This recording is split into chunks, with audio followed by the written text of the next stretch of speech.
when they're in a really dark and difficult time. So I don't know about legacy, but for me, that's the thing that I'm most thankful for. Speed round. Here we go. Favorite episode? Stress relief. Diversity Day. Favorite character? Kevin. Michael. Favorite line? Favorite line? That's what she said. By far. Maybe that could be the next Read with Jenna pick. Just ahead, the inside scoop on the latest season of Riverdale from one of the stars of the show. Nearly a dozen hours after the Eye roared ashore. There is some late breaking news. All right, News is more than a headline. It informs, it inspires, and it still matters. To cover it, you have to be in it. And that's what we're gonna do. Every night, we take you to the front lines of the story, where it's actually happening, with NBC News journalists on the ground from all over the world. We cover what you need to know and bring your newsfeed to life. In primetime and streaming live, it's your news playlist every night. Top Story with Tom Llamas, weeknights at 7 on NBC News Now. To cover the news, you have to be in it. We'll take you to the front lines of the story, bringing your newsfeed to life. Streaming live every night. It's your news playlist. Top Story with Tom Llamas, weeknights at 7 on NBC News Now. Today is now a podcast available every morning. Listen wherever you get your podcasts. Good morning, everybody. Welcome to Today. Let's go. You think you'll run for office one of these days? I'm not saying no to anything. Wow. Welcome to Football Fright in America. That was amazing. For breaking news in our changing world, download the NBC News app. Today is now a podcast available every morning. Listen wherever you get your podcasts. Welcome back. For the past 5 seasons, Madelaine Petsch has played Cheryl Blossom on the CW show Riverdale. Chronicles the dark twists and turns in the town, and as it embarks on its latest season, Petsch told us what might be next for her character and more. Take a look. I would describe Cheryl Blossom as a complicated, complex, interesting, challenging individual to play, and a fiery little demon. Like it or not, when I get going, ain't no way I'm gonna stop. That's what I do, like it or not. That's who I am, that's who I be, that's what I got. Greetings, chums. Cheryl is challenging to play because you never know what you're going to get with each script that you get. It's like a roller coaster ride, which is great for an actor. My favorite part about playing Cheryl would have to be the twists and turns and finding a way to ground all of that within what we're doing in such an overarched, high reality state that we're in all the time. To find ways to ground it is challenging and exciting to me as an artist. And then sometimes to not ground it and to lean into the drama and the camp of it all. Have you ever experienced the loss of a loved one? Yeah, my brother Jason. When he passed, did you find yourself able to grieve? Honestly, there's so much I don't remember. I was in a dark place. Elucidate that for me. Jason was my twin. And when I lost him, I lost a piece of myself. I think my least favorite times are when Cheryl doesn't feel like herself, because no matter what she's doing, there's always a sense of sass, and that's just who she is. And I think there are times where we forget that and we lose that really funny, witty, comedic lines that she gets. And I think when we find those moments in the kind of hardship that she's faced with, it's funnier and more interesting to play. I definitely look for scenes where she's calling somebody a hobo or throwing some insult in the middle of the line and completely glazing over it. I think it's so funny and it's so Cheryl. But let me help you help Polly. You think Polly's crazy? I do. I think she's crazier than a serial killer on bath salts, but so what? I think she's crazier than a serial killer on bath salts. I love that line. And I said it so casually too. I looked back at it and I was like, that's so funny. Cheryl would say, I think she's crazier than a serial killer on bath salts, but... So you stuttering sapheads are too dim to exercise your own rights, and you've got the combined vocabulary of a baked potato. Ah, you've got the vocabulary of a baked potato. That is one of my favorite insults Cheryl's ever done. But it's more like this: you've got the vocabulary of a baked potato. Or as Lily likes to say, a baked potato. I put the emphasis on the wrong word according to her. Season 6 picks up kind of right where season 5 leaves off. It's definitely Cheryl exploring the more magical sides of the world, if you catch my drift. She's definitely leaning into that, learning more about her past and where she came from and her ancestors, which is very interesting. There's actually an episode dedicated to Cheryl's ancestral lineage, which I really enjoyed doing. And the first 5 episodes of the season they take place in Riverdale, which is an alternate universe, a parallel universe to Riverdale, where a lot of things are the same and a lot of things are very different. So it's super fun. We lean into that. It's everything you could want in a bonkers show like Riverdale, but in Riverdale. I think I'm most excited for people to see the crazy twist at the end of episode 1. It's nuts. I didn't even see it coming. And then I think because it's my episode, I'm very excited for people to see episode 4 because I had the best time working on it. We worked the craziest hours and it was so worth it because I feel like it was the funnest time. Being on a show like Riverdale is obviously every actor's dream, or at least I would assume most actors' dreams that are on TV. Like, I think it's pretty rare for a show to go to season 3, let alone season 6. We just hit our 100th episode mark, which is such a huge honor in the TV land, and I'm very aware that it is very rare, and I feel very lucky, especially because I work with my best friends, which is also very rare. So I'm very thankful for the experience that I've had. I really enjoy it still, which I think is also rare, and my character still surprises me, which is fun as an actor. And I'm also looking forward to the next chapters of our lives together and to see what everyone else does. But it's a lot to be on a show that people watch because people want to know about your life, and that's been a challenge to learn how to navigate that, but I think I figured it out and I can find like the fun in it and enjoy it, because why do it if you don't enjoy it? The new season of Riverdale premieres tonight on the CW, and that'll do it for Popstar Plus. Tomorrow, Hoda's exclusive with model and actress Iman. Have a great day.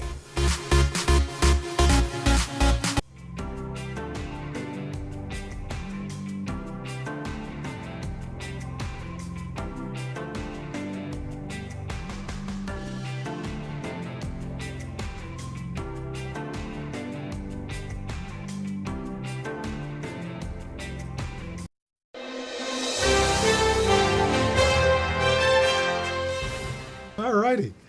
Well, hey guys, thanks for being here. We really appreciate it. The name of this show, Family Game Fight, it sounds a little aggressive. It's not a good name. That's what I said. I'm glad you pointed it out. There are a lot of flaws in the show. Yeah, this is but one of many. But yes, not only that, but it's very hard to say. Your muscle memory wants to say Family Game Night. So even Kristen, who I have to say, pound for pound is the most accurate, precise speaker on planet Earth. When she has to do recordings for movies and match her lips to the screen, one take. I watch it all the time. She's a master. She fumbled Family Game Fight because a you couple want to times. say Family Game Night, and that is the feeling of the show because it's two families, and because they don't know each other, and you were building it up as a big. It's a battle. It's a battle. We added the word fight. We're still mulling over whether that was the correct We're decision. stuck with it. Yeah. Now just we painted ourselves into a corner, and here we are. So what's the premise? What constitutes the fight, the battle? What are they playing? How are they doing this? Lots of games, lots of weird games. There's a game called Pie Rollers where Dax and I each get a mystery word, and we have to choose how many clues do we give you before you can guess the mystery word. And we basically bet, and then whichever family takes the bet, the losing family gets a pie to the face. That's a bad game. Well, they get multiple pies. Multiple There's nothing pies. that's bad in the show that doesn't also then occur a million times. Yeah. So, and what makes this game show, I think, much different is it originated from Kristen and I doing a bit on Ellen called Taste Buds. Taste Buds, where we're blindfolded and I'm tasting a banana. Oh, they're yellow. They grow on trees. Monkeys eat them. Eucalyptus. Is what I said. Al, no. I said. No. That's a koala clue.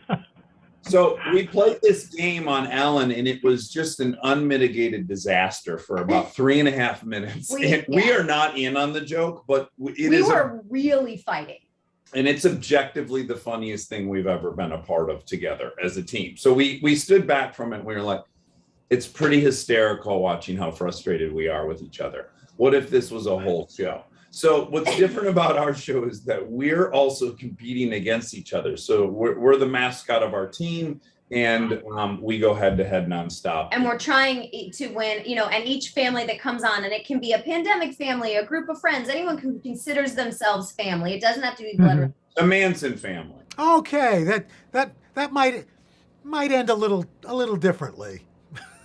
Yeah. He said it's a dangerous show. And Dax is fighting for his family. I'm fighting for my family to win $100,000. And we're getting ice buckets dumped on our head and down our back. They hook up a tube in this game called Brain Freeze with a big ice watery chunk that has to go down your back and down your pants. And it is one of the most uncomfortable things I've ever done.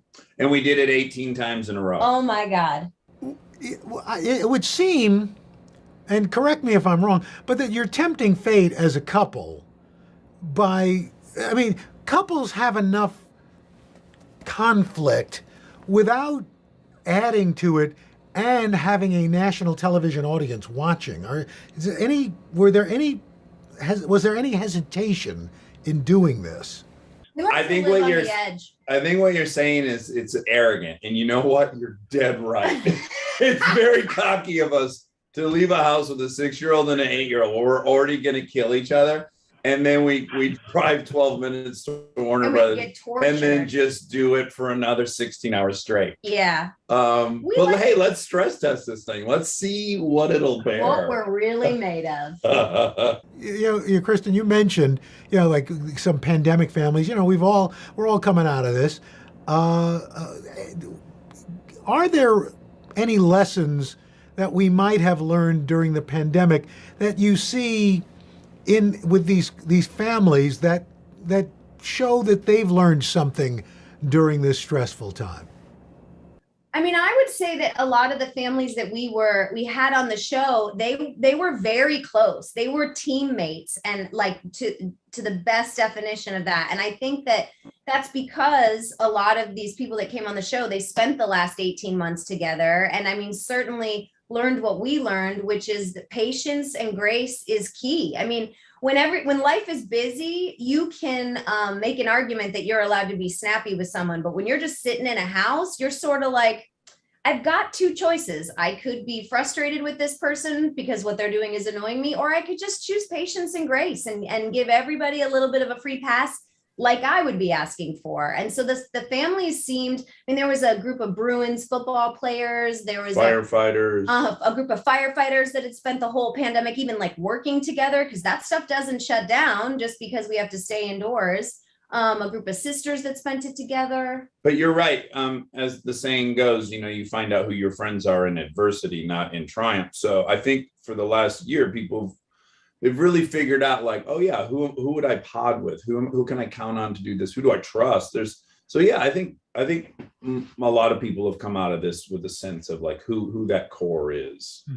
I'm fascinated by the choices you guys make, in that, so here you are squished together during this pandemic with your kids, and admittedly driving each other nuts. So you get out of the pandemic, and the first thing you do is get into an even smaller space in an RV and start driving. So explain that choice to me. Okay. I mean, is this a 6-hour segment? Because I got to start by saying I'm 46. Time is boogieing by. I mean, it is blowing by. Al, I'm sure it's going even at a faster rate for you. I'm committed. I'm old. Well, not just that you're old, but time it collapses on itself, right? Sure. So a year for me is 1/46 of my life. For my 8-year-old, it's 1/8 of her life. Those are different. So I'm obsessed with novelty. I think when you are experiencing new sights, new smells, new tastes, that you are actually slowing time down. You're taking in more data and you're slowing time down. My example would be you go on vacation. First 3 days, you're like, man, I feel like I've been here for a week. Last 2 days are like that. So if you just keep that motorhome moving, you never get to those last 2 days. And do you feel the same way, Kristen? I do. Well, that's also a very, very good argument. And in our house, the best, most sound argument wins. So I can make arguments that like, well, it might be slightly uncomfortable in the motorhome. And then when I look at those two arguments in comparison, I'm like, yeah, I'd take a tiny amount of discomfort, which it really isn't, for a time stretching out. And for some reason, our family, the four of us, have learned how to cooperate in a small space better than a large space. And oddly, I would say that brings back to the pandemic lesson. You make different choices when you can't escape. When you are with someone face to face all the time, you choose wisely, I feel like, and you can, we got along great. The girls like barely fought. I think we do have some history of, like, as a little team, we'll go away, Kristen will go work somewhere. So all four of us go to a hotel for some period of time. We fly together. We do. I think we've had like a lot of little compartment. One of them's knocking at the door, even though they know they can't. You take the question. I'll get the child. Hold on.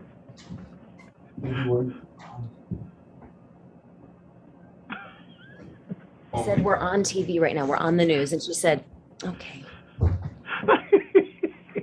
And this, I'm sure, is about the doll's birthday. We found out yesterday that it's her doll's birthday, and now we have to order a cake, and she wrapped like 6 presents yesterday, and now we got to celebrate. She's taking it very seriously. Anyway. Wow. She's planning a Bacchanalia for this. But as teammates, as Dax was saying, because we travel as a family when he works or when I work, we support each other no matter how crazy the idea. So we will be celebrating Gloria, the doll's birthday this evening. Today is getting you ready for the holiday season. From how to get your orders on time, The race to prepare for a holiday shipping season like no other. to traveling shortcuts and safety essentials, what you need to know every morning on Today.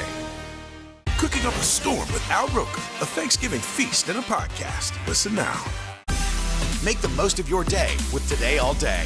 Get closer to all your friends at Today in a whole new way. Today in 30. We give you a mix of everything you love about our show in a mere 30 minutes.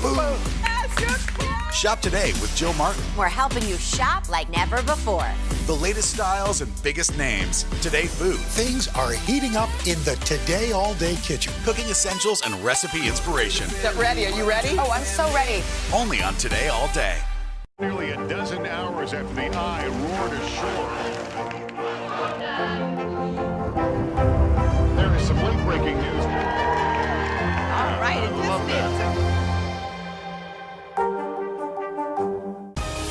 Today is getting you ready for the holiday season. From how to get your orders on time, The race to prepare for a holiday shipping season like no other. to traveling shortcuts and safety essentials, what you need to know every morning on Today. Cooking up a storm with Al Roker, a Thanksgiving feast and a podcast. Listen now. The Meet the Press Chuck Toddcast, free wherever you get your podcasts. Here's the thing, and you talk about, Dax, gender assumptions. And I think people always assume that boys smell worse than girls. And as the father of 2 girls and a boy, I can tell you that that's not necessarily so. And I understand that there's an issue in your house with that. Well, they smell like vinegar, and I can't compare them to boys, but it's all kids. And that's, I think you're referring to when we bathe them. It's a smell test. It's a foot smell test. And then you just pop them in the water or the shower or the bath. Yeah. But prior to that, it's too much work. So it's every couple Especially of in days. the summer. So something happens in summer, right? You loosen up the bedtime. All of a sudden, we realize, like, oh, geez, now we're watching TV with these kids at like 11 p.m. This went off the rails. And then you're just bathing them far less, and you're kind of leaving them in charge of it, which they're bad at it. And then, a whiff will hit you, and you go, oh, it's time. Yeah. In fact, it was probably time yesterday. Yeah. Yeah, but here we are. Was that the impetus for your line, Hello Bello, for like soaps and products for kids? Get them clean. Our kids were because we we're overpaid and we live in Los Angeles. So we had our any product that might have been fantastic, we had access to, we could afford. And at a certain point, we were like, it's kind of weird if you live in Michigan, where we're from, and you are middle class, you probably can't have all the stuff we had. And we were just in a really weird position where we could approach a Walmart and start with the economy of scale that allowed us to do really premium, healthy, organic stuff for half the price of the other stuff. We say it's your mom's ingredients at your dad's prices. And we make the amazing diapers. Hello Bella has the best diapers. And they come in a diaper box when you get the bundle that turns into a toy. Like it'll turn into an airplane. It's like a foldable box. So it's race car. Yeah, or a race car or a lemonade stand. We're trying to make it very cool. Or and kindling for your fire in the winter. Oh, even better. And then a lot of good. It's like the Transformers of kid stuff. Yeah, we're trying to make it fun and all the stuff you would need for a baby or a kid. And we're putting a lot of thought into it and trying to bring it to the masses because it's about half the price of anything else. So the girls aren't babies anymore. What now that they're out there and they're these independent, free-thinking, free-range kids, what are they coming home with that still just kind of gobsmacks you sometimes? Well, currently, into our great horror, our 8-year-old has taken an interest in musical theater. So what's great is, this is really what we're dying for as parents is like you push all this stuff on them 0 to 8. Why don't you try soccer? Why don't you try this? Our life was just taking them all these places they didn't want to be. And we did not push acting because we want nothing to do with it until they're older. We don't want to drive to auditions and stuff. So lo and behold, she's studying like crazy. She's learning like reams of dialogue and songs, and she's just on fire for it. And we're not a part of that. It's just happening, and that's kind of interesting. Yeah, it's it's a parenting theory where you just follow the kid, and so we kind of got to follow it. She's loving it. She's doing a lot of little plays. I shouldn't say little. She's doing a lot of plays, and she's doing a great job. Yeah. And the younger one is all over the place. Yeah. We don't know what her deal is yet. Planning. Apparently she's an event planner in the making because she has a birthday party for a stuffed animal at least once a week. Yeah. Hey, everybody's got to have a skill. Welcome to Today All Day. All day? Today, all day. All day. This is a long way of asking who's your favorite character you've ever played? The unicorn. The unicorn. You gotta have the unicorn. What is she right there? That's why you're saying all these nice things? Yeah, she gave me the look. Sorry to disturb your day. Everyone's mad at you, Willie. Better make this fast. I don't want the wrath of Luna. When I see you, I always think, I wonder what his quote would be. Give us 6 minutes and we'll ask as many questions as we can. Welcome to Cold Cuts. Cold cut, cold cut. My buddy Cal cooking with me. Dads don't babysit. It's called parenting. What was the first book you remember loving? Heart Smart Today with simple exercises to strengthen your heart. Make the most of your beach days. It's all about the tracksuit now. How good do they look? I now pronounce you husband and wife. Kiss the bride. This morning, a story of people helping people. You've received tons of letters from people who have been inspired. Let's do the weather out. Okay. All you gotta do is say, it's cold, it's warm, it's raining, it's snowing. That's it. Grab your apron for a new podcast, Cooking Up a Storm with Al Roker. My forecast, yummy. Some of the best chefs spill the beans on family secrets to get you ready for Thanksgiving. This is fun. Bringing the heat for the holidays. Listen now wherever you get your podcasts. News is more than a headline. It informs, it inspires, and it still matters. To cover it, you have to be in it. And that's what we're gonna do. Every night, we take you to the front lines of the story, where it's actually happening, with NBC News journalists on the ground from all over the world. We cover what you need to know and bring your newsfeed to life. In primetime and streaming live, it's your news playlist every night. Top Story with Tom Llamas, weeknights at 7 on NBC News Now. Grab your apron for a new podcast, Cooking Up a Storm with Al Roker. My forecast, yummy.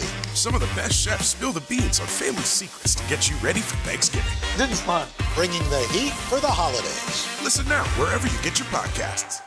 Good morning, everybody. Welcome to Today. Let's go. We're going to kick off the Pink Power and Breast Cancer Awareness Month. What's the best thing about being this age? You have nothing to prove because you already proved it. What does it feel like to be in a city that you love so much? I am humbly proud that I stuck up for my town. We all have the honor of helping reopen the doors. Broadway is back! To cover the news, you have to be in it. We'll take you to the front lines of the story, bringing your newsfeed to life. streaming live every night. It's your news playlist. Top Story with Tom Llamas, weeknights at 7 on NBC News Now. This isn't about spending going forward. This is about spending that's already happened. Do you accept the idea that we have a crisis at the border? The vaccine mandate. Is this going to work, or is this going to backfire? If it's Sunday, it's Meet the Press. So your parents, your producers, your actors, actresses, your game show hosts, you guys leave this crazy life. Is there anything that you've got on the bucket list that you haven't done yet that you want to tackle? I'm recently obsessed with Formula One, so I do intend to go to see some races in foreign countries, which my lovely bride is going to facilitate because she took a movie in England in September, and the conversation literally went like this. She said, "So, I was pitched a movie. It happens in England. It's going to be with my favorite singer, Ben Platt. It's short. I've already figured out what Formula One races you could go to. If you're in England, you could base out of there." Like, she came with the big carrot. And I was like, hold on a second. So I might get to go to Turkey to the Formula One race. And she said, yeah, I think that could happen. And I was like, you should take this movie. Sounds like a great movie. Because we do, when we take any work, we make decisions as a group. Like, nobody just something like neither of us would go to New Zealand for 6 months to shoot. It would just be crazy stressful on our family. So I knew I had to come up with a really good pitch if I wanted to do this movie, and thankfully he bit. And so we'll be traveling safely this fall. I won't. I'm going to be juggling chainsaws the whole flight, Cal.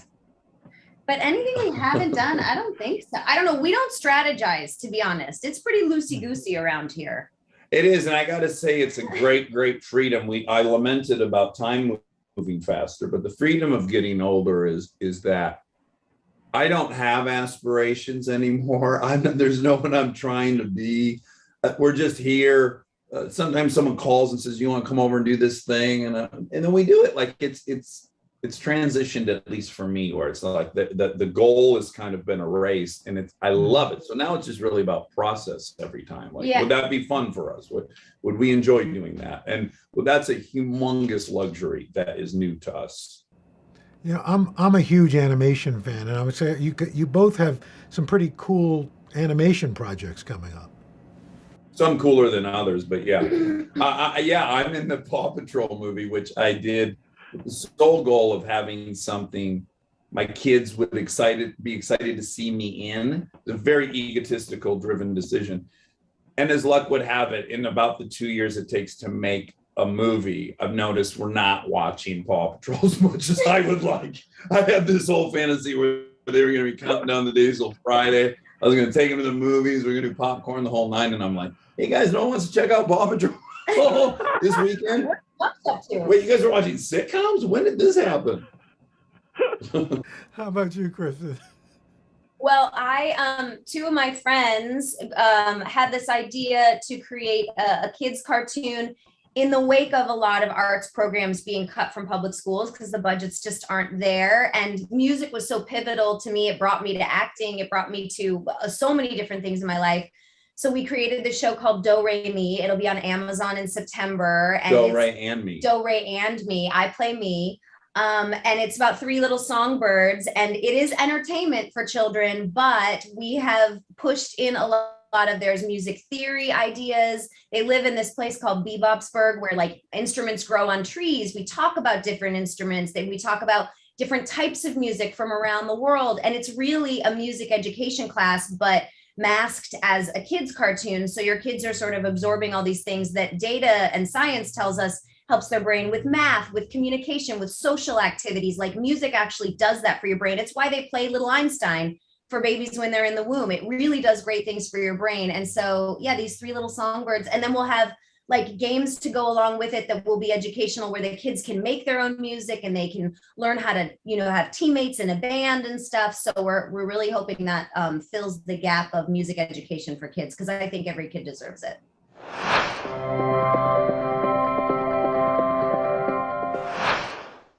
Grab your apron for a new podcast, Cooking Up a Storm with Al Roker. My forecast, yummy.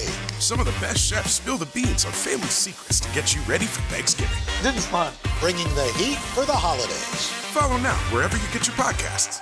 Nearly a dozen hours after the eye roared ashore. There is some late-breaking news. All right, it's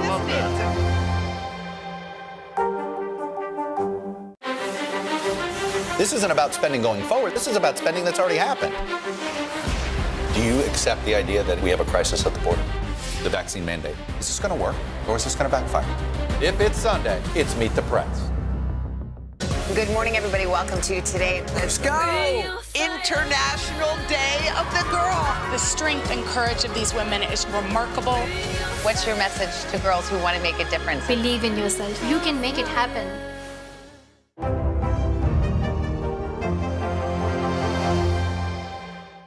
Grab your apron for a new podcast, Cooking Up a Storm with Al Roker. My forecast, yummy.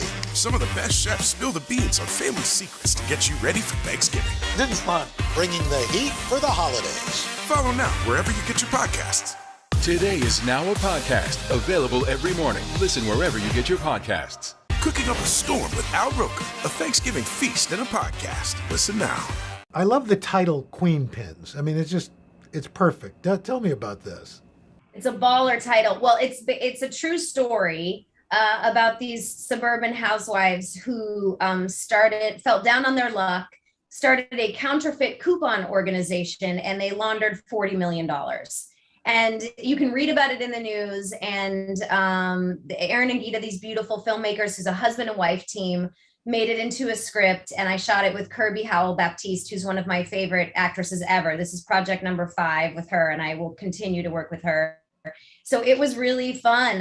It's got Paul Walker Hauser, Vince Vaughn, and it's just a really fun Queen Pins comedy about these girls trying to evade the law and make some money. And I had so much fun doing it. And Dax, one of the great pleasures of technology of these podcasts, and your podcast, we, time in and time out, is really, it's like this whole other version of you, yet it is you. Are you surprised at how much people love this podcast? I mean, it really is something that it seems like maybe you did on a lark, but my gosh, it is terrific.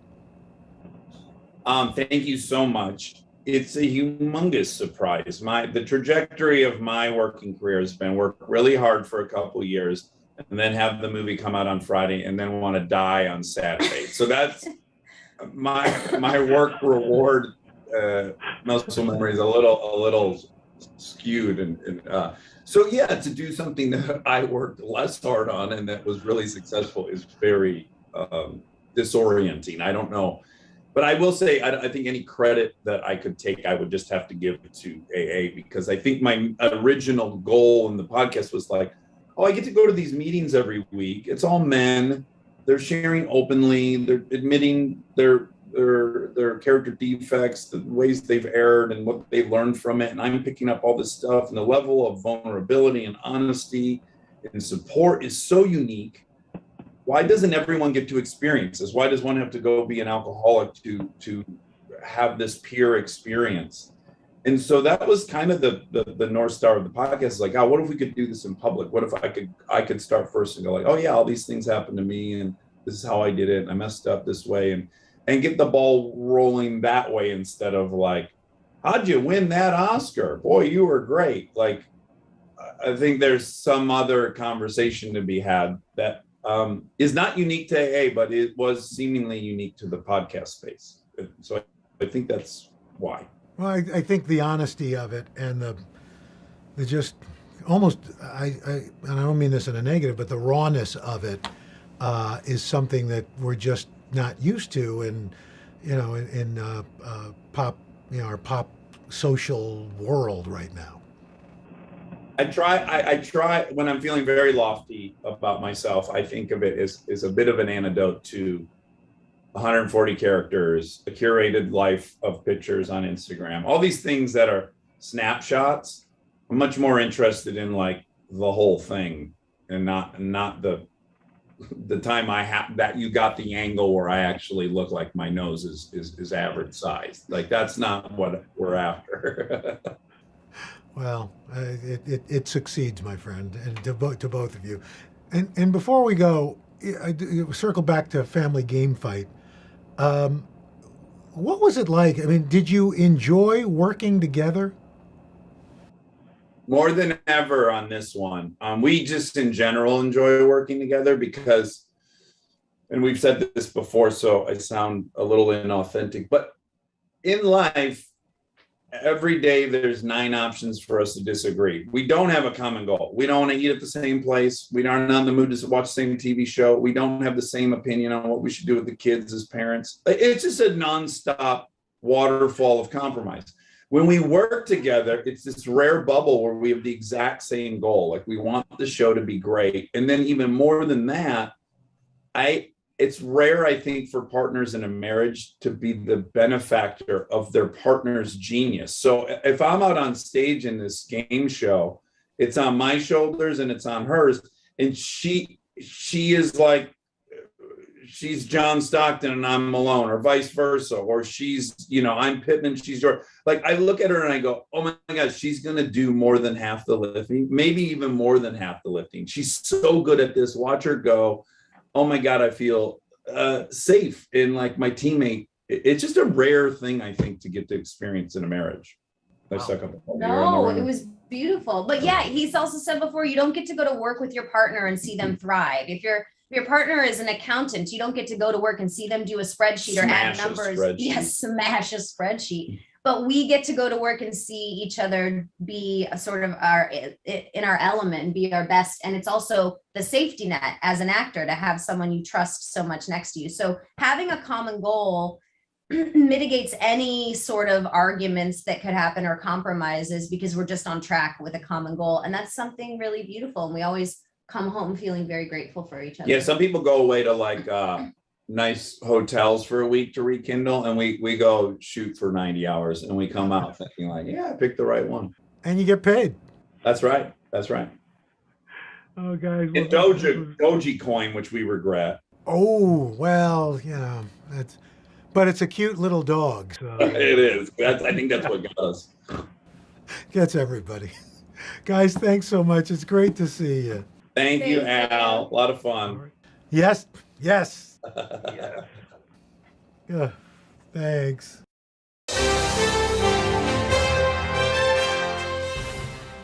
Freelance journalist Susan Berger never thought she'd be the story when she was diagnosed with breast cancer in 1997. Or a dozen years later, when genetic testing revealed she did not have the BRCA gene mutations. When you found out you didn't have the BRCA mutation, I mean, what was your first thought? I thought, great, this is my breast cancer. Maybe it was just a fluke. Berger is the mother of 3 daughters who watched her endure a lumpectomy, chemotherapy, radiation, and years of tamoxifen to kill the cancer and keep it at bay. Or so Susan thought, until she got a frantic call from her oldest daughter, Laura, this spring.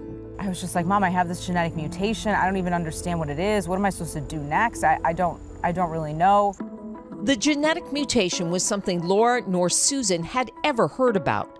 PALB2, called the 3rd most important breast cancer gene by some experts. I've been doing health reporting for about 15 years, and I read everything. I'm sort of an information sponge, and I thought, if I don't know, people just don't know. Doctors started testing for PALB2 in 2014, 5 years after Susan underwent genetic screening. Did you feel like you had been sideswiped? Yes. A PALB2 mutation increases the risk for breast cancer by 58% with a family history, 33% with no family history. It also increases your risk for ovarian and pancreatic cancers. 42-year-old Laura, who found this mutation as part of a fertility workup, feared she was looking at the end of her life instead of bringing a new life into the world. I did think I'm going to die, and I'm going to die, like, soon. Susan immediately started doing research, but didn't find much. I looked at my husband and I said, I have to write about this. I mean, people need to know. As she worked on her story, Susan and her other daughters got tested. Along with Laura, 69-year-old Susan has the PALB2 mutation, as does her middle daughter, Annie. I have like 3 more family members who have it, and we're all, in this together now. This August, the New York Times published her article on PALB2. The day my story came out, my oncologist emailed me and said, my inbox is flooded with people saying, did you test me for PALB2 or should I get tested for PALB2? At New York's Mount Sinai Hospital, Chief of Breast Surgery, Dr. Alyssa Port, heard the same thing. Why didn't women know about this gene? Because it is much less common, and it's also associated with a somewhat lesser risk of breast cancer. Dr. Port says breast cancer patients screened before 2014 should be tested for PALB2. If you have it, understand the odds you are facing and the actions you can take. You've gotten what amounts to an early warning system. I'm not one to sit and wait to do things, and so I found out I had the mutation in May, and in mid-July I had my ovaries and tubes removed. Susan also plans to have a prophylactic double mastectomy. As for her daughters, Laura and Annie, they will both be monitored closely. I feel like I've had a really good life. There's been tough times, and this is certainly one of them, but it's been okay. I always said to my kids, I'm still here. Hey, I'm still here. It's really good. Now, something to keep in mind, less than 1% of all breast cancers are associated with this PALB2 mutation. And unlike the BRCA mutation, experts see no connection between PALB2 and any ethnic group at this point. If you have a family history of breast cancer or other cancers, you're always advised to talk with a genetic counselor. So, Anne, if someone was tested before May 2014, or maybe they're not sure what specific genes they were tested for, do they just call their doctor? Absolutely. It's the best thing to do. Now, testing for PALB2 is the standard of care, but it wasn't, obviously, before 2014. So if you got tested before 2014, definitely call your doctor, and the next time you see him or her, ask. Yeah. So Anne, if they do have this mutation, what are their options? Well, you've got a couple of options. First of all, monitoring, and that's the most important thing. They can monitor for breast, ovarian, and pancreatic cancer. And then you can have preventive surgeries, such as having your ovaries removed or a double mastectomy in the case of breast cancer. But monitoring really is the key. And thank you so much for coming in. These are the kind of stories that save lives. Or somebody's watching and then they pick up the phone and we call hope their so. doctor. That's the whole goal. Thank you. To cover the news, you have to be in it. We'll take you to the front lines of the story, bringing your news feed to life. Streaming live every night. It's your news playlist. Top Story with Tom Llamas, weeknights at 7 on NBC News Now. Good morning, everybody. Welcome to Today. Let's go. We're going to kick off the Pink Power and Breast Cancer Awareness Month. What's the best thing about being this age?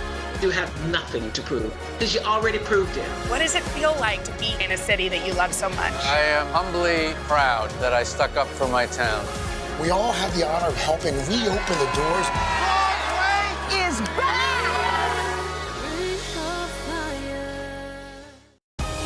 Today is getting you ready for the holiday season. From how to get your orders on time, The race to prepare for a holiday shipping season like no other. to traveling shortcuts and safety essentials, what you need to know every morning on Today. Grab your apron for a new podcast, Cooking Up a Storm with Al Roker. My forecast, yummy.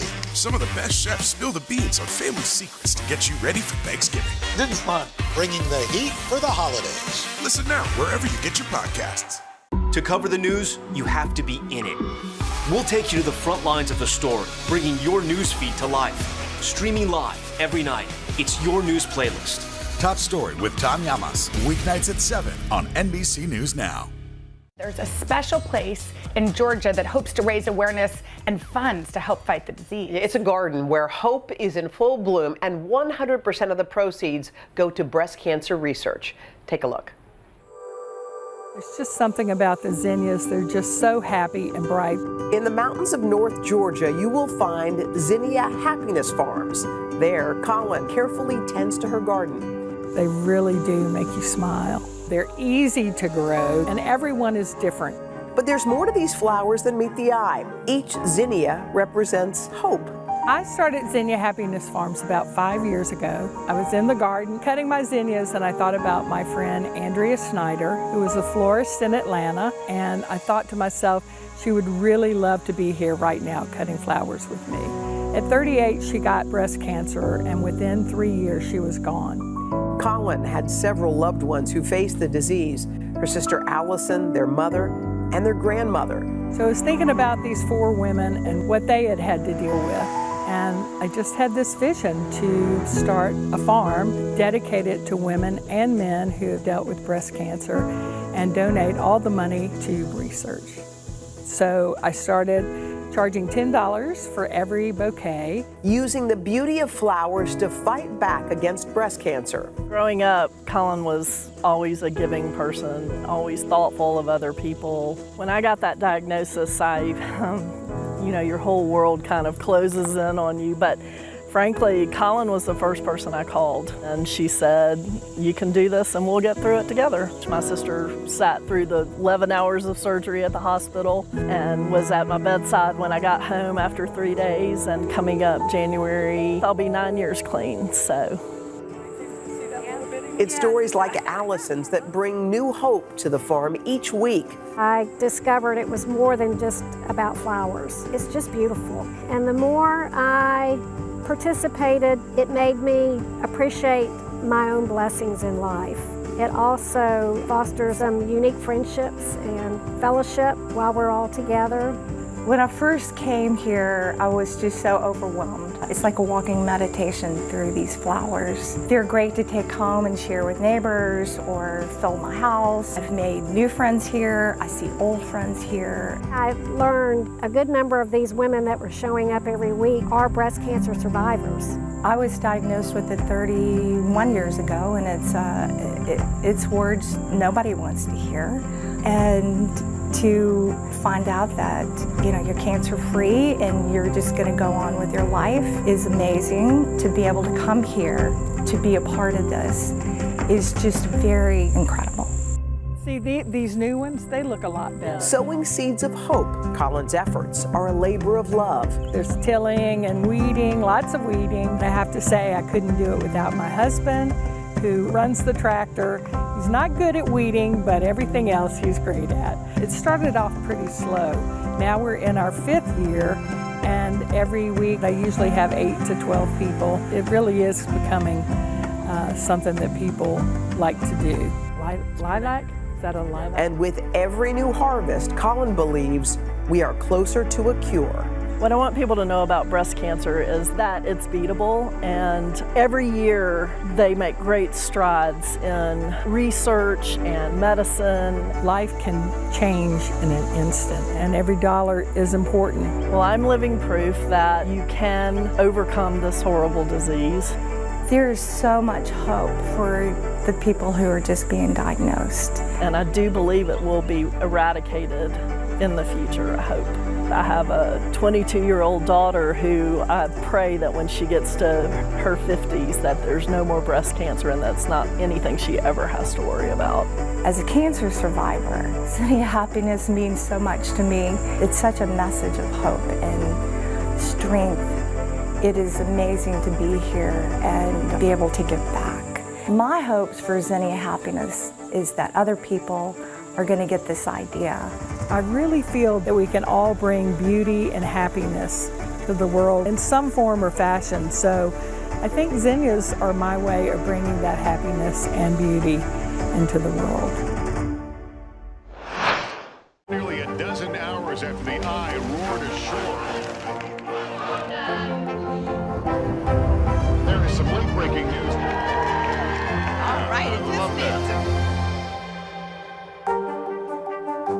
Sometimes the news can be difficult and overwhelming for kids to understand. Will coronavirus come back next year? So to help make sense of it all, we've created a newscast just for them. Man, you know a lot. We hope your family will watch Nightly News Kids Edition.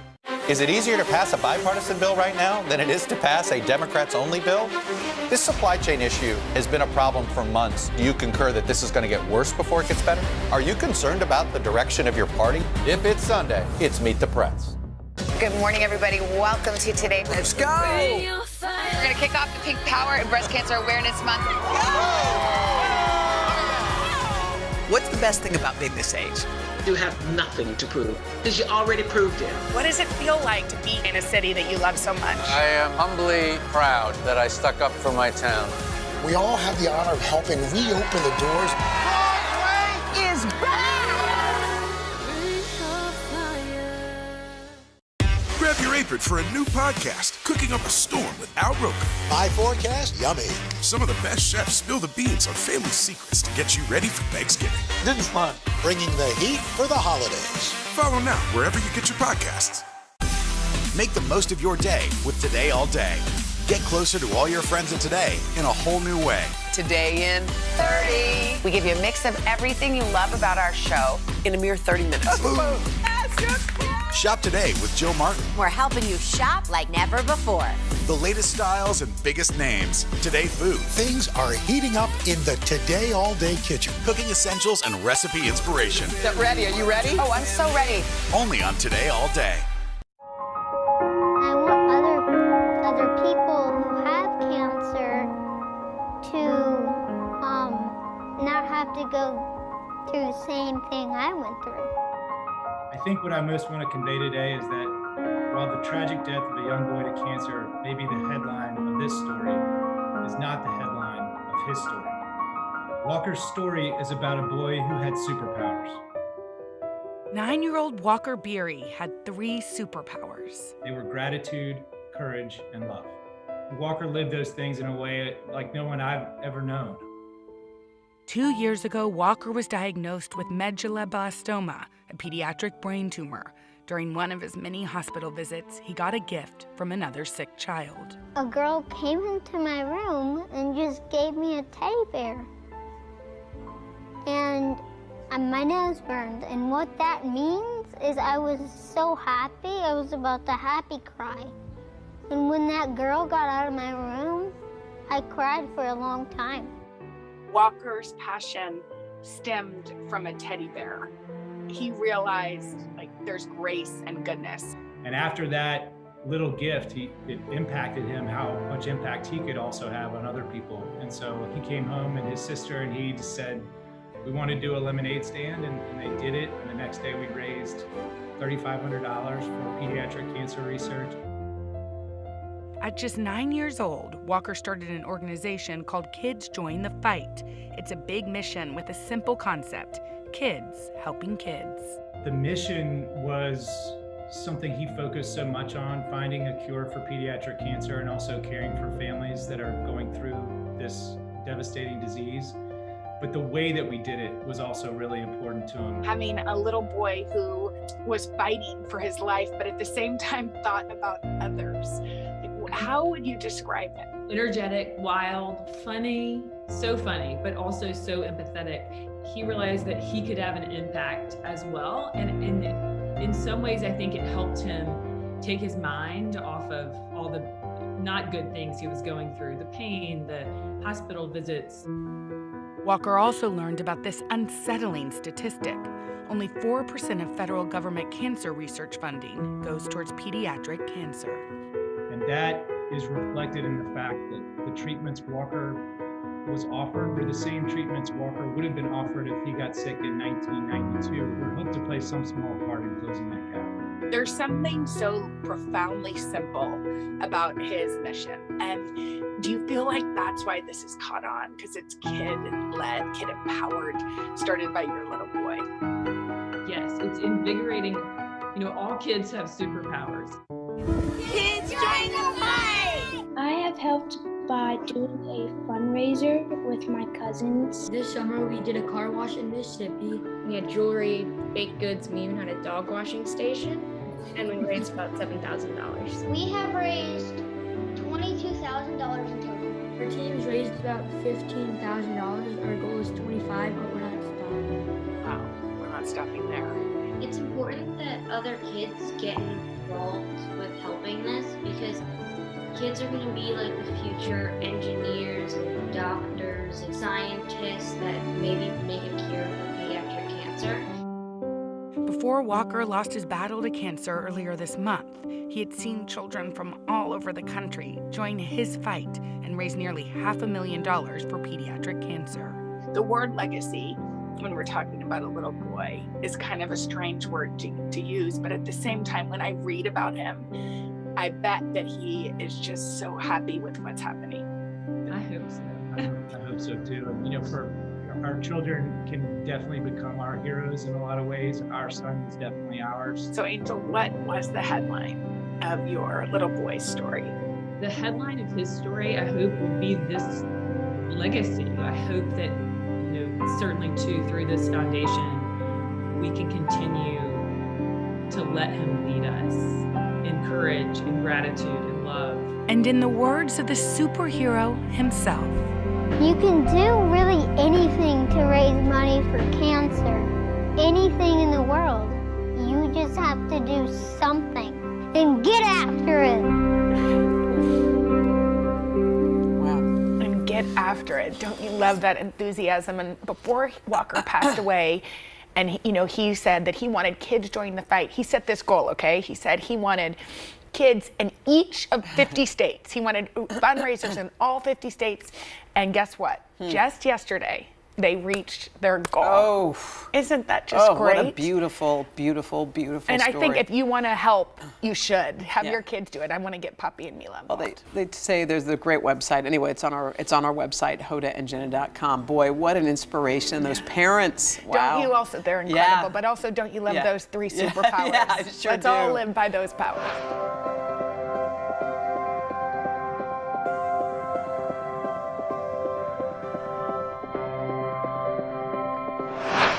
If you're a parent, you know how it is. You do almost anything to help your kid, to take away their pain. But what if the only way to help them is to break the law? Medical marijuana can be used by adults, an accepted treatment that is legal in 36 states. But it's not approved for use in kids, with some doctors saying it's effective, others arguing not enough research has been done. That leaves some parents in a tough spot. NBC's Katie Beck takes that on in our Sunday Spotlight. 21-year-old Kara Zartler's life is on the move. Go to the kitchen. She lives with cerebral palsy and severe autism, her waking hours constantly in motion. This is a pretty normal snack time. Eat and walk around. Despite the obvious challenges, Kara's parents, Mark and Christy Zartler, say their daughter is living her best life. There's Kara. Hello, girl. Functioning better and feeling happier than many painful years of her childhood.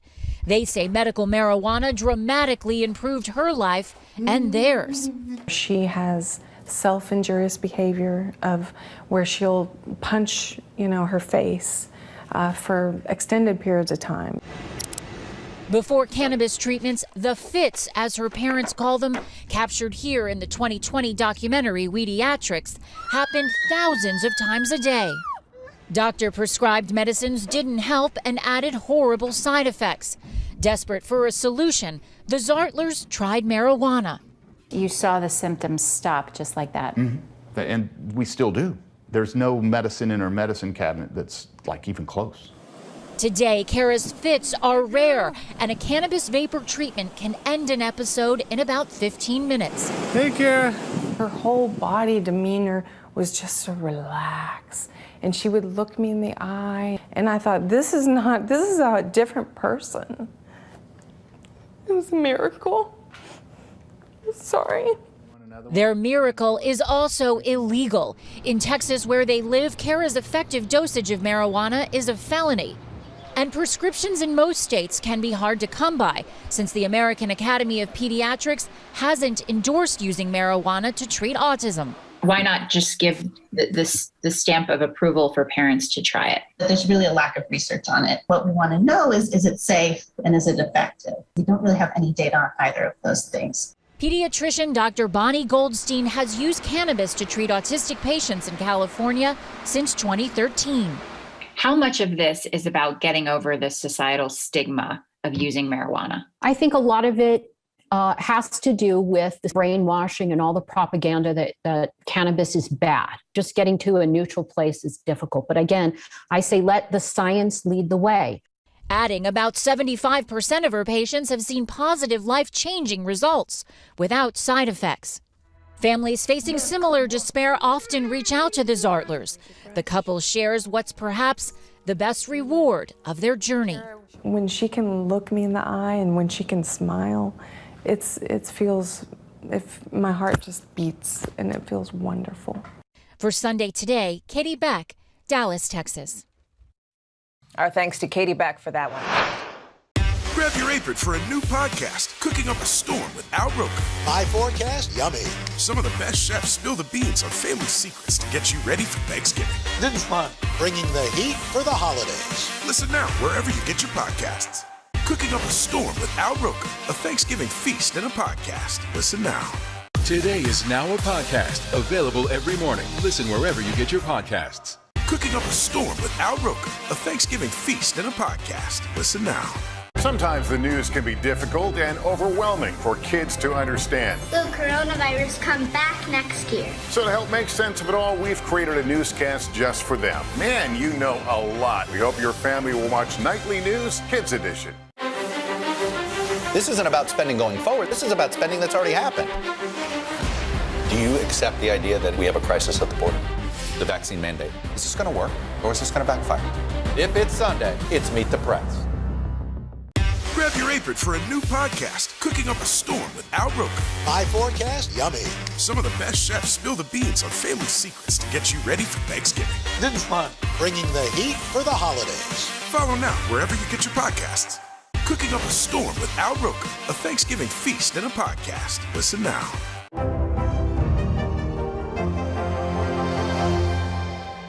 Today is now a podcast, available every morning. Listen wherever you get your podcasts. A lot of us likely know the feeling of having a passion that you don't get to pursue, but sometimes life throws you a curveball and suddenly what's really important comes right into focus. Oh, don't you love that? And that's exactly what happened to one father who's sharing his uplifting story with Donna. Yes, his name is Norman Greenstein. And after receiving an unexpected diagnosis, Norman's perspective shifted and he saw the opportunity to fulfill a dream he never thought possible. This is my Picasso Matisse. While Norman Greenstein's active lifestyle brought him to many landscapes, painting one was not in his initial plan. When I was 18, 19 years old, I just wanted to travel, but I didn't have money, so I joined the Air Force. He'd always been drawn to art, but was discouraged from pursuing it. For years, my notebooks from high school had doodles on them, so I was a doodler. A friend of mine got me an appointment with the dean of the art school, and I showed him my work, and he said to me, the problem with modern art is you could spit on a canvas and call it art. That's what he thought of my art. So I didn't do it. He put his dream aside and went about building a life. He married Phyllis in 1971 and they raised their children, Michelle, Gabe, and Stephen, in several cities across the United States and Israel, as Norm made a living as a social worker and Jewish community leader. Gabe, how would you describe your dad growing up? He was wonderful and he always took care of our family, and I knew he wanted to be an artist his whole life, and I knew he had always put that on the back burner. Norm's life was full of activity and travel, but in 2008, a small twitch in his leg signaled big changes to come. I had a neurologist. He took one look at me. He said, "You have Parkinson's disease." Initially, we were devastated, very concerned. When I was first diagnosed, my wife was my coach for a couple years, and then she developed brain cancer, and she's in remission now. But from being my coach, I became her coach. I didn't have time to sit around and feel sorry for myself. I only had Parkinson's disease. It could be worse.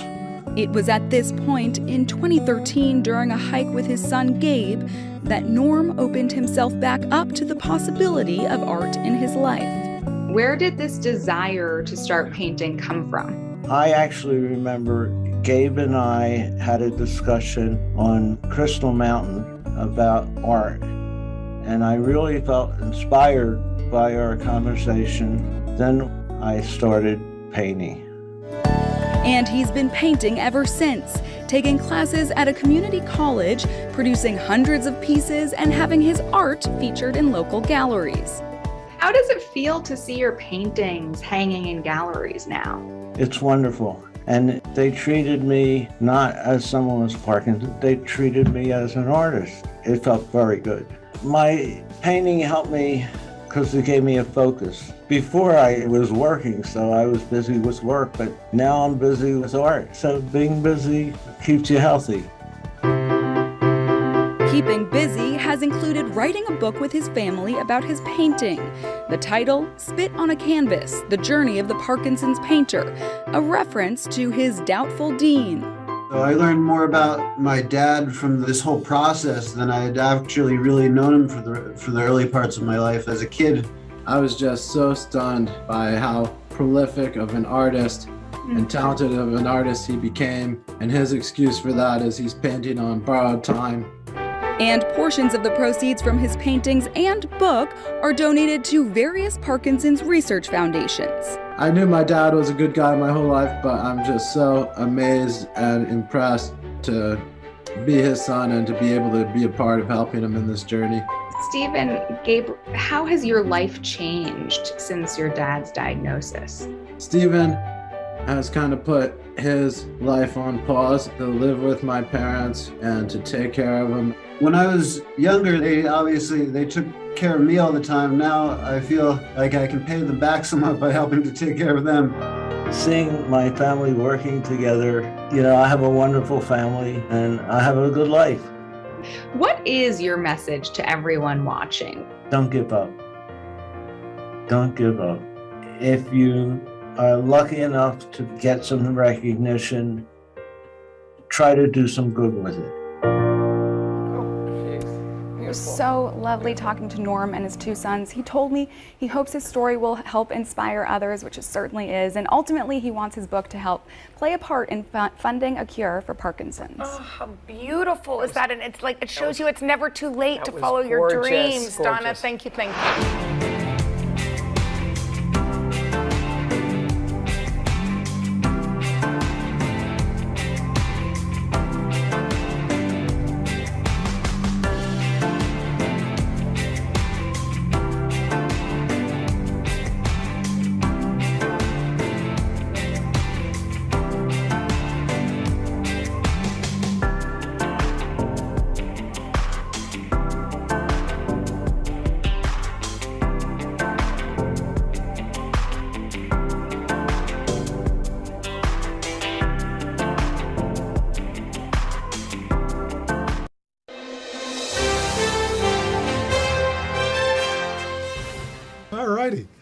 Well, hey guys, thanks for being here. We really appreciate it. The name of this show, Family Game Fight, it sounds a little aggressive. It's not a good name. That's what I said. I'm glad you pointed it out. There are a lot of flaws in the show. Yeah, this is but one of many. But yes, not only that, but it's very hard to say. Your muscle memory wants to say Family Game Night. So even Kristen, who I have to say, pound for pound is the most accurate, precise speaker on planet Earth. When she has to do recordings for movies and match her lips to the screen, one take. I watch it all the time. She's a master. She fumbled Family Game Fight because you want to say Family Game Night, and that is the feeling of the show. But it's two families, and because they don't know each other, and you were building it up as a big. It's a battle. It's a battle. We added the word fight. We're still mulling over whether that was the correct We're decision. stuck with it. Yeah. Now we painted ourselves into a corner and here we are. So what's the premise? What constitutes the fight, the battle? What are they playing? How are they doing this? Lots of games, lots of weird games. There's a game called Pie Rollers where Dax and I each get a mystery word and we have to choose how many clues do we give you before you can guess the mystery word. And we basically bet. And then whichever family takes the bet, the losing family gets a pie to the face. That's a bad game. Well, they get multiple pies to the face. There's nothing that's bad in the show that doesn't also then occur a million times. Yeah. So And what makes this game show, I think, much different is it originated from Kristen and I doing a bit on Ellen called Taste Buds. Taste Buds, where we're blindfolded and I'm tasting a banana. Oh, they're yellow. They grow on trees. Monkeys eat them. Eucalyptus. Eucalyptus. Is what I said. Al, no. I said. No. That's a koala clue. So we played this game on Ellen, and it was just an unmitigated disaster for about 3.5 minutes. We are not in on the joke, but we were really fighting.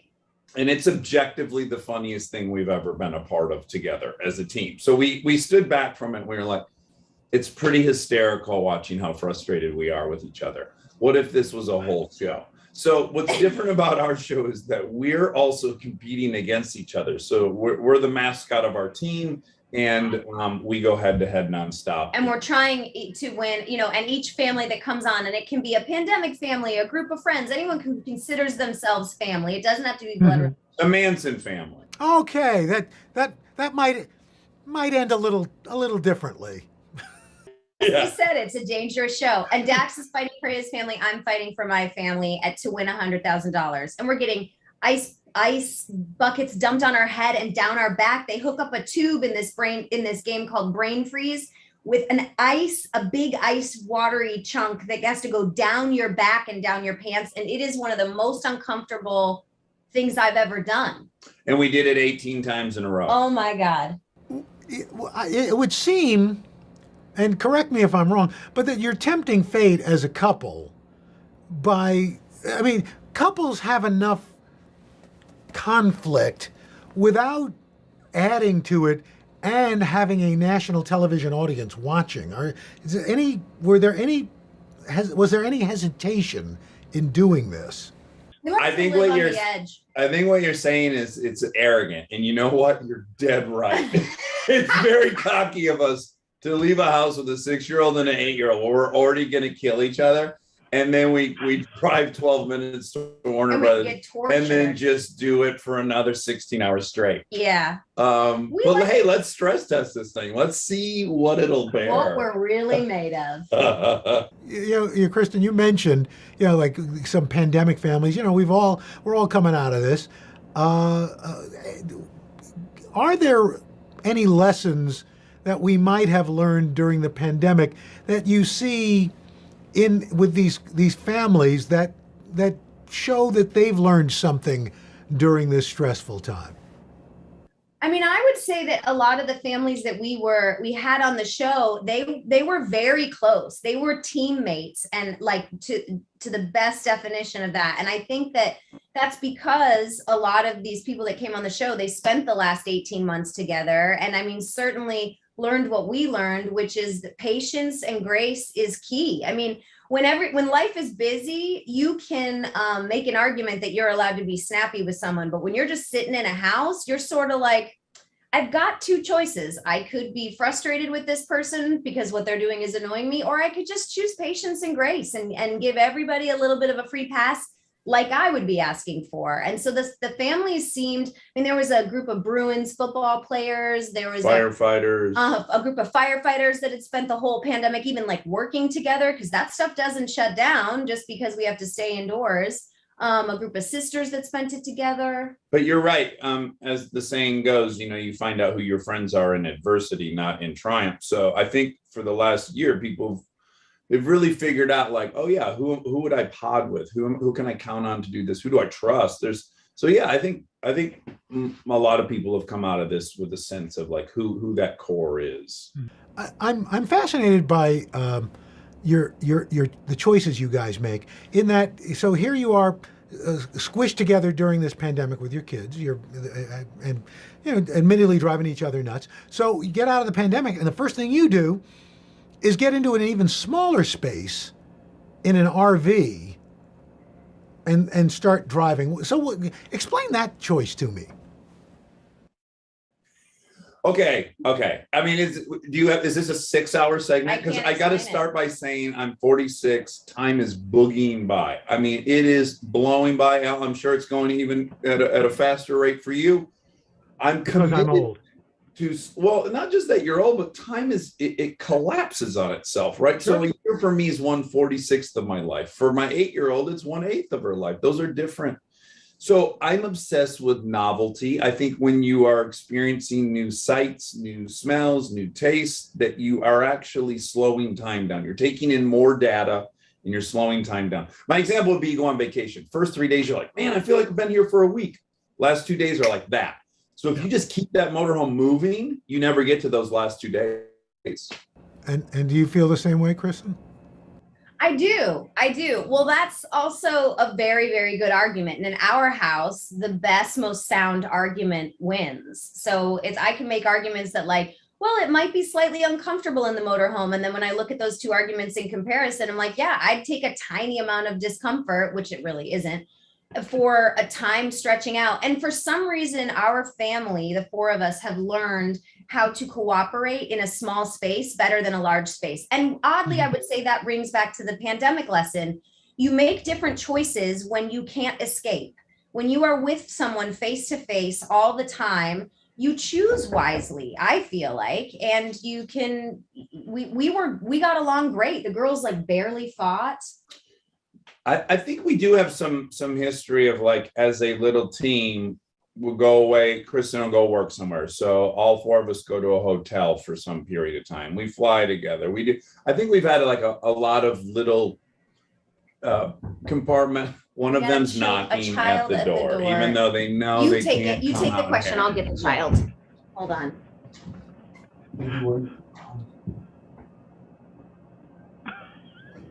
I said, we're on TV right now. We're on the news. And she said, okay.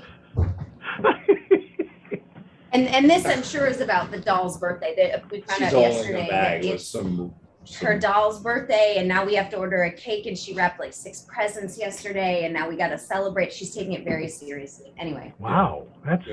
She's planning a Bacchanalia for this. But as teammates, as Dax was saying, because we travel as a family when he works or when I work, we support each other no matter how crazy the idea. So we will be celebrating Gloria, the doll's birthday this evening. Good morning, everybody. Welcome to Today. Let's go!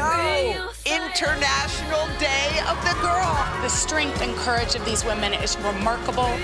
What's your message to girls who want to make a difference? Believe in yourself. You can make it happen.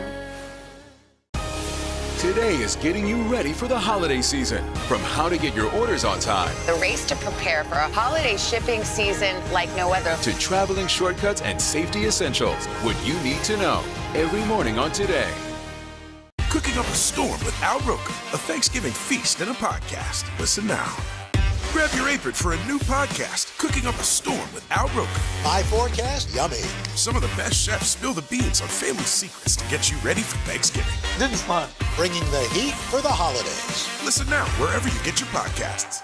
Cooking Up a Storm with Al Roker, a Thanksgiving feast and a podcast. Listen now. Today is getting you ready for the holiday season. From how to get your orders on time, The race to prepare for a holiday shipping season like no other. to traveling shortcuts and safety essentials. What you need to know every morning on Today. Good morning, everybody. Welcome to Today. Let's go! International Day of the Girl. The strength and courage of these women is remarkable. What's your message to girls who want to make a difference? Believe in yourself. You can make it happen. Cooking Up a Storm with Al Roker, a Thanksgiving feast and a podcast. Listen now. Here's the thing, and you talk about, Dax, gender assumptions. And I think people always assume that boys smell worse than girls. And as the father of 2 girls and a boy, I can tell you that that's not necessarily so. And I understand that there's an issue in your house with that. Well, they smell like vinegar, and I can't compare them to boys, but it's all kids. And I think you're referring to when we bathe them. It's a smell test. It's a foot smell test. And then you just pop them in the water or the shower or the bath. Yeah. But prior to that, it's too much work. So it's every couple Especially of in days. the summer. So something happens in summer, right? You loosen up the bedtime. All of a sudden we realize like, oh geez, now we're watching TV with these kids at like 11 p.m. This went off the rails. And then you're just bathing them far less, and you're kind of leaving them in charge of it, which they're bad at it. And then, a whiff will hit you and you go, oh, it's time. Yeah. In fact, it was probably time yesterday. Yeah. Yeah, but here we are. So was that the impetus for your line, Hello Bello, for like soaps and products for kids? Get them clean. Our kids were because we, we're overpaid and we live in Los Angeles. So we had our, any product that might've been fantastic, we had access to, we could afford.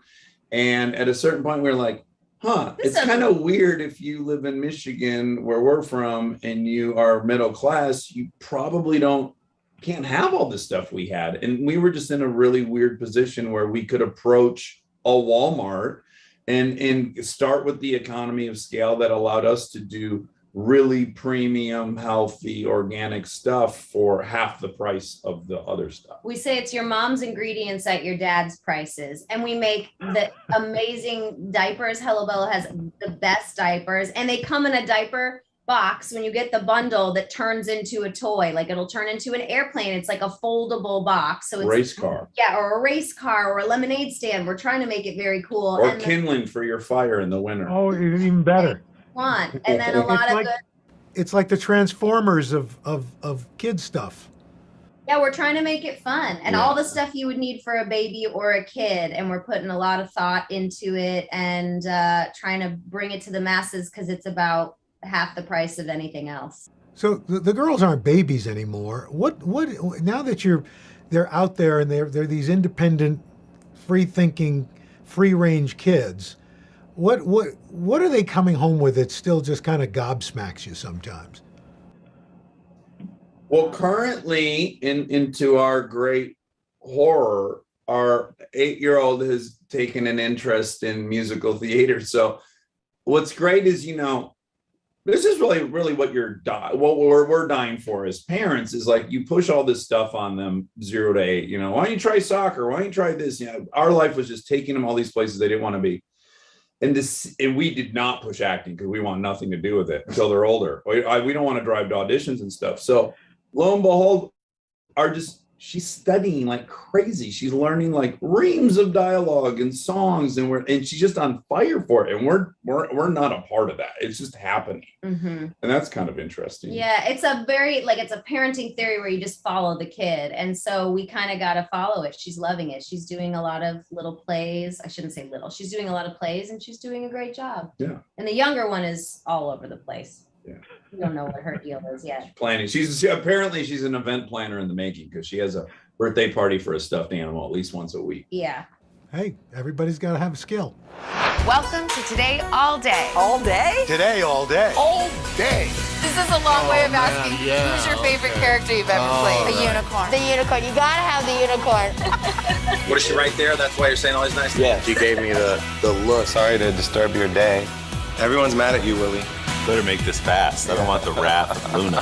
When I see you, I always think, I wonder what his quote would be. Give us 6 minutes and we'll ask as many questions as we can. Welcome to Cold Cuts. Cold cut, cold cut. My buddy Cal cooking with me. Dads don't babysit. It's called parenting. What was the first book you remember loving? Heart Smart Today with simple exercises to strengthen your heart. Make the most of your beach days. It's all about the tracksuit now. How good do they look? I now pronounce you husband and wife. Kiss the bride. This morning, a story of people helping people. You've received tons of letters from people who have been inspired. Let's do the weather out. Okay. All you gotta do is say, it's cold, it's warm, it's raining, it's snowing. That's it. Is it easier to pass a bipartisan bill right now than it is to pass a Democrats-only bill? This supply chain issue has been a problem for months. Do you concur that this is going to get worse before it gets better? Are you concerned about the direction of your party? If it's Sunday, it's Meet the Press. People really don't know what's going to happen. Nearly a dozen hours after the eye roared ashore. More good people than bad people, right? 5 seconds. 4. There is some late-breaking news. 4 hours into the Iowa caucuses by the banner delivery. All right, it just needs Cooking up a storm with Al Roker, a Thanksgiving feast and a podcast. Listen now. Make the most of your day with Today All Day. Get closer to all your friends of today in a whole new way. Today in 30. We give you a mix of everything you love about our show in a mere 30 minutes. Shop today with Jill Martin. We're helping you shop like never before. The latest styles and biggest names. Today food. Things are heating up in the Today All Day kitchen. Cooking essentials and recipe inspiration. Get ready. Are you ready? Oh, I'm so ready. Only on Today All Day. Sometimes the news can be difficult and overwhelming for kids to understand. Will coronavirus come back next year? So to help make sense of it all, we've created a newscast just for them. Man, you know a lot. We hope your family will watch Nightly News Kids Edition. Today is now a podcast available every morning. Listen wherever you get your podcasts. The Meet the Press Chuck Todd Cast, free wherever you get your podcasts. This isn't about spending going forward. This is about spending that's already happened. Do you accept the idea that we have a crisis at the border? The vaccine mandate. Is this going to work or is this going to backfire? If it's Sunday, it's Meet the Press. So your parents, your producers, your actors, actresses, your game show hosts, you guys leave this crazy life. Is there anything that you've got on the bucket list that you haven't done yet that you want to tackle?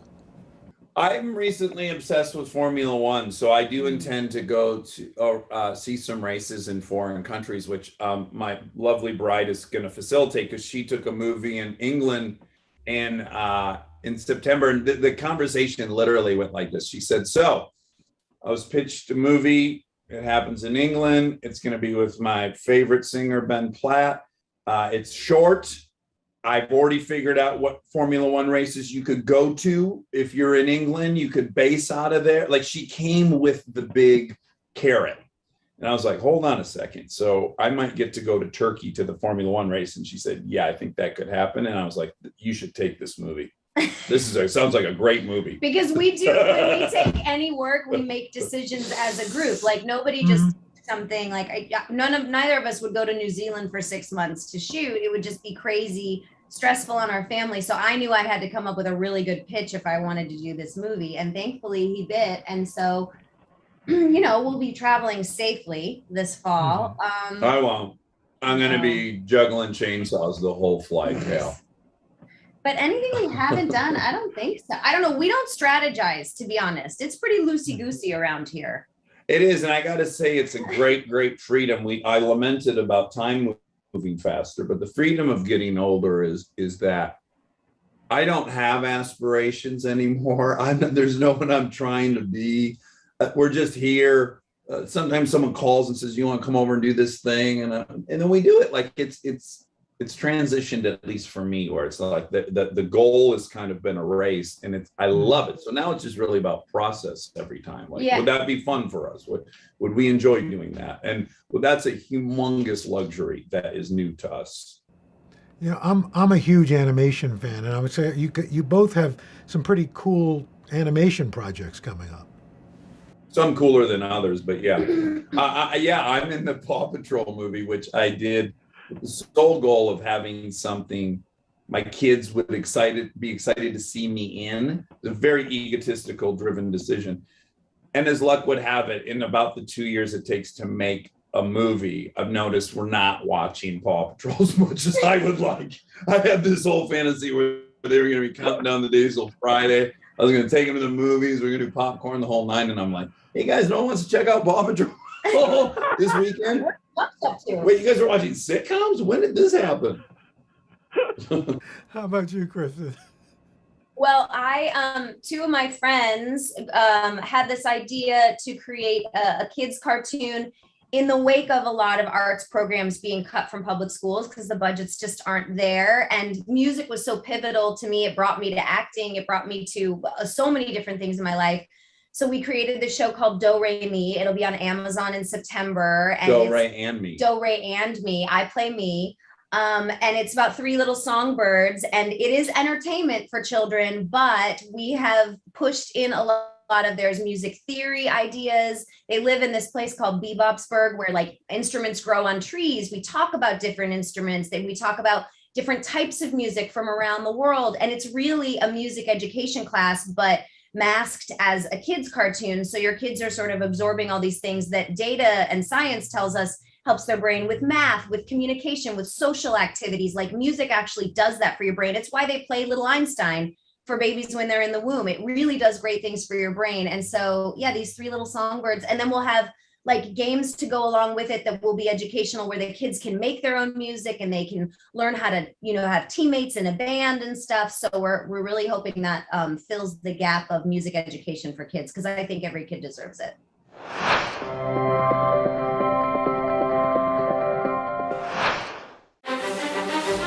This isn't about spending going forward. This is about spending that's already happened. Do you accept the idea that we have a crisis at the border?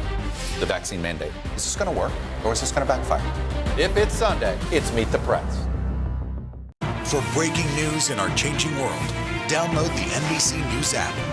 Today is now a podcast, available every morning. Listen wherever you get your podcasts. Cooking up a storm with Al Roker, a Thanksgiving feast and a podcast. Listen now. Grab your apron for a new podcast, Cooking Up a Storm with Al Roker. My forecast, yummy.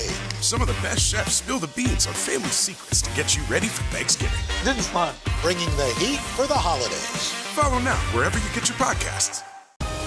Today is getting you ready for the holiday season. From how to get your orders on time, The race to prepare for a holiday shipping season like no other. to traveling shortcuts and safety essentials, what you need to know every morning on Today. Grab your apron for a new podcast, Cooking Up a Storm with Al Roker. My forecast, yummy. Some of the best chefs spill the beans on family secrets to get you ready for Thanksgiving. This is fun. Bringing the heat for the holidays. Listen now wherever you get your podcasts. Grab your apron for a new podcast, Cooking Up a Storm with Al Roker. My forecast, yummy. Some of the best chefs spill the beans on family secrets to get you ready for Thanksgiving. This is fun. Bringing the heat for the holidays. Follow now wherever you get your podcasts. I love the title Queen Pins. I mean, it's perfect. Tell me about this. It's a baller title. Well, it's a true story about these suburban housewives who felt down on their luck, started a counterfeit coupon organization, and they laundered $40 million. And you can read about it in the news. And Aaron and Gita, these beautiful filmmakers, who's a husband and wife team, made it into a script, and I shot it with Kirby Howell-Baptiste, who's one of my favorite actresses ever. This is project number 5 with her, and I will continue to work with her. So it was really fun. It's got Paul Walker Hauser, Vince Vaughn, and it's just a really fun Queen Pins comedy about these girls trying to evade the law and make some money. And I had so much fun doing it. And Dax, one of the great pleasures of technology of these podcasts, and your podcast, we time in and time out is really, it's like this whole other version of you, yet it is you. Are you surprised at how much people love this podcast? I mean, it really is something that it seems like maybe you did on a lark, but my gosh, it is terrific. Thank you so much. It's a humongous surprise. The trajectory of my working career has been work really hard for a couple of years, and then have the movie come out on Friday, and then want to die on Saturday. So that's my work reward muscle memory is a little skewed, and so yeah, to do something that I worked less hard on and that was really successful is very disorienting. I don't know. But I will say, I think any credit that I could take, I would just have to give it to AA, because I think my original goal in the podcast was like, I get to go to these meetings every week. It's all men. They're sharing openly. They're admitting their character defects, the ways they've erred and what they learned from it. And I'm picking up all this stuff, and the level of vulnerability and honesty and support is so unique. Why doesn't everyone get to experience this? Why does one have to go be an alcoholic to have this peer experience? And so that was kind of the North Star of the podcast. Is like, what if we could do this in public? What if I could start first and go like, oh yeah, all these things happened to me, and this is how I did it, and I messed up this way, and get the ball rolling that way, instead of like, how'd you win that Oscar? Boy, you were great. Like, I think there's some other conversation to be had that is not unique to AA, but it was seemingly unique to the podcast space. So I think that's why. Well, I think the honesty of it and just almost, and I don't mean this in a negative, but the rawness of it is something that we're just not used to, in pop, our pop social world right now. I try when I'm feeling very lofty about myself, I think of it as a bit of an antidote to 140 characters, a curated life of pictures on Instagram, all these things that are snapshots. I'm much more interested in like the whole thing, and not the time that you got the angle where I actually look like my nose is average size. Like, that's not what we're after. Well, it succeeds, my friend, and to both of you.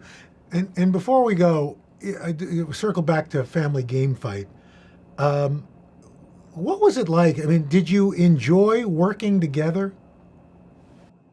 More than ever on this one. We just in general enjoy working together because, and we've said this before, so I sound a little inauthentic, but in life, every day there's 9 options for us to disagree. We don't have a common goal. We don't want to eat at the same place. We aren't in the mood to watch the same TV show. We don't have the same opinion on what we should do with the kids as parents. It's just a nonstop waterfall of compromise. When we work together, it's this rare bubble where we have the exact same goal. Like, we want the show to be great. And then even more than that, it's rare, I think, for partners in a marriage to be the benefactor of their partner's genius. So if I'm out on stage in this game show, it's on my shoulders and it's on hers. And she is like, she's John Stockton and I'm Malone, or vice versa. Or she's, I'm Pittman, she's George. Like, I look at her and I go, oh my God, she's going to do more than half the lifting, maybe even more than half the lifting. She's so good at this. Watch her go. Oh my God, I feel safe in like my teammate. It's just a rare thing, I think, to get to experience in a marriage. I suck up. No, it was beautiful. But yeah, he's also said before, you don't get to go to work with your partner and see them thrive. If your partner is an accountant, you don't get to go to work and see them do a spreadsheet or add numbers. Yes, smash a spreadsheet. But we get to go to work and see each other be a sort of in our element and be our best. And it's also the safety net as an actor to have someone you trust so much next to you. So having a common goal mitigates any sort of arguments that could happen or compromises, because we're just on track with a common goal. And that's something really beautiful. And we always come home feeling very grateful for each other. Yeah, some people go away to like nice hotels for a week to rekindle, and we go shoot for 90 hours and we come out thinking like, yeah, I picked the right one. And you get paid. That's right. Oh, guys. And Doji coin, which we regret. Oh, well, but it's a cute little dog. So. It is. I think that's what got us. Gets everybody. Guys, thanks so much. It's great to see you. Thank you, Al. A lot of fun. Yes. Yeah. Yeah. Thanks.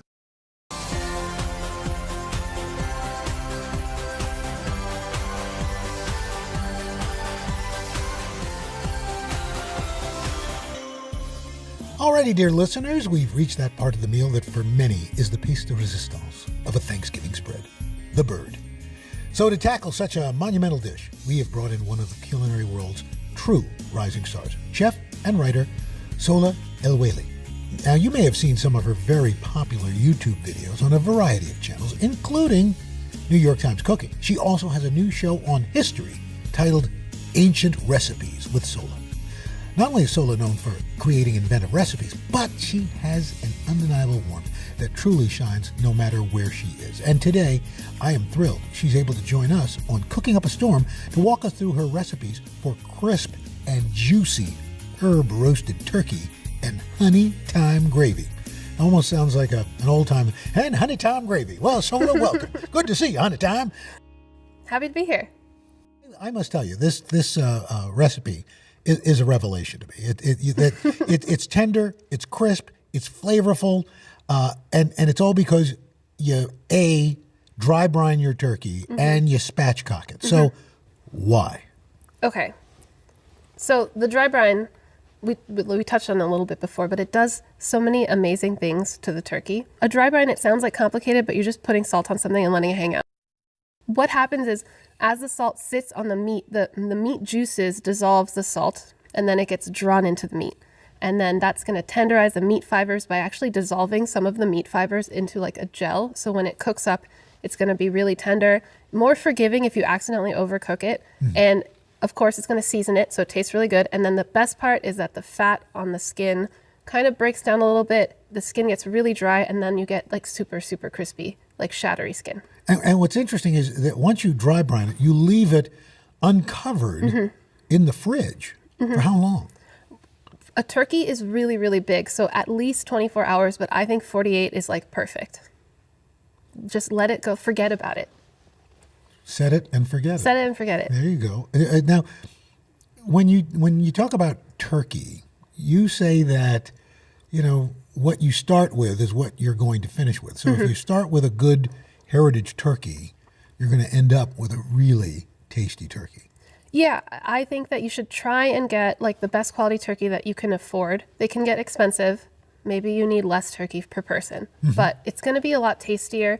A lot of those conventional brands are injected with brine, which just means they're plumped up with water. I try and get the best turkey you can find, organic, heritage, but you know, you don't have to break the bank, just invite less people. And here's the thing. I do agree with the invite less people part, but that's another story. Hopefully none of my family's listening. But I also think we tend to want to give people a lot. When at Thanksgiving, it's more about the sides than it is, in a sense, the turkey. So you don't need a lot of turkey. No, you don't need a lot. Just try and make sure it's good, right? I feel like a lot of times the turkey ends up being the most disappointing thing on the table. Because you get something, you know those turkeys that have like the thermometer in it that pops? Yeah, the pop-up thing. Those are a lie. They are. They only pop at like when the turkey is so overcooked, it's like cardboard. You know, don't waste your time with that. Get the good turkey, temp it yourself. When I bite into your turkey, it's not only moist and just juicy and succulent, but it is very flavorful. What is causing that? It's just because we didn't dilute the flavor. Because we started with the good bird that wasn't injected with brine, and then we didn't do a wet brine. Because a lot of recipes tell you to dunk your turkey in this wet brine, which is like water and salt, and your turkey's just going to absorb water. So we're keeping that turkey flavor really, really concentrated, and so it tastes more like turkey. Oh, and then there's a secret ingredient, What's right? The MSG. The MSG, which is in the rub. There's a little bit of MSG in the rub. You don't need very much. MSG is one of those things where just a little bit makes a huge difference, and it makes your turkey taste more like turkey. It just makes things more savory. So if you're cooking something that's already savory, like tomato sauce or anything with cheese, any kind of meat, just like a pinch of MSG makes it taste more like itself. Good. A lot of people, because MSG's gotten, in your opinion, a bad rap. Unfairly. None of the scientific studies have shown that there's any negative effects from eating MSG. I like science. So you shouldn't have a big handful of it, but No. you know, just a little. A little sprinkle here and there. It just makes everything taste better. What's the one mistake when it comes to the turkey that we make? I think cooking it whole and putting stuffing in it, trying to get that picture perfect turkey. The stuffing dries it out because all of that flavorful turkey juice just gets absorbed into the stuffing. And then when you cook it whole, it doesn't cook as evenly.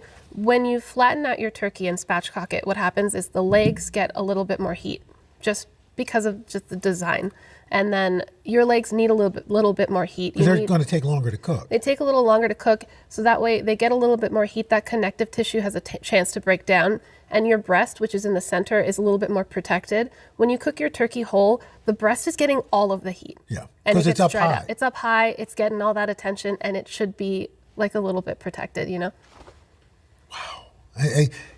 You've actually, after having tasted this, and I've been a huge proponent, if you've listened to this, and there's no reason why you would have, but to stuff the turkey. I like the stuffing, and probably you've now explained why I like stuffing in the turkey, because it absorbs all the flavor of the turkey. You can make a really tasty stuffing on the side if you get some really good bone broth and just like add it to your stuffing mix. It's going to taste like it was cooked in a turkey. Wow. You can have it all. Can I have it all? We can all have it all, at least one day a year. Okay, that's all I'm asking for. That's all.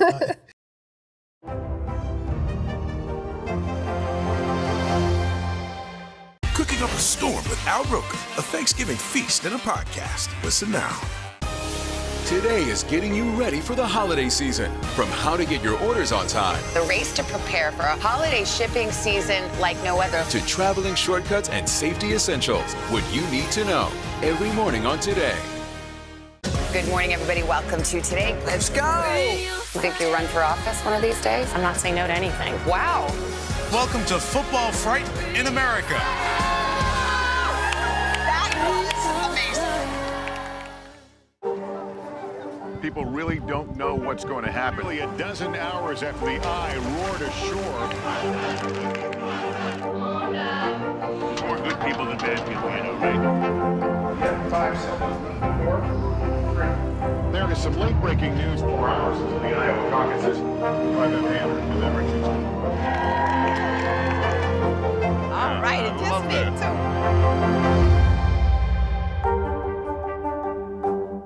Grab your apron for a new podcast, Cooking Up a Storm with Al Roker. My forecast, yummy. Some of the best chefs spill the beans on family secrets to get you ready for Thanksgiving. This is fun. Bringing the heat for the holidays. Follow now wherever you get your podcasts. Today is now a podcast, available every morning. Listen wherever you get your podcasts. Okay, the gravy. I will say, when you were adding honey to it, I thought, really? And yet again, you have changed my whole preconceived notion of everything that I've come to believe about Thanksgiving. So how did you come across the idea of putting honey into your gravy? On my kitchen counter, like my core spices are salt, sugar, MSG, pepper, and honey. A little bit of honey helps round out dishes in a way that, like sugar doesn't do. The honey gives it a nice body. Honey has like a little bit of natural acidity, so it kind of perks things up, and there's that sweetness. But you saw I didn't go overboard. It's just like a couple of teaspoons, and it really just mellows out all the flavors. Sugar is really important in savory food, the same way you add a pinch of salt to dessert. It just helps everything like liven up. It's like, hello. For you growing up so long, what was Thanksgiving? What were your Thanksgiving memories? Thanksgiving's my favorite day of the year. Is Genuinely, I love Thanksgiving. Yeah. My family is Muslim, so we didn't grow up celebrating any of like the conventional holidays like Easter or Christmas or New Year's even, because my parents also worked a lot. But Thanksgiving was the one thing that we did that other people did that made me feel like I fit in. Like, it was the one time of year where I felt like everybody else, which is when you're a kid, that's all you want. Yeah. So I loved it. My mom, when my parents first came to America, my mom worked at a factory, and one of her coworkers was really great and like really helped us learn about American cuisine. So she would have my mom over, and they would just like cook together. So one Thanksgiving, my mom came over really early, and they cooked the whole meal together. Fully like super traditional, classic American stuff, like the box stuffing, the gelatin pudding pie. Everything was like from a box, but it was delicious, and the canned cranberry sauce and all that. And that was the meal that we had almost every single year until I got older and I started to make things from scratch. But yeah, like I loved the green bean casserole with the soup from the can. Yeah, and the French fried onions. French fried onion. Yeah, we did all the classics, and I loved it because I loved feeling like everyone in the country was like doing the same thing. It was a shared experience. Yeah. To cover the news, you have to be in it. We'll take you to the front lines of the story, bringing your news feed to life. Streaming live every night. It's your news playlist. Top Story with Tom Llamas. Weeknights at 7 on NBC News Now. The Meet the Press Chuck Toddcast. Free wherever you get your podcasts. People really don't know what's going to happen. Nearly a dozen hours after the eye roared ashore. More good people than bad people, you know, right? Yeah, 5 seconds. 4, 3. There is some late-breaking news 4 hours into the Iowa caucuses by the hand with everything. All right, it just did too. Nearly a dozen hours after the eye roared ashore. There is some late-breaking news.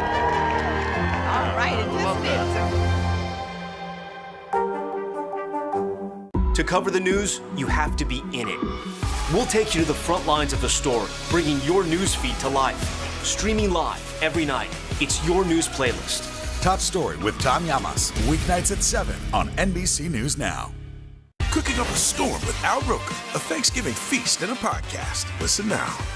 Grab your apron for a new podcast, Cooking Up a Storm with Al Roker. My forecast, yummy.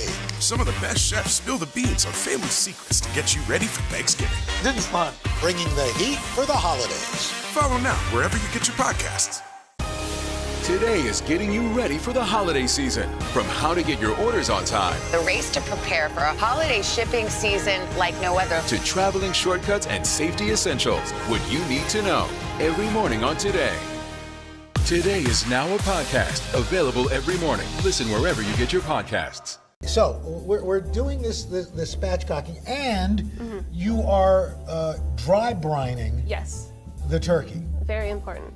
Now, why is that important?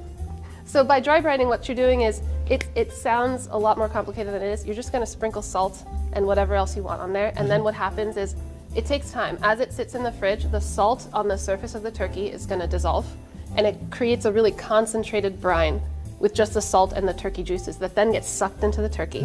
And then it does 3 really cool things. First, obviously, it's gonna season it and make it delicious. Right. But it also kind of breaks down some of those muscle fibers, creating a bit of a gel, so it So a stays little more tender? It's really tender, really juicy, and there's less worry about overcooking it. It's just going to be a bit more forgiving. And then I think the best part about the dry brine is it's going to dry out the surface of the skin and break down the fat, so you get really crispy skin. Crispy. Ooh. Crispy. Crispy. All right. I'm very excited about this. So what? How do we start? How do we start to prep this? Okay, so first the dry brine. So I'm keeping it really, really simple. Okay. It's just salt, a little bit of sugar that helps with the browning, and a touch of MSG. You know, That's a good thing. that's a good thing. That's We a want very our good turkey thing. to taste like turkey. I mean, please.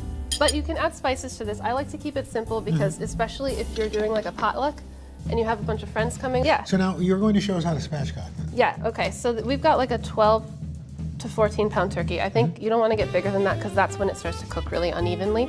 So if you have a lot of people, make 2 turkeys. Okay. Yeah. So spatchcock, super easy. We're gonna flip this over. Okay. Boom. And we're gonna cut out the backbone, and then we can open it up and kind of like butterfly it. So I'm just gonna use kitchen shears, and we're gonna do little snippety. We're gonna get through those bones. Okay.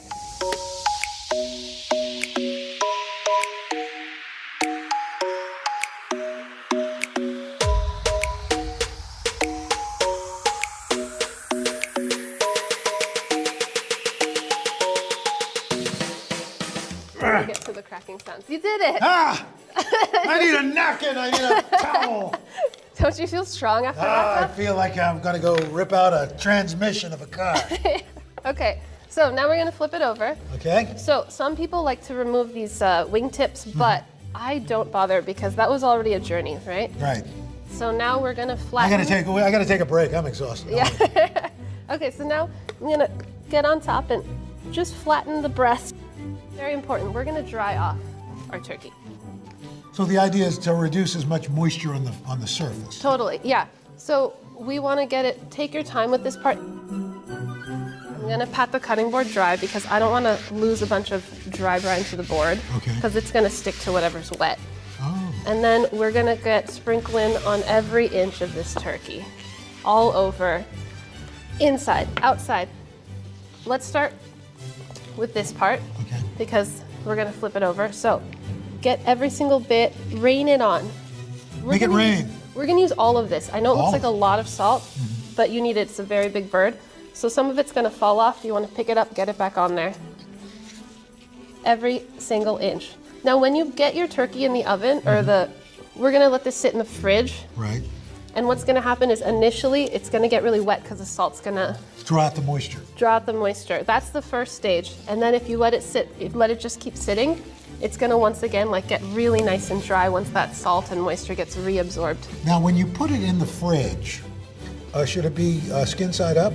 Skin side up. Breast side up? Breast side up, uncovered, and 24 hours minimum, but like ideally 48. So 48. 48 hours. Could you go 72? Yeah, I have. Okay. So, dry brine. so it obviously, if you are planning ahead for Thanksgiving and you've got a frozen bird, you've got to plan way ahead. Way ahead. Get that bird defrosting a week before Thanksgiving. Or maybe start right after Halloween. Or maybe right after listening to this podcast. Go buy a turkey. There you go. Now, are you a bit of a turkey snob? Do you have to have a fresh turkey as opposed to a frozen turkey? I think that it's important, like the quality of the turkey you start with is really important, so I try to get a heritage breed. Okay, so I like to keep it really simple. We're just gonna roast it on a bed of these woody herbs. Whatever you've got, pop it on here. So you can get crazy, you can put garlic under there, onion, lemon, but I like to keep it real simple so that the sides can kind of shine. Okay. And this is gonna hang out in the fridge, uncovered. Uncovered. For 1 to 2 days. Yes. Then you're going to take it out. Now, how long do you leave it out before you put it in the oven? Well, you could just put it in the oven, but I think it comes out so much better if you let it come to room temperature before you roast it. Because it doesn't have to fight, the oven doesn't have to fight the coldness. Yeah, exactly. It's not like shocked. Right. So I like to let it sit for like 3 hours. Okay. But then the great news is, because it's spatchcocked and dry brined, we're gonna cook it on high heat, 425, and it only takes like 90 minutes. What? Yeah. Game changer. I know, instead of having your oven blocked up with the turkey for like 4 hours, you can have time to make your casseroles and your pies and all that, and this just goes in right before you eat. Crazy. I just changed the game. You have. Mind blown. All right, so this is in there, and while this is in there... Well, before it goes in there. Before it goes in There's there. one more step. One more thing. Step. So we want to brush it with a little bit of fat to help get that crispy skin. Gotcha. I like to use ghee, which is butter that has had the milk solids. So clarified butter. Clarified butter, Okay. yeah. So it's gonna give us all the flavor of butter, but it has a higher smoke point, so it's gonna get really crispy as if we were using oil. Wow. All right. Magic. In the oven. In the oven. 425, 90 minutes. 90 minutes. While that's happening, we've got more stuff happening here. Yes. Well, okay. So gravy. Gravy. A lot of people make the gravy with the drippings. Yes. But I actually don't, because there's a lot of people around the house. There's so Right. many things happening. Gravy's an easy thing to get done like a couple days before. Do it ahead of time. Get it out of the way. Knock it out. Knock it out, and then the drippings I like to save as a special treat for the next day. Listen to this. You take those drippings, you're gonna take your leftover turkey, fry them in the drippings, and make turkey carnitas tacos. My gosh. Right? Where have you been all my life? So the gravy you're gonna make a few days before. Okay. If you wanna be extra, take that backbone. You're not afraid. You didn't mean take it. Not right now. Oh, I'm sorry. I thought you said take that back behind. I'm a very literal person. Yeah. I'm sorry. What you can do is take that backbone, roast it up in some fat, maybe roast up your giblets, and then cook that with some broth and a bunch of veggies to make it really, really flavorful, which is what we've done already. Right. So this is a broth that's like amped up. It's like turned up. It's Like got broth on steroids. Boom, exactly. Yeah. It's like broroids. Exactly. Yeah, so then once we have your broth, we're gonna make our gravy. Gravy keeps. Nothing bad is gonna happen to this if you make it a few days early, so just Really? go for it. Okay. So you've got some butter in here. Starting with some butter. Okay. We're gonna make a really simple roux to thicken up our gravy. So we're gonna melt our butter until it's nice and foamy, and then I'm gonna add some flour. You wanna wait until it gets foamy, because then the butter is hot enough to evenly absorb the flour and you don't have any lumps. That's why you end up with lumps if you just dump the flour in right now. If you make lumps early, Yes. you're gonna have lumps the whole time. Lumps are forever. Lumps are forever, so Okay. you just make sure you don't start with any lumps. No. Okay, so we got foamage, so now my flour is getting in. We had foamage. And we just want this to get it's gonna get foamy again and blonde. You don't wanna overcook the roux at this point, but this is really it. That's all. That's it? That's as far as you need to take it. Okay. And now we're gonna add our broth a splash at a time. Now, okay, you know Jacques Pepin, the legendary chef. He can add the broth all at once and not end up with lumpy gravy. But I'm not Jacques Pepin. You're That's not right. Jacques Pepin. No, nobody is Jacques No Pepin, one listening except for is Jacques Pepin. That's I think you should add it a tablespoon at a time and just make sure you're lump-free. It's almost like you're making a gravy risotto. Then once you add all of this liquid, you need to make sure it simmers for a few minutes to lose that raw, floury taste. Otherwise, you can taste it. You're like, ooh, Yeah. it's gonna be a little weird and starchy. Now, Everything here has been pretty simple. We just got like salt, herbs, but you can like get crazy here if you want. You could add some, I don't know, chipotle peppers. Make a spicy gravy to go with your Southwestern barbecue turkey. Very nice. You know, I want to give you a basic like outline so people can get home and now we're gonna season it up. I'm gonna keep it really simple. A little bit of thyme. Okay. A little black pepper. We're gonna add salt to taste. Now, if you're using like a store-bought broth, it probably has a good bit of salt. So make sure you taste it before you get crazy because it might be good. The butter you use, would you use salted or unsalted? I always use unsalted because I want full control. Okay. You know. So you can always add salt, but once the salt's in there, it's over. You're done. Game over, yeah. Forget it. Okay, and then I like a touch honey. Of honey. I was referring to that, not you. But that's crazy. Well, I think that I love a little bit of sweetness on the Thanksgiving table because I grew up with the cranberry sauce from the can. Yeah, who didn't? Yeah, so this kind of gives me that sweetness in a different way. And also, so when I'm sad, my sad food, my husband makes this for me, is mashed potatoes with this honey gravy. So now it's like my favorite thing. Oh my gosh. He's a lovely man. It's so sweet that you have a husband who makes you food to lift you out of your sadness. Yeah, I'm lucky. Okay, so then make this in advance. So the giblets, my mom always used the giblets, always, either in the stuffing or the gravy. So what I did was, the day you get your turkey all dry brined, sear them off that day while they're nice and fresh. A little bit of salt in a little bit of butter, nicely chopped up, and then on the day of Thanksgiving, you can either add it to your gravy, which is what I'm gonna do, or you can add it to your stuffing. That's also really tasty. Oh, that's interesting. But if you don't like giblets, don't eat them. No. But at least give them to the dogs. The dog likes the giblets. Dog loves the Well, giblets, who you know? I love the giblets. I do too. People really don't know what's going to happen. Nearly a dozen hours after the eye roared ashore.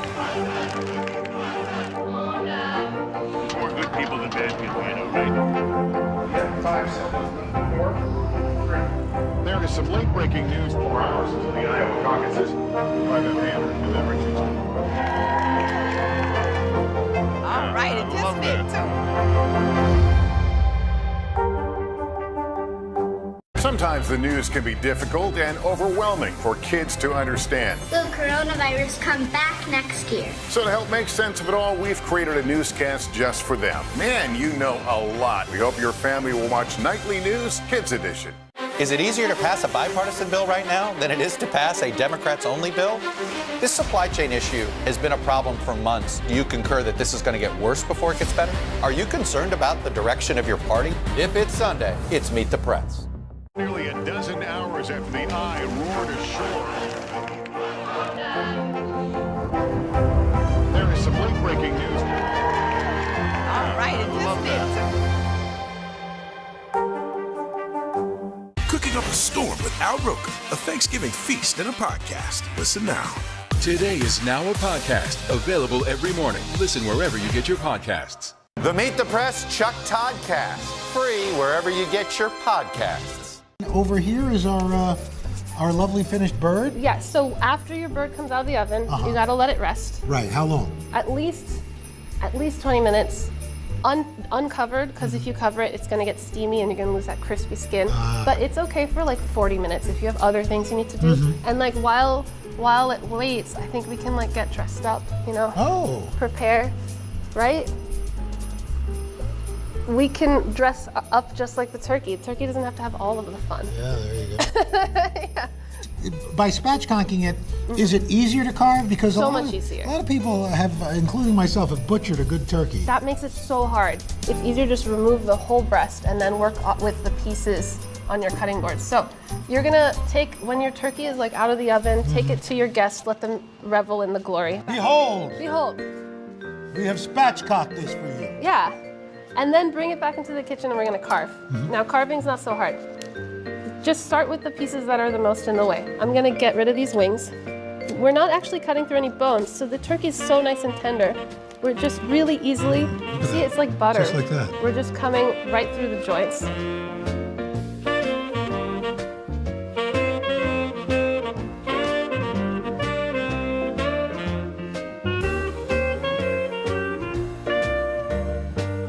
So the leg immediately just beautifully came off, right? That's amazing. Just make the turkey work for you. You don't even have to know what you're doing here. You could just rip off the pieces. Look at this. Bone. And then we just work our way along this breastbone to remove the meat right off the breast. You can see these ribs right here. Mm-hmm. Just move along the ribs and just slice them right off. Easy peasy. Anyone can do this. Okay, so now we have this beautiful boneless breast. Mm-hmm. Instead of trying to do this crazy carve with it on, we just go across and we get like beautiful... it's a loin. Exactly. And now everyone gets a little bit of skin. That's why I love cutting the turkey this way. Yeah. Everybody gets some crispy skin. The meat is so tender and juicy. I wish they could just breed a turkey that's just made of skin. We're probably going to get there soon. Yeah. They'll probably figure out how to make it plant-based. Just a plant-based skin. Wow. The mind boggles. Yeah. Okay, Look so at that. got a couple of nice slices. Oh. Boom. That looks nice, That right? looks fantastic. That's like sandwich ready. Yeah, it is. And which is the best part? The next day sandwich? Yeah. I like that more than the actual meal. I do too. You want a little dark meat? Of course. So I like to debone the dark meat too, so that, it's not just going to that one person who gets the leg first. Right. Gonna flip this over, and the bone is right here. We're gonna run our knife right along the bone, and you just gently peel that skin right off the bone. The meat is really tender, so once we get around here, it'll just slip right out. Flip it over. Wait, keep the skin intact. This is the most important part. Shh. No one's watching, right? No, they're just listening. They're just listening. All right, and I'm getting, so you can see I've pulled the bone out of here, and now we just lose it. Boom. Bang. Boom, and then we can flip this over and get really nice, thick slices of dark meat as well. See, I've never seen the dark meat sliced. Why the hell not? Make it easier for your guests, you know? Yeah, it's all about the guests. I usually just slice up half the turkey, one leg, one breast, Right. and then try to save the rest for myself for later. God. You know what I mean? That's the trick. Okay, we got nice thick slices of dark meat. All right, do you have a preference, dark or light? I'm more the dark meat, but too. I will say, this breast meat Not bad. is pretty spectacular. Yeah, I think so too. It's that MSG. Don't be scared, guys. Okay, a little gravy. And we are ready to dine. Little giblets. That looks pretty Look at good. that. Yeah, right? You can make this. Anyone can make this. And I think that it's great because you can get as creative as you want with the flavors. Just think about this as a technique demonstration. This is doing weird things to my hair. Thank you.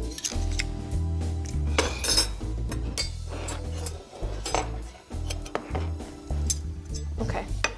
I'm gonna go in for the dark meat. That's what I'm doing. That's my move. That's my favorite bit. That's your jam. That's my jam. A little bit of skin, a little bit of giblet. Whoa.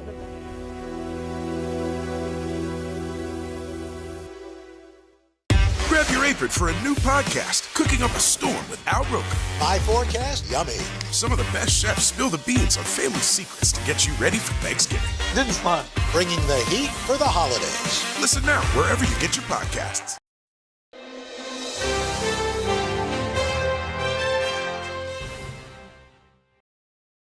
October 25th. This is not any Monday, okay? This is not just any Monday. This is Monday, October the 25th. This is the Monday that our crew, our staff, our awesomeness is here. I've got Manon, I've got Brian in the house. They have not been here since when? March 2020? Why are you not speaking? We forgot how this March 2020. Okay, so I just want to question because some people are coming back to work for the first time. So, Manon, let me ask you. You walk in the door and you have not been here since March 2020. You walk into Sirius XM first time. And what was it like? Little spooky. Yeah. A little bit spooky, but weirdly comforting because it was exactly the same, besides all the people. But I love when you see just one person that you haven't seen in forever. ages. Like, how are you doing? No time has passed. It's bizarre. Isn't it weird to have face-to-face contact with people who you've worked with for years and years and you haven't seen them in forever? Was there I saw Holly in the kitchen. I was like, hi. Oh, you haven't even seen each other? I saw the back of her head and I was like, is that her? Holly? I did one of those. I know. Brian, how was it? It's a little bit of like a back to school feeling, but in like a very weird way. How was your desk? Was it just as you left it? The little bamboo plant I had is no longer there. It's no longer with us. It's very unfortunate, but otherwise pretty much the same. Isn't it weird? You know what, guys? I had this strange out of body. I was actually walking down the street the other day, and it was as if, before masks, like it was as if I had landed from Mars on planet Earth and wondered what had happened. There was like a 2-year-old with a mask on. All these people have their masks on. They're putting them on before they go into the CVS. It's almost like without fail, you reach in your pocket and grab it. Haley, before we step into any building, is like, "Where's my mask?" It's like, and I just thought, oh my God, if you had been like Rapunzel, who's the one who sleeps? Rapunzel? Sleeping Beauty, whoever. If you're one of those ones who sleeps for a long, long time and you woke up and you got out of bed and you walked out and looked to see what was going on. I mean, it was I had one of those crazy things. And the other thing I thought of, and I thought of this yesterday, I went to visit my mom and my sister with the kids, and it was a road trip to Rehoboth. And then on the way home, we have car sickness things, and there was lots going on. Anyway, there was a lot happening. And when I got home, with all these bags of stuff, snacks. My mom always packs us so much food, and it just seemed like a lot of stuff to do and change the kids and bathe them and all that. And I was just thinking for a second as I sat there, like, everything is fleeting. Like, this is fleeting. This is a fleeting moment.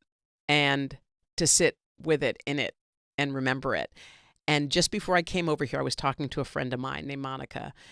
And she told me, which I did not know, that her mom passed in September. And I didn't know that because so many people have passed over this time and we hadn't spoken in a while. And she said to me, "I want you to tell you something. Everything's fleeting." And I said, my God, I was just feeling that. And she said, a lot of people say, well, my mom lived to 87 or 86, and that's how old her mother was. And she said, if I had a do-over, I would listen to her stories all over again and not complain. I would listen to them again and again, and you're like, I already heard that. Okay.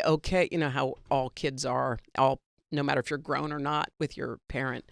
But she said, if I had it all to do over. And she said, the other thing is the eulogy I read to her, I would have written her it in a letter form and read it to her when she was around.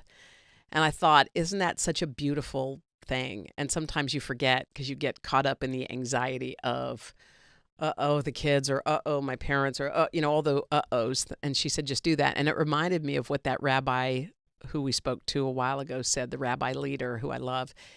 He said, find someone you love, write them a letter, and go to their house and read it. Just go to their house and read it to them and tell them. And when you read this written word, it's different than just going up and saying, I just want to tell you I love you. They'll be like, I love you too, sweetie. Bye. But this is like to really write down your thoughts and have them down. So anyway, I was just reflecting. I was just thinking, wow, isn't that funny? All the things that we complain about, and you realize everything's fleeting. It's just for a minute. Our kids are only going to be this age for so long. They're only going to be in college for so long. They're only even going to be young adults or parents or whatever it is. Anyway, I thought that was an interesting thing. Do you? Is it too much? Sometimes I'm too much. It's too much. No, it's too much. I agree with you. I thought about my mom immediately. Yeah. Because I actually thought the other day that I wanted to tell her. Yeah. Like I was like thinking about, like, she was always the type of mom who like would drive you no matter what. Like she'd pick me up at like 3:00 in the morning, no complaints, like 2 hours away.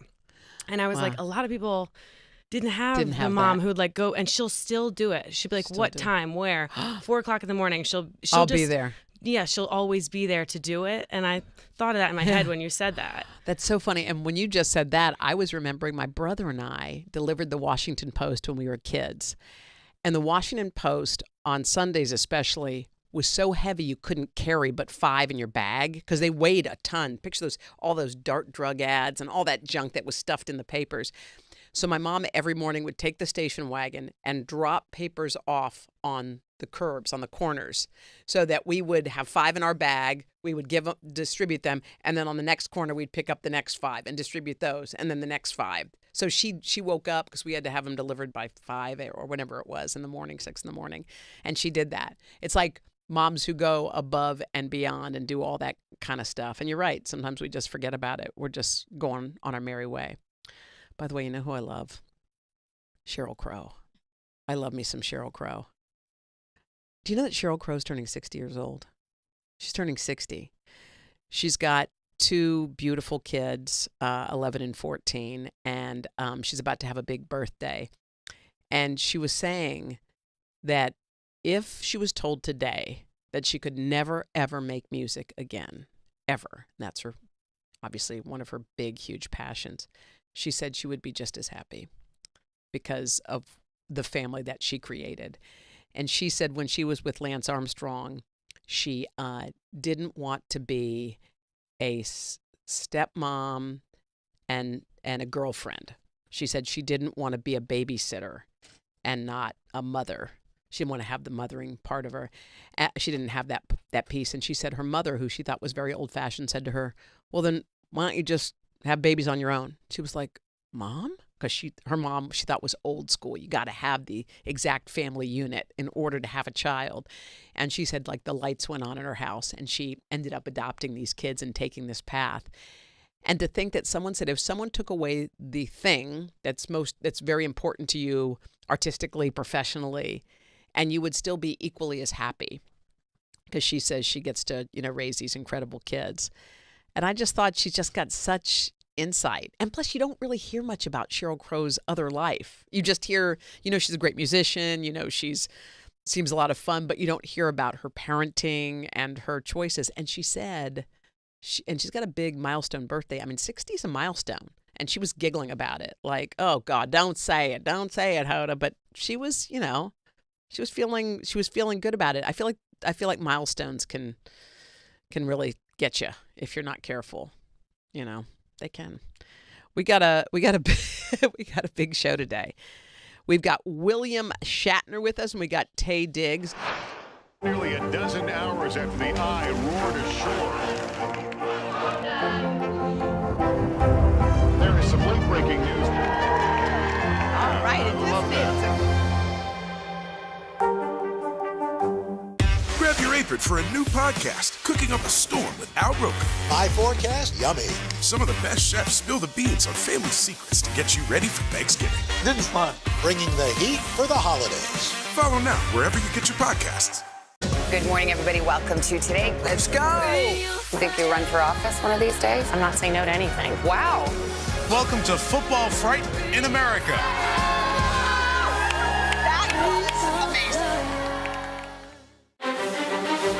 This isn't about spending going forward. This is about spending that's already happened. Do you accept the idea that we have a crisis at the border? The vaccine mandate. Is this going to work, or is this going to backfire? If it's Sunday, it's Meet the Press.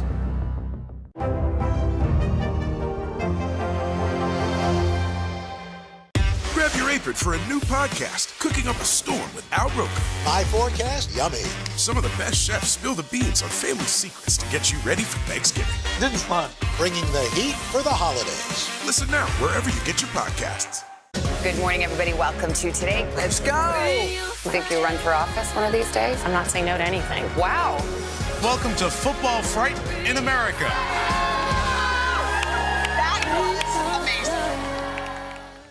Today is now a podcast available every morning. Listen wherever you get your podcasts.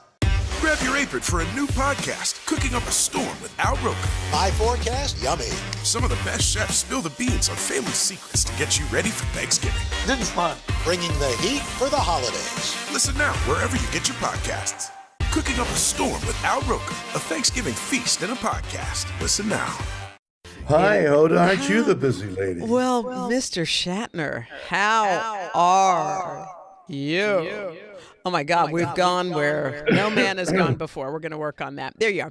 No, it's all good. Echo is good. I like it. So, let me ask you a question. It would have been 2 weeks ago tomorrow that you were up in space. Has that, have you had time to reflect on that? Yeah, I was reflecting moonlight, sunlight for the. I've been reflecting it for a long time. Hoda, it was the experience of a lifetime. To talk about it I've been out in public these last couple of weeks doing things, and they say, what's it like in space? Or no, the one I get is, how was space? So what are you going to say? There are no words to say it. So I've cut my answer down to saying, how is space? Empty. And otherwise I launch into, well, let me tell you about the English language and its inability to express new experiences because there aren't words to describe it. The word horse came into the vocabulary 10,000 years ago. So archaeologists believe that horses came into human association about 10,000 years ago. We don't know the words for weightlessness and in space yet. There's no English words invented for it. Was it true, Bill, that your family was like, look, honey, don't go up. Don't go up in the ship. They didn't even say the word honey. Are you out of your mind, you idiot? No, yeah, they were against it. I've shot a documentary about it all, and it should be great fun because I've interviewed a lot of people on it, and they were in the midst of a earth-shaking activity for all of us, the other astronauts and the people associated with it. I mean, you're risking life. You're like, you remember the Hindenburg? Yeah. The humanity of it all, and they're running, and that was hydrogen. Wow. And they're putting hydrogen into this vehicle that I'm sitting with my back. I'm sitting lying down thinking, oh, the humanity of it all, and they're putting hydrogen in it. What kind of conversations were you having with your crew members when you were going on the way up? Or could you have conversations? Couldn't utter a word. No, I mean, it's, what kind of a conversation do you have when you're sitting in the electric chair? So how's it going? No, wait. Before you pull the switch, I want to tell you about what I had for dinner. Oh, was that awful? What kind of a restaurant? Boom. It was raw fish. Now it's cooked, you fool. I mean, what can you say? You're there with your mouth agape and you're going through in 5G and your face is, and you want to have a conversation. No. What they wanted to do was in weightlessness to play some games like weightlessness. Mm-hmm. And I had vowed because there had been another team prior to our show. Jeff Bezos had gone up and they'd played around with weightlessness and all I wanted to do was look out the window. So I said, you guys do whatever you're going to do. I'm looking out the window. Were you surprised, Bill? Look, I know everybody knows you as Captain Kirk from Star Trek, but were you surprised at the astronomical level of interest? Like you made headlines. I guessed. Come on. We did 3 Today Show stories on you before you even took off. I'm telling you, when it was Jason Ehrlich is the name of the young man, producer, director, who said, you should go and we'll get Blue Origin 2 years ago. And I said, nobody's interested in me. No, we'll go. So we went up to Seattle, and it turned out that Jeff Bezos wanted to go himself first. So they went. So I said to him, so there you are. It's all over. They said, no. He said, no, maybe the second. I said, no, what? So they invited me on the second. So I thought, second is like vice president. Who wants? You want to talk to the president. You don't want to talk to the vice president necessarily, although she's a lovely lady. So I said, nah. But then I thought the thrill of risking, and there is a risk. I mean, it is safe. Blue Origin is absolutely safe as anything, driving on the freeway. It's safer than driving on the freeway. But even driving on the freeway has a risk. Mm-hmm. You got to say, for kids getting on, if you have a child driving for the first time, be careful, drive, keep your attention, because there's a risk. Mm-hmm. So I'm lying there, and I'm hearing the humanity of it all, and I'm thinking, there's a risk here, and so I. But being second, you were okay with being second. I was okay with having the thrill. Yeah. I had been 2 months earlier, I had been 60 feet underwater with tiger sharks, having another thrill. So, I mean, I guess in my latter stages of my life, I want to taste life to the fullest by talking to you. Could you even imagine that after being on Star Trek for those seasons, and this shocked me. I wonder if this is true. I mean, we read it in a few different places, but it says that after Star Trek had run its course, you couldn't find work. It says here that you didn't have much money, not really any acting prospects. In this album you just played, called Bill, and we wrote a number of songs, all based on personal experience, like Guilty. I feel guilty singing this song. And we wrote a song called So Far From the Moon, which is me looking at the astronauts in that period of time. I was divorced, I was broke, I was doing summer stock, I was living in a camper or the thing, because I had reached the bottom of my life shortly after Star Trek. And then 55 years later, I'm closer to the moon than you were. Oh my word. The circuitousness of life struck me, and so we wrote a song, So Far From the Moon. So Far From the Moon. That was the truth back then. By the way, that's unbelievable to me to think that after that wild success of Star Trek, that somehow you were broke and living in a camper. Yeah. How was that? I mean, did they not pay you enough? Like, what happened? Divorce. Yeah. I mean, I have 3 children and putting, it's not an unusual story. Yeah. Yeah. Did you, trying to get back on your feet, how did you during that time? I worked hard. Yeah. Yeah. At what? Like what ended up being the... I've never done anything else but be an actor, but I wrote, I sang, I was on stage for 13 weeks on that summer tour. I did that 3 or 4 years in a row. I staged those plays. Wow. I slept in a camper. I sent money home, and then gradually, in those days, I don't know about it now, and I don't think it applies now, but in those days, when you came off a series, you were well known for that series role, and it took a while to get for people to hire you again, and I think that's what was happening to get movie and television roles. So I went out to where I'd come from, to the stage, and made a living there. Well, this album called Bill, you have some really cool duets. You've got Joe Jonas, you've got Brad Paisley. So did you pick people you liked and called them up and said, "Hey, will you join me?" How did you come up with this list of people? Well, there's a poem. There is I don't know whether it's spoken word or music. It's kind of somewhere in between, and I'm not quite sure where it is. And I'm only learning now how to deal with it, because saying a word and singing a word is quite different. You can sing love and have that extended note, and it means love, but how do you do love with the same passion? So I needed musicians who had that feeling, and so there's a wonderful song, I like to characterize it that way, called The Black Horse, or The Dark Horse, whatever we called it. And it's about this beautiful animal that I had. And I thought, a string quartet needs to go with this. So we found a great string quartet. And then this here, I wrote a song about loneliness. What loneliness is in that. And the last line is, will there be anybody there at the end? And we needed an instrument that I wanted Yo-Yo Ma to play. Beautiful. But we got this wonderful guy to play this great instrument to echo loneliness, and the album Bill has received better notices than anything I've ever done.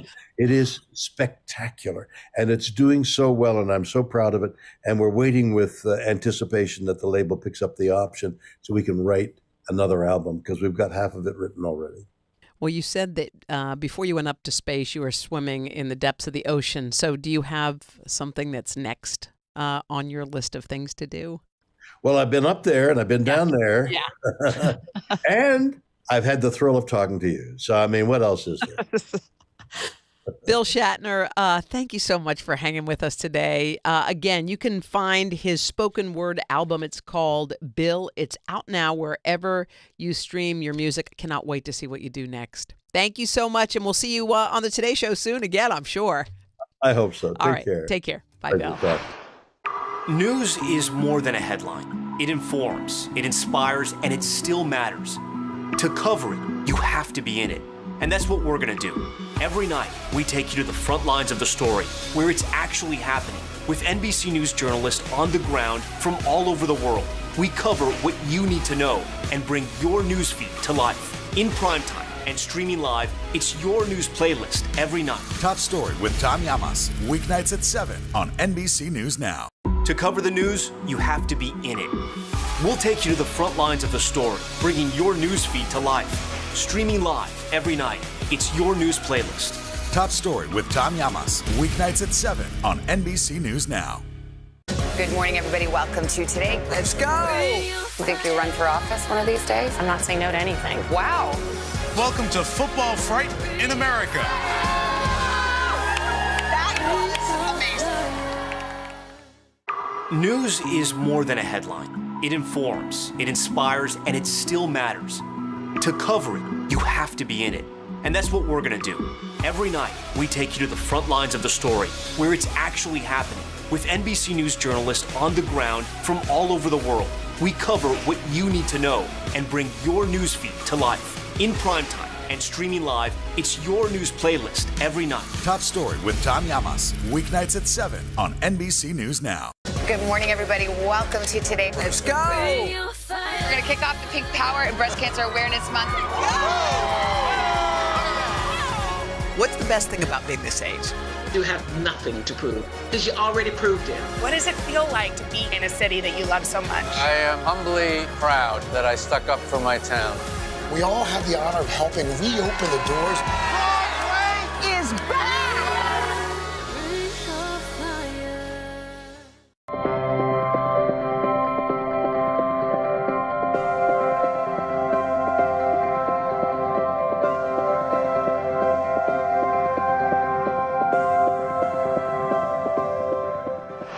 The favorite kind of guest I love to have on my show is someone who tells the truth.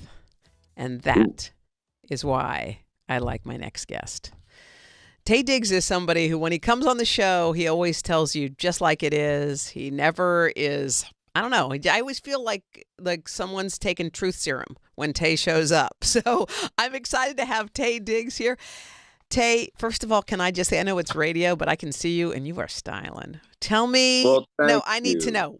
I'm just for people who are listening in the car, red suspenders, cool neon hat, a big chunk of bracelets, and E.T. Does that say E.T. or Jet? I can't see. It's a Jet, yes. baby. Jet t-shirt. Come on. I mean, tell me, were you always a stylish kid?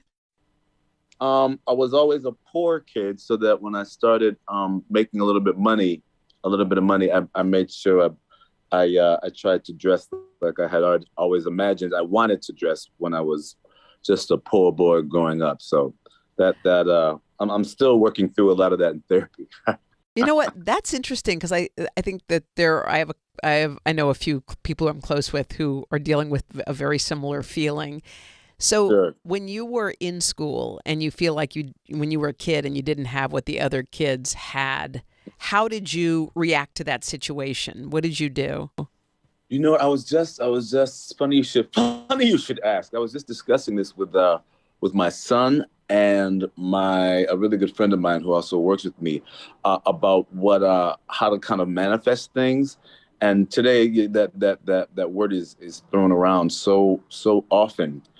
But I was explaining to my son that I think I manifested things when I was younger, even before I knew what it was, because if we didn't have something, me and my family, we would imagine having it.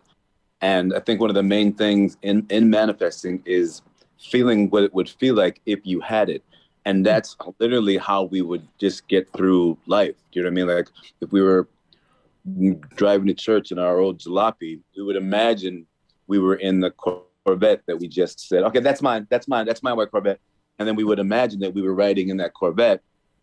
And that, I think, is literally what kind of draws that other energy, that receiving energy back to you. So now that I have a little bit of money, I think that's what happened. And I think that's how people can still. Oh my gosh. By the way, that's brilliant.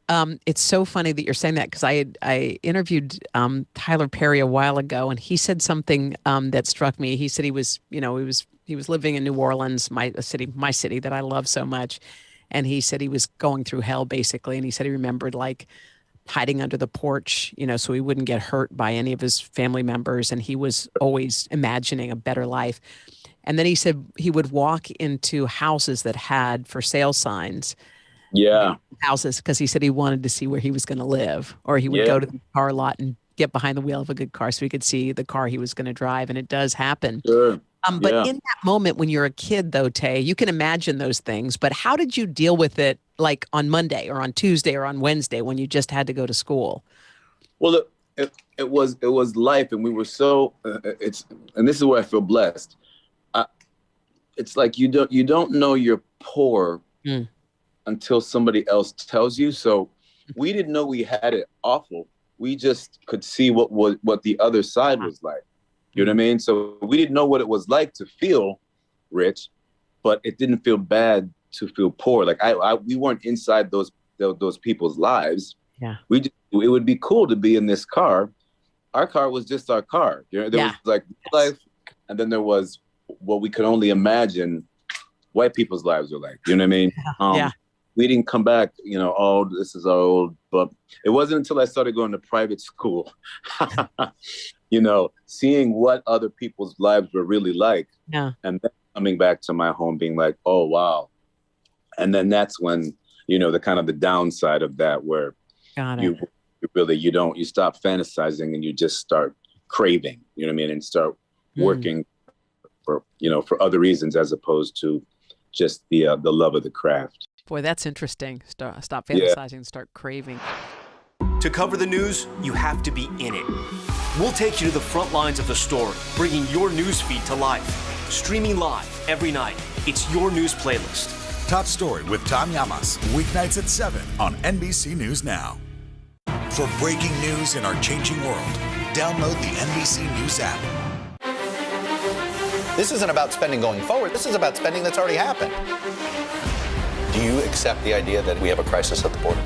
The vaccine mandate. Is this going to work, or is this going to backfire? If it's Sunday, it's Meet the Press. Nearly a dozen hours after the eye roared ashore. There is some late breaking news. All right, Today is now a podcast available every morning. Listen wherever you get your podcasts. Good morning, everybody. Welcome to Today. Let's go. We're going to kick off the Pink Power and Breast Cancer Awareness Month. What's the best thing about being this age? You have nothing to prove because you already proved it. What does it feel like to be in a city that you love so much? I am humbly proud that I stuck up for my town. We all have the honor of helping reopen the doors. Broadway is back! Good morning, everybody. Welcome to Today. Let's go! International Day of the Girl. The strength and courage of these women is remarkable. What's your message to girls who want to make a difference? Believe in yourself. You can make it happen. The Meet the Press Chuck Toddcast, free wherever you get your podcasts. To cover the news, you have to be in it. We'll take you to the front lines of the story, bringing your news feed to life. Streaming live every night. It's your news playlist. Top Story with Tom Llamas, weeknights at 7 on NBC News Now. Your mom's a teacher and an actress. Did she always tell you you could? I always did. And then once I did, she said, keep going. You know what I mean? Yeah. There was the downside where whenever I was really proud of something, she would say, well, I always knew you were going to be great. Like, it was, so I didn't hear, I didn't hear her say actually that she was so moved by a performance that I had done until I did this show called Hedwig and the Angry Ant, where I had to play a trans character with heels and full makeup and wigs, and it was the hardest thing I've ever done in my life. And then I remember that moment. It was before she passed, but I will never forget that was one of the moments when she actually said I heard her audibly say that was an amazing performance and that I had, gone beyond of what she had ever expected. So it was a good note to go out on. Oh my word. Yeah. Profound when you hear that. Isn't it funny that someone can feel something and just maybe not verbalize it? Yeah. And one time they say it out loud. I understood it, but I remember that when I'm talking to my son, because I think my son can do no wrong. But even though I feel that way, I always make sure that I tell him and he hears it, because it's two different things: what someone feels and then what the other person hears. And so much can get lost in between there, and it can really mess up people's lives if they don't hear it. Sounds like and feel it. Yeah. It sounds like you have real grown-up conversations with your son when you were talking about manifesting. I mean, he's 12, right? Yeah. Is he an old soul? Yeah. Yes. He's he teaches. I mean, it's a cliche to hear it, but he really does teach me from just like, mostly when it comes to my personal life. Like, we had a full-on conversation. We're watching it's so much fun. We're watching old seasons of The Bachelor just to make fun of people. And we really, it's those shows are, you can really look at how human people behave, human people behave in relationships, and how comfortable they feel on camera, and just the dynamics between men and women, and even the host, and we dissect it all, and my little man is right on point. You know what I mean? He'll tell me why he knows this girl is nervous because of the way she left the limousine and this crick in her hip. Yes, it's hilarious. He's really with it. He's really with it. Wow. Does he look at Dad and say, does he aspire to be kind of in Hollywood or on Broadway or anything like that? At least not now. Not now. I know he's terribly talented because he'll do imitations of all these characters on The Bachelor, and he's spot on. But he's 150% into basketball. So that's all he wants to do. Can you believe that this boy, this young man, this wonderful soul is yours, that you created this, I mean, that just blows me away when you talk about what he's like. Yeah. Especially now when I'm looking at all his baby pictures, because I literally cannot grasp or wrap my mind around the fact that they start this size and then now they're this size, and it's going to get even bigger. And I feel the same. That's where it gets you, is that I don't feel any different. Yeah. But he is proof that time has passed. So it's a trip. And I was just saying, we were starting the show by talking about how everything's fleeting. It's like I have these two little girls who I adopted, Tay. One's almost 5 and one's going to be 3. And you blink and everything is fleeting. And even like I was saying, we were, it was a busy time and the kids weren't feeling well and all this, we had to unpack. It was like all this stuff was happening. And then you realize in a second, I spoke to a friend about it and she said, Hoda, if I could have that moment back, like wiping my kid off, unpacking a car, I would do it in a second. So, while you're thinking like, wow, what a tough day it was, just, remember that someone's wishing for that day. Yeah. It's tough. It's just the way the world is. I wish there was a pill you could take that makes you feel like that. Because even when let's be honest, even when somebody tells you that, it doesn't change how it feels. It may make you a little less upset, but it's still annoying. You know what I mean?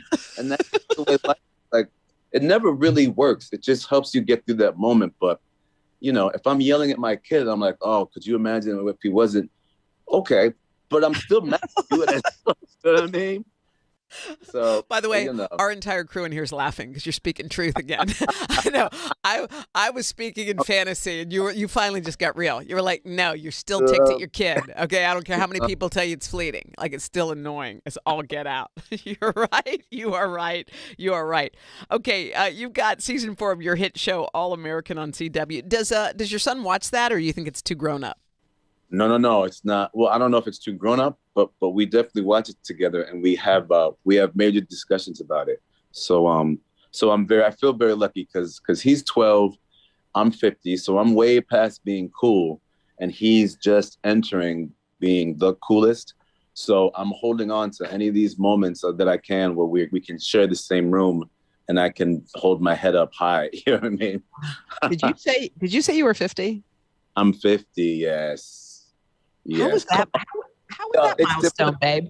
We all know we're all doing okay. We're all doing all right. Did it hit you hard 50, or was it just Thursday? It's other people. It's other people that make a big deal. After my kid, I just lost track of just time. Period. So I kept hearing the numbers. And I do this every 10 years. If I'm 49, I'm about to be 50. All during 49, I'll tell myself I'm 50. I did that at 39 for 40. So that I gave myself a whole year to say I was 50. So that then it was cool. But it's when everybody else is like, no, you're not. No, you're not. And I'm like, I am. If you could talk to my knees and my back, they would tell you, but I'm 50. Does it seem like forever ago from the movie how Stella got her groove back? Because I watch it every time it comes on TBS or whatever channel it's on. I'm old enough where I almost don't believe that that's me. It looks like somebody else's. Well, whose cute son is that? Somebody should tell that guy he should be an actor. It's ridiculous. It's ridiculous. I don't even recognize myself. Like, it's crazy. Are you one of those guys with a bucket list? Do you have something that's next, either acting wise or in your personal life? I want to be a superhero. I still want to play a superhero. Okay. Still want to be in a big major movie musical so that I can stop and start again and stop and take rests and and I want to do some kind of a dance, something with my son. I don't know what that is, but those are the only things, like, performance wise. Well, I mean, I know that your mom's favorite was Hedwig, but I'm a Rent person, and there's nothing like Taye Diggs and Rent, nothing, and I can attest to that. So, hey Taye, I want to tell everyone to make sure that they check out season 4 of your hit show All American. It's on the CW. It premieres tonight. All the best to you and your adorable son. Man, you're such a good dad. You're such a good dad. Sometimes. Thank you, though. All right, Taye. Have a great one, okay? You as well. Take care. Take care. We'll be back on the Hoda Show right after this. News is more than a headline. It informs, it inspires, and it still matters. To cover it, you have to be in it. And that's what we're going to do. Every night, we take you to the front lines of the story, where it's actually happening, with NBC News journalists on the ground from all over the world. We cover what you need to know and bring your newsfeed to life. In primetime and streaming live, it's your news playlist every night. Top Story with Tom Llamas, weeknights at 7 on NBC News Now. People really don't know what's going to happen. Nearly a dozen hours after the eye roared ashore. More good people than bad people, right? Yeah, 5 seconds.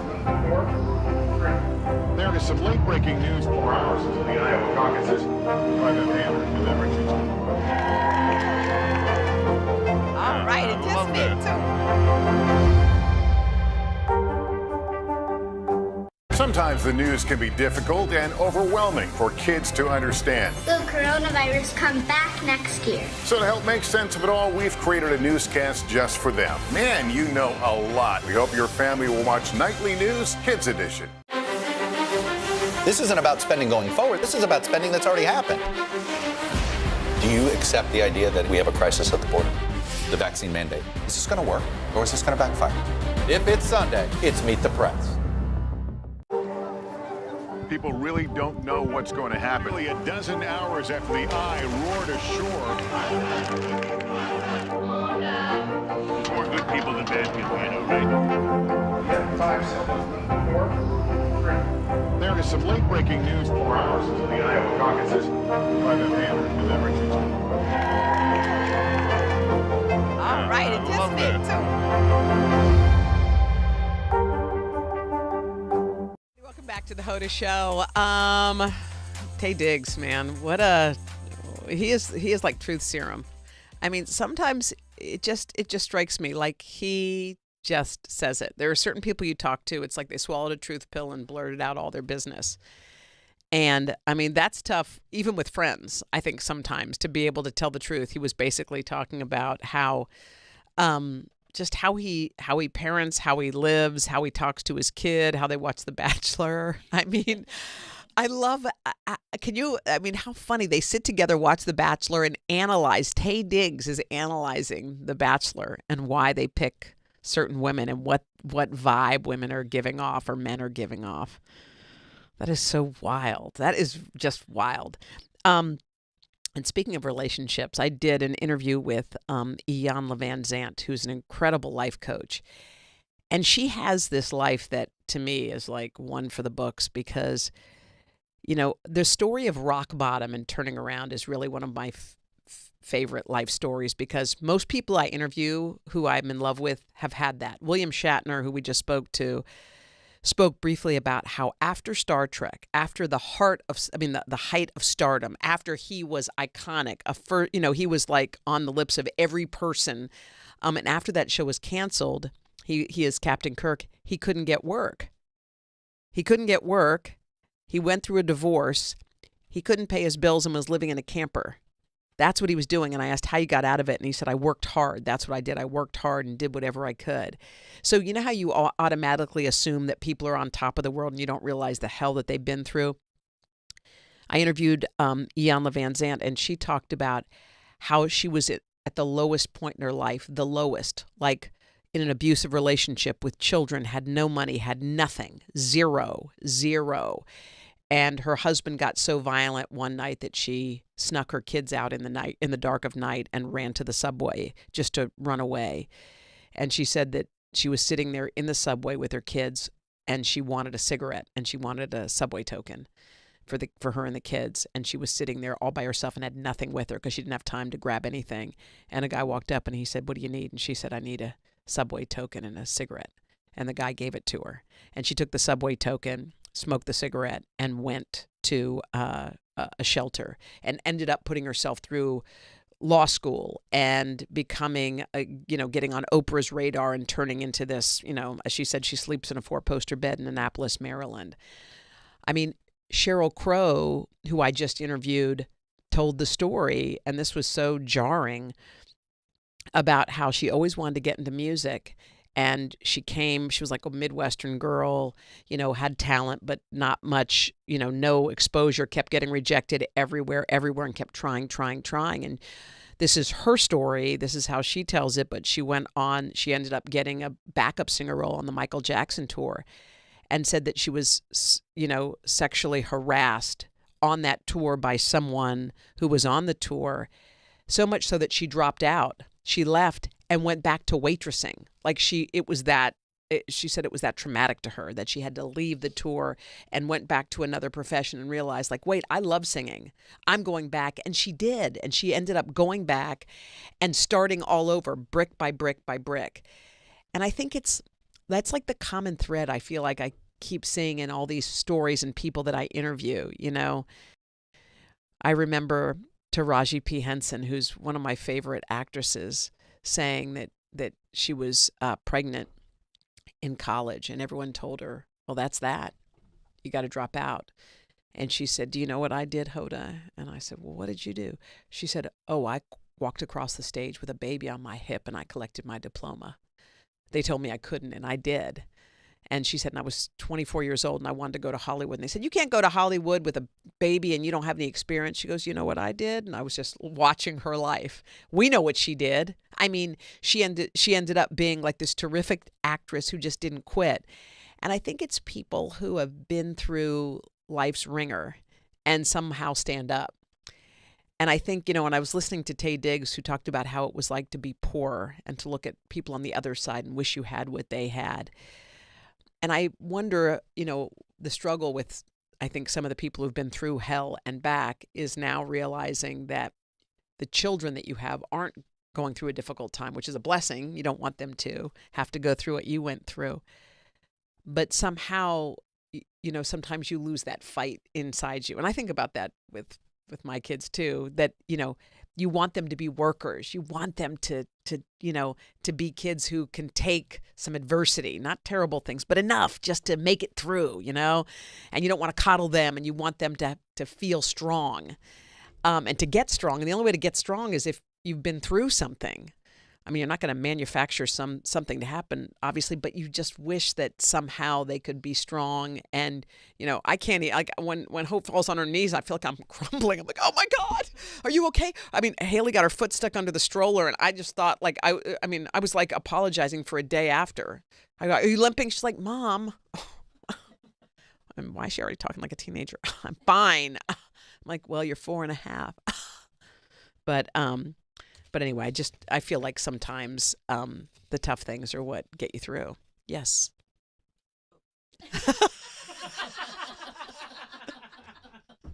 You know what? I thought Manon raised her hand. I thought she was going to chime in. I felt like it was a teacher, and she was literally putting up 5 minutes. Okay, so for everyone who's in a relationship. Yes, in the front row. Man, did you sit in the front row, the middle row, or the back row when you were in school? The back row every time. Every time. You're a back row seater. I'm a back row seater. Yeah. Now, but I will raise my hand. You will, what you just did. I like to do once in every class I was ever in. I was like, raise it once and then you're done. Raise it once. Now, I think I would argue that if you were in the back row, I just think that it's easy to be disengaged if the further back you are. And I know because I sat in the back, so I know. It's like you can just fade away in the back. Maybe they should reconstruct classrooms so there's just one long row or like 2 long rows. Or a circle. Mary said a circle. Yes, or a circular, because it's easy. I used to love to hide behind, like just slump down just a little lower. Don't pick me, don't pick me, don't pick me. I was so scared of getting picked in school. That scared me. Did you like it? No, not at all. I remember, like very specifically, a moment throughout my whole, when you had to read in front of people, and I saw the word capsule, and this was like 5th grade or something, and I said capoozle, and everyone laughed at me, and I was like traumatized from then on for reading in class. Capoozle. I don't know why, but that's how I read it. And that hit me hard. Isn't it funny But you know what? Isn't that funny what still hits you after all those years? And by the way, they say that if someone mispronounces a word, and we all have and do, that often it's because they've read the word but never spoken it out loud. So they don't know. So don't fault them because sorry that they're not blurting all the words out. They're just reading them. And we've all been through that, Miss Manon.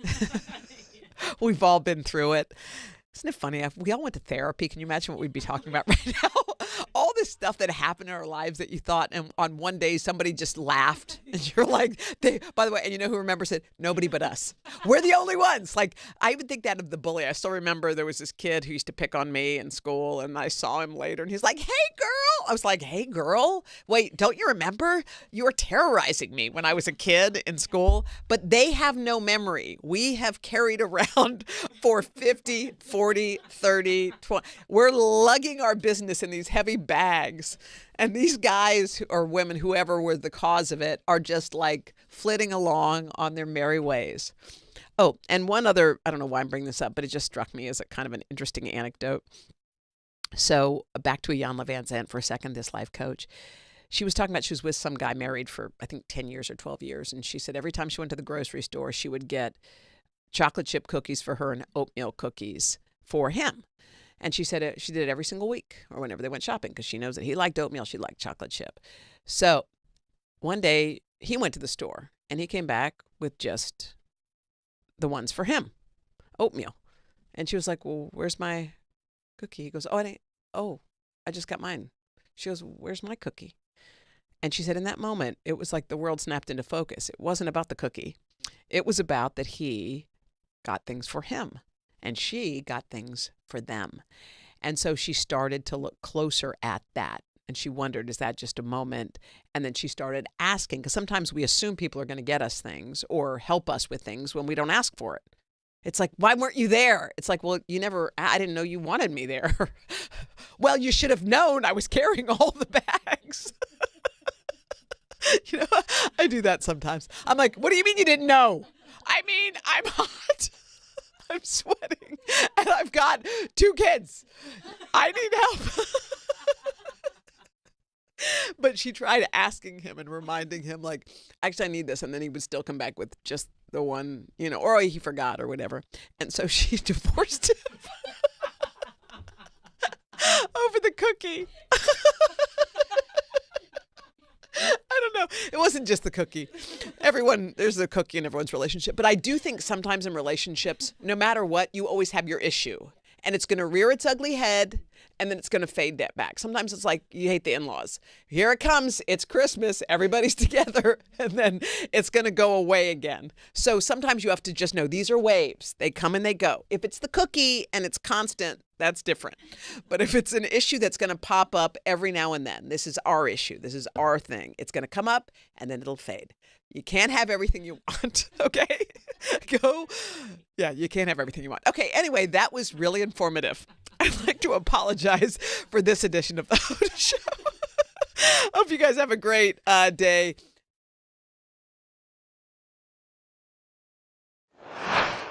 Good morning, everybody. Welcome to Today. Let's go. We're going to kick off the Pink Power and Breast Cancer Awareness Month. What's the best thing about being this age? You have nothing to prove because you already proved it. What does it feel like to be in a city that you love so much? I am humbly proud that I stuck up for my town. We all have the honor of helping reopen the doors. Broadway is back! Good morning, everybody. Welcome to Today. Let's go. International Day of the Girl. The strength and courage of these women is remarkable. What's your message to girls who want to make a difference? Believe in yourself. You can make it happen.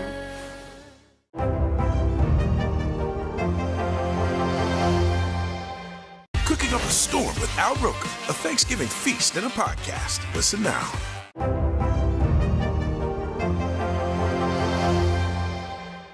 Grab your apron for a new podcast, Cooking Up a Storm with Al Roker. My forecast, yummy. Some of the best chefs spill the beans on family secrets to get you ready for Thanksgiving. This is fun. Bringing the heat for the holidays. Listen now wherever you get your podcasts. The Meet the Press Chuck Toddcast, free wherever you get your podcasts. Is it easier to pass a bipartisan bill right now than it is to pass a Democrats-only bill? This supply chain issue has been a problem for months. Do you concur that this is going to get worse before it gets better? Are you concerned about the direction of your party? If it's Sunday, it's Meet the Press. The Meet the Press Chuck Toddcast, free wherever you get your podcasts. Grab your apron for a new podcast, Cooking Up a Storm with Al Roker. My forecast, yummy. Some of the best chefs spill the beans on family secrets to get you ready for Thanksgiving. This is fun. Bringing the heat for the holidays. Listen now wherever you get your podcasts.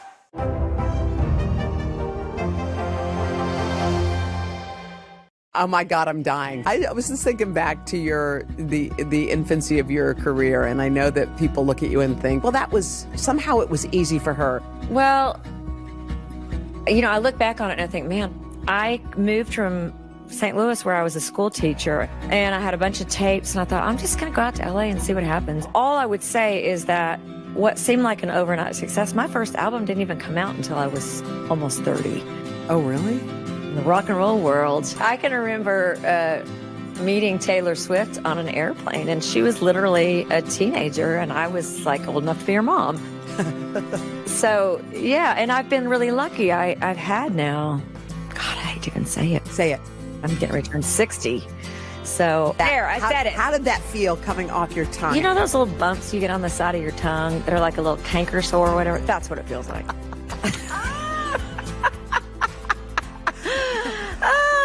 No, I mean, yeah, I don't love it, but I have to say I'm really at this point in my life I am happy But the soundtrack to Cheryl's life hasn't always been so upbeat. In 2006, she battled breast cancer and navigated a disappointing breakup with Lance Armstrong.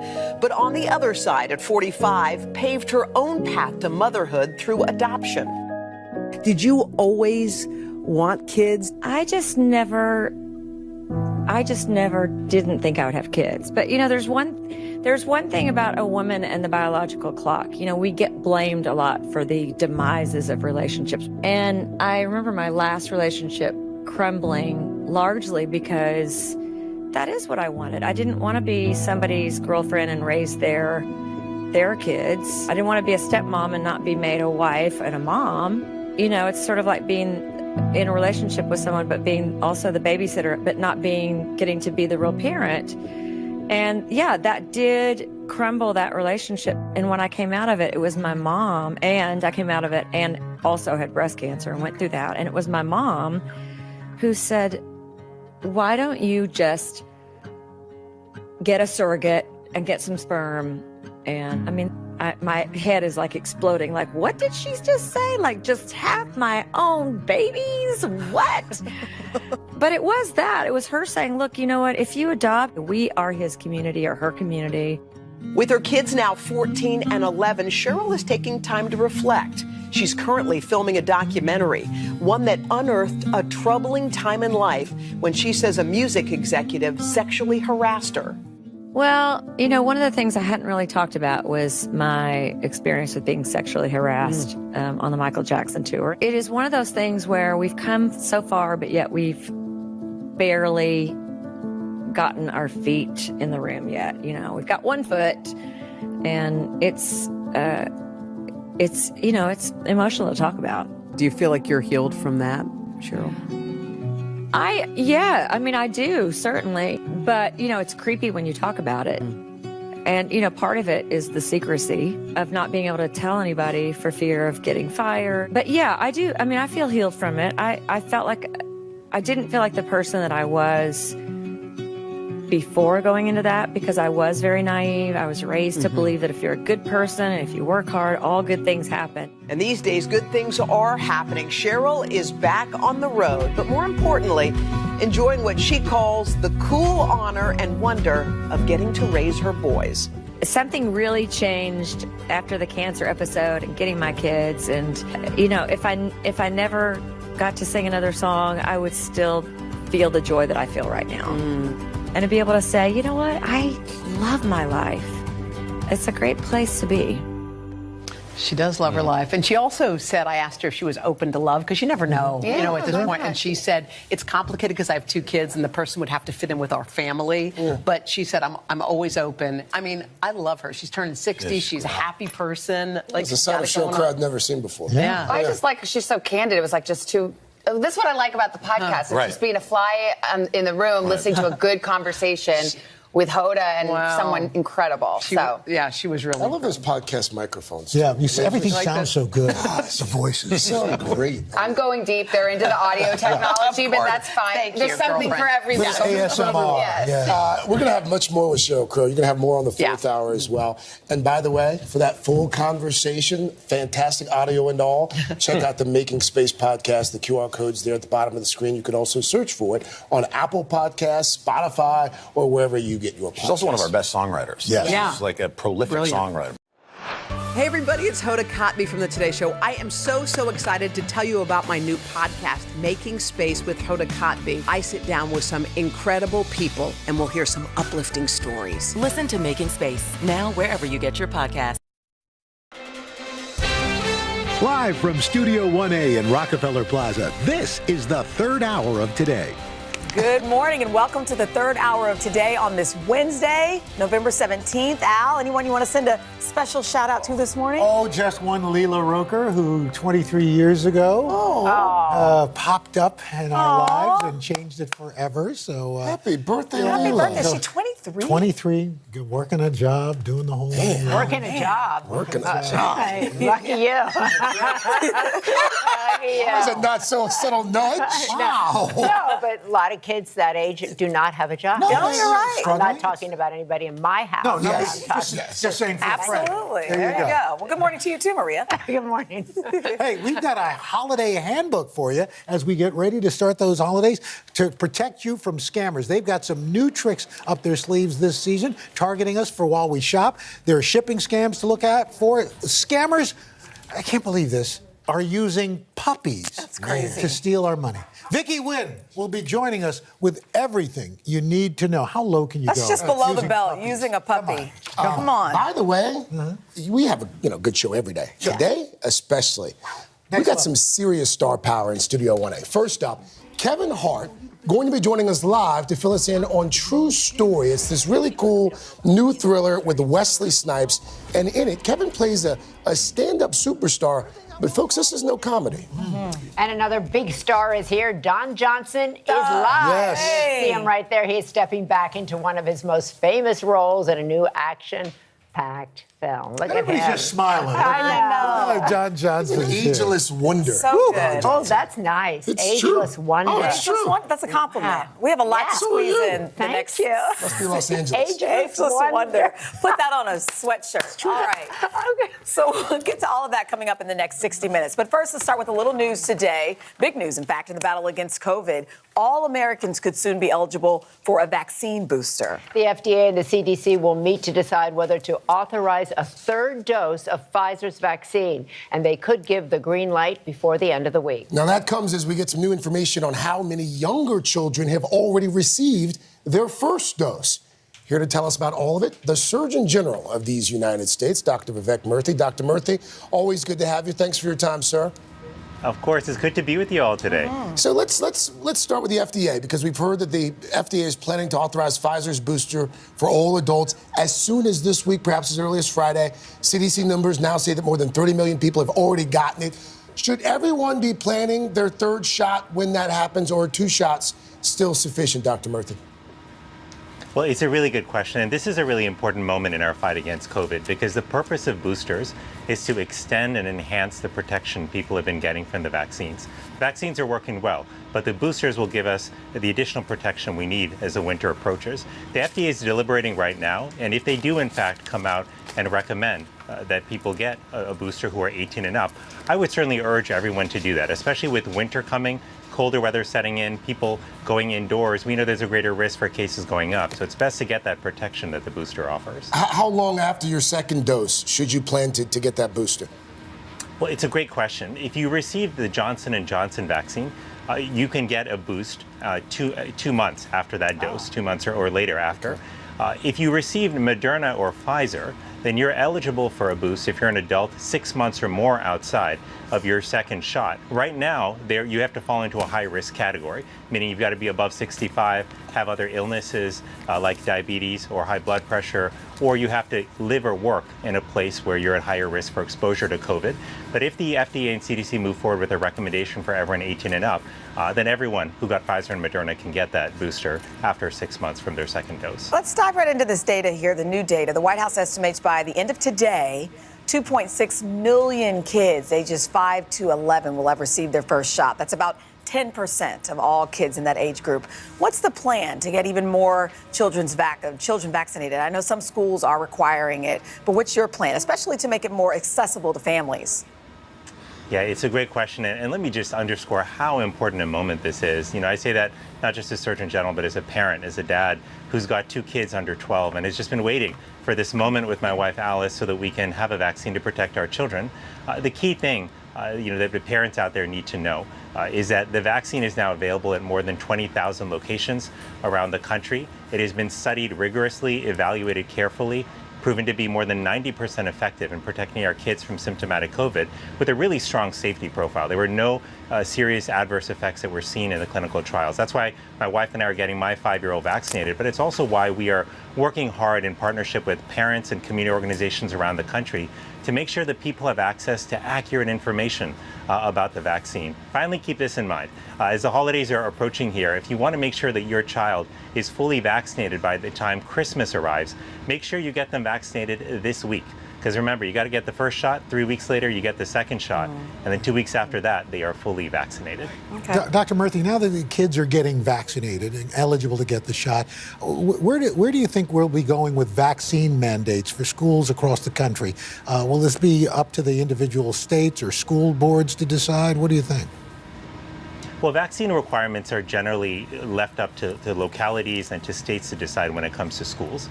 Our focus right now is really just making sure that parents have access to the vaccine and that they have answers to their questions. I have to warn parents, though, that there's a lot of misinformation out there that has been circulating about the vaccines. We've seen this really for the larger part of the year. My worry about that as a doctor is I want people to have access to credible, accurate information so they can make the best decisions for their kids. So to all the parents out there who are considering the vaccine, please don't always believe what you read or see online or what comes through your social media feed. Talk to your doctor if you have questions. Go to credible sources like your children's hospital, your local Department of Health, or the CDC. Make sure you get the right information so you know how to protect your child. So let's get the right information. We're hearing a lot about the Pfizer antiviral pill, which you would take after testing positive for COVID to avoid serious illness. Is this potentially going to get authorization in the coming weeks? And is this a game changer, as we're hearing? Yeah, so we have a lot of good news, in these past few weeks, things that really mark progress, if you will, in the fight against COVID. And the oral pills are actually yet another one of those benchmarks. There are two candidates right now, one from Merck, one from Pfizer, that have shown really promising results in clinical trials. When they've been given to people who are at higher risk early in the course of illness, they've significantly reduced their chances of being hospitalized or dying from COVID-19. Now, the FDA is considering that data right now. They're meeting at the end of this month, end of November, to consider the Merck oral pill. And hopefully soon after that, they'll be considering the Pfizer pill. But hopefully in the next few months, we will have good news about those pills. The U.S. has already secured contracts, so we will have millions of doses available for people across the country when the FDA acts. Lots of tools in the toolbox. Yeah. People just have to use the tools. Dr. Vivek Murthy. Dr. Murthy, thank you. Thanks for your time, sir. Take care. And this year, with so many people vaccinated, we're expecting a return to a busy holiday travel season. So Thanksgiving now just 8 days away. Expect packed planes, jammed highways. Let's go to NBC's Carrie Sanders. She's live at the airport in Fort Lauderdale. Carrie, let's start with air travel over Thanksgiving. Are we looking at pre-pandemic travel numbers? Well, pretty doggone close. It's certainly going up. Overall, we're going to see, according to AAA, about 53 million Americans deciding to travel. That is up almost 20%. But again, of course, last year we did have the pandemic. The TSA giving some tips, which I think are very interesting, which are, let's say you're a mom and you're traveling to see your college-age son, I'm not saying I know somebody doing this, and you're taking the Thanksgiving meal with you, the TSA says turkey stuffing, you can carry it on, but the cranberry sauce and the gravy, that has to be checked. I don't know what kind of Tupperware you're putting the gravy in, but good luck if you're checking that. For those who are, and for those who've decided to drive, well, it's going to hit you in the pocket because the cost of gas is up. It's up about $1 more than it was a year ago. The national average when you're driving next week should be at around $3.35 an hour. But we spotted one sign in California for premium gas, $6.59. So if you're paying $3.35, at least feel good about you're not paying $6.59. Well, there you go. Keep it in perspective. Here's a little pro tip for you. Yeah. If you're traveling and you've got a liquid like a cranberry sauce or something like that, freeze it. Because it's a solid, and then you can carry it on. A helpful tip from Mr. Roker as well. Thank you, Carrie. Thank you. Mr. Roker, thank you. Well, you're welcome. There you go. All right. Speaking of which, coming up next, the holidays, our holiday handbook to protect you from scammers this season, how they're targeting you while you shop, and the shipping scam you need to know about. And then later, look who's here. Live in studio, along with writer and producer Eric Newman. They are out with a new, where'd he go? He's over there. We're getting the camera over to him. They're moments away. There they are. Yes! Like we've never seen them. We'll be right back. This morning in today's holiday handbook, a warning about how scammers are trying to take advantage of us this season. NBC News investigative and consumer correspondent Vicki Nguyen is here with this great news. Hi. Puppies? Like, They're using puppies? hello. It's news you can use. Don't be scared. You're going to have the information to help you. So you don't want to let the Grinches ruin your holiday. This morning, I'm going to tell you what to watch for online and on your phone to keep those cyber crooks out of your wallet. The holiday shopping season is upon us. But be careful what you click and scan. Thanks to the pandemic and the increase in online shopping, BBB is really expecting to see an increase in scams this holiday season. Catherine Hutt is with the Better Business Bureau. She says scammers have a new target, QR codes. Everybody's smartphone now can read a QR code. So it's pretty easy for scammers to use QR codes to direct you to a fake website or a site that is posturing a popular brand. The BBB says cyber crooks are placing QR codes in emails, social media messages, and texts. If the QR code comes from an unknown source, don't scan it. Instead, go directly to the website. And be careful when going to any new website. Check the URL. The company name should be close to the beginning. Another thing to look at, the photos. Are they low quality? Are they fuzzy? Misspellings can be another red flag. And also, if the price on the website is deeply discounted and there's a countdown clock, watch out. That could be a high-pressure tactic to get you to buy quickly without doing your homework. More online shopping means more shipping. Another arena scammers are working in. Shipping scams are notices that you didn't expect or notices that don't mention the merchant's name. The more detail that's in a shipping notification, the better. Check out these examples provided by UPS.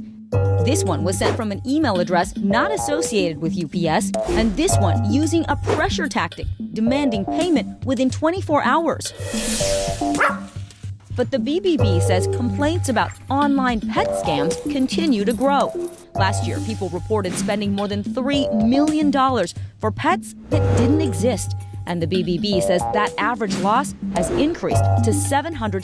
Scammers using COVID as an excuse not to meet in person with the pets. I have personally talked to people who said that their kids just went to bed in tears every night. When buying a pet online, experts say ask to see the pet in real life or do a video call with the breeder and the animal. Check for local reviews of the company and use Google image search. If you see a cute picture of a puppy, just right-click on it, then scroll down to where it says search Google for the image. If that same picture pops up on a bunch of different websites, chances are it may not be a legit site.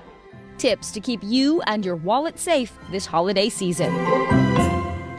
Yep, and remember, when shopping online, it's always best to use credit cards because they offer protections that debit cards typically do not. Never make purchases with online sellers using a prepaid debit card, and definitely do not wire money to strangers. It just bears repeating. Yeah, I can't say that enough. And now another area consumers should think about, and you talked about this last week, Vic, you got to be aware when you're buying online about safety and counterfeit deals. Especially when it comes to toys. Especially when the prices are too good to be true. There's actually a new report from the U.S. Consumer Product Safety Commission. It shows that in 2020, there were 9 deaths and more than 149,000 ER-related injuries that happened in kids alone. So you really want to make sure when you're buying gifts, you are choosing age-appropriate toys. You're keeping small parts away from kids under the age of 3.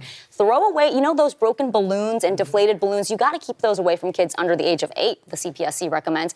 And then a lot of times we're getting our kids bikes and scooters for the holidays. Make sure you also get them the helmets and the knee pads, the safety equipment that goes with all of that.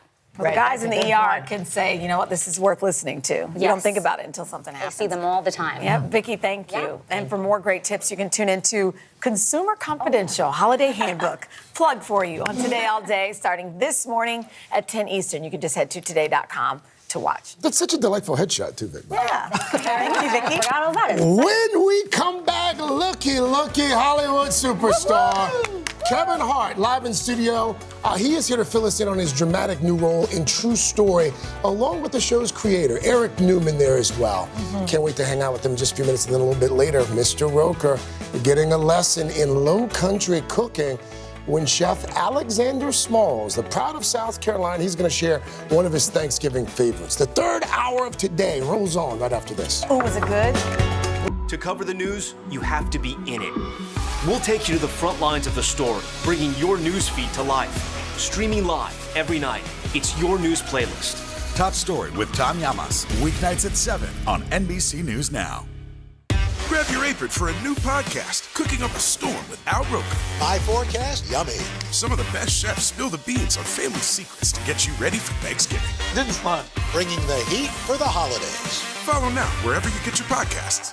Sometimes the news can be difficult and overwhelming for kids to understand. Will coronavirus come back next year? So to help make sense of it all, we've created a newscast just for them. Man, you know a lot. We hope your family will watch Nightly News Kids Edition.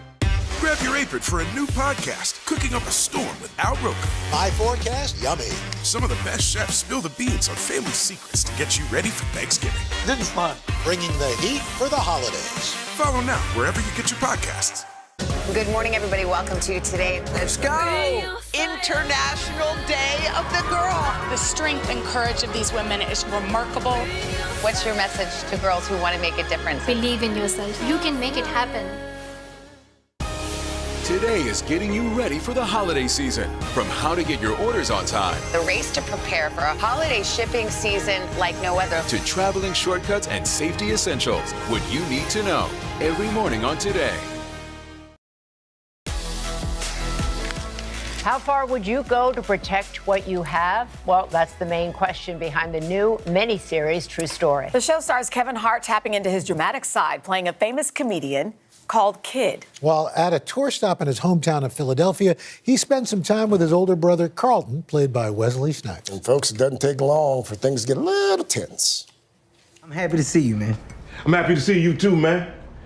Coming up and everything. Yes, sir. On your grind, on tour. Yes, sir. Got the kiddie movie coming out, going big. It's not a kiddie movie, see, it's a superhero movie. Superhero movie that's almost at $1 billion. Wow, dude, I ain't see it, man. You know, I was gonna see it though, but not really my thing. You know? It's not your thing, but you know it's a kiddie movie? You know, gotta be a kiddie movie because your movies don't make $1 billion. Wow, Kevin Hart's movies do make a big. Kevin joins us now, along with the show's creator, Eric Newman. Gentlemen, good morning. Good morning. Thank you for your time. Good morning. The series is fantastic. It's absolutely fantastic. And when we chatted a few months back, you were working on fatherhood, and you were in Asia or someplace. And I asked you then, I want to ask you again. With this new series, it seems like you're turning a corner, turning a page, or is this just... Having a good time. You're having a good time. Having a good time. You know, I think the beauty of the business that I'm in is it creates opportunities that you can fall into or not. And, you know, comedy is an amazing platform. It's done amazing things for me. It's not going anywhere. Okay. I'm going to be true to it. And this is an opportunity just for me to show different layers and levels to my talent. Mm-hmm. That's it. Eric, you guys worked together on the plot, the series. The character's name is Kid, doesn't he? We don't even know his real name. But there seem to be some similarities in Kevin's life to this. Was that important to you guys to fold that in? Absolutely. I think you know, one of the things that Kevin brings to this is this incredible pedigree in comedy that shifts then into a completely different mode, into thriller mode. And I think you mentioned fatherhood. If you look at The Upside and you look at fatherhood, there's an evolution here, and this is felt like the next step for him. It's also too, I got to give Eric credit. In creating this thing, the most important thing for us was how do we make the audience believe me in the direction that we want them to go in? Acting and the performance, yes, it'll be there, but how do we provide a mind melt? And what is the answer to that? Because I wondered that too, because sometimes we're like, oh, Kevin Hart. And even though we know you can do drama, we're thinking, okay, we're waiting for the joke. Mm-hmm. You know what I mean? How do you do that? Do you have to have a little levity or no? Well, no. See, this is where the trick comes in. If you notice, the character, he doesn't have a name. So you're calling them kids. So the way that we start to show off is by giving them similarities that you can say, oh, wow, it's kind of attached to Kevin's real life. And then we hit you with a turn of where the show actually starts. You see it's just complete opposite. And this guy, yes, it's quite the turn. Yeah. It's interesting because I was just saying to you, Eric, in the beginning of the film, it's really arresting. You're sitting there talking directly to camera, posing these questions. What would you do to protect all that you have? You kind of, and I started thinking, are you talking about your life? Are you talking about our life? Are you, that's the beauty. And you said that was an add-on. Yes.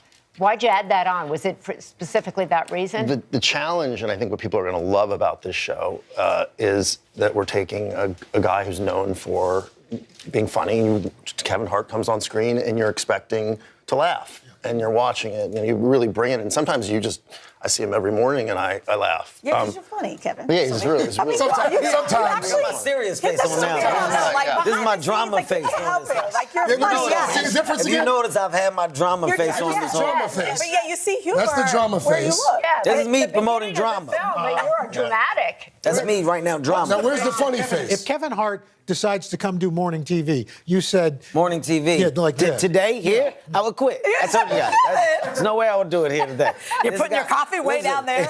It's easier to get into jail cells than it is in this place. I've never went through more. I gave a blood sample. Did you guys know that? I gave a blood sample out there. Kevin, we have to take every precaution. No, you are. I gave blood today. I gave blood.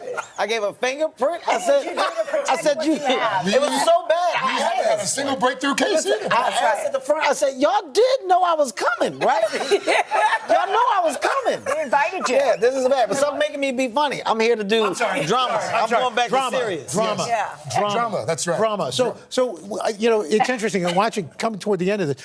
It's kind of open-ended. Is this meant to go on? So I think the beauty of our series is this, right? It's about what we're going to make the audience think. And I got to give this guy credit here. If you're not familiar with Eric and his work, Narcos is an amazing series that people fell in love with. But the ride that it takes you on through truth, through that grounded reality of what these people's lives were, is what makes it special. So when we ground our show and Kid takes you on this whirlwind of what his life is and was and where it ended up, it leaves you with the question of what now? So, if we choose to answer that question, that's one thing that we have the option to do. And I think as creators, showrunners, producers, it's always a plus. It's always a bonus to leave people wanting more. And in this case, we definitely leave them wanting more, the appetite for more, to see what happens to this guy. It'll be there. So I would love for the world to go on. I think it's all about the reaction. That's what we're going to wait to see. We are all here for the evolution of Kevin Hart. Yeah. I'm so enjoying You seeing this up called close. him and said you want to be crazy. That's actually not what I said. I want to kill My somebody. exact words was, I said, I want to kill somebody, and I don't know the best approach to doing it. So how can we make this believable? Yeah. And dramatic. I mean, this was in. Look, is it? Is it? Who knows? Wow. It's a tease. Is it attached to life? To get from someone you don't know. Here's the scary part. Is the scary part the phone call or the guys that says, I'll be there in 10 minutes and let's figure it out? Which one is scarier? Because I was there in 10 minutes. Okay. I didn't know. Eric, thank you. True Story streaming on Netflix next Wednesday. Big thanks to both of you. By the way, you have to be tested on your way out as well. Not only that, you guys asked for my pants. I don't know. No, that was Craig. That's just that's a personal request. Hey, coming up next, Chef Alexander Smalls puts a Southern spin on a Thanksgiving classic and settles the stuffing versus dressing debate. Yeah. Then, later, live in studio, Don Johnson's here talking about bringing back one of his most famous characters. Kevin Hart will be giving specimens afterward. It's all great. Third hour of Today continues. Good time. This isn't about spending going forward. This is about spending that's already happened. Do you accept the idea that we have a crisis at the border? The vaccine mandate. Is this going to work, or is this going to backfire? If it's Sunday, it's Meet the Press. Grab your apron for a new podcast, Cooking Up a Storm with Al Roker. My forecast, yummy. Some of the best chefs spill the beans on family secrets to get you ready for Thanksgiving. This is fun. Bringing the heat for the holidays. Follow now wherever you get your podcasts. Good morning, everybody. Welcome to Today. Let's go. We're going to kick off the Pink Power and Breast Cancer Awareness Month. What's the best thing about being this age? You have nothing to prove because you already proved it. What does it feel like to be in a city that you love so much? I am humbly proud that I stuck up for my town. We all have the honor of helping reopen the doors. Broadway is back! Is it easier to pass a bipartisan bill right now than it is to pass a Democrats-only bill? This supply chain issue has been a problem for months. Do you concur that this is going to get worse before it gets better? Are you concerned about the direction of your party? If it's Sunday, it's Meet the Press. Grab your apron for a new podcast, Cooking Up a Storm with Al Roker. My forecast, yummy.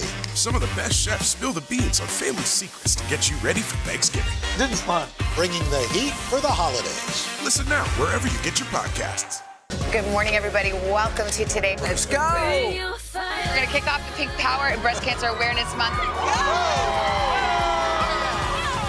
What's the best thing about being this age? You have nothing to prove because you already proved it. What does it feel like to be in a city that you love so much? I am humbly proud that I stuck up for my town. We all have the honor of helping reopen the doors. Broadway is back!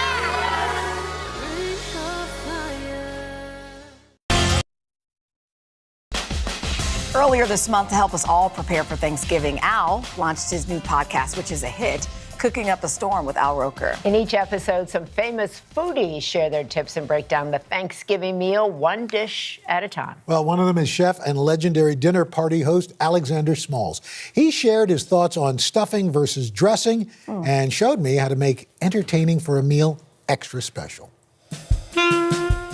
Low Country oyster cornbread dressing with crispy slab bacon. Ladies and gentlemen, Alexander Smalls. Welcome to Cooking Up a Storm, my friend. I am the bacon. Well, you certainly are a bit of a ham.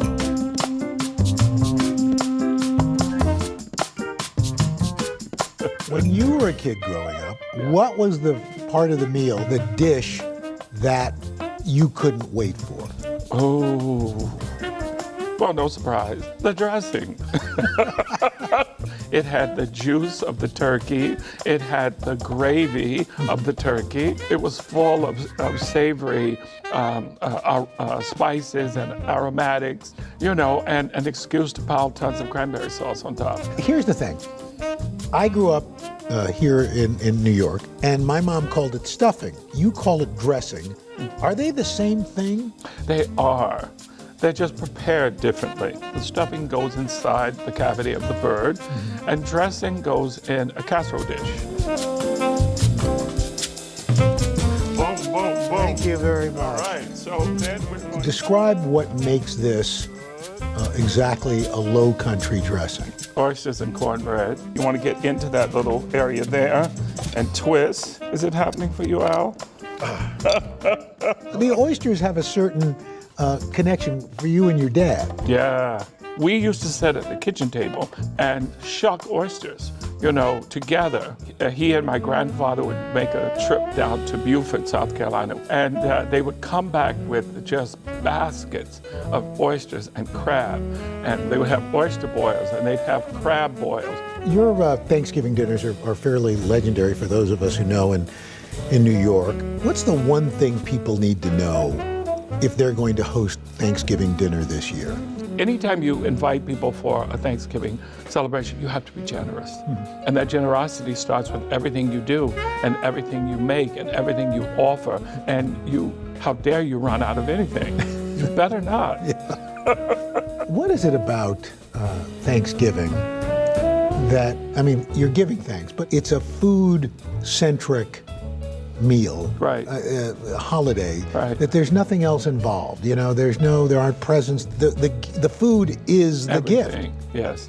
So, but you know, I think that understanding for the African American community, particularly, food was currency. You know, when you didn't own yourself, you owned that recipe, you owned that dish, and people took great pride in being able to create a dish. And so Thanksgiving comes along and you can put tons of those dishes on the plate. It made you feel wealthy, you know, and very satisfied. Now, tell me what you think. Oh, that's good. This is a completely rounded meal. And it has bacon. That's the secret ingredient. Well, we are thankful for you, for your contributions. This stuffing, dressing is fantastic. And I'm looking forward to just spending more time getting to see folks like you hanging out. Me too, Al. Thank you for being part of Cooking Up a Storm. I've enjoyed it. Up a storm. Really nice, Al. Now, can you slide me whatever was on that plate? Oh, I'm going to tell you, it's fantastic. Is it good? It's so good. And in fact, if you want to try to make that, you can stream or download all 6 episodes of Cooking Up a Storm right now, wherever you get your podcasts. And today at 11 a.m. Eastern, I'm going to be hosting a special Twitter Spaces conversation all about the podcast. Just head on over to our Twitter page at Today Show, and you can listen. And you can even tweet your cooking questions using the hashtag Ask Roker. That's cool. Gosh. Yeah. He's a busy man. He is isn't a busy man. I'm like, when do you cooking, sleep? podcasting, me and Kevin Hart. tweeting. We Yeah, just you and stay Kevin awake. Hart just never sleep. All right, when we come back, another man. I don't know if he sleeps or not. Don Johnson is live in studio. He's here to fill us in on bringing back a famous character and reunited with some familiar faces. And then later, from clothes to coffee, great buys to stash for the man in your life. And each one gives back to a great cause. We'll be right back. It's good stuff. News is more than a headline. It informs, it inspires, and it still matters. To cover it, you have to be in it. And that's what we're gonna do. Every night, we take you to the front lines of the story, where it's actually happening, with NBC News journalists on the ground from all over the world. We cover what you need to know and bring your newsfeed to life. In primetime and streaming live, it's your news playlist every night. Top Story with Tom Llamas, weeknights at 7 on NBC News Now. Good morning, everybody. Welcome to Today. Let's go. We're going to kick off the Pink Power and Breast Cancer Awareness Month.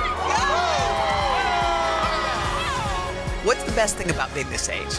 You have nothing to prove because you already proved it. What does it feel like to be in a city that you love so much? I am humbly proud that I stuck up for my town. We all have the honor of helping reopen the doors. Broadway is back! For breaking news in our changing world, download the NBC News app. Grab your apron for a new podcast, Cooking Up a Storm with Al Roker. My forecast, yummy. Some of the best chefs spill the beans on family secrets to get you ready for Thanksgiving. This is fun. Bringing the heat for the holidays. Follow now wherever you get your podcasts.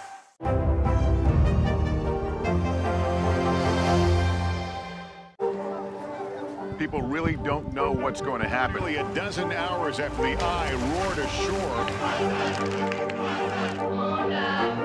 More good people than bad people, you know, right? 5 seconds.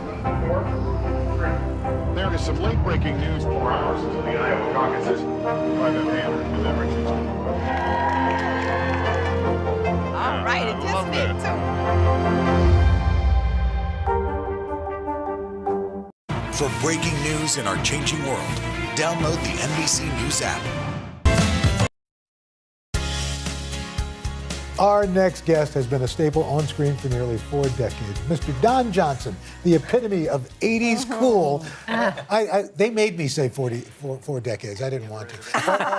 Why? It's a try. I was about to say, embrace as it. Detective Sonny Crockett on the hit show Miami Vice. Please, I was a girl and I was trying to dress like that. The sandals and everything else, the Hirachis. Well, and then he stuck with the police theme in another popular role, playing Inspector Nash Bridges in the series that ran for 6 seasons. And now Nash Bridges is back, but this time in an action-packed film that reunites some familiar faces. All right, it says nickel right on Kearney. Yeah. Are you gonna let some app tell us how to do a car chase? These days are really pretty accurate with what they're just gonna tell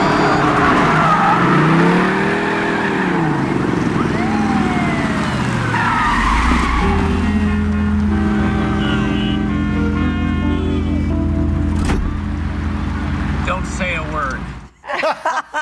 Okay, Don Johnson is here, and he's going to say a word or two. There you go. Word or two. A word or two. Okay, congratulations. Back in this film. Where does it pick up? And do you have to have seen the series to follow? No, actually, you won't have to. You kind of just pick up where we didn't pick it up where we left off. I just sort of reimagined it for the 21st century, and with some new cast members, some old cast members, and it turned out pretty damn good. Talk to me about this. Al just mentioned that, reuniting with familiar faces. You got Cheech, Jeff Perry. What was that like for you guys? Well, with Cheech, we spent so much time together that it was literally like we had gone home for lunch for an hour, and now we're back. And we just picked up where we left off, and Great. Why now? What was the impetus to come in and say, let's bring these guys back? Because I think we've been needing a good buddy kind of feel good show. There you go. We're comfort food. Oh, I like that. We're comfort food. I mean, people like. I've always maintained that if you like the people that are in a series, that you can tell almost any story. We happen to be pretty good at storytelling too, but I started this before the pandemic. We spent the portion of the pandemic writing it and putting it together, and then San Francisco was still kind of in a COVID slumber when we went up to shoot it. And because we were in town and we were bringing all this action and all this stuff going on and car chases and blowing crap up all over the place, you know, it kind of woke up the city and said, hey, it's okay, let's come back out here and party. I love it. What do you 4 decades, Don. What do you 5. 5. Oh, Okay, sorry. but who's counting? Not us. What do you attribute that to? I mean, it's extraordinary. I'm winning by attrition. No, come on. No, Seriously. No. Because you're serious about it. You're serious about your craft, and you know most people don't get 5 decades. It's true. You know, first of all, let me just say I've been very fortunate, and I've been lucky in that early on, when the trap of being stuck as Sonny Crockett forever was a real possibility, I started to separate Don Johnson and Sonny Crockett early on, because I just knew that if I didn't, that I would be limited and I'd have narrow choices. And as it turns out, I've had this wonderful career with a variety of choices and different characters, and you know, worked with Quentin Tarantino and Sidney Lumet, and just did Watchmen on HBO. Which was just talking terrific. about that. I was just said, talking have about you seen? that. Because it's a revelation watching you in that. Oh yeah, that was rich. It was especially rich since Damon Lindelof, who I gave him his first job, or one of his first jobs, told me nothing about the show. He says, I just want you to come in, please do. Wrote me the most beautiful letter, and all you have to do is tell an actor how great he is. And you can get Or him a guy. or a guy. Yeah, or a guy. Just tell him how great he is, and he'll pretty much go anywhere for you, do anything. I love that. But I had no idea what the rest of the show was about. And then when I realized I was dead, I was like, oh, that's an interesting twist. I love it. Wait, before you leave us really quickly, you sing.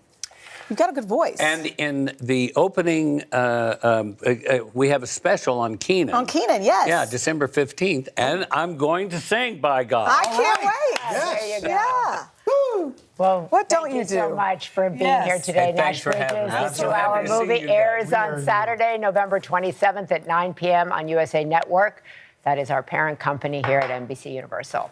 And there we go. Catch Don in season 2 of Kenan when it premieres January 3rd, right here on NBC. We're going to hear him sing. That's it. Coming up next, from shaving cream to coffee, great buys. But you don't want to put those together. Great buys for the man in your life, and even better, each one helps do some good. Tomorrow, we've got Vanessa Hudgens live in studio to talk about her new Christmas rom-com. Don, thanks for being here. Thank you. Third hour today. I'll be right back.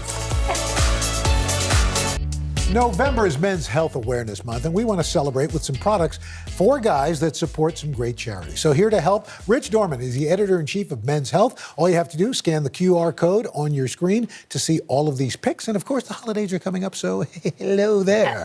Let's start off with some self-care. Rich, so talk about this lotion. Guys don't think about lotion a lot, and how does it give back?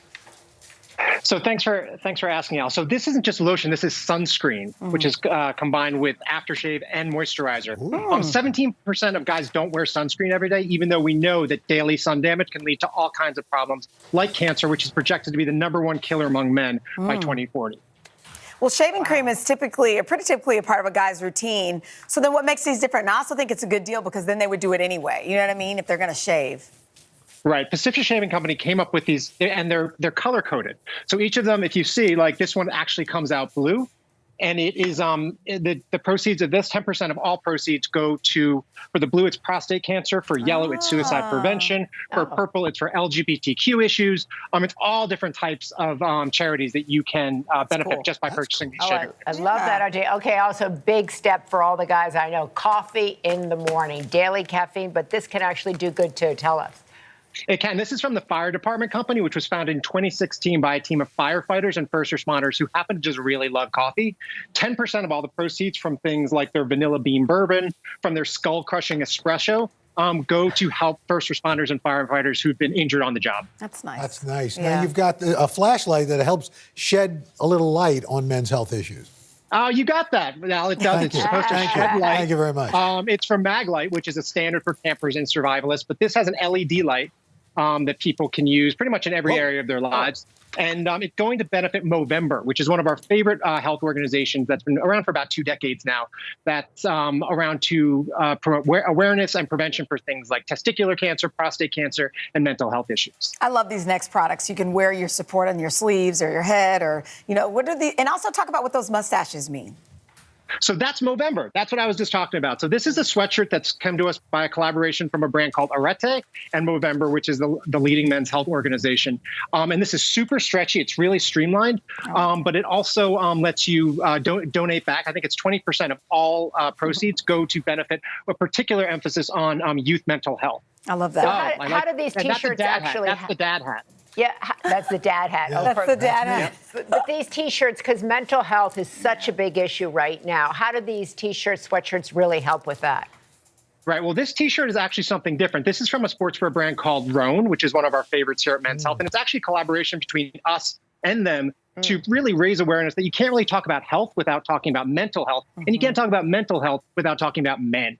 So this is a really comfortable, high-performance T-shirt. 100% of the net proceeds go to benefit the leading mental health organization in America, Mental Health America. And Rhone makes some great T-shirts. It's a win-win for that. Rich, thank you so much. Really appreciate it. These were good. And if you want to help and find out how you can get some of these products, go to today.com/shop. And we'll be right back. News is more than a headline. It informs, it inspires, and it still matters. To cover it, you have to be in it. And that's what we're gonna do. Every night, we take you to the front lines of the story, where it's actually happening, with NBC News journalists on the ground from all over the world. We cover what you need to know and bring your newsfeed to life. In primetime and streaming live, it's your news playlist every night. Top Story with Tom Llamas, weeknights at 7 on NBC News Now. Good morning, everybody. Welcome to Today. Let's go. You think you run for office one of these days? I'm not saying no to anything. Wow. Welcome to Football Fright in America. That was amazing. Sometimes the news can be difficult and overwhelming for kids to understand. Will coronavirus come back next year? So to help make sense of it all, we've created a newscast just for them. Man, you know a lot. We hope your family will watch Nightly News Kids Edition. To cover the news, you have to be in it. We'll take you to the front lines of the story, bringing your news feed to life. Streaming live every night, it's your news playlist. Top Story with Tom Llamas, weeknights at 7 on NBC News Now. Good morning, everybody. Welcome to Today. Let's go. We're going to kick off the Pink Power and Breast Cancer Awareness Month. What's the best thing about being this age? You have nothing to prove because you already proved it. What does it feel like to be in a city that you love so much? I am humbly proud that I stuck up for my town. We all have the honor of helping reopen the doors. Broadway is back! Sometimes the news can be difficult and overwhelming for kids to understand. Will coronavirus come back next year? So to help make sense of it all, we've created a newscast just for them. Man, you know a lot. We hope your family will watch Nightly News Kids Edition. Our buddy Jill Martin has something really special in store just in time for the holidays. So be sure to tune in to Peacock Presents Holiday Steals and Deals with Jill Martin. It's streaming on Monday, November 22nd on Today All Day on Peacock. And before you tune in, Peacock is offering a special deal.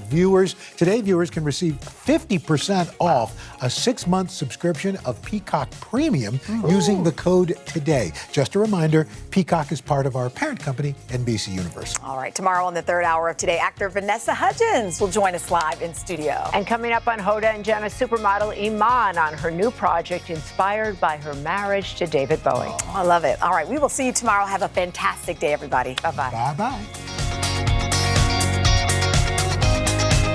Cooking up a storm with Al Roker, a Thanksgiving feast and a podcast. Listen now.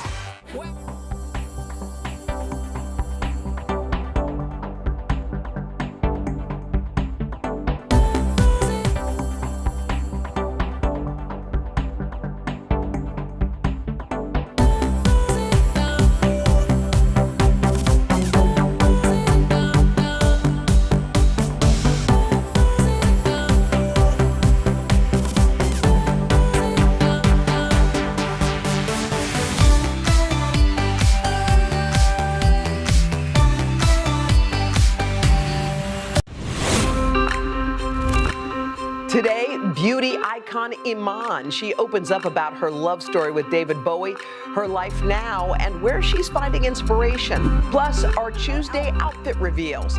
Find out how you can wear the trends with tips from a fashion influencer.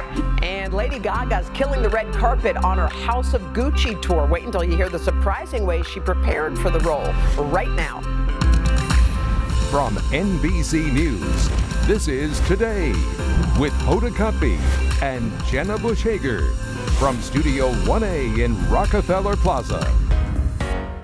Hey guys, it's Wednesday, it's November 17th, a beautiful day in New York City. This is Rather Be by Clean Bandit featuring Jess Glynn. Okay, there's no place we'd rather be than right here with all of y'all. We're wearing robes because it's Tuesday. It is, Our you guys. Wednesday. We had just so much fun looking at these outfits, and we had a very special stylist styling us this week. Her name is Sai De Silva. Now, if you look at Sai right now, she's standing at our board. And she's just chic. Can we just do a wider shot? Because I just want to hear. When she stands here, she looks so casually cool. You know, some people you look at, and if you were to walk past them in a party, you'd be like, gosh, she's really cool. They don't have to say That's one her. word. Sai has That's her. that. Do you know, Hoda, that I met Sai 7 years ago? What? And yesterday, when we were showing her on our air, I was like, I know her. I interviewed her and her daughter 7 years ago, and she was cool then. And you know how uncool we are? Well, I just had to pin whatever I'm wearing, and it just popped off. Well, that's how uncool we are. Well, Sai picked our outfit. She's better known as Scout the City on Insta, so if you're looking for. Okay, so these were Hoda's looks. Mm-hmm. Really cool. Now, which one do you think people chose? Okay, now what are Jenna's options? Okay. Jenna, you had cool options. All right, we're going to step in front of the table so you can see them for real. So Let's do it. 1, 2, 3. That's great. This is cute. Now, this on you is, look, first of all, excuse me. Wait, how did you, first of all, I would have never picked this in a million years just because anything that feels like, looks like this, I don't pick. But this. You look gorgeous. And yours is amazing. Yeah. No, I love it. It's cool. You got cool boots. You got a cool top. Yes. You got it going on. Well, Sai, thank you so much. And Sai's going to stick around. Yes. I just threw our robes on the ground. Oh, sorry. It's like I thought it was, our robes my everywhere. apartment. Look amazing.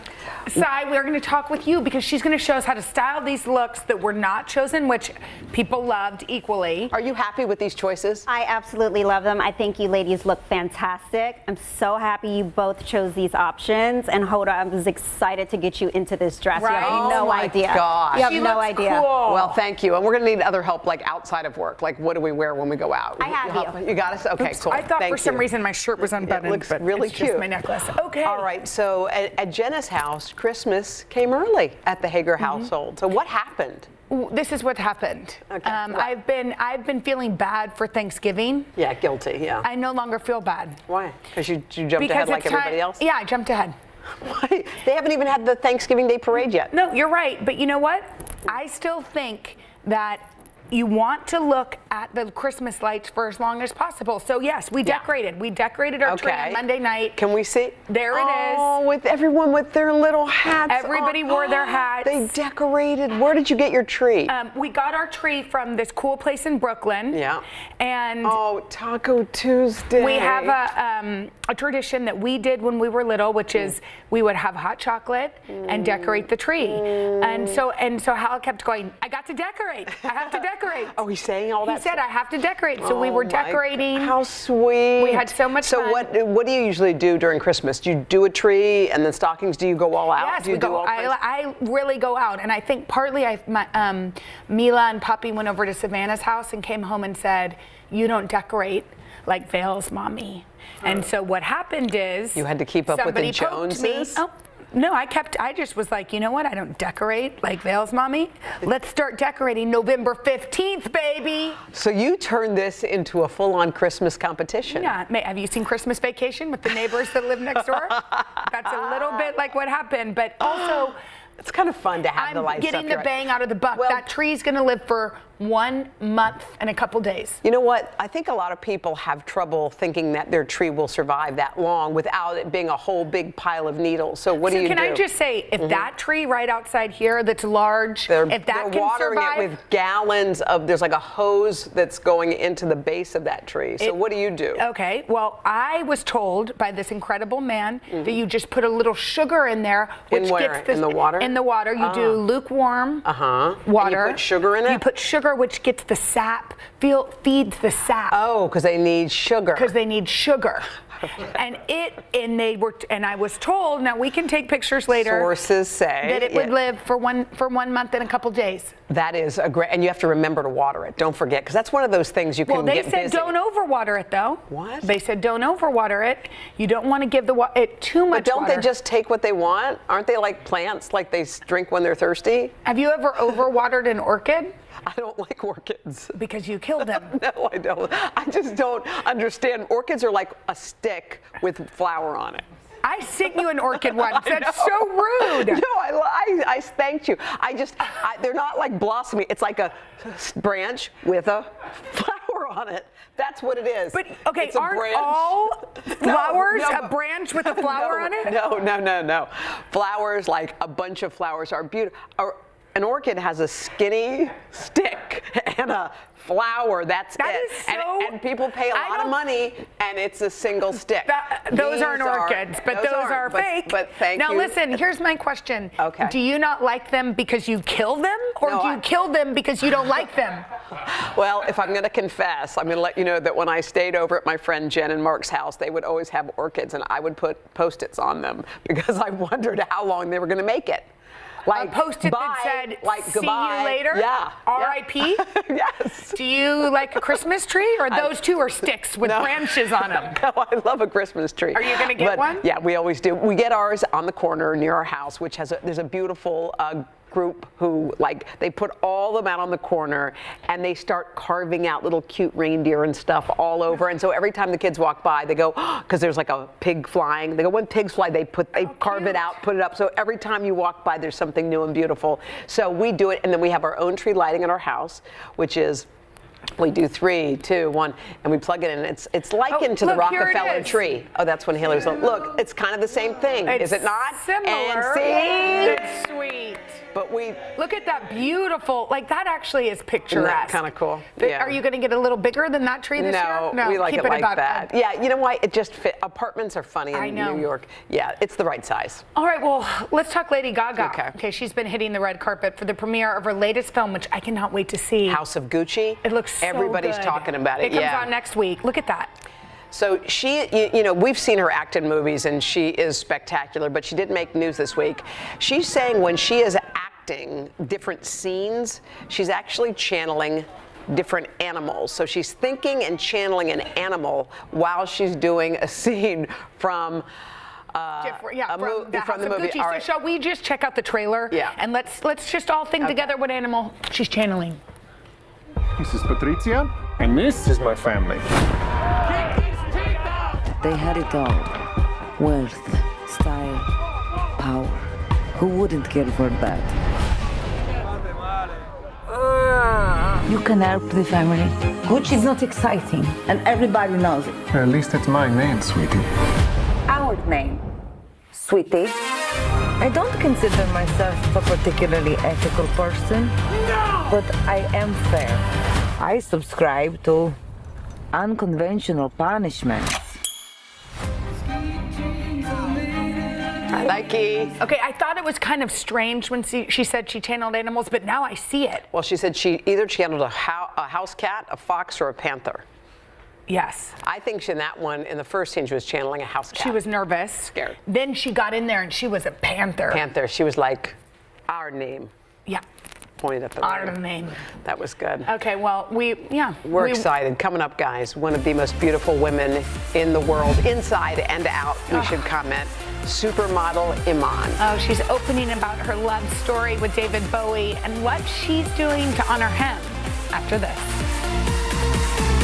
Iman is known around the world for her supermodel style and her philanthropy, but to rock legend David Bowie, Iman was his beautiful wife of more than 2 decades. In 2016, David passed away after an 18-month battle with liver cancer, and today, Iman is ready to share some of the cherished memories that she's made with her husband. And as a tribute to their romance, Iman is doing something she's never done before. Yes. Iman, Good welcome. morning. Thank you for being We're here. so happy you're here. He passed in 2016, but now you feel is the time to talk about it. Why did you feel like the time had come? Yeah, I think the time came to me, you know. When he passed away, I thought I grieved, but I had a teenager who just lost her father. So I was helping her through her grief. In 2020, I ended up at our house in the country by myself, and the whole world shut down. And I was on my own. And grief came to visit and became a companion and stayed for a while. And I had to go through that and process it and come through it. And more than the house, people always think, is there so many memories in the house? More than the house, the landscape actually is what healed me. The sunsets every day, the walking around my property, gathering stones, stacking them on top of each other. They're called cairns, and all cultures have them. At its oldest, it's really done for memorial, right? And also it's a sign of infinity, because you can stack stones forever, right? And so yeah, that's what happened. Yeah, so you, like many in 2020, there was collective grieving. A lot of people face things they'd never faced before, and you went to a place that really spoke to your marriage. It was you. I read in Vogue that the roses reminded you of him. Yeah. How did you? Did you feel closer to him than you'd felt in the last couple of years? Oh, absolutely. For once, actually, I've been wearing for the past 5 years only his fragrance, so that I can keep him with me all day, all night. But then, it's like walking through the property, seeing the sunset, and seeing it through his eyes. He was right there with me. So that's what it is. And you talked about the collective grief. It is, I want to talk about love and joy, which is not individual, but also is very universal. When you said grief came calling, how did it come? In a big bam, not softly.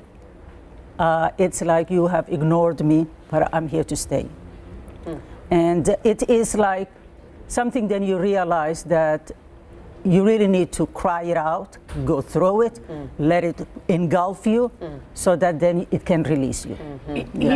You have a daughter, and as you said, just like all moms, Lexi, you put Lexi first. Yes. You didn't allow yourself the moment to grieve. What did you tell her about your love story that she may not have known? She witnessed our love all the time.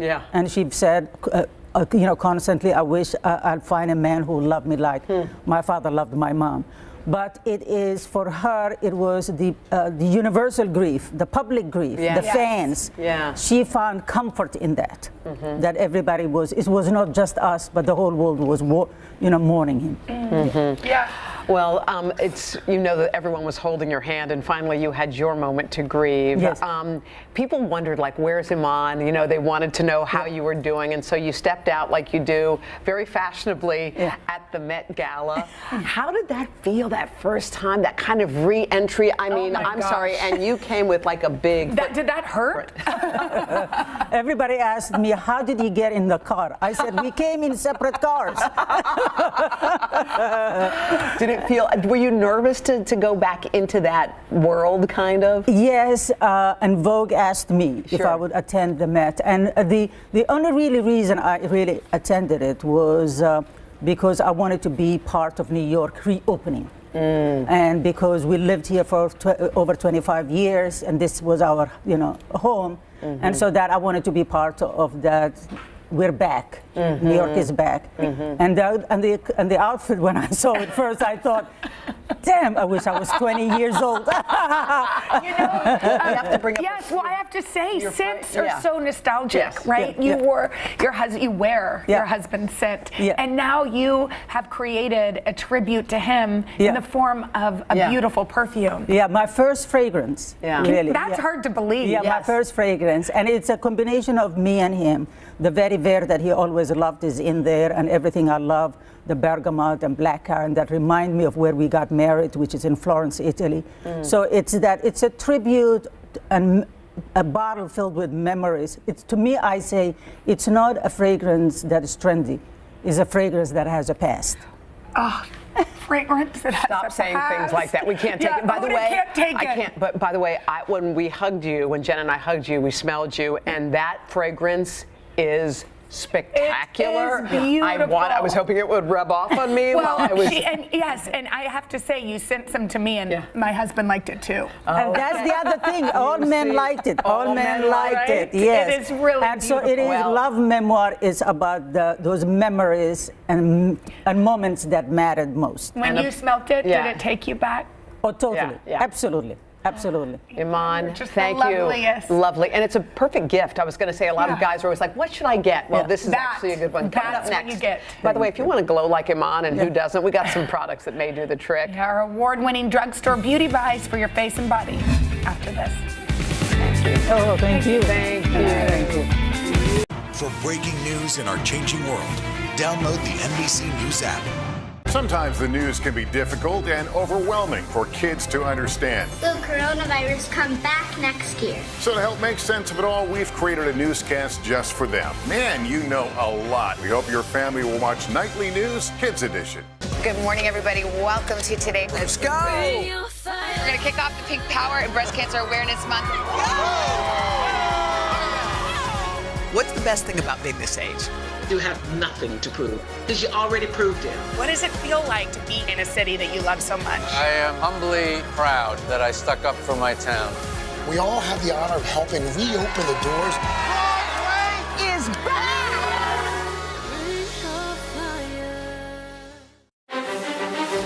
This isn't about spending going forward. This is about spending that's already happened. Do you accept the idea that we have a crisis at the border? The vaccine mandate. Is this going to work, or is this going to backfire? If it's Sunday, it's Meet the Press.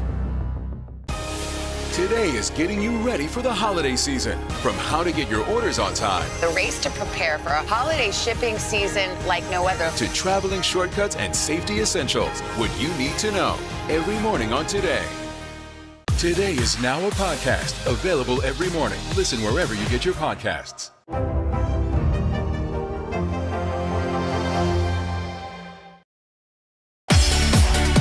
Okay, it's that time of the year again when we help give your beauty bag a refresh. For 7 years, Today and People Magazine have been teaming up for the People Beauty Awards. This year, dozens of staffers tried out more than 300 drugstore products. Today, we are featuring some of the winners and the skin and body care. Was that Iman on the cover Yes, of People don't you Magazine? love that Iman is everywhere? I'm sorry, Hello. but here we go. Okay, Today lifestyle contributor Jill Martin is here, along with People Style and Beauty Director Andrea Laventhal, and you can shop along by scanning that QR code right here. Yeah, Andrea, is this your first outing? This is my it your first time back here. And in 2 welcome. years. Welcome. Jill's been with us a lot, None but of we're us have happy. aged a minute thanks to the moisturizers we've been using. Exactly. All right, so talk to us about the exfoliator winner. We love Vitamin this C. series. Yeah. Okay, so everyone loved this exfoliator. I think for starters because it smells like OJ. Literally, like freshly squeezed OJ. Oh my gosh, it really does. It's by Winky Lux, and it has Winky Lux. vitamin C, 3 forms of vitamin C, which is amazing for brightening. So where do you, on your lactic face or acid body? On your face. Oh, face. You And can feel you it. use it. Yes. It smooths your skin. It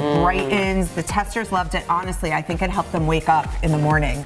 Because Oh of yeah, the you scent. do feel. I Yes, like that's that. so And it feels nice. great. It's not too grainy. Yeah. It's, you know, it's nice and gentle like on it. your I skin. want it. I Me love too. that. And these are all for trying. And what I love Yeah. about these is you can get them in drugstores. Yes. So it's really accessible, Price is and we right, picked yeah. the best of the best. And our staffers, we really tried a lot of products. Yeah. All right, so let's move on.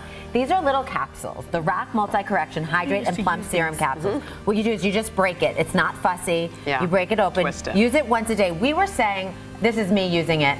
You use it at night.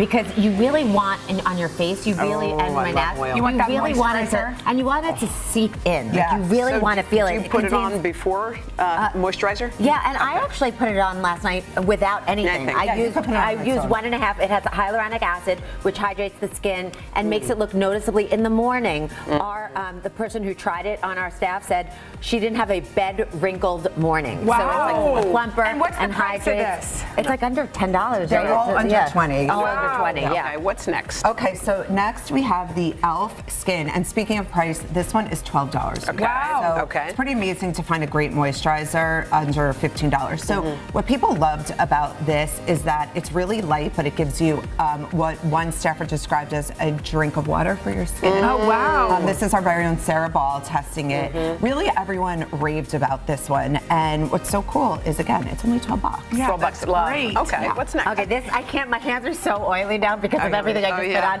But I want you to feel that. This You're is is right. the L'Oreal Paris Revitalift Derm Intensive Pure Hyaluronic Acid and Caffeine Eye Serum. Okay, so just picture this. Okay, the applicator is cool. So when you put it on, you instantly feel like It's like an habitual thing. Yeah, you know how it's cool. Yes. So that roll it. And you put it in the refrigerator, so it's really cool. I love. You know what? You could do that. And Jenna. Look at you. Nobody ever told me I have a great Yes, but I appreciate Yes, it. but so it got a takes away the question for puffiness because of the caffeine. It's a great depuffer, and try it for 2 weeks. Give yourself a minute to try it for 2 weeks, and you'll see the difference. Yeah. Okay, let's move on to lotion. Okay, so finding the right body lotion is, This you know, one I it's opened. kind of a This one right Goldilocks situation because it's either too thick, too thin, too scented, too unscented. This one is perfect. It's right in the middle. You know, it's super hydrating, but lightweight. It has that fresh lotion wow, scent. I love that. It's got this big tube. And we're always skeptical of things that say firming. You're like, how much can you really move the needle? One of our staffers said, I don't know, maybe I'm crazy. I feel like my legs look firmer. What? I'm not going to argue with it. It helps old kneecaps. We gotta get to this Okay, one. last up. Bio oil so much around here. Okay, the Bio Oil skincare oil, and Amanda tried this for us. I love this. Is a cult favorite and an us favorite. Softening oil comes in a clean version now, so that's the difference. It's what you love, and it doesn't have fragrances, preservatives, or parabens. And how great does that feel? It just you feel like your skin soaks it up. And you know what? Leave it in the shower and put it on right afterwards. Yes. You with the tips. Well, I love bio oil is something. I've had 3 C-sections, so I've used this. Not too much information. Not enough. No, but useful. Yes. All right. Thank you so much, both of you all. And for these products, you have to head to today.com/shop or use that QR code right there on the screen. And to see the full list of winners, pick up the latest issue of People Magazine on newsstands now. Also, tune in tomorrow, guys. We'll be featuring some of the winners in hair and makeup. Oh, So you guys will be back tomorrow? Thank you all. See you all tomorrow. Coming up next, the chef who wowed Harry and Meghan with her food. She makes Thanksgiving sides for us. Coming up next.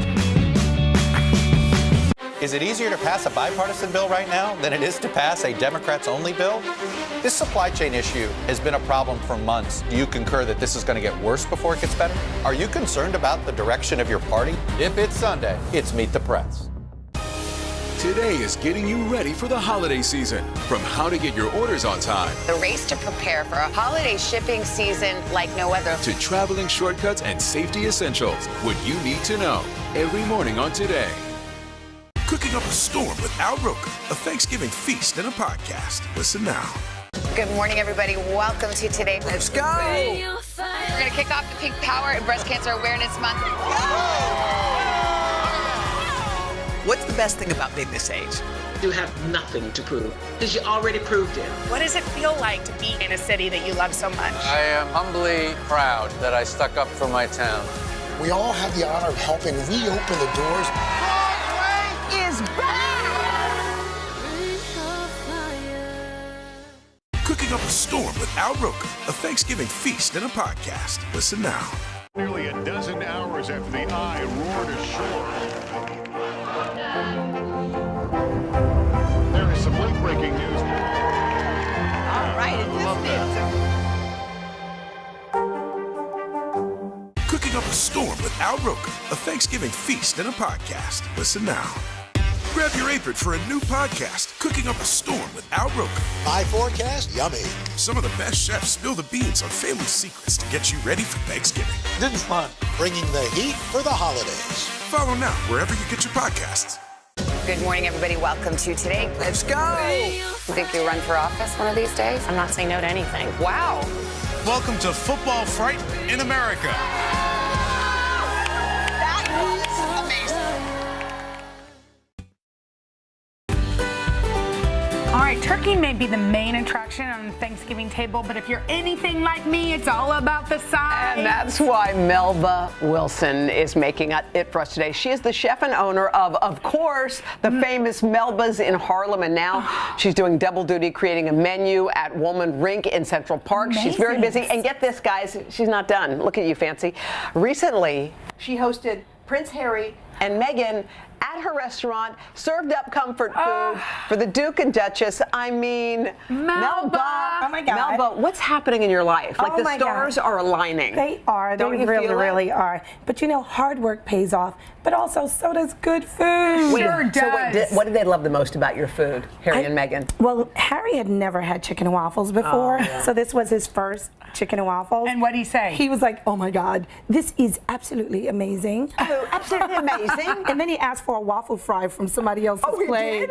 They were just so kind and genuine. And they wanted to hear what it's been like, right? During the pandemic. They were really, really empathetic to what was going on. So much so that they made a $25,000 donation. I mean, that is so kind. It was amazing. Sweet. It was amazing. Let's get cooking, because we You need ready? some cornbread. Yes. Cornbread stuffing Yeah. is my type of food. So this what is you something got? we can do for Thanksgiving. Yes, it is. So why don't you ladies help me out? Okay, yes, ma'am. Okay, I'm going to take some cornmeal. Okay, put that in here. And that's flour? Right. That's all-purpose flour. Just mix that in. Why don't Okay. you mix while I pour it in? Some salt here. Yes. Okay. All right. Get it all good. Is that and baking? some baking powder. Baking powder. There we Okay. go. You got that mixed in So you there? mix the dry. Right. And then you're going to take the wet and mix the wet in there. We have some eggs. Oh, you're so good Do you at want me to this. pour this in? Yep. Says The whole nobody thing? ever. Yep, put the whole thing What in is there. this? Put the whole thing What in is there. this? Put it in there. That's buttermilk. We're going to put Buttermilk. that in there. So then you Some skip sugar. the butter because you go straight for the Straight buttermilk. for the buttermilk. There we go. No, and that was That's butter butter, too. too. Oh, good. So we're going to mix Double that the in. butter. Okay. Now- And then we're going to take it and we're going to pour it in a cast iron skillet. My family is from South Carolina. Yeah. And everything I do pretty much is with cast iron. I love it. The taste is so good. So wait, So did you good. Is this did you butter? treat it? What did you do? So what I did was I oiled the bottom and then I took some cornmeal because I Brilliant. don't want it to stick. Brilliant. And cornmeal helps keep it kind of pasty or It something. does. It does. It's beautiful. And then at the end, voila! Delicious. How long do you cook that, Melba? You cook that on 400 for 30 minutes. And sometimes I'll take a toothpick and put it in the middle Poke it in, just like to make sure it comes that out looks clean. okay. So now we've got our cornbread. Yes. So the cornbread is ready, and that is the base for it. Okay, look at these ladies. Good, right? Really, really good. So then we're going to saute some onions, right, which we have here. And this is cooled off. Okay, we cut it into cubes, and we're going to take our sauteed onions, ladies, and we're going to marry them. Put the onions in here. Put the onions in there. We're going to marry the two. Look at that. Do you smell ceremony. that? Oh my God, I'm so happy. Okay, because we sauteed them in what? Butter. Of Of course. course we did. Everything's then better do we- with butter, right? Should I mix this or? Yes, we're gonna mix that together. Okay, some- And Should I Jenna, we're gonna put the celery in there. Okay. Yep. Some poultry seasoning. This is raw celery. This is right? raw poultry celery, seasoning? poultry seasoning. whole Put it all in there. like you say There put we it go. all. Yeah. There we go. Don't be generous. Could be you generous. use like a broth or you like the seasoning? So I actually do use definitely mushroom powder sometimes if you want to do vegetables, Yeah. right? What's and, that? What's she put in there? And that's sage. Sage. That's sage. Yep. You smell that? Oh my God, so smell wonderful. that. Hello, holidays. Beautiful. Beautiful. And then we're Okay, gonna now- put some chicken broth. Oh yeah, that's what I was wondering. There we Okay, go. I knew it was coming. You somewhere. knew it. And Okay. just put a dash of salt and Dash pepper. of salt and pepper. Is this too much? Put that in there. That's good. There we go.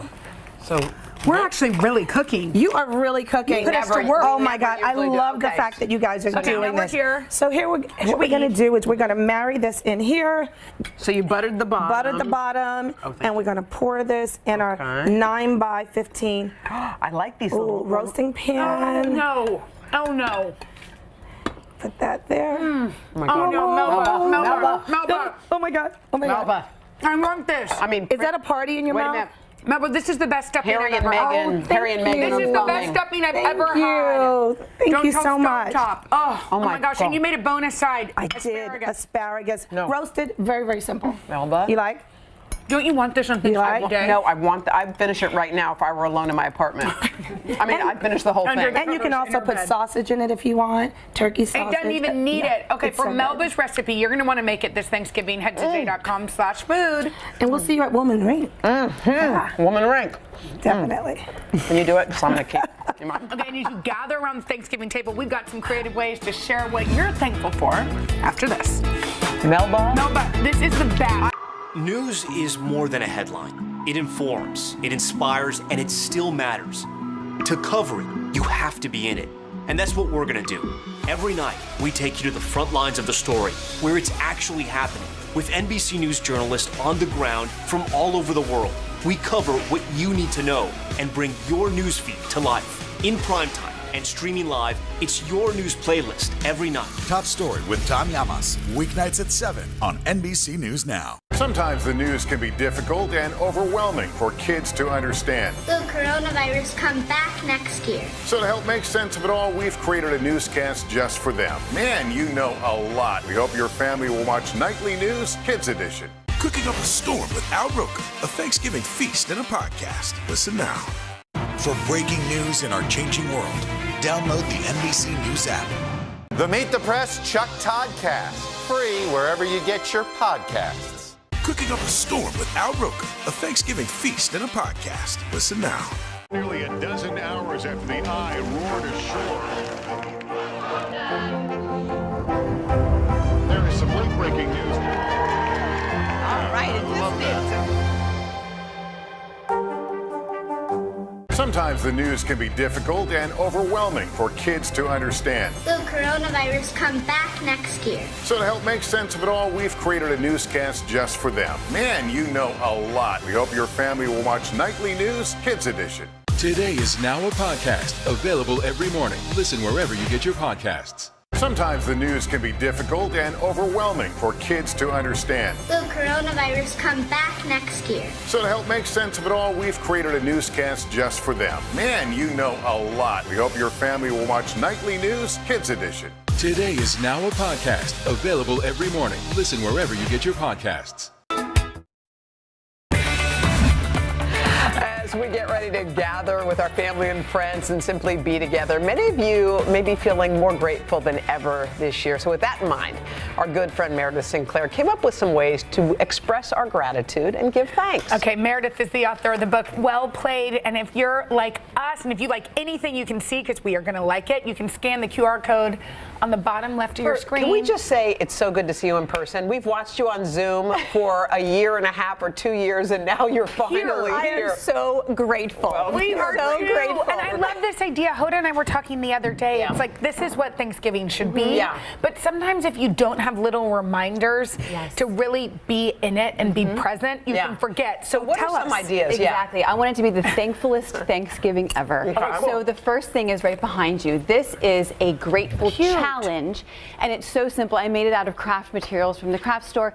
We've basically just clipped on here little challenges to remind us how to be grateful to the people around us. Okay, So throughout the month, you might go and take one out 15 days. This says, what are you most grateful for at your job? It could be, what are you most grateful for at school, and talk about it. So that's just a fun little challenge to have hanging. Sometimes when you are having a Thanksgiving meal, the dinner conversation either dies, which is horrible, or, that's the worst, or it goes gets the into other. politics. Right. Keep it in control and So what do you grateful. do? So these are really fun. These are just little drink holders that I found. And if you pop off your drink holder, inside I have just placed a conversation starter. I like to keep the kids and adults at the same table instead of separating them.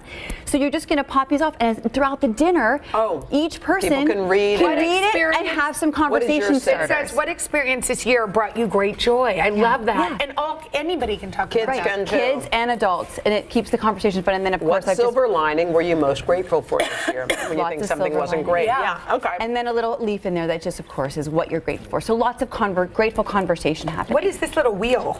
Okay, how much fun is this? This is a game to play at the table or at dessert. Okay. And this is just a grateful game, and you spin it, and it stops on a question. You could read one of those. So what are they kind of? I can't see. What makes you laugh the hardest? Oh, That's a fun one. Cool. So again, it's just let's take the simple moments of family time and our year together, and just be reminded of that. So this is just a fun little game to play. I think it's great for dessert time. I think that's great because often when you sit down, we talked about this before, you wolf down dinner, and then you get up and leave. And Are you talking with experience here? Me and your dad. And some people, I mean, they spent so much time making the meal. Yeah. Sometimes even saying thank, like you forget. Yes. Because mom always makes the meal, so why am I going to say thank you? Okay, this is a great way to recycle our pumpkins, which Absolutely. is to write on them. That's right. Mine So are what I rotten, love but- too, when my boys were really little, I was always in charge of the activities for the day, and my husband was in charge of the food. Thank goodness. Yeah, that's great. I That's love a great that. trade-off. So what's great is you can do this throughout the day while the meal is being prepared, because kids need activities too, and they can do this with grandparents.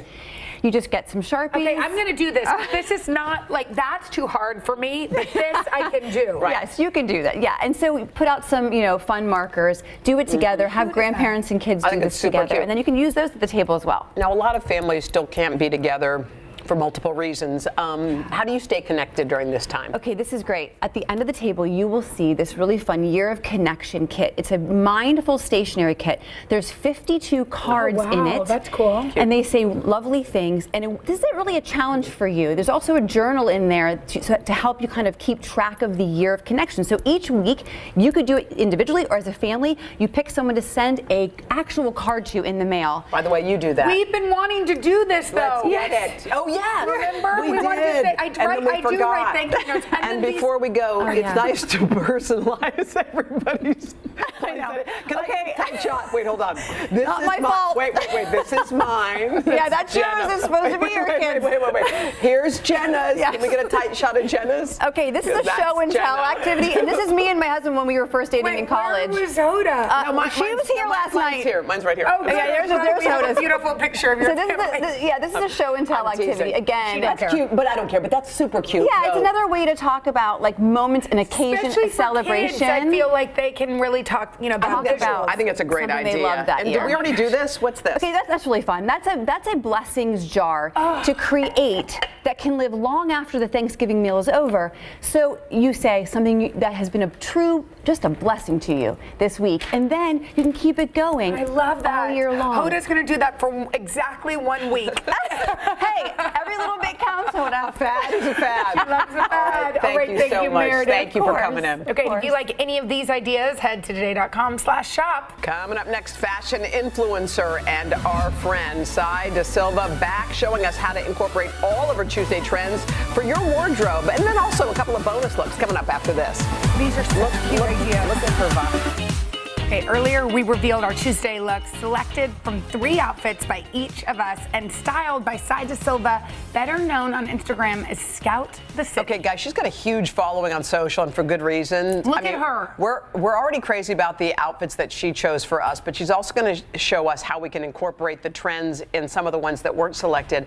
But can I just begin with your outfit? You have an oversized shirt, Sai, and somehow it looks like you're about to walk down the runway. So what kind of look are you styled with right now? Okay, I mean, I have an obsession with oversized blouses, but the thing is, they can be not oversized. What I like to do genuinely is just unbutton and kind of just drag it off the shoulder. Yeah. Just to give it that kind of like, And I you- borrowed my Menswear. husband's. Yes. And you But tuck not it in the everybody front. Tuck it in It's just how a you bit. style things because Yes. you look so cool. And Yeah. let's talk about our looks. Yeah. I love this for Hoda. Did you Thank you. Yeah, I mean, I was very, very excited about these looks.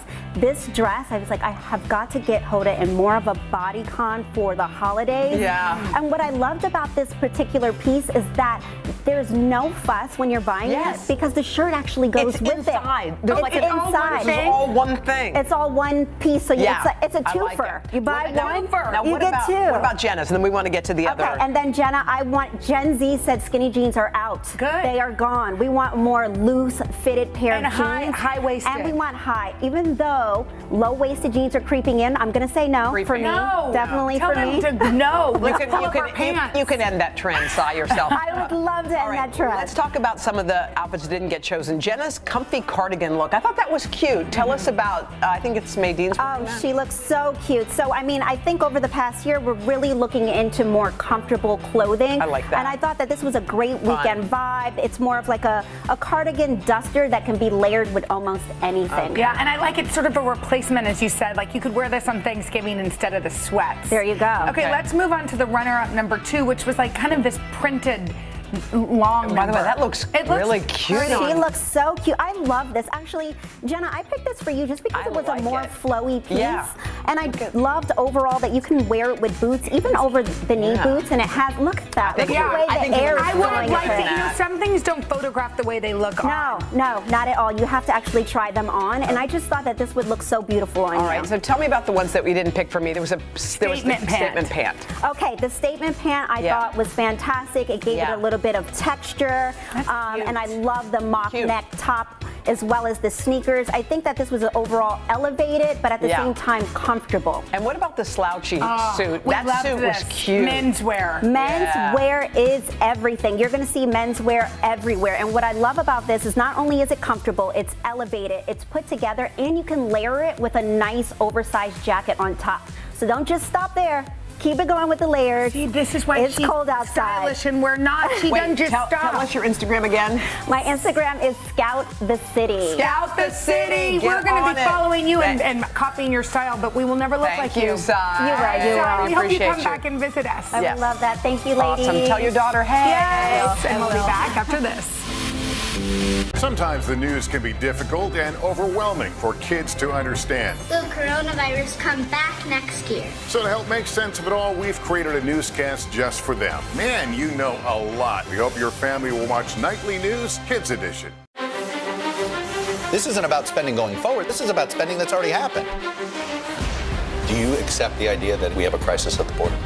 The vaccine mandate. Is this going to work or is this going to backfire? If it's Sunday, it's Meet the Press. The Meet the Press Chuck Todd Cast. Free wherever you get your podcasts. Grab your apron for a new podcast, Cooking Up a Storm with Al Roker. My forecast, yummy. Some of the best chefs spill the beans on family secrets to get you ready for Thanksgiving. This is fun. Bringing the heat for the holidays. Follow now wherever you get your podcasts.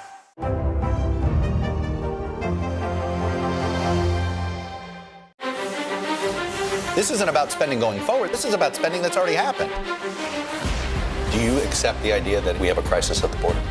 The vaccine mandate. Is this going to work or is this going to backfire? If it's Sunday, it's Meet the Press. Is it easier to pass a bipartisan bill right now than it is to pass a Democrats-only bill? This supply chain issue has been a problem for months. Do you concur that this is going to get worse before it gets better? Are you concerned about the direction of your party? If it's Sunday, it's Meet the Press. The Meet the Press Chuck Todd Cast. Free wherever you get your podcasts.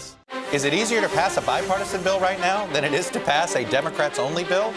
This supply chain issue has been a problem for months. Do you concur that this is going to get worse before it gets better? Are you concerned about the direction of your party? If it's Sunday, it's Meet the Press. Nearly a dozen hours after the eye roared ashore. There is some late-breaking news. All right, it's great, Si. Tomorrow, check out these two hotties, Jennifer Lopez and her Marry Me co-star Maluma. J-Lo's here, plus award-winning drugstore finds for hair and makeup. Nice, and how to create an elegant grown-up table, plus, this is important, a fun kids table, all for Thanksgiving. You know what, to be honest, I like to sit at the kids' table. You do? It's more fun. Okay. Okay, but if you want something to listen to, because we really need some more of this lady in our life, it's Making Space. And don't forget our podcast today with Hoda and Jenna. See you tomorrow. Bye.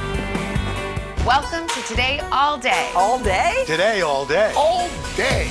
This is a long way of man, asking yeah, who's your favorite character you've ever played. The unicorn. The unicorn. You gotta have the unicorn. What is she right there? That's why you're saying all these nice things? Yeah, she gave me the look. Sorry to disturb your day. Everyone's mad at you, Willie. Better make this fast. I don't want the wrath of Luna.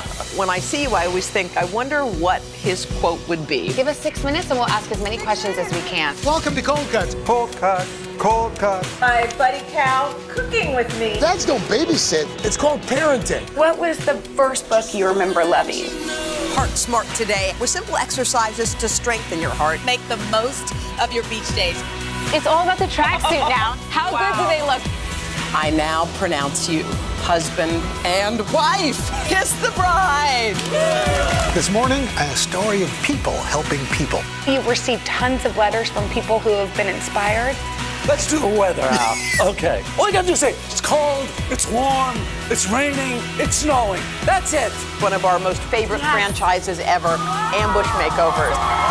Okay. Look at it. It doesn't look so good. No, it doesn't look good. Will you judge us in a cook-off? I will, and you Okay. guys will definitely win something. Today, all day. All day?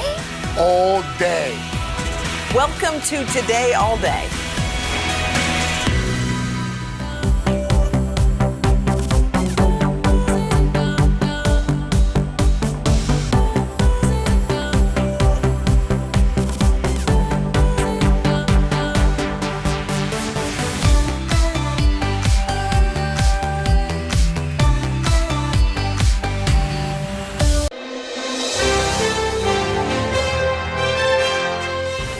You are currently in Budapest. As I understand, you're shooting a film with Cate Blanchett, Jamie Lee Curtis. What's it been like working with those two? It's been amazing, man. You know, we got an amazing cast. We're shooting Borderlands, which is an IP that has an amazing following of millions on millions. Director Eli Roth, Lionsgate's the studio behind it. You know, Cate Blanchett, Jamie Lee Curtis, myself, Jack Black. I mean, God, we got so many more. It's truly one of these situations where you stumble into an opportunity that could progress into being super, super big. You know, this is something that could easily go into part 2, 3, and beyond because of the world that we're playing in and the creativity within the space. So it's dope. It's something that's, once again, going to throw my audience for a curveball. I'm excited. Action on action. I'm responsible for the action in the movie. What's the premise?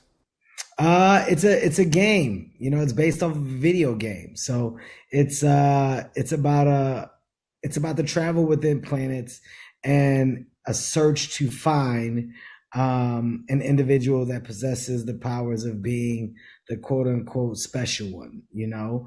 And in finding this particular individual, you can use their powers that they have to open up what's considered to be this magical thing called the vault, which so many people have been trying to get into for years. But to do it, you know, you have to have the keys to go and get it done. And it's about searching for those keys, searching for the individual. And that's the story in a nutshell. But a band of misfits are kind of put together by accident. And when they're put together, they don't want to leave each other's side and end up fighting against the quote unquote bad people that live in between these planets. So it's like sci-fi, but it's really good. It's grounded within that space as well. Think Fifth Element. Think along those lines. Yeah. You continue to stretch your legs. I mean, let's talk fatherhood for a moment. Here's a film where I think a lot of folks are going to watch this, and they're going to say, oh, that's not the Kevin Hart I know. Like, we're used to Kevin Hart making us laugh, and not to give away too much, this is Kevin Hart in a completely different light. How hard was it to make the turn? You know, it wasn't hard at all. I think there's no mystery from me to myself about what I'm capable of doing, especially in the space of acting. I know that I have range. I know that I got a lot of diversity. So it's all about the projects. You know, when the right projects come along, if it's time for you to make those transitions, then of course you take it and you do it. The upside was when I felt was the right time for me to step into the direction of drama, dramedy, and I had great company in doing so.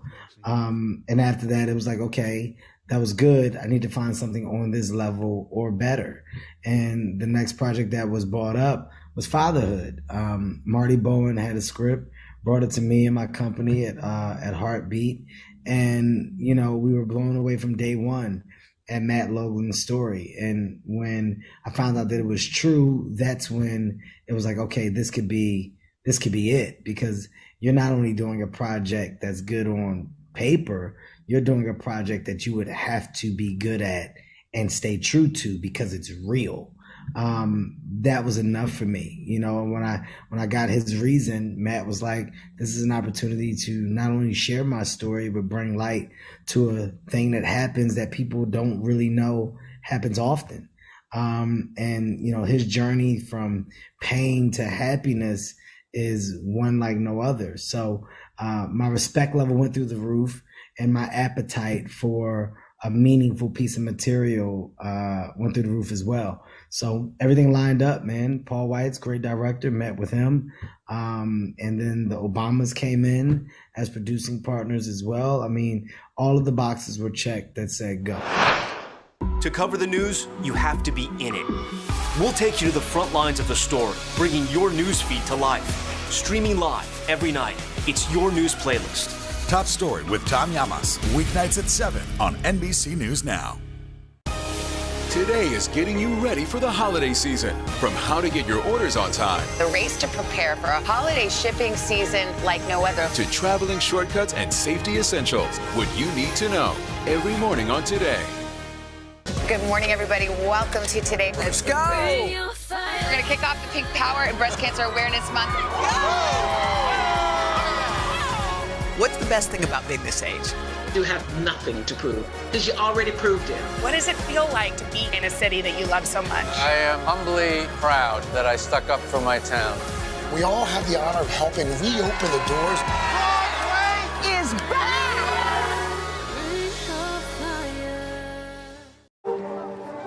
People really don't know what's going to happen. Nearly a dozen hours after the Eye roared ashore.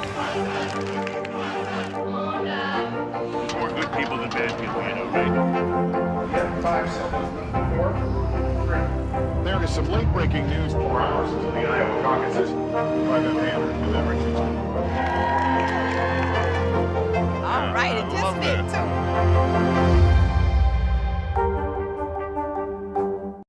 Your buddy B.O., as you call him. Yo, B.O. What was it like working with B.O.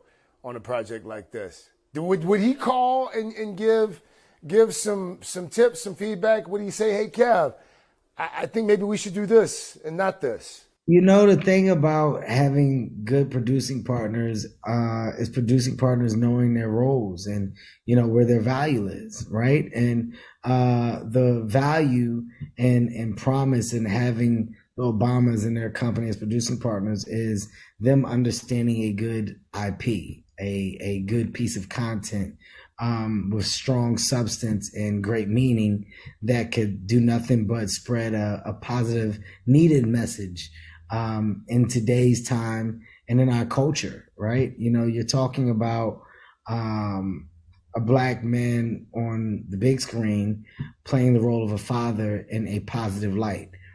I don't think I need to say it, but it's not something you see often, right? You don't see it in a positive light often. We're crackheads, we're in jail, out of jail, we're missing, we're a discovery at the tail end of a life. It's never truly a story that's like from beginning to end, one that you follow and one that's uplifting.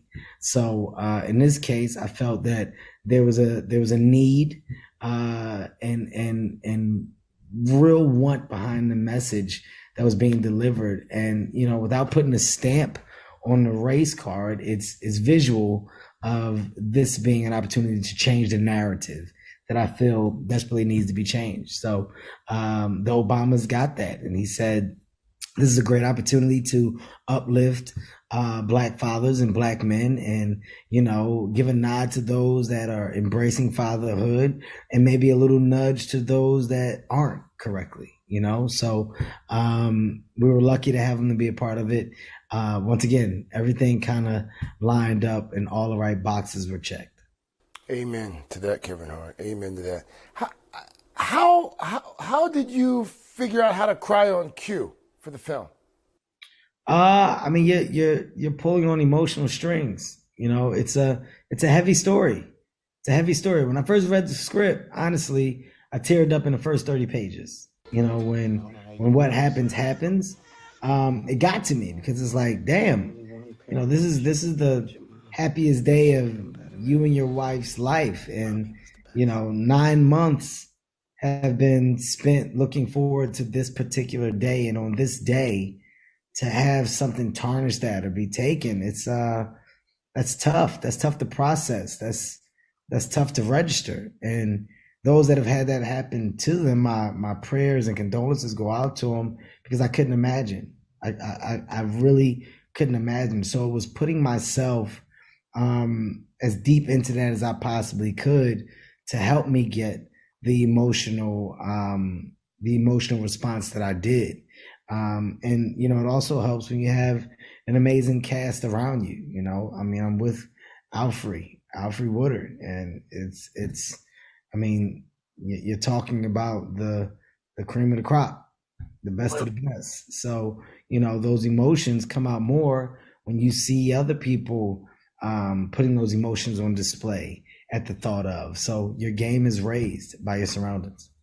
And you obviously are a father of four yourself. How did you draw on your own experiences with fatherhood for the role? I mean, that was my cheat sheet. You know, a lot of the stuff that I was doing, I had already experienced, right? So it wasn't like I was playing in a heavy false pretense for some of the stuff. Like I have 4 kids and I'm on all different ages across the board. So, you know, being able to be hands-on, being able to be a part, I know where the nervousness comes from. I know where the confidence comes from. I know where the fear comes from. I've been there, you know, I've truly lived in it.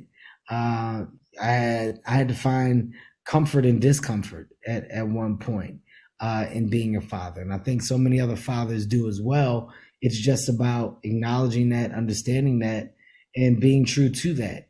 And I was able to do that. I was able to take that ammunition that I had and apply it to this particular movie, and it worked. You know, I think it really worked in my favor, and it shows on the big screen. What's been the hardest part of being a dad? What do you struggle with the most? Hardest part of being a dad is the feeling of, am I doing a good enough job? Well, you know, it's not a struggle. I think that's the wrong word. It's a thought that's always in the back of your head. Okay. Because as your kids get older, the real world is magnified, right? And you can protect all you want. You can pamper or do your best to do and take care of. But ultimately, you know, that kid has to go out into the real world and experience life on their own. So with that thought in the back of your head, it's one of, did I do a good enough job to prepare? Are they ready?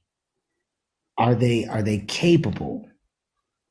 Are they going to get eaten alive and spit back out into reality? It's like these are the things that you just, you have tug of war with, right? So, my daughter's 16, my son's 13, about to be 14. My youngest son is 3, my daughter's 8 months. So, you know, once again, I'm very much spread out, but still, I got a 16-year-old, right? 18 is right around the corner. Am I doing a good job as a father? Am I present? Am I honest? Am I open? We're close. Are we close? Like, it's something. And I think that's what keeps you, it keeps you on your toes. It keeps you on your feet, and it keeps you in a position to always push and want for more. And that's within a relationship. Good morning, everybody. Welcome to Today. Let's go. We're going to kick off the Pink Power and Breast Cancer Awareness Month. What's the best thing about being this age? You have nothing to prove because you already proved it. What does it feel like to be in a city that you love so much? I am humbly proud that I stuck up for my town. We all have the honor of helping reopen the doors. Broadway is back!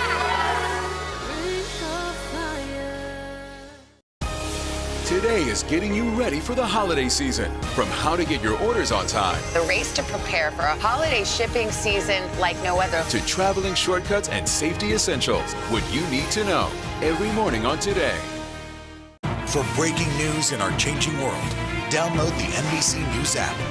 Today is now a podcast available every morning. Listen wherever you get your podcasts.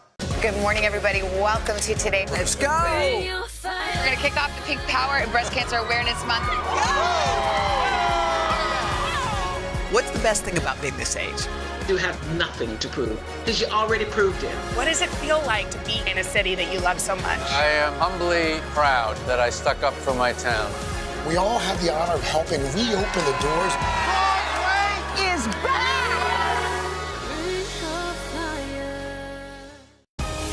Today is getting you ready for the holiday season. From how to get your orders on time, The race to prepare for a holiday shipping season like no other. to traveling shortcuts and safety essentials, what you need to know every morning on Today. For breaking news in our changing world, download the NBC News app. To cover the news, you have to be in it. We'll take you to the front lines of the story, bringing your news feed to life. Streaming live every night. It's your news playlist. Top Story with Tom Llamas, weeknights at 7 on NBC News Now. You've been in the game a long time as a dad, as you pointed out there. You had a child during a pandemic. How was that? Little PD, little pandemic, baby. Look, it's amazing. You know, I mean, being privileged to bring a child into this world, that's a blessing within itself. You know, it's unfortunate that the times were what they were, but a blessing is a blessing. And I'm not going to take it as anything other than that. My little princess, you know, we got a new boss of the household. And I love that there's always a changing of the guard. Everybody's had an opportunity to wear that hat, that boss hat. And right now, Ori has it. Got me wrapped around a little finger. Starting all over, you know. Once you thought you were closing, they were getting out the house. And then I went in and put 2 more in there, and I'm right back at the starting line. So it is what it is, man. I love it. I enjoy it. I wouldn't trade it for the world. How have you changed as a dad? I mean, when you started, you were much younger. Yeah. 41, about to be 42. You grow. Yeah. I mean that's the great thing about life, right? You grow as you go. So I'm very much happy into the man that I've become. The man who I was, I'm very much happy that I was that man, that I did the things that I did and got to experience a lot of the things that I experienced, because without those moments and without those things, I wouldn't be here. I wouldn't be in the position I am now to be poised, polished, you know, mature, just a true adult. And I'm not done adulting. I'm not done growing. You know, you don't get there. The wise are the old, and I truly believe that. You know, there's nothing more refreshing than a conversation with somebody of older age, because there's so much information that comes from that person because of how much they've lived. And what you find is that the information is key to the next wave's success. But sometimes this next wave is a little too stubborn, too cocky, too bullheaded to receive it. At the older age that I am now, I've been in the position to receive a lot of those gems, and I think it truly is the beauty of life to watch time go, but to watch people grow. It's dope as hell to me. You're a father of 4. It would seem to me, at least, not a stretch to be a father of 5, maybe 6. Have you given thought to doing it again? Oof. It's been a discussion, you know. I just told you this my baby Ori, you know, Ori's a blessing. I don't turn down a blessing. Now, am I planning for a number 5? No, I'm not.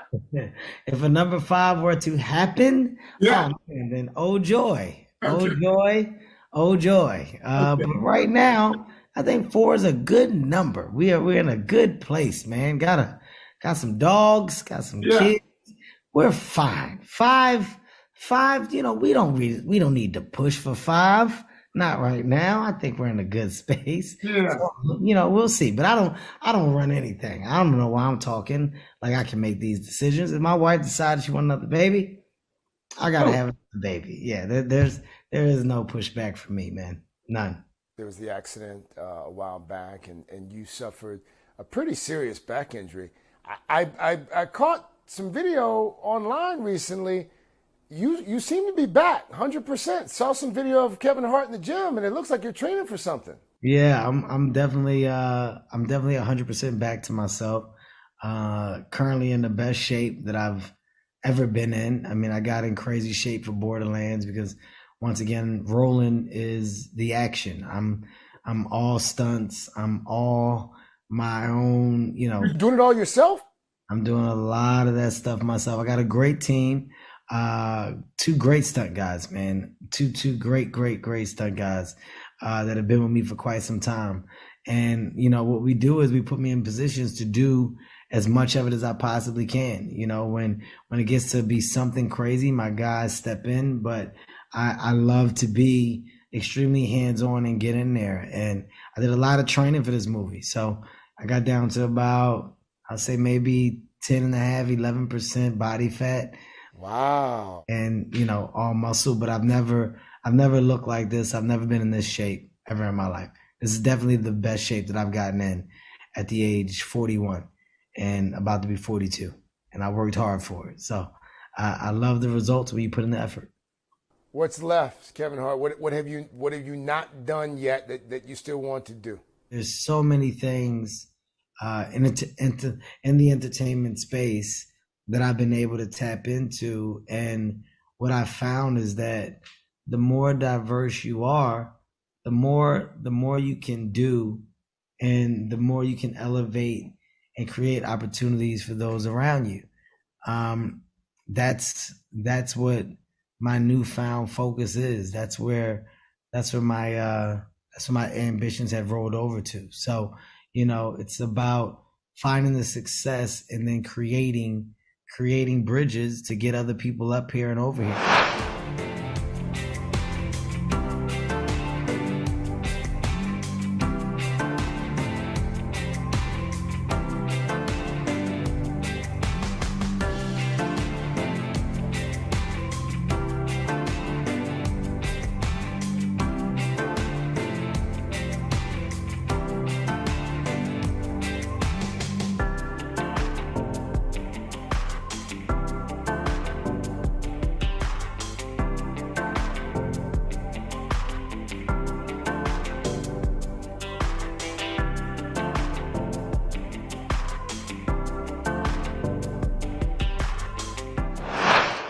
Cooking up a storm with Al Roker, a Thanksgiving feast and a podcast. Listen now.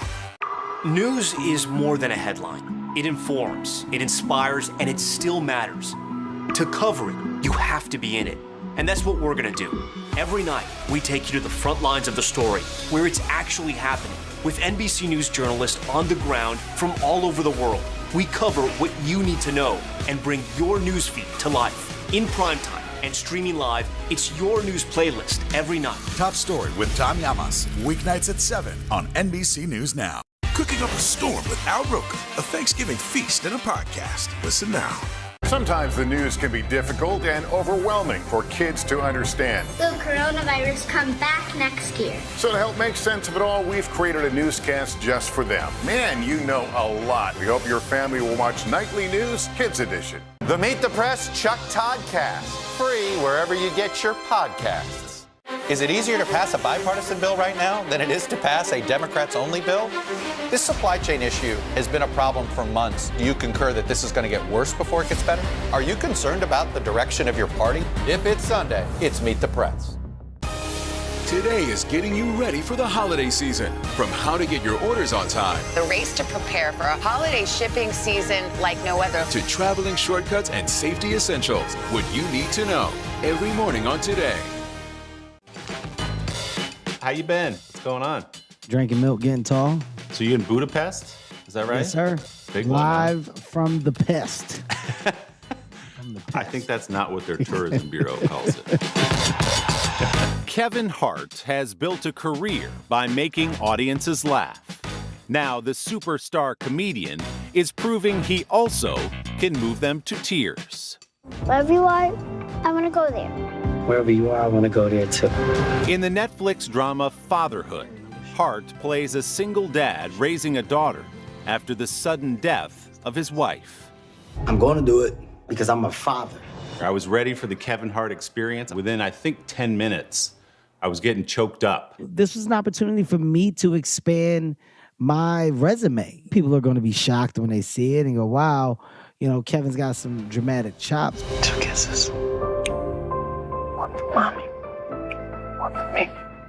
I love the opportunity of being a black father on screen in a positive light. Most of the times they're on drugs, off drugs, in jail, out of jail. To have some type of positivity behind it and maybe be a part of kind of changing the stereotype.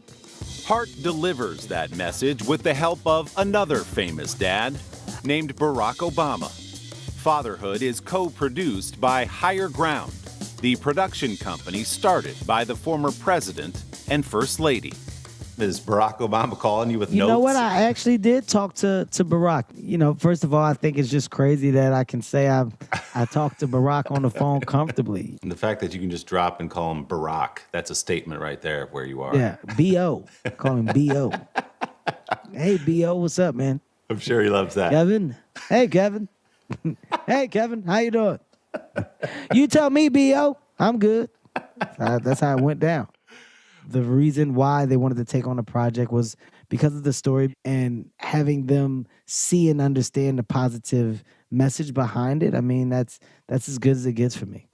Hart specializes in positivity. His new book for middle schoolers, called Marcus Makes a Movie, is about a boy pushing through obstacles to chase a dream. And I wanted to help motivate and inspire our youth to simply understand that the word no is just a word. Coming up, as a kid, as a young adult, early in my career, I heard the word no a lot. What's your message to the kids who might read that book, who are hearing no at school, they're hearing no in sports or in their music career, they think they're funny and they don't know how to get where Kevin Hart is?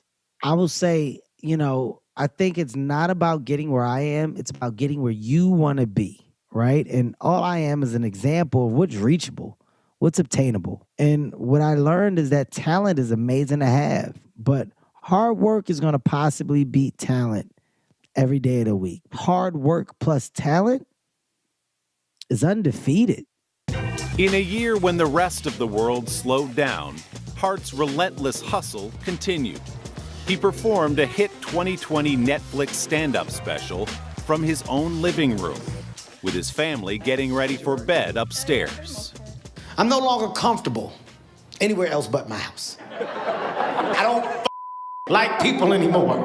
What was that like? How do you put together an act differently than being in Madison Square Garden, for example, standing in your living room?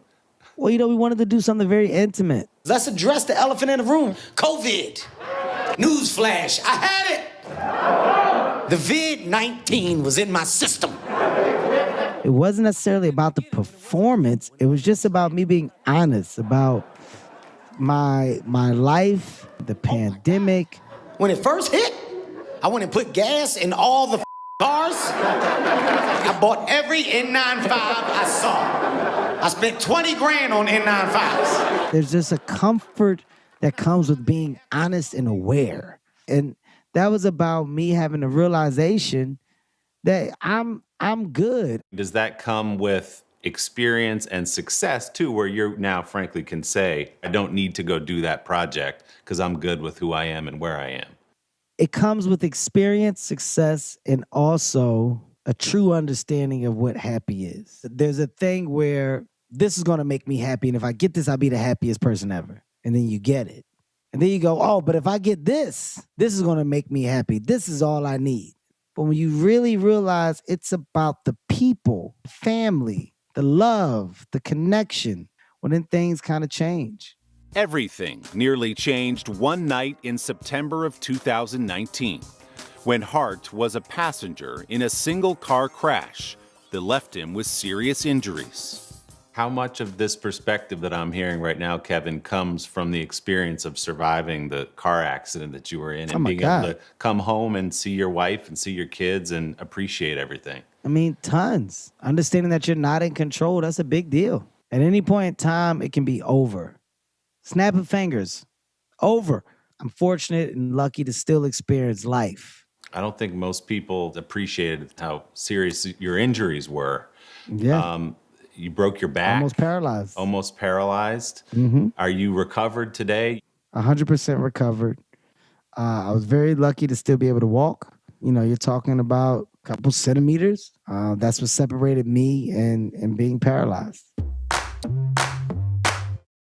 1 year after the crash and right in the middle of a pandemic, Hart welcomed a new member of the family, his second child with wife Aniko Parrish. Hart relishing his real-life fatherhood. How's your baby girl? Oh, man, my baby girl is amazing. Kayori, my heart. I'm so in love, as I am all my kids, of course. But, you know, we got a new boss in the household, so it's an exciting time. It's me sitting down and getting to really tap in with my loved ones, with my wife and my kids. It was a really good thing for me.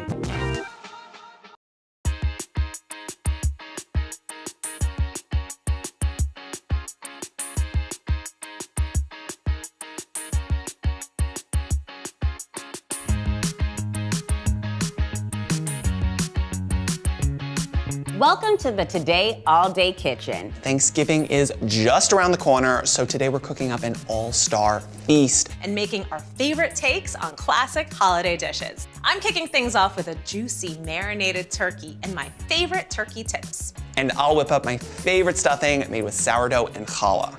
And it just wouldn't be Thanksgiving without the perfect sweet potato pie. I'm Jocelyn Delk Adams. I'm Jay Cohen. And I'm Alejandra Ramos. And this is Today Food All Stars. Let's get cooking.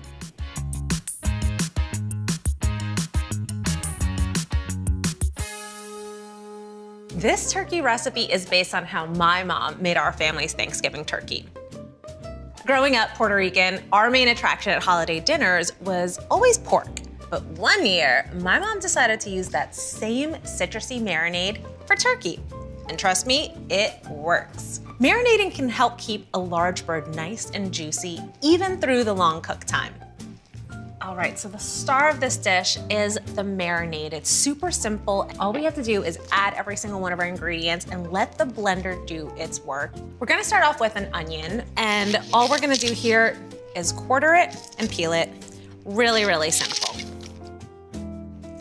Next up, I'm using a red bell pepper. You can swap in green, orange, or whatever you'd like.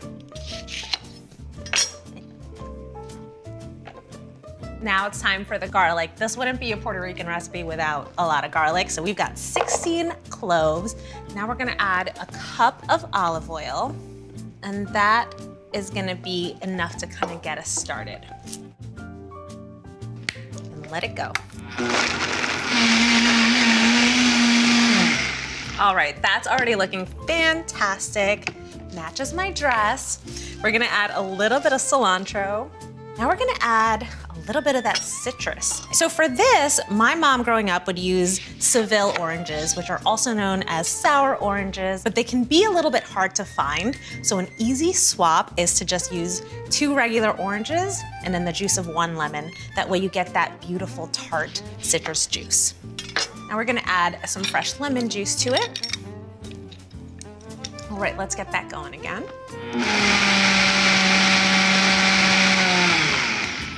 We're gonna add some smoked Spanish paprika to this. It gives the bird a gorgeous color after it's roasted. That's what I love. We're also gonna do some black pepper and then salt. Always so key. This is what dials up the intensity of flavors. A 1/4 cup of kosher salt. I know that sounds like a lot, but trust me, it's what you need for this bird.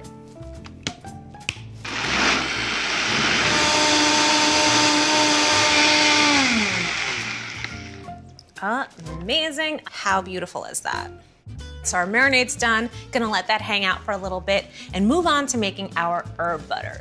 So for this, we're using fresh oregano and thyme, but of course you can use any kind of herbs that you want. So for this, we're using a softened salted butter, which makes it really easy to incorporate those fresh herbs. You just kind of want to mix it up, mash the herbs in so it's nice and evenly distributed. And because you know I love my paprika, we're gonna add 1 tablespoon of it. This is gonna add flavor, but also color. Mix that in. Perfect. Okay, so now that the butter is prepped, it's time to bring out the guest of honor, our turkey. When you get a turkey at the store, it's usually wrapped up in plastic. You wanna get rid of that. For this, I like to use just some paper towel just to pat it dry, get rid of any juices that are on the turkey. Some turkeys come with giblets and the turkey neck inside, so you wanna make sure you check. If it is there, you can just take that all out.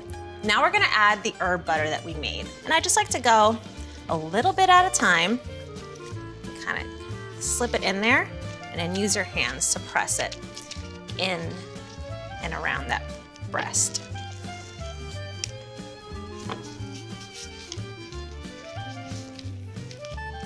I also like to add a little bit of the herb butter inside the cavity. Just kind of spread it around in there. The more butter, the more flavor. And this is the easiest part. All you have to do is pour that beautiful creamy marinade right over the bird. I like to do this on a rimmed sheet pan so that it holds any kind of overflow.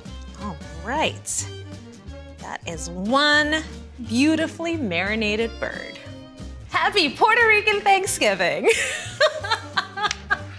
Now I'm gonna prep a few vegetables to stuff inside the turkey cavity. This is gonna add a lot of flavor as the turkey roasts.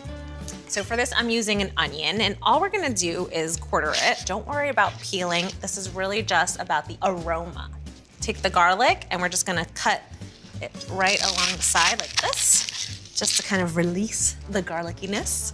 I've got 1 orange to reflect those delicious citrus flavors in our marinade, and 1 lemon. So what we're gonna do now is just stuff all of this inside the bird. Just get as much as you can in there. What's great too is those citrus fruits, as they cook, the juices will kind of come out. So fantastic. Now, just to kind of keep things under control as it cooks, keep things decent, we're gonna tie the legs a little bit. And this isn't a fancy truss, that's not my jam.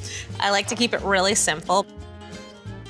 And our final step before we put the bird in the oven is to add some broth and some fun flavors to the base of our roasting pan. I'm gonna do about 3 cups of broth, and you can use any kind that you want. Chicken, turkey, beef, whatever you have, and some orange juice to, again, kind of pick up those beautiful citrus flavors in the marinade. Now we're gonna add some fresh herbs. Just gonna drop it in.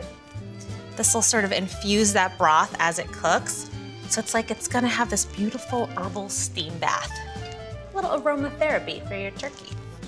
Some fresh oregano, and a few bay leaves. So now we're gonna cover our bird with some foil before it goes into the oven, just to kind of keep things nice and hot inside.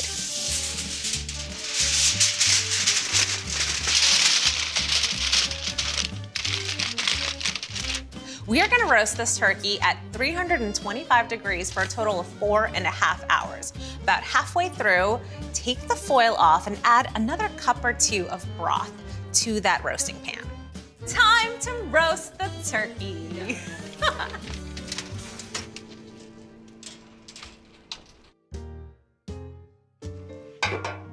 All right, so our turkey is fully roasted. I've got one little finishing touch. I like to glaze my turkey with some guava jam. This is Puerto Rican. We're going with those delicious tropical flavors, and guava is one of my favorites. If you can't find guava jam, you can always use something like apricot or even raspberry. For this, I'm using a pastry brush. So you just dip it in and paint. Oh, Guava is one of my favorite flavors. This is like the smell of home to me. I'm a sucker for that savory, sweet combo. That looks amazing. Now to set the glaze, we're gonna pop it back under the broiler for just about 3 to 5 minutes, just until it's set.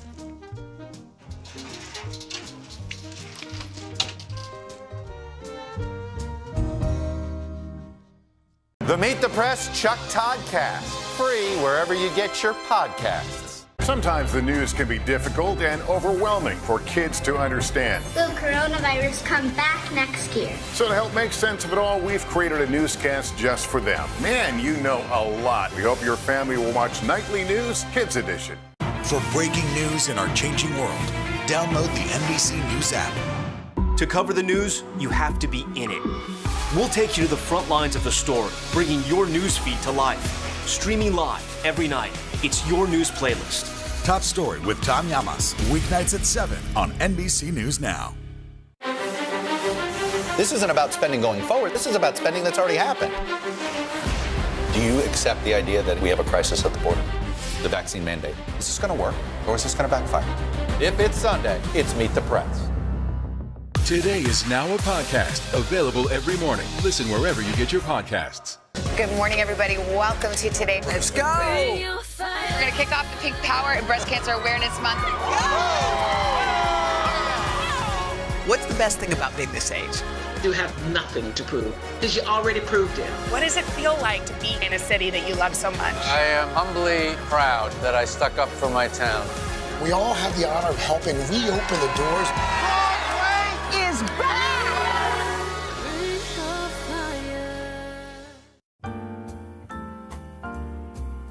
All right, so I always bring the beautiful bird out to the table on a platter, but after we say grace, I bring it back into the kitchen because nobody wants to carve a turkey on the table. You really want to be able to do it in the kitchen where you can have much more control over the bird. I like to start with the breast, and I let the breastbone in the center be my guide, cutting slightly either to the left or to the right to get that beautiful piece of the turkey breast out. And so you just sort of run your knife along and then use your hands to pull the meat as you cut. Once you hit a point where you can't go any further, you can come in from the side and then pull that breast meat off. So you can just cut it against the grain on the bias, just kind of going in into beautiful little slices. So I always like to get a little bit of the skin with the meat. So good. I'm getting all of those flavors in that marinade, everything I want in my Thanksgiving turkey.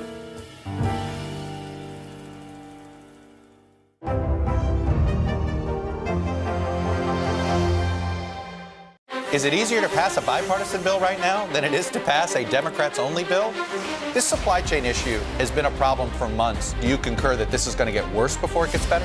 Are you concerned about the direction of your party? If it's Sunday, it's Meet the Press. Grab your apron for a new podcast, Cooking Up a Storm with Al Roker. My forecast, yummy. Some of the best chefs spill the beans on family secrets to get you ready for Thanksgiving. This is fun. Bringing the heat for the holidays. Listen now wherever you get your podcasts. Nearly a dozen hours after the eye roared ashore. There is some late-breaking news. All right, it Good morning, everybody. Welcome to Today. Let's go. You think you'll run for office one of these days? I'm not saying no to anything. Wow. Welcome to Football Fright in America.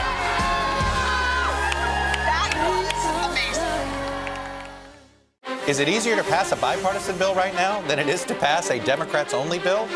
This supply chain issue has been a problem for months. Do you concur that this is going to get worse before it gets better? Are you concerned about the direction of your party? If it's Sunday, it's Meet the Press. Make the most of your day with Today All Day. Get closer to all your friends at Today in a whole new way. Today in 30. We give you a mix of everything you love about our show in a mere 30 minutes. Shop today with Jill Martin. We're helping you shop like never before. The latest styles and biggest names. Today Food. Things are heating up in the Today All Day kitchen. Cooking essentials and recipe inspiration. Get ready. Are you ready? Oh, I'm so ready. Only on Today All Day. Today is now a podcast available every morning. Listen wherever you get your podcasts. The Meet the Press Chuck Toddcast, free wherever you get your podcasts. Growing up, one of the best things my mother would make at Thanksgiving was her stuffing. The only thing was she would use like whole wheat sandwich bread, which is kind of basic. I still love you, Mom. I adore your stuffing, but I wanted to kick it up a notch by using some more flavorful breads. The only thing I did keep was her secret ingredient, which is apples. It adds such a gorgeous sweetness. Honestly, the stuffing isn't just great for Thanksgiving. You can make it any time of year. So let's get started with our bread. I love sourdough because it adds really great flavor and structure. I think a key part that you need to know when you're making stuffing is the balance of breads. I'm using something with some structure and something that's a little bit softer and more buttery. You want that combo of both because no one likes mushy stuffing. So I'm slicing this into 1-inch kind of thick planks. And then from there, you don't have to get so precious. You just want to take your slices and then start to tear it into 1-inch pieces. Just like that.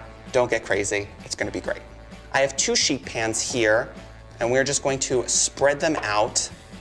A little bit of an arm workout. And this is actually one of the parts of the recipe that I would always help my mother make growing up. Challah is my favorite bread ever. It's super soft, super luxurious. It's gonna add so much richness to your stuffing. We have our sourdough, challah ready to go into the oven. Preheated oven, 300 degrees. We're just gonna bake it for about 15 to 20 minutes. You don't want dry. We just want it to be like on its way to becoming croutons. Now let's chat vegetables. We have 3 leeks here. Alliums are the base of almost any recipe, but for Thanksgiving, I find that leeks really give that Thanksgiving vibe you're looking for. They're a lot more delicate in flavor. Here's the deal with leeks. You gotta clean them really well. The easiest way to do that, took off the tops, we're gonna take off the bottoms, and now we're just going to slice them lengthwise. Reveal these beautiful layers. This is where all the sand and dirt gets caught. I'm gonna pop it into a bowl of water, and you just wanna go through and start to get it nice and clean. We're just going to thinly slice these. Think about like 1/4-inch slices. Put this to the side, and what that means is we're going to use 2 carrots, 2 parsnips, and 2 stalks of celery. We really want nice, like little bite size. Not too small, not too big. I'm looking for a nice small dice. And we're gonna start to build this all in one bowl. Parsnips. They are one of my favorite vegetables. This is one of my favorite ingredients to use in all of fall because it's super cozy. It's got that real nice depth of earthiness, bit of sweetness. I've got herbs. I'm using thyme and sage today. We're adding just enough to perfume the whole dish. Everyone is very different in terms of their love of garlic. I'm not gonna lie to you, I've used 8 before, 10. I love a lot of garlic, so you really can kind of do this to your own vibe. Last but not least, we're gonna do a 1/2 cup of minced parsley. Just grab a nice handful and we're gonna run our knife through it. Now that our parsley is minced, the last thing we gotta do is chop up an apple. This is the one thing that my mother taught me, and that is the secret to a great stuffing, apples. It's gonna add that perfect sweetness, that punch of fall. And the one thing I want you to know is that a Honeycrisp is the supreme variety. But what I love about these is they don't brown really quickly. It's gonna be nice and bright and still add all of that gorgeous sweetness. Our bread is toasted. I'm gonna let that cool slightly, but meanwhile, we're gonna start sauteing our veggies. Got a pan here over medium-high heat. We are going to melt a full stick of butter. It's Thanksgiving, you gotta treat yourself. Definitely not a time for diet food. But butter, I mean, who doesn't love butter? Our butter is melted and bubbling. You do wanna make sure it's nice and hot. Not burning, not browning yet, but all melted. We're gonna add in our leeks. We're cooking down our leeks until they are nice and jammy. Sounds cute, but really it's a scientific term. They are going to release all of that beautiful sugar, which is going to caramelize, and then it's going to really look like jam at the end. I warned you that leeks are quintessential for the aromas of Thanksgiving. Butter, leeks, right now I already smell stuffing. I'm telling you, this is the most important thing, especially when your guests arrive. They're gonna smell your kitchen. It's gonna be so delicious. And we are going to keep going and add all of our chopped veggies. We have our carrots, parsnips, and celery. We're starting to cook these vegetables, but we're not looking to fully cook them. At this point, let's start seasoning. I think that too often people do not season as they go. It's such a crucial aspect to make sure that everything tastes seasoned and not salty.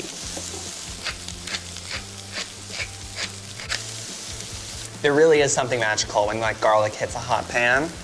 And just like that, we're done with our cooking. Our vegetables are sauteed. I'm gonna let these cool down for a little bit. Why do you want them to cool down? It's all going back in the oven. That's because we're gonna be tossing this up with our hands. You do not want to burn yourself. Y'all ready to toss? It's the sound of crunchy bread.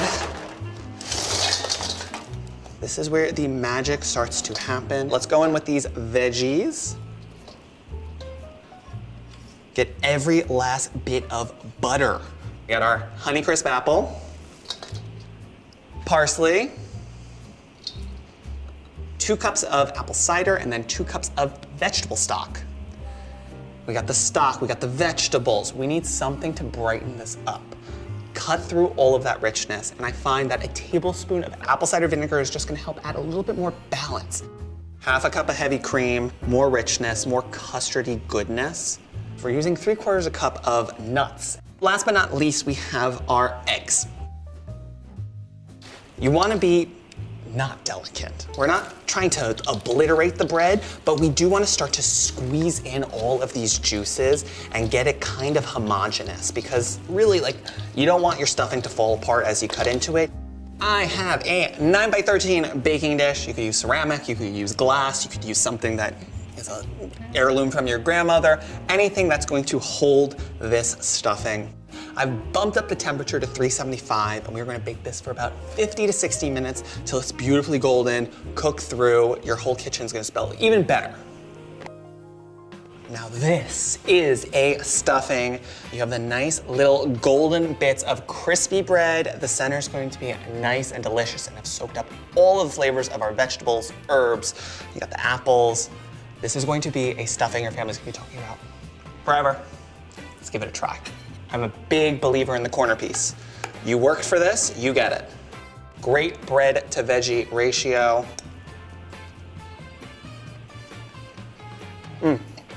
It's like if Thanksgiving was wrapped up into a bread pudding and really, really, really, really given a warm hug, it's this stuffing. I'm gonna keep eating this, but have a happy Thanksgiving. News is more than a headline. It informs, it inspires, and it still matters. To cover it, you have to be in it. And that's what we're gonna do. Every night, we take you to the front lines of the story, where it's actually happening, with NBC News journalists on the ground from all over the world. We cover what you need to know and bring your newsfeed to life. In primetime and streaming live, it's your news playlist every night. Top Story with Tom Llamas, weeknights at 7 on NBC News Now. The Meet the Press Chuck Toddcast, free wherever you get your podcasts. Nearly a dozen hours after the eye roared ashore. There is some late-breaking news. All right, For breaking news in our changing world, download the NBC News app. The Meet the Press Chuck Toddcast, free wherever you get your podcasts. Cooking up a storm with Al Roker, a Thanksgiving feast and a podcast. Listen now. Today is now a podcast, available every morning. Listen wherever you get your podcasts. For breaking news in our changing world, download the NBC News app. Sometimes the news can be difficult and overwhelming for kids to understand. Will coronavirus come back next year? So to help make sense of it all, we've created a newscast just for them. Man, you know a lot. We hope your family will watch Nightly News Kids Edition. In my family, there is no Thanksgiving without a really good sweet potato pie. And I mean, it's so good, you might as well forget about the turkey. Dessert is what everyone wants anyway. Am I right? I am taking a classic sweet potato pie to the next level because my recipe is full of indulgent fall flavors with an extra dose of everyone's favorite campfire treat. You can't have an amazing pie without an amazing crust. You gotta have that incredible, delicious graham cracker. So I'm gonna add this right into our food processor.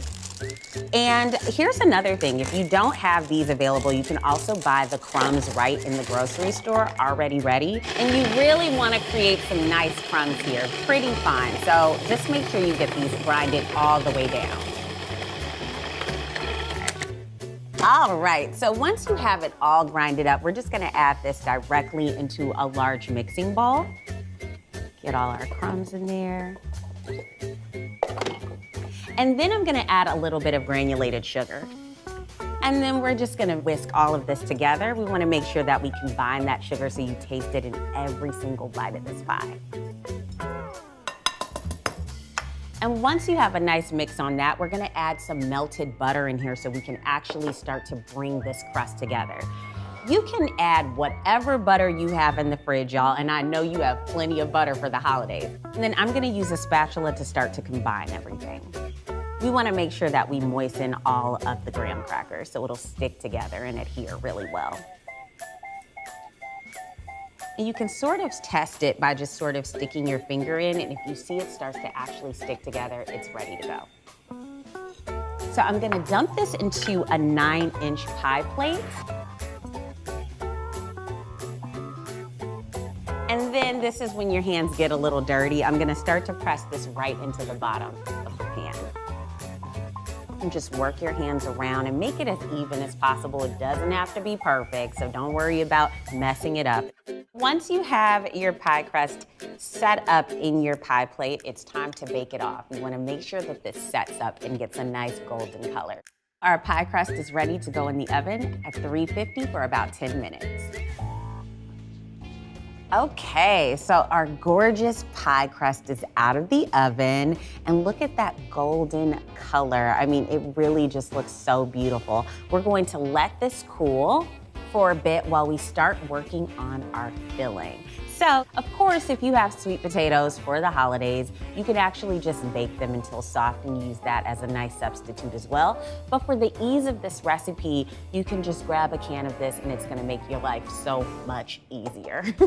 So I'm gonna add this to our mixing bowl. Get all of that in there.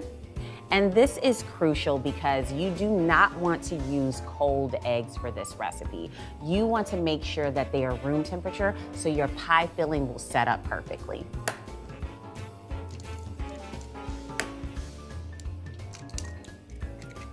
And we're also gonna add 1 egg yolk. There we go. And now we're gonna add some dark brown sugar. And I'm just gonna scoop that in, pack it down, and add that right into our mixer as well. And finally, I'm going to add some vanilla extract. You wanna make sure you use the real thing. All right, and we're gonna mix that all together.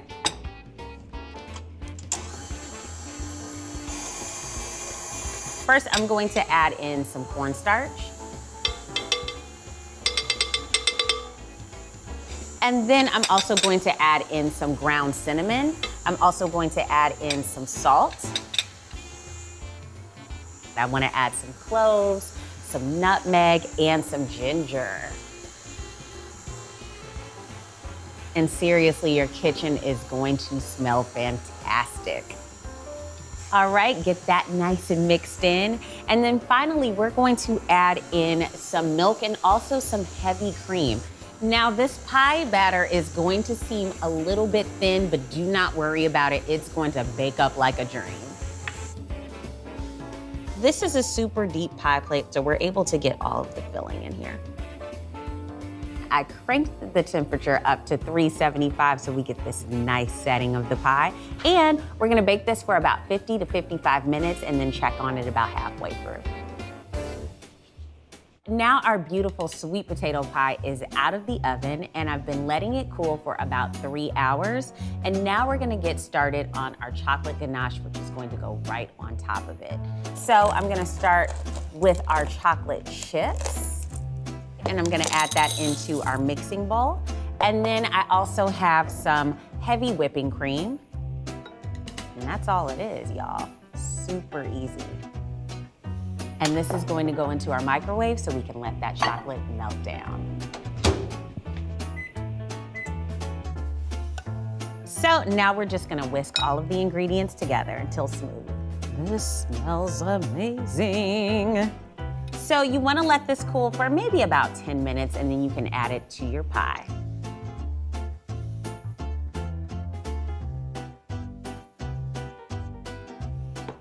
And then I'm just gonna take a tiny offset spatula and spread that around. Okay, we've got our graham crackers, we've got our chocolate, and now it's time for our marshmallows. I'm just gonna start adding these right to the top. Have fun with this. I just went with a super classic approach here. I went with just some jumbo marshmallows. I just love how organic and fun this feels, and you know, it really does seem like you're by the campfire. You can also just grab one right off of the pie and just eat it for a snack. You know, win-win. But not quite complete, because we've got to torch these babies. Now, kitchen torch. Most of you may not have this at home, but if you do want to invest in these, it's so much fun.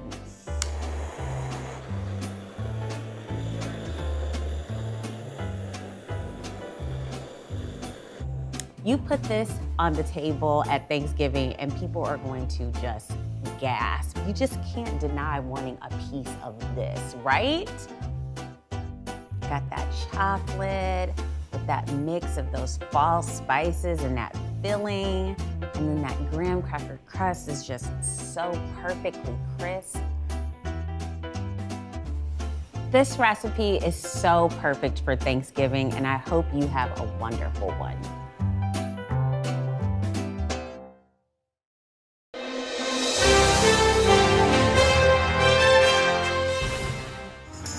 All right. Well. No, you didn't just start the show with your mouth full. I can do that. I'm very ambidextrous. You're ambidextrous, but your mouth can only hold so much food.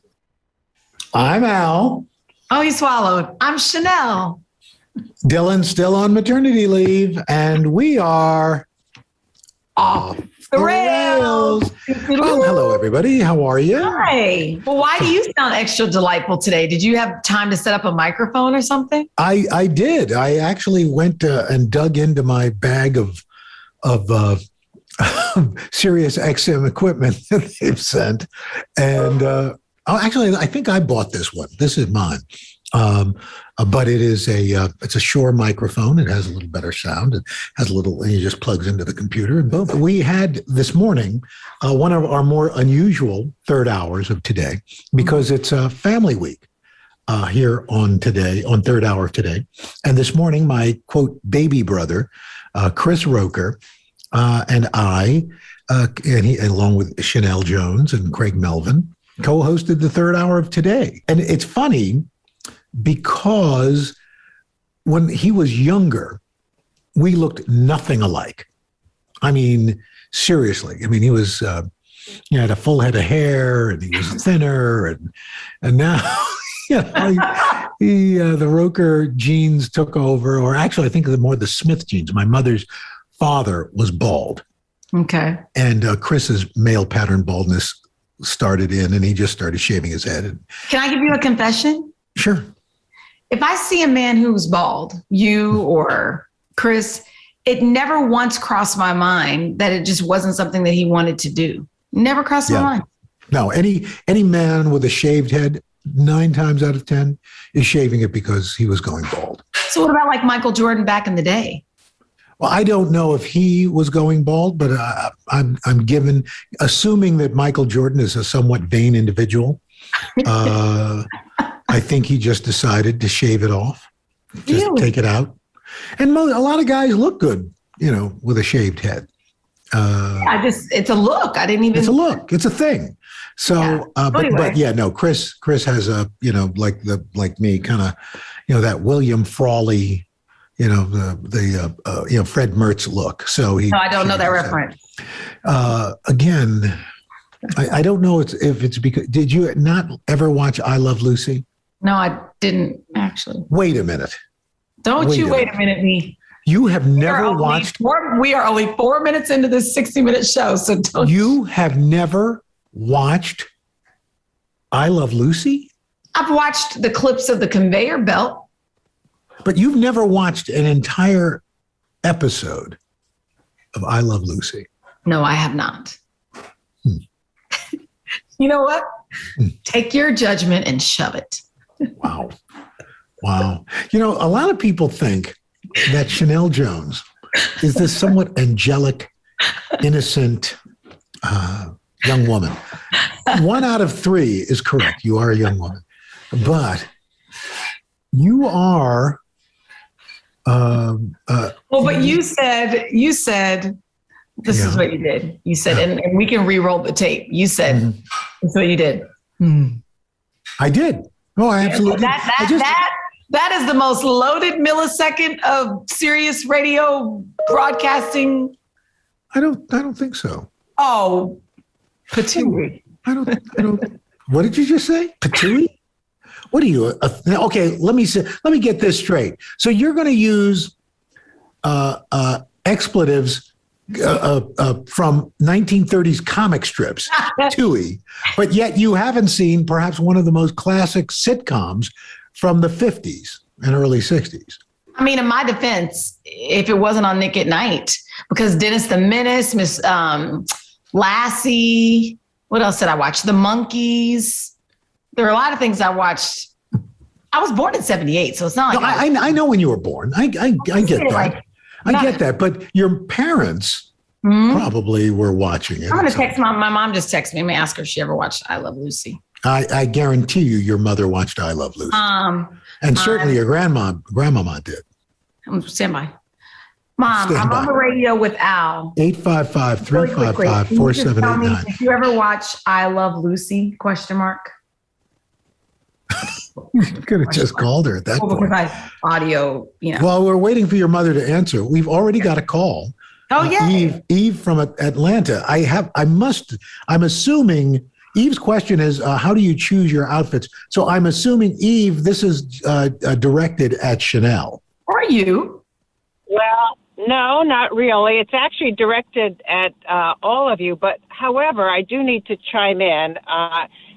First of all, I Love Lucy was, a classic and still is today. And it's certainly worth binge watching. And, the problem is that, back then, quote unquote, we had very few options to watch. We had very few channels to watch. There wasn't all this streaming and, 50 million shows to choose from. The one comedy back then, there was one great comedy at each era, and that was I Love Lucy, which was classic. Yes. For the movies, maybe it was, the Marx Brothers, whatever, but we didn't have that much option at that. Although, Eve, I would say as we got into the 60s and the 70s, again, it was only 3 networks, really. But there were so many iconic comedies in the 70s. I mean, All in the Family, Mary Tyler Moore, Three's Company. You get into the 70s and then the 80s, you had Family Ties and Who's the Boss and, Mork and Mindy. I liked Nanu Nanu. It was called Mork and Mindy. It wasn't called Nanu Nanu. Anyway, Eve, your question about the outfits, what do you mean? Well, I mean, it seems like, do you have a wardrobe to choose from? Al, you're always pretty sharp and sharply dressed yourself. Do you have a wardrobe that you choose from? I mean, how do you know that, today you're going to be in a blue suit, gray suit? Is this something that's just sitting there? And good question. Chanel, do you kind of go to a general wardrobe and go like, okay, this is this is what I'm wearing today? Because sometimes it looks like y'all are kind of coordinated. Right. That's a very, very good question. And I'll let Chanel start. So I'll give you an example of my morning this morning. Because that'll give me a chance to eat my sandwich, because this will be I a know. while. Yeah, that sandwich looks so good. So this is the goodness to honest truth. We don't have anyone helping us like plan what we're wearing day to day. We go to our closets like everybody else. And I always wait until the last second. And so this morning I woke up, I ate the kids' McDonald's for dinner last night. So I was feeling nice and bloated. And so I picked like 3 dresses and nothing zipped or fit. And so I literally was running around in my closet, looking at the time, randomly grabbed, what did I end up wearing today? Oh, a random black dress. Because if in doubt. Now, was this at home or at work? So it was all at home right before I rushed out the door. So there's and sometimes we'll come to we'll sit down at the table and we'll go, oh my goodness, we're kind of coordinating, but there's no thought whatsoever.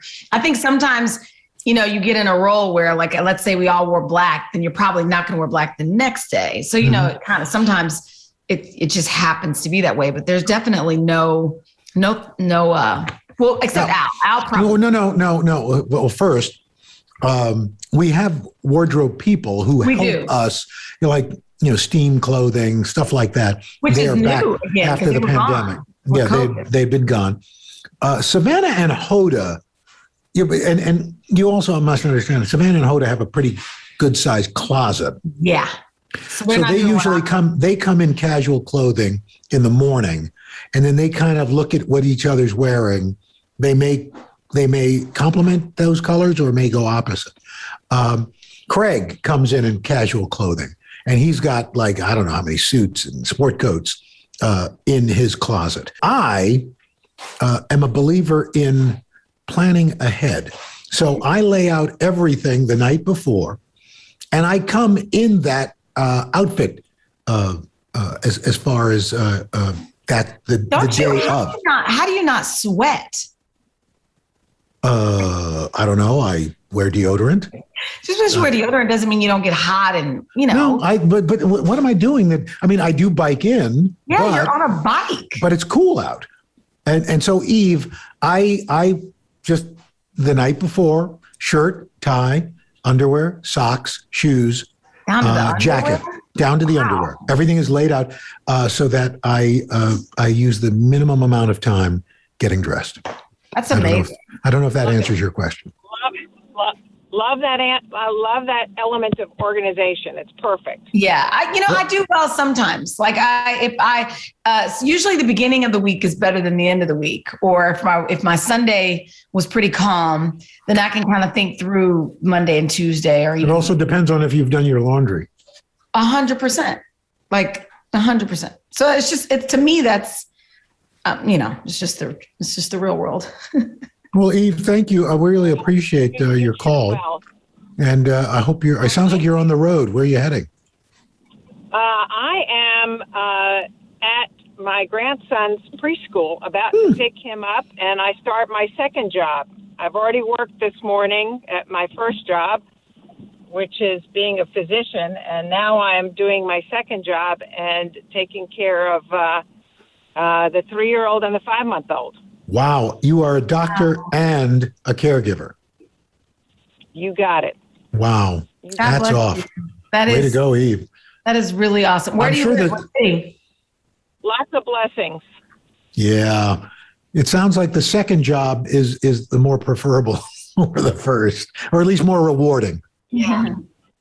They're both rewarding. There you go. But in different ways. Yeah, absolutely. That's awesome. That's well, Eve, you take care and a happy early Thanksgiving. So Thank you. You too. My favorite holiday, by the way. And my favorite thing is my sweet potato casserole. All right. Ooh, yay. And Eve, just for you, I'm going to pick out my clothes tonight. Okay, that sounds great. And listen, if you're ever in Atlanta, come on down. I'll serve you some of that sweet potato casserole. All righty. All right, Eve. If you're in New York, I'll serve you a slice of sweet potato poon. I will be up there. You take care. Okay, bye-bye. Hey, we got Tracy from Virginia who's calling to say hi, and she says we have a connection. I'm curious. Hello, Tracy. Hi, Al. The connection is St. Catherine's of Siena. Oh. My whole family, all four of us, went to St. Catherine. St. Catherine of Siena is the elementary school I went to in Queens, Catholic elementary school I went to in Queens. So if I may ask, I don't know if we're allowed to ask your last name. Did I go to school with any of your siblings? Well, I think you were ahead of my sister. Her name is Tanya Thompson. Oh, yes. Yeah. I think I was in 8th grade when she was in 6th, I think. Wow. She graduated I graduated in 79.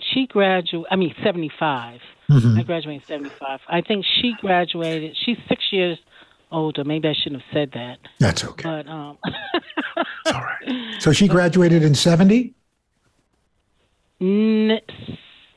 Yes. Yeah.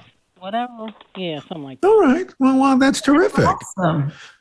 You know, they just had 69. She graduated in 69. Oh, so she graduated only a year behind me then. Mm-hmm. Wow. And they just had, matter of fact, her class just had a little virtual class reunion this weekend.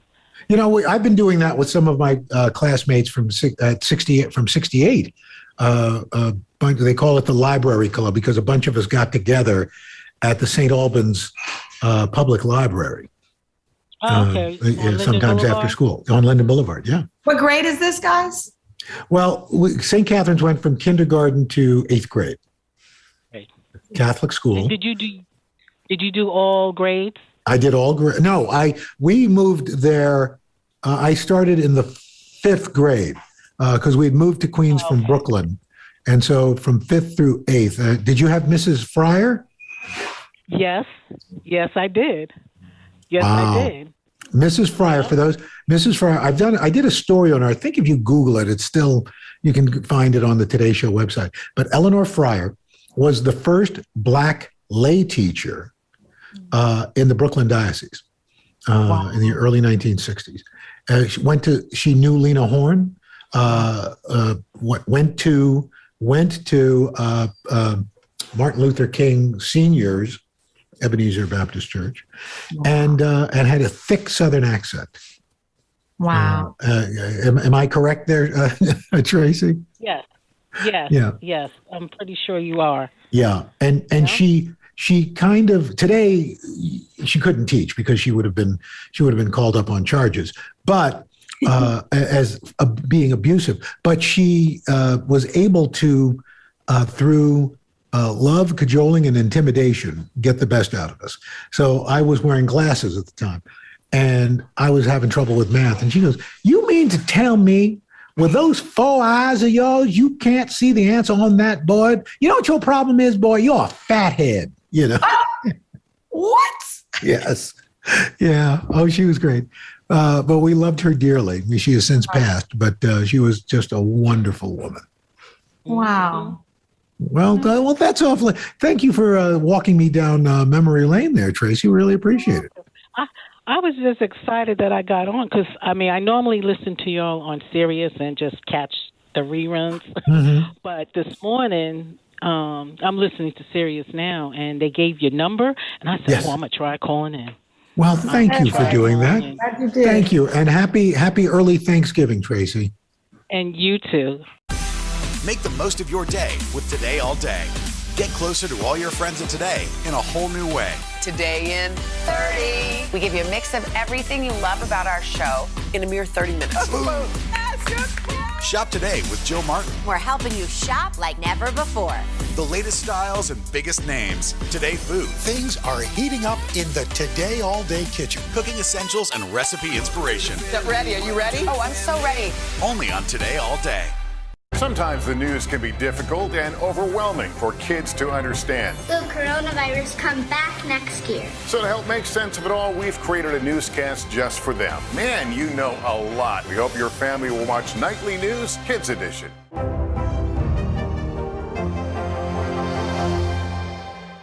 Good morning, everybody. Welcome to Today. Let's go. International Day of the girl. The strength and courage of these women is remarkable.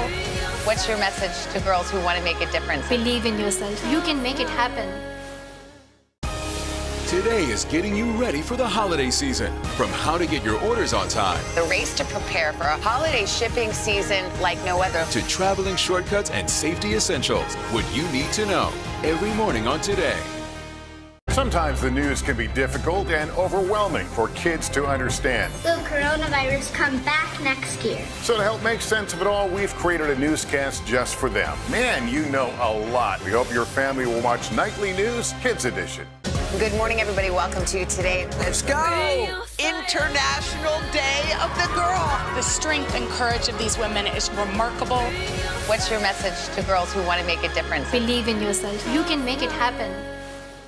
The Meet the Press Chuck Toddcast, free wherever you get your podcasts. Cooking up a storm with Al Roker, a Thanksgiving feast and a podcast. Listen now.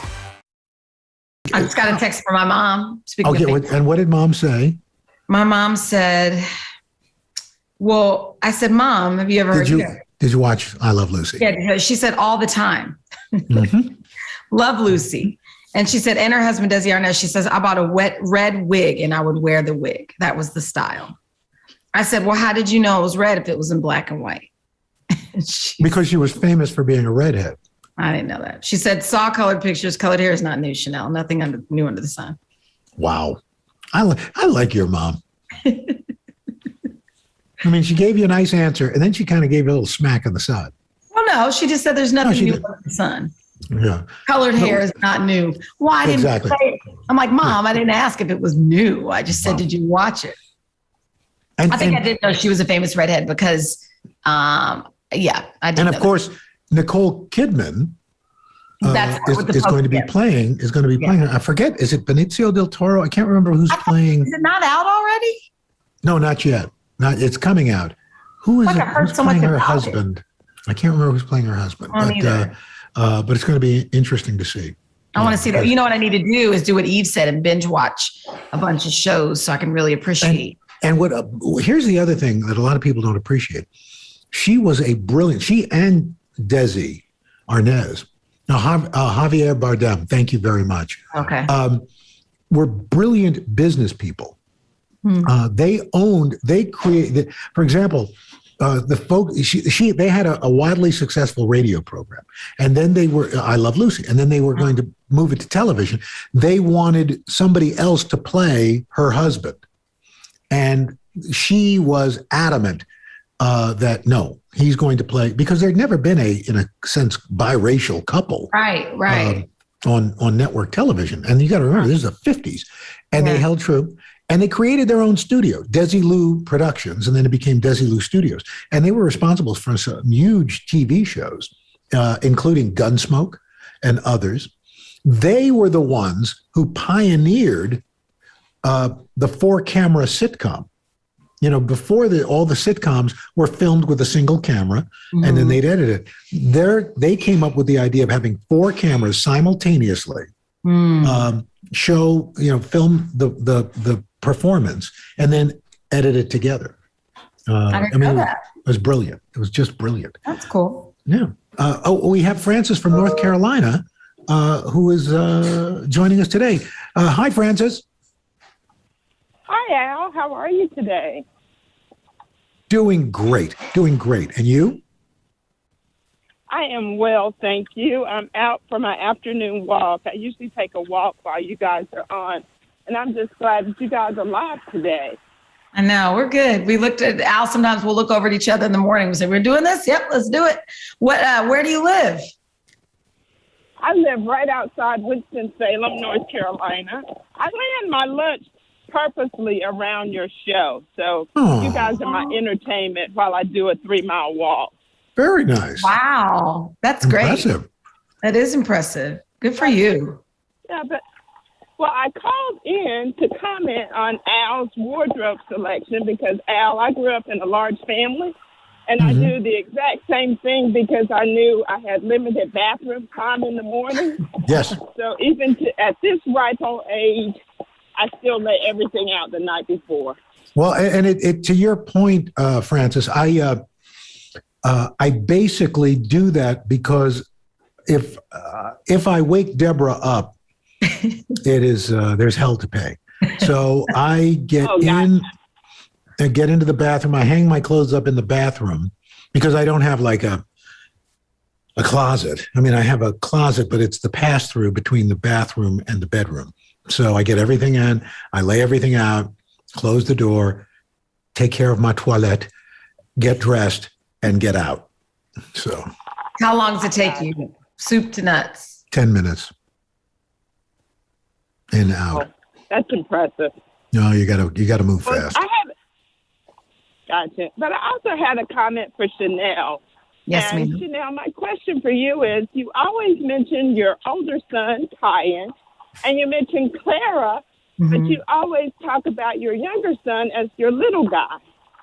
You know what? Call his name. You know what? It's so funny you say that. You're right. And I never really noticed that I do that. And the other day I was with him at a birthday party. I call him my little guy and I call him my boy twin. And I've noticed that. And I think it's because my husband is Uche and he's Uche. They have the same name. And so around the house or when I'm talking about him to other people, for people who know me and our family, if I say Uche, they say, which one? His middle name is Christian and we used to call him Christian. But then my husband felt some kind of way because I think he felt honored that his youngest Uche. So then we start calling him Uche again. But I was like, we're going to get to a point where he's not going to be little Uche anymore. Well, so let me tell you, it's funny you say that. My sister, Elisa, her son, Andre, is named after his dad. Okay. And Andre is 34, same age as Courtney. And we still call him little Andre. Oh, seriously? Yeah, still. And we still refer to Andre as Big Andre. And everybody does that? I mean, everybody does it. I mean, I'm probably not his friends at all, but anybody in the family. Correct. Hey, little so Andre. I'm conscious of it. So I think I just say, oh, my boy twin or little Uche or my youngest. And I call him my youngest all the time.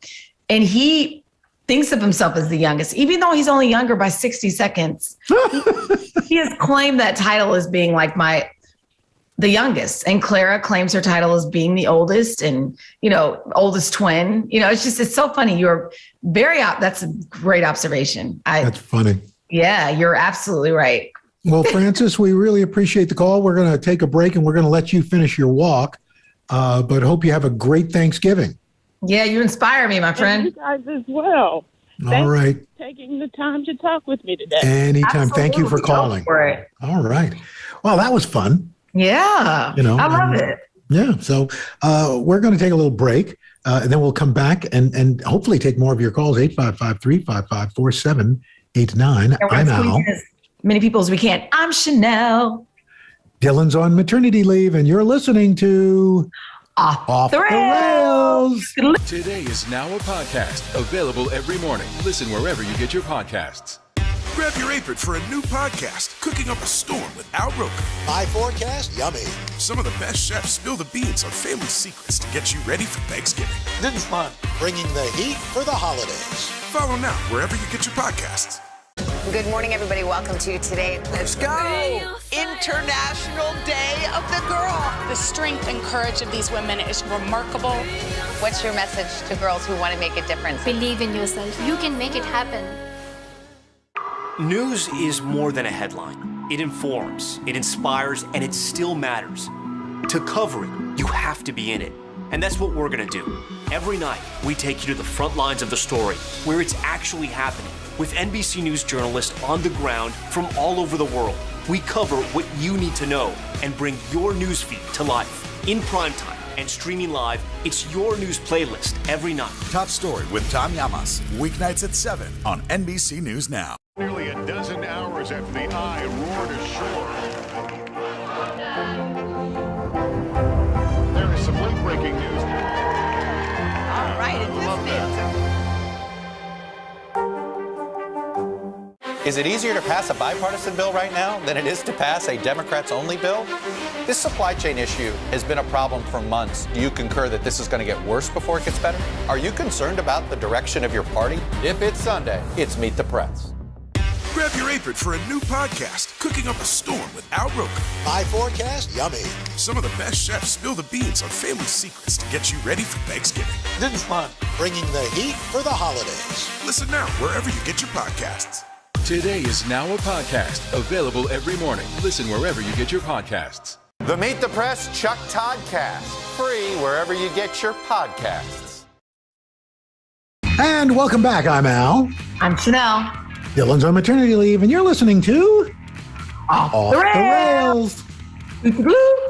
So, I'm drinking. For those of you who are not watching on video, I have a little cocktail that I've made. So good. It's a in a sense a mocktail. I decided on November 1st to. I realized during the pandemic, I had started drinking more than I normally do, and by more, I mean I started drinking. I mean I normally don't drink. I might have a rosé, something like that. Well, I started drinking a lot more. And we would get home. I'd get home around 5 o'clock. I'm making dinner and, start making a cocktail or, a little something, and then maybe we'd freshen that up. And then maybe at dinner, it's a rosé. And finally I said, this isn't good. So Deborah and I just kind of came to the conclusion we're going to try to do a dry November. The whole month? The whole month. And there's a store near us, and I guess these are popping up. It's a non-alcoholic beverage store. This one near us is called Boisson. And they're beautiful. Yes. And so this is a spirit, an alcohol-free distilled tequila type drink with, some tequila mix in it and some club soda and a little lime juice. And so, how's it taste? It has the smokiness of the agave and all that. So instead of tequila, what is fake tequila? Like, what does that even mean? Well, it's made out of agave and all, and some of the stuff mezcal, but it's not fermented, so there's no alcohol in it. Okay. I've noticed one of those stores in the Village in New York, and I went in to get a bottle of wine because it looks like wine and liquor store. And I went in, and when she told me, I said, oh, and then I felt bad because I left. And now that I think about it, I'm like, well, that's horrible, Chanel. Like, why did you leave? Well, because that's not what you wanted at the time. No, I didn't really want that. But I've got it's called White Cane Spirit. So it's kind of like a white rum. There's a dark cane, which kind of looks like, a dark rum. I've got a distilled spirit that looks like gin, but it has the flavor of gin, but none of the alcohol. I've got a bourbon kind of thing. This is all from that store? Well, it's all from that store. You just have had a good time in there then. Yeah, I went in. I thought, let me try these things. There's like a non-alcoholic Aperol Spritz kind of drink. Yeah. And you pour in club soda, and it's like you're having an Aperol. You just don't get buzzed. I'm convinced with Aperol Spritz that it depends on your taste buds. Because I am not 90%, not 95%. I am 100% sure if it tasted to you the way it tastes to me, you would have nothing to do with it. And people love it. Yes. So that's why I think our taste buds are different. They are. No, I mean, there's no way. It was sour and awful. Maybe somebody made you a bad one. You made it. Oh, there you go. Well, that's that. But everybody else. You didn't make it. Our team made it on the show. Jerry made it. Everybody else liked it. Everybody loved it. I said something's wrong with me. There you go. Well, we know two things can be true. Oh, hush. Let's take some callers, shall we? How about Judy from Indiana? Judy. It says Judy grew up in the same town. I'm wondering if she means me or you. Let's see. I am so excited. I can't hardly even talk.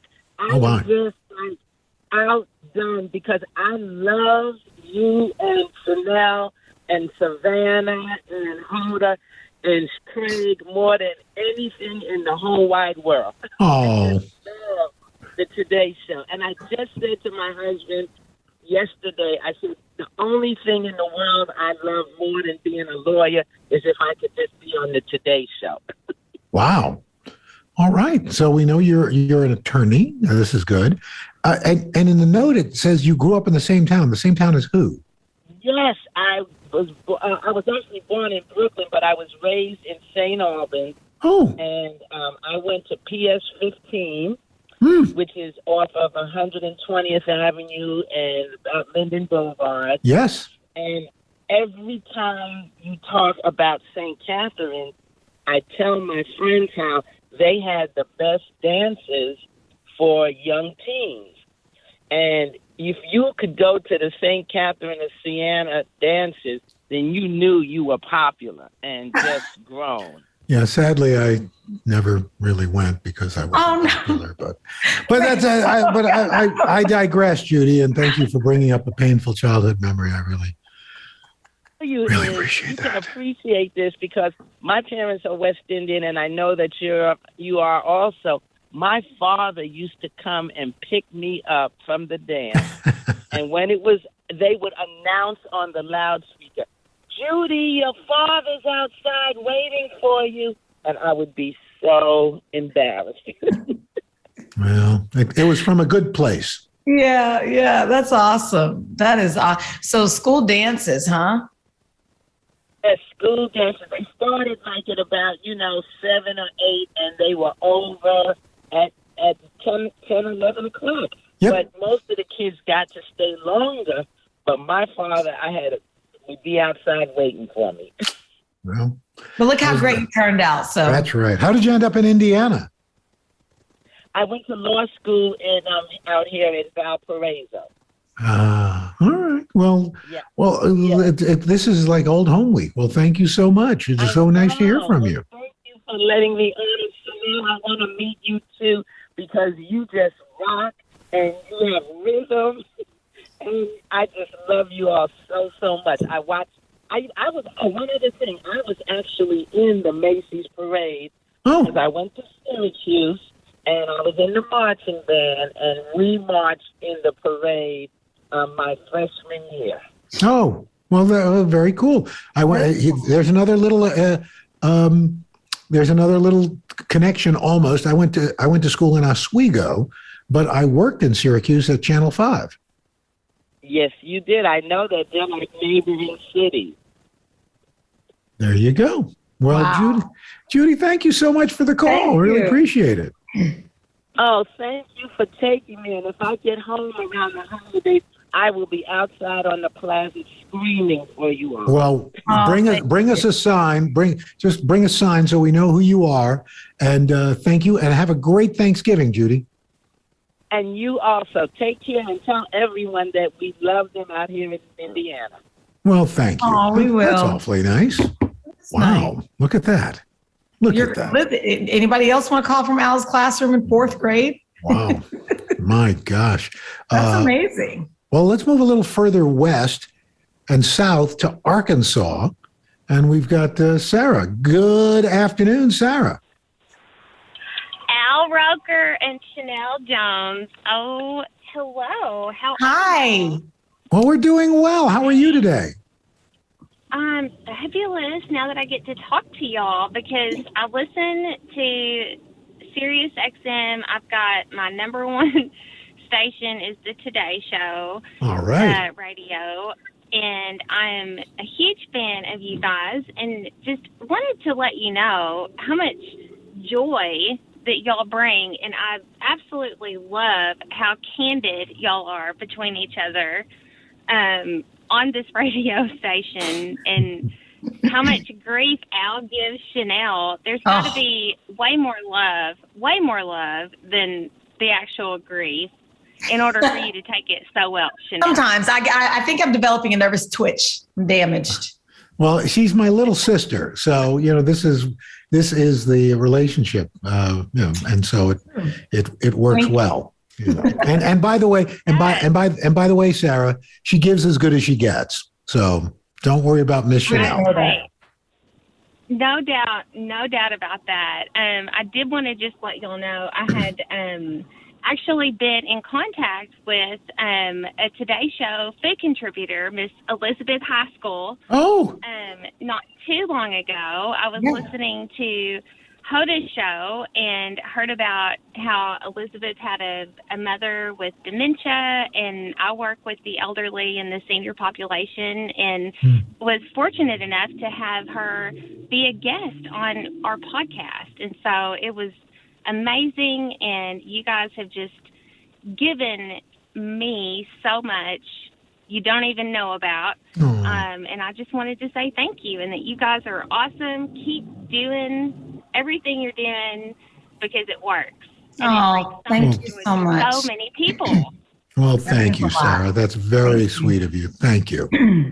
That's so nice. And Al, I have to tell you, in the mornings when I'm getting ready, I have 3 boys, and I always have the Today Show on in the morning if I'm, doing makeup or doing breakfast. And my boys absolutely love your glasses and your enthusiasm about football, and think you would be like the coolest uncle on earth. Well, that's awfully nice. I've got 3 boys in Arkansas that could possibly be your biggest fan. Well, that's nice. So nice. Well, if you guys are heading north and east, let us know and bring a sign and hang out at the plaza. Absolutely. Thank y'all so much. All right, you have a great day. Happy Thanksgiving. Well, that's nice. That's so nice. Well, just bringing a little sunshine and joy wherever we go. It's nice to be with. I will say, she mentioned Hoda, and there are times where if I'm filling in with Hoda, sometimes I look forward to the commercial breaks, because then I get to hear like what's on her mind for the day. There was one day a couple weeks ago where she was like, my theme is be present today. She's like, when I take a shower and I'm, the water, I put on my lotion, like everything, I'm just present. When I'm with the kids, I'm present. And I was like, oh, this is so good. I'm like, oh man, we have to go back to the show, because I was really enjoying the commercial break. But I say this to say that I feel like the people that we work with, everybody's trying to be better. Like, always in this pursuit of, trying to be better. And I don't take that for granted, that we're surrounded by folks who just want the best for people. They genuinely do, Yeah, People really don't know what's going to happen. Really, a dozen hours after the Eye roared ashore.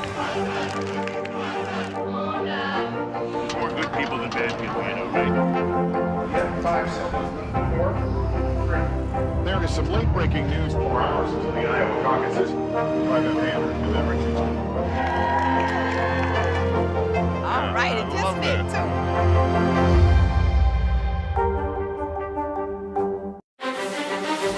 This isn't about spending going forward. This is about spending that's already happened. Do you accept the idea that we have a crisis at the border? The vaccine mandate. Is this going to work, or is this going to backfire? If it's Sunday, it's Meet the Press.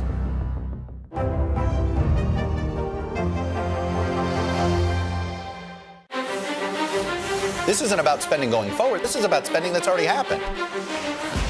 Do you accept the idea that we have a crisis at the border? The vaccine mandate. Is this going to work, or is this going to backfire? If it's Sunday, it's Meet the Press.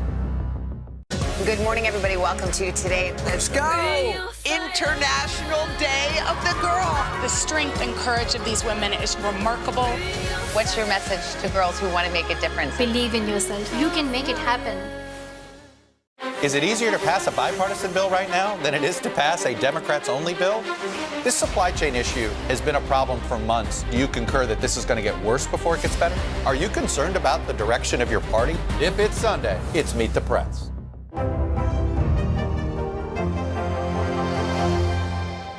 Sometimes the news can be difficult and overwhelming for kids to understand. Will coronavirus come back next year? So to help make sense of it all, we've created a newscast just for them. Man, you know a lot. We hope your family will watch Nightly News Kids Edition. The Meet the Press Chuck Toddcast, free wherever you get your podcasts. We got Rebecca from California with a viewing suggestion for you, Chanel. Good morning or good afternoon. Well, for you guys, I guess it's good morning, Rebecca. Well, good morning and good afternoon to you. Thank you. I was just listening to your, by the way, just love you guys, and just please give my congratulations to Dylan on Yes. her new baby. But, We will. I just absolutely enjoy you guys all the time. You're awesome, but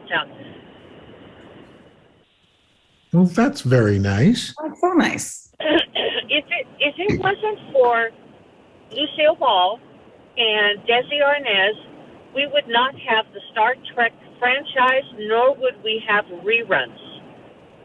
In what way? They were the ones that pioneered the whole process of reruns, and their Desilu Productions was the one that they actually foot the bill for Star Trek. Interesting. And I knew about the reruns, but I didn't know about Star Trek. I'll have to go back, and you guys are really selling it. I gotta go back. Gotta go back and watch. You know what? She was a woman way ahead of her time, and she brought all kinds of different processes to the production and the aspect, because there were no women who were in her position. Yep. So she was awesome.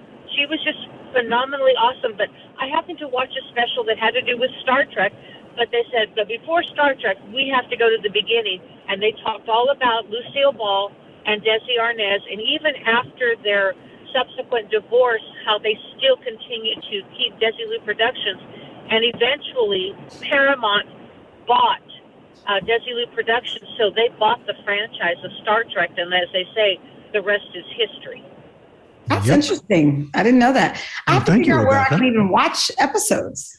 Well, I'm sure you can if all you have to do is watch I Love Lucy, and it'll pop up wherever you So can. funny. All we have to do is Google. Like, what did we do before Google? My goodness. We looked in the newspaper and went down the TV grid. Yeah. Or we looked in TV Guide. My grandmother still uses the one that comes in, I guess it still comes in the paper. It's like with the grid. I don't even know. Do they still print that? I don't know if it's in the paper or TV Guide, but she has it. I think TV Guide still exists. Maybe it's TV Guide with the highlighter. She has the whole. I don't think. Rebecca, do you remember? I don't know. Maybe we're around the same age, but you would wait for the fall preview edition of the TV Guide. It was like 2 times as thick as the regular one, and it had all the stories about what shows were coming out, and the Saturday morning cartoons that were going to be coming out. I waited for that, like it was like Moses coming down with the tablets. Not Moses. Yep, I'm in that grid. I'm 65, and I remember a lot of the stuff, and the B coming out on the TV, and after a certain time, that was it. You had no TV, and back in the day. Wait, a bee coming out of what comes out on the TV? It was a signal that indicated it was the last of the show, and you just got this thing, and I think it was like ABC. They actually had like a little bee that would come buzzing in, and then it would be like, okay, that's it, no more TV after this. Yeah, each network was different, and local station, and stations used to actually sign off.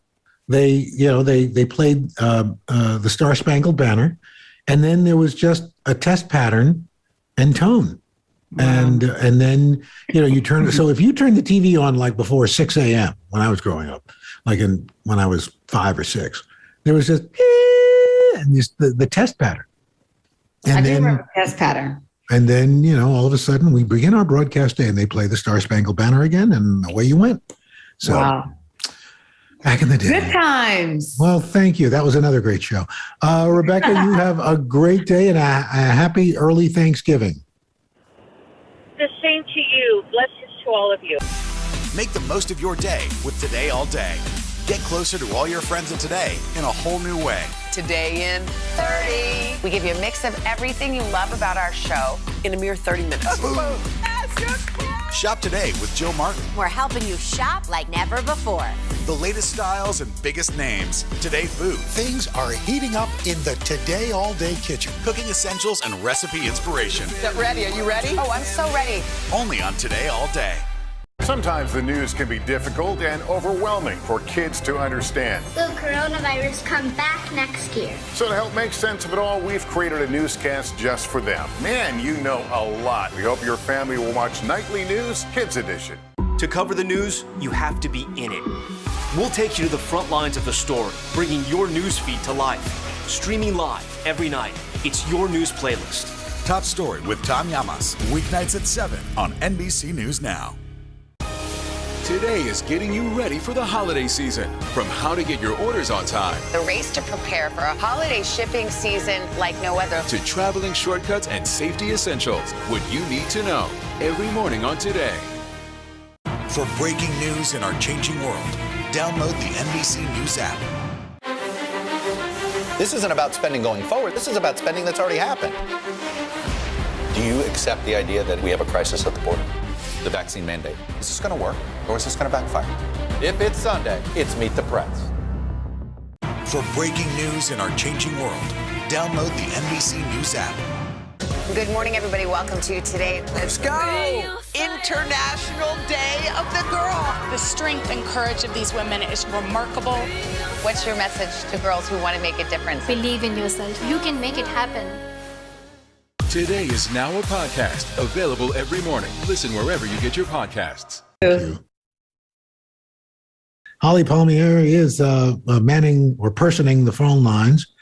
Brian is manning the dials, personing the dials, crewing the dials, attending to the dials. And everybody's doing it from home, which is to me impressive. Yes. The power of technology. Anyway. In fact, I was going to say, but are there times, I mean, other than the being able to see each other and the camaraderie, do you miss broadcasting from home? I miss South Carolina. Mm-hmm. I miss broadcasting from home when the kids were home and not feeling any guilt because we didn't have anywhere else to go. And so we were all able to just be together. I mean, for us to eat dinner for almost 5 months in a row every night at the table, was huge for our family because we just, don't, in the city, everybody's going all over the place. So I miss, that was the silver lining of, I don't miss turning green. My screen would, and like the nerves I had before every show that the Wi-Fi was going to go out. Because you had really crappy internet. We were in 4 different Airbnbs. And the first Airbnb we were there, they had fiber. And so I was spoiled. I didn't realize that was why my signal was so great. So then when we moved to the next house, first of all, imagine getting into an Airbnb and then I have to, hopefully they don't say, no, you can't stay here when I say, do you mind if I broadcast from your living room with your fireplace in the background or something? Like, you know what I mean? Like it was always very uncomfortable for me to ask that question, but I had to, obviously. I didn't want them randomly watching the Today Show one day and they're like, wait, isn't that my painting? Like, is she in my house? Yeah. Well, we know. And everyone I didn't have any problems. All 4, they were thrilled. Yeah, they probably jacked up the prices for their Airbnb after you left. Hey, seen on the Today Show. They were thrilled. One lady, and then, 2 times the people arrived unannounced early before it was time. Oh, wait, so the next group of renters? No, it would be the owners who would. Oh, the owners casually stop by to have something, so they just want to come by and say hi. So that was, but it was all good. It was an adventure. I digress. So tonight, and it's funny because Nick is 19. In fact, Thursday we're going on another college trip, and we're very fortunate. Got a invitation for this evening for the Christmas Spectacular, Radio City Music Hall Christmas Spectacular. It's back. And I just assumed, I figured, okay, I'll run this by him, but I know he's not going to want to go. And I said, hey, bud, so do you want to go to the Christmas Spectacular? Yeah. Oh, okay. And he kind of rationalized it. Well, this is my last year before I go to college that I'll be able to go. And so it's like, oh, okay, end of an era. I've been going to this thing probably, let's see, Courtney's 34. So I've been going to this thing for 33 years. What time does it start? 31 years. Well, it's interesting. Well, tonight it starts at 7:30. But, and I don't know if the schedule is the same now since the pandemic, but in pre-pandemic, there were days on the weekends in the heart of the Christmas season, they do 5 shows a day. Oh my goodness. Like they were rotating Rockettes. But yeah, they would do like 5 shows a day. See, now I feel bad because I was going to take Clara and then now I'm not. Oh, next year. Well, yeah. Let's see. Because I had tickets. I was going to go too. Mm-hmm. You know what? I haven't taken her to that, and I haven't taken the kids to see the Nutcracker. What? I know. You haven't taken them to the Nutcracker? No, they've never seen it. I don't know how. Yeah, I know how you didn't take them. Well, I know, but yeah. Although wait, forgive me, because Uche could take them just as easily. So that is true. It would never cross his mind to do that. Like that is not in his mental zeitgeist in any way. I got into a whispering, shouting match with a woman at the Nutcracker years ago. What does that even mean? Okay, so I've got Leela and 5 of her buddies. They're about 6, maybe 7, I think, but more like 6. It was a matinee. So we're watching the Nutcracker, and the girls are giggling, and you know what it's like with 6, 7-year-olds. And this woman behind me taps me on the shoulder. And at first I didn't pay it. I thought somebody brushed me by accident. Anyway, the tap again. I kind of lean, yes. And the woman says, you should control your kids. I said, what? She goes, we're trying to enjoy this show. And I finally turned around. I said, ma'am, with all due respect, it's the Nutcracker and a matinee. Look around you. You're surrounded by children. If you wanted to go to a serious ballet, why are you here? And she said, this is serious. I said, I understand. It's for kids. Shut up. You did not. I did. I was furious. And she said, I'm going to find an usher. I said, you go do that. Wait, that is the most hilarious. You're such an interesting man.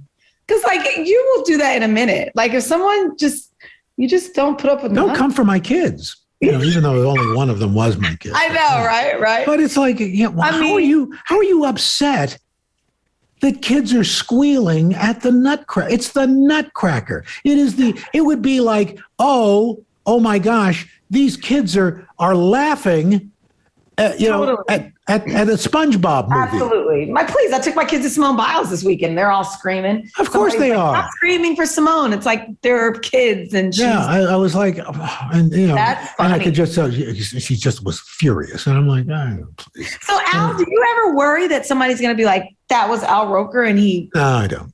No, because to me, it's like it's my kids. And look, she probably, I'm sure, went back and told people what a jerk I was, if she even knew who I was. I mean, it's kind of dark, but it's like, no, stop. It's kids. It'd be one thing. It'd be one thing if they were jumping around and acting. They were literally, these are 5 girls, 6, 7-year-old girls, who are just enjoying. Especially when the woman comes out. The part Craig played in the South with Carolina, the little rosy cheeks, with the show, and they've got the. It's the person and the kids come running out from underneath. They all just thought that was the greatest thing ever. So don't try to steal my kids' joy. I will. Oh wait, that is good. That's good. You know what? I will always remember that story. There you go. Don't tell kids. We've got just a little bit more time. 855-355-4789 if you want to try to slip in under the wire. Have to take a little bit of a break. I'm Al. I'm Chanel. Dylan's on maternity leave, and you're listening to Off the Rails. To cover the news, you have to be in it. We'll take you to the front lines of the story, bringing your news feed to life. Streaming live every night. It's your news playlist. Top Story with Tom Llamas, weeknights at 7 on NBC News Now. Good morning, everybody. Welcome to Today. Let's go. You think you'll run for office one of these days? I'm not saying no to anything. Wow. Welcome to Football Fright in America. That was amazing. Today is getting you ready for the holiday season. From how to get your orders on time. The race to prepare for a holiday shipping season like no other. To traveling shortcuts and safety essentials. What you need to know. Every morning on Today. Good morning, everybody. Welcome to Today. Let's go. We're going to kick off the Pink Power and Breast Cancer Awareness Month. What's the best thing about being this age? You have nothing to prove because you already proved it. What does it feel like to be in a city that you love so much? I am humbly proud that I stuck up for my town. We all have the honor of helping reopen the doors. Broadway is back! Is it easier to pass a bipartisan bill right now than it is to pass a Democrats-only bill? This supply chain issue has been a problem for months. Do you concur that this is going to get worse before it gets better? Are you concerned about the direction of your party? If it's Sunday, it's Meet the Press. Good morning, everybody. Welcome to Today. Let's go! We're going to kick off the Pink Power and Breast Cancer Awareness Month. What's the best thing about being this age? You have nothing to prove because you already proved it. What does it feel like to be in a city that you love so much? I am humbly proud that I stuck up for my town. We all have the honor of helping reopen the doors. Broadway is back!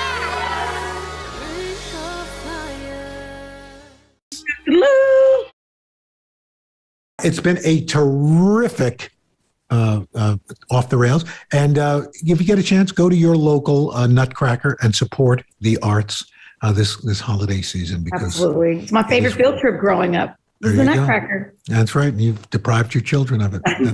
That's wonderful. Well, I'm Al. I'm Chanel. Dylan's on maternity leave, and you've been listening to Off the Rails.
We are so happy that you're spending your Thursday with us here on Today All Day. This is Popstar Plus, where you can find out what the heck is going on in the world of entertainment. We've got a great lineup for you today.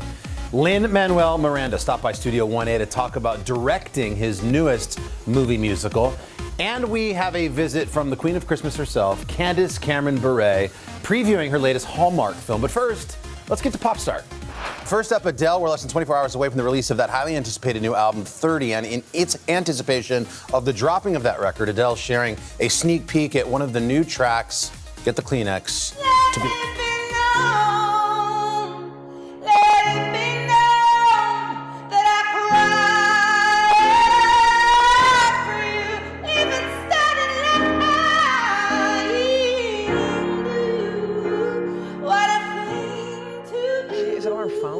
Let me tell you what's telling about that moment that you're looking at is 99% of vocalists that I know or have worked with in a house, you go sing a song like this in the bathroom. You go into the shower because of the acoustics. I mean, that's like the fact that Adele just sits in her living room and can just belt that thing out and it sounds that good. Like, wow, crazy. Yeah, it's a superhuman. Beautiful. When's the rest of it coming out? It comes out midnight tomorrow. Okay. So you can and she's going to release it from her kitchen. Next up, time to get in the holiday spirit. We're talking about the annual Christmas at Rockefeller Center tree lighting. And while we wait for our beautiful tree to get all decked out, we can announce the all-star studded lineup here. It's happening in 2 weeks. Wednesday, December 1st, Carrie Underwood, Mickey Guyton, Harry Connick Jr., Brad Paisley. I'm just going to tease it. I'm just going to name a few of them. Some of the big names that'll be rocking around the Christmas tree, of course. We'll be joined again by the iconic Radio City Rockettes.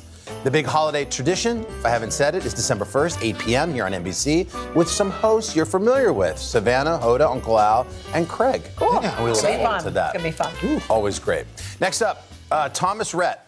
It's a full house for the country music superstar. Overnight, Rhett shared on social media that he and his lovely wife, Lauren, have welcomed their, count 'em, fourth daughter into the world. Rhett saying, Lauren Akins, you are my hero. Watching a child being born is legit a miracle. 4 under 6. Ouch. Here we go. Ouch. Baby Lily Carolina Atkins, born this past Monday, coming in at 7.5 pounds of pure joy. Big sisters Willa Gray, Ada James, and Lennon Love, great names, sending some big love, and we are sending our congratulations out to Thomas and Lauren and their beautiful family this morning. It's very cool. Finally, Jennifer Lopez and Owen Wilson, the two star in the new upcoming rom-com Marry Me, and in the movie, J-Lo's a singer, there's a stretch.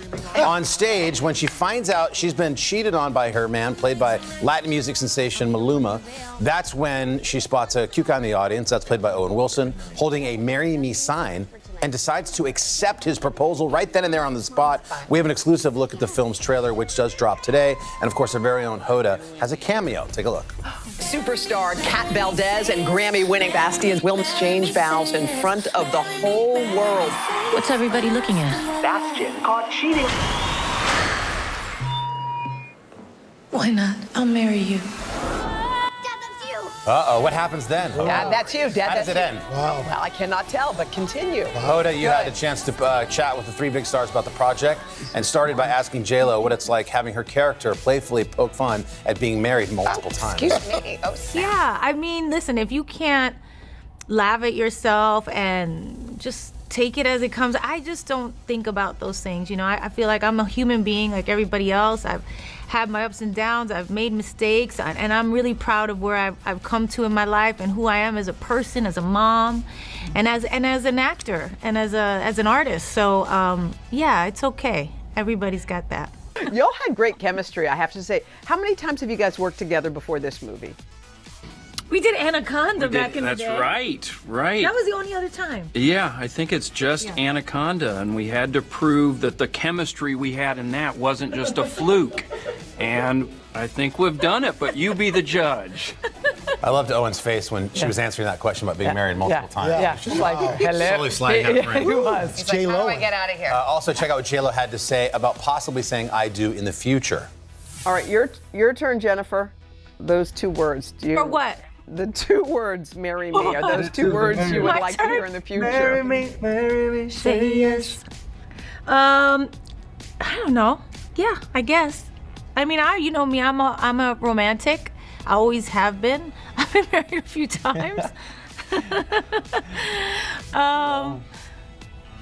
Yeah, I still believe in happily ever after, for sure. 100%. Well, she said yes. There it is. Sounds like that was Maluma, by the way. Took a minute. She said I do. Got there. She said yes. Yeah. Okay. Of course, you can see that full conversation coming up on the 4th hour. Marry Me is out this Valentine's Day, and check out the full trailer at today.com. See Hoda doing. All right, and how about a few extra headlines, because it is Popstar Plus after all.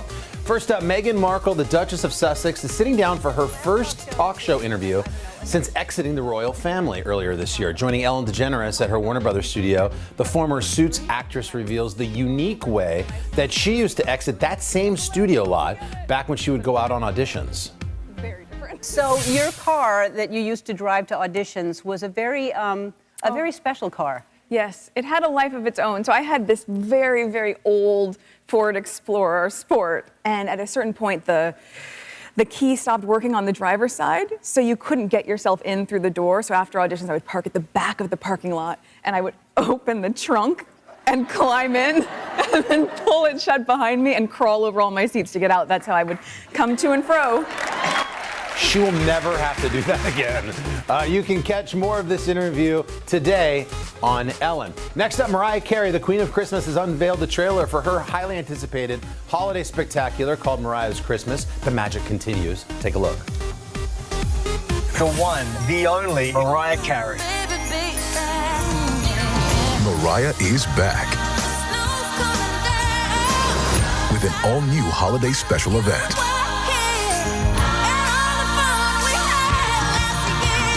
Featuring Khalid and Kirk Franklin. I can't not celebrate Christmas with the world. Mariah's Christmas. Looking good. So we got a taste of that new single, Fall in Love at Christmas, earlier this month. The special's going to feature the first and only performance of that new song, as you saw with Khalid and Kirk Franklin. Mariah's Christmas, the magic continues. That will debut globally, by the way, Friday, December 3rd, over on Apple TV+. Those are your today's Pop Start Plus headlines. Coming up next, Hamilton creator Lin-Manuel Miranda tells us what it was like directing for the first time. Cooking up a storm with Al Roker, a Thanksgiving feast and a podcast. Listen now. News is more than a headline. It informs, it inspires, and it still matters. To cover it, you have to be in it. And that's what we're going to do. Every night, we take you to the front lines of the story, where it's actually happening, with NBC News journalists on the ground from all over the world. We cover what you need to know and bring your newsfeed to life. In primetime and streaming live, it's your news playlist every night. Top Story with Tom Llamas, weeknights at 7 on NBC News Now. Good morning, everybody. Welcome to Today. Let's go. You think you'll run for office one of these days? I'm not saying no to anything. Wow. Welcome to Football Fright in America.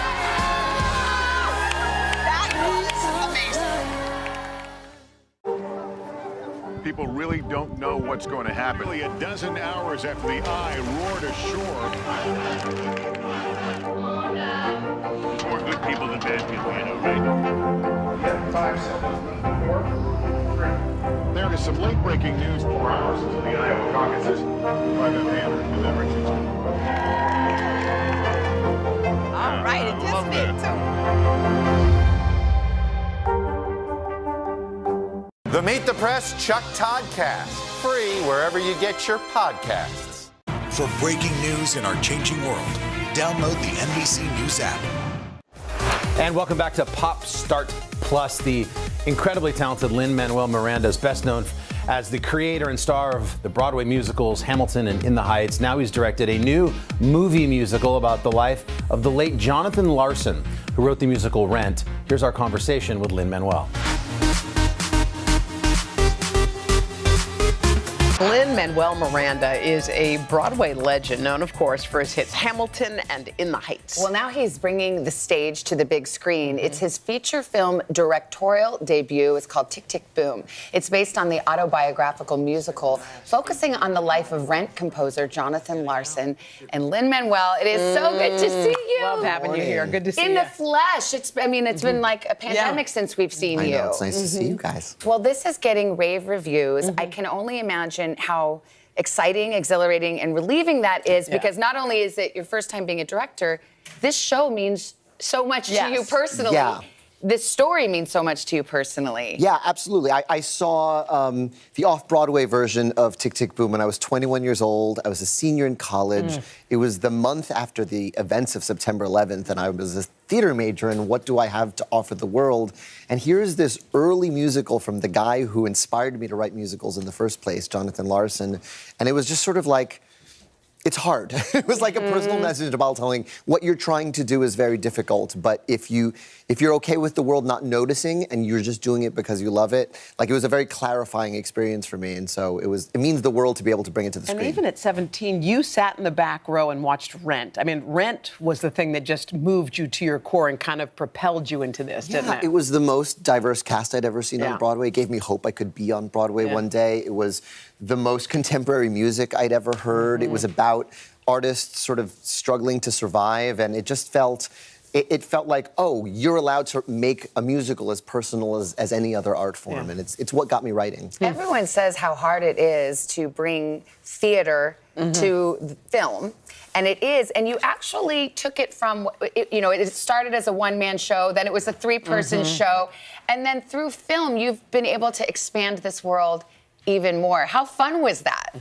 It was really fun, and it was really exciting because to take Tick, Tick, Boom off the stage and into the screen, you get to go to New York in 1990. You get, I was a kid who grew up in the city. Like, I remember that time very well. And, Scott Schwartz and David Auburn did such an amazing job with the three-person version that I saw off Broadway. That was starring the brilliant Raul Esparza.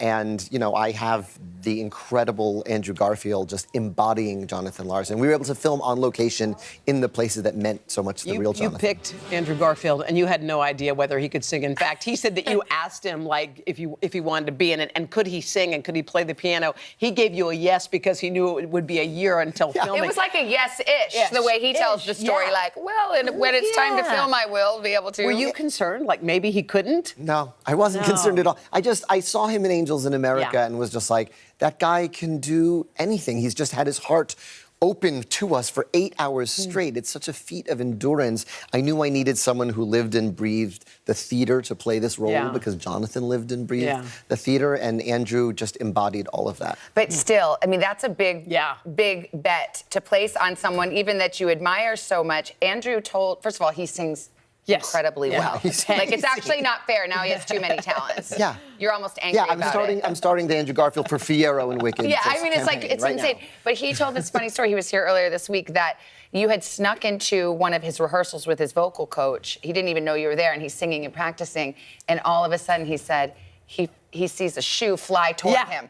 And it was your shoe. What was that? And what does that mean? Like, what is the Lin-Manuel shoe? That started with the In the Heights cast years ago. That's when someone sings. Yes. You like the only thing left to do is just throw your shoe or put it on the table. Yeah. Like you ate it. You destroyed it. I just saw you give your shoes to complete strangers in the street. Favorite part of the show. I was doing the Lin-Manuel. I was like, you're great. If not Andrew, then who? Like, if he was not able I had no plan B. You didn't? No, I knew that if I gave him, you know, when I asked him if he could sing, he said, that's a part of myself I've always wanted to explore but haven't had the chance to. And I knew if he was excited about doing it and I gave him the time and the resources, he would rise to the occasion because he always has. I just, like, Lynn, we feel so connected to you because, you know, like before Hamilton and after Hamilton and just this beautiful journey that you've been on.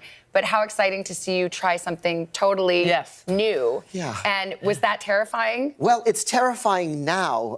You know, it's funny, as you're making the movie, you're just making a lot of decisions. As the director, you're the final decision maker. And so, you know, I was just thinking, like, honoring Jonathan Larson, what would Jonathan Larson do every step of the way? But your personal stuff seeps into those decisions. I remember showing the movie to one of my best friends, Kiara, who wrote In the Heights with me. She saw the first rough cut, and they cut to John's apartment, and she goes, Lynn, that's your bedroom. That's exactly what your bedroom looked like at 25. And I just was like, oh my God, this movie's so personal. And it's like, without my realizing it, in a lot of ways, it's the most personal thing I've ever made. It is. There's multiple layers to it. It's really exciting. Congratulations Thank you, Lynn. to you. Thanks for coming. How are those little boys? They are fantastic. I did freestyle with Jimmy last night, and so my son was testing me this morning with Pokemon cards. He was like, rhyme Jigglypuff, Mewtwo, and I was just like, this is way harder. That is a real challenge. Really All those cool. named Pikachu, Charmander. I know. We're in the Pokemon phase ourselves. Just going through the folder, getting stumped. Thanks, Lynn. Always love when Lynn stops by. This guy's great. Coming up, we've got the star Full House. You know her, you love her, Candace Cameron Bure, getting very competitive in her newest Hallmark holiday movie. People really don't know what's going to happen. Nearly a dozen hours after the Eye roared ashore. More good people than bad people, you know, right? Yeah, 5 seconds. 4, 3. There is some late-breaking news 4 hours into the Iowa caucuses by the Andrew Everett. All right, it just me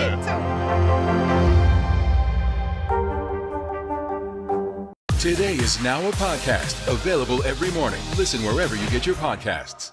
Is it easier to pass a bipartisan bill right now than it is to pass a Democrats-only bill?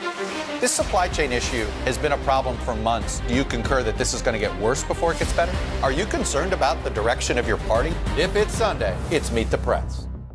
News is more than a headline. It informs, it inspires, and it still matters. To cover it, you have to be in it. And that's what we're gonna do. Every night, we take you to the front lines of the story, where it's actually happening, with NBC News journalists on the ground from all over the world.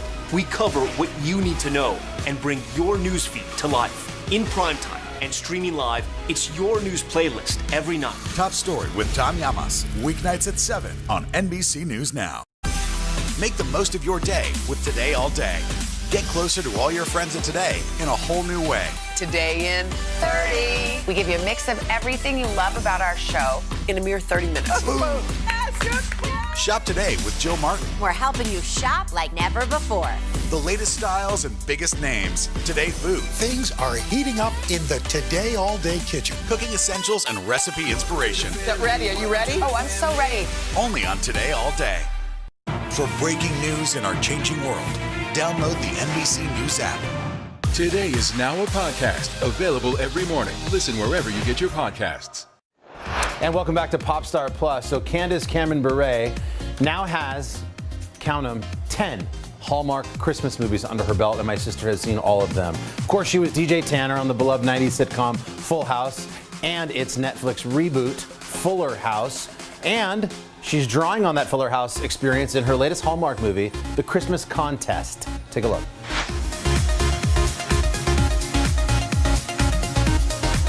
So Laura, let me think. Oh my gosh, this is my 10th Christmas movie. I'm like, wait, what job do I have in this one? She works for an advertising company. I can't remember. I'm Laura, otherwise known as Slay the Competition. So I'm starring in the Christmas Contest this year, and I play Laura, who enters a Christmas contest for charity, but doesn't realize that her ex, as in like longtime ex-boyfriend, is also a contestant in this Christmas contest. So it's a very competitive rom-com because there's a lot more at stake for these two competitors than just winning a contest. There's a lot about love. So,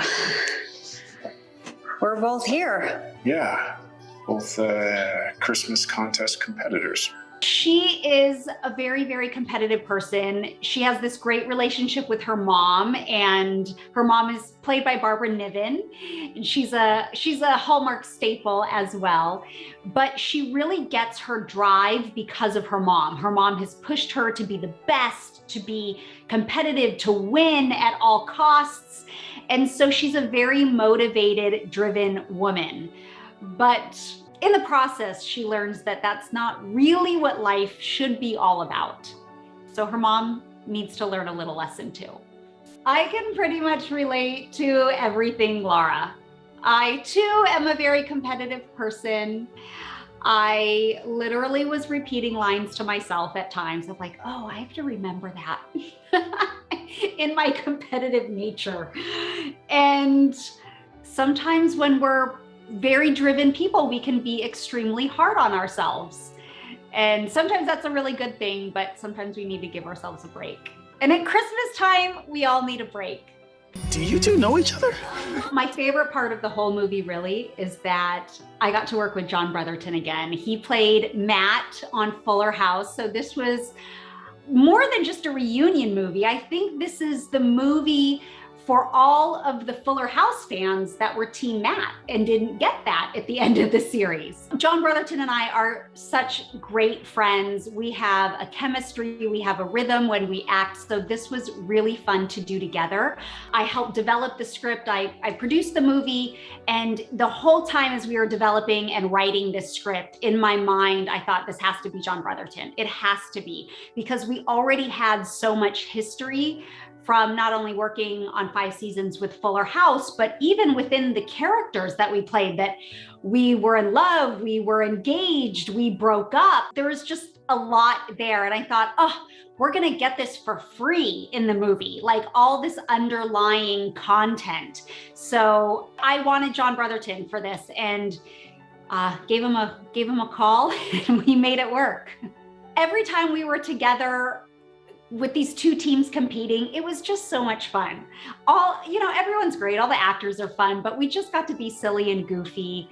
This year's been very interesting, especially with all the commotion that, shipping is down and things can't come in from overseas and there might not be gifts for Christmas.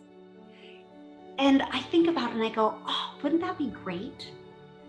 What if we all actually focused on the real meaning of Christmas?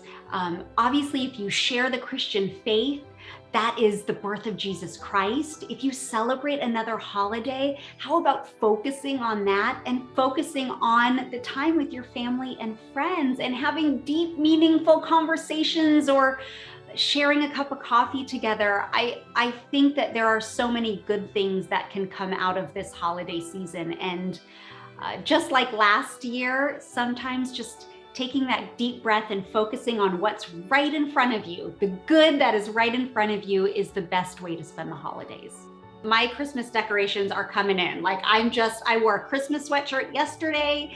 I'm ready for Christmas. And I love Thanksgiving, but Thanksgiving and Christmas is kind of one for me. It's just all holidays all the time. But I'm really looking forward to being with my family because I'm an empty nester, but of course I'll get all my kids home for the holidays. And I think this year we might do a destination Christmas. We'll see. We're still working out some details, but I think that might just be a really fun time to spend with the 5 of us together.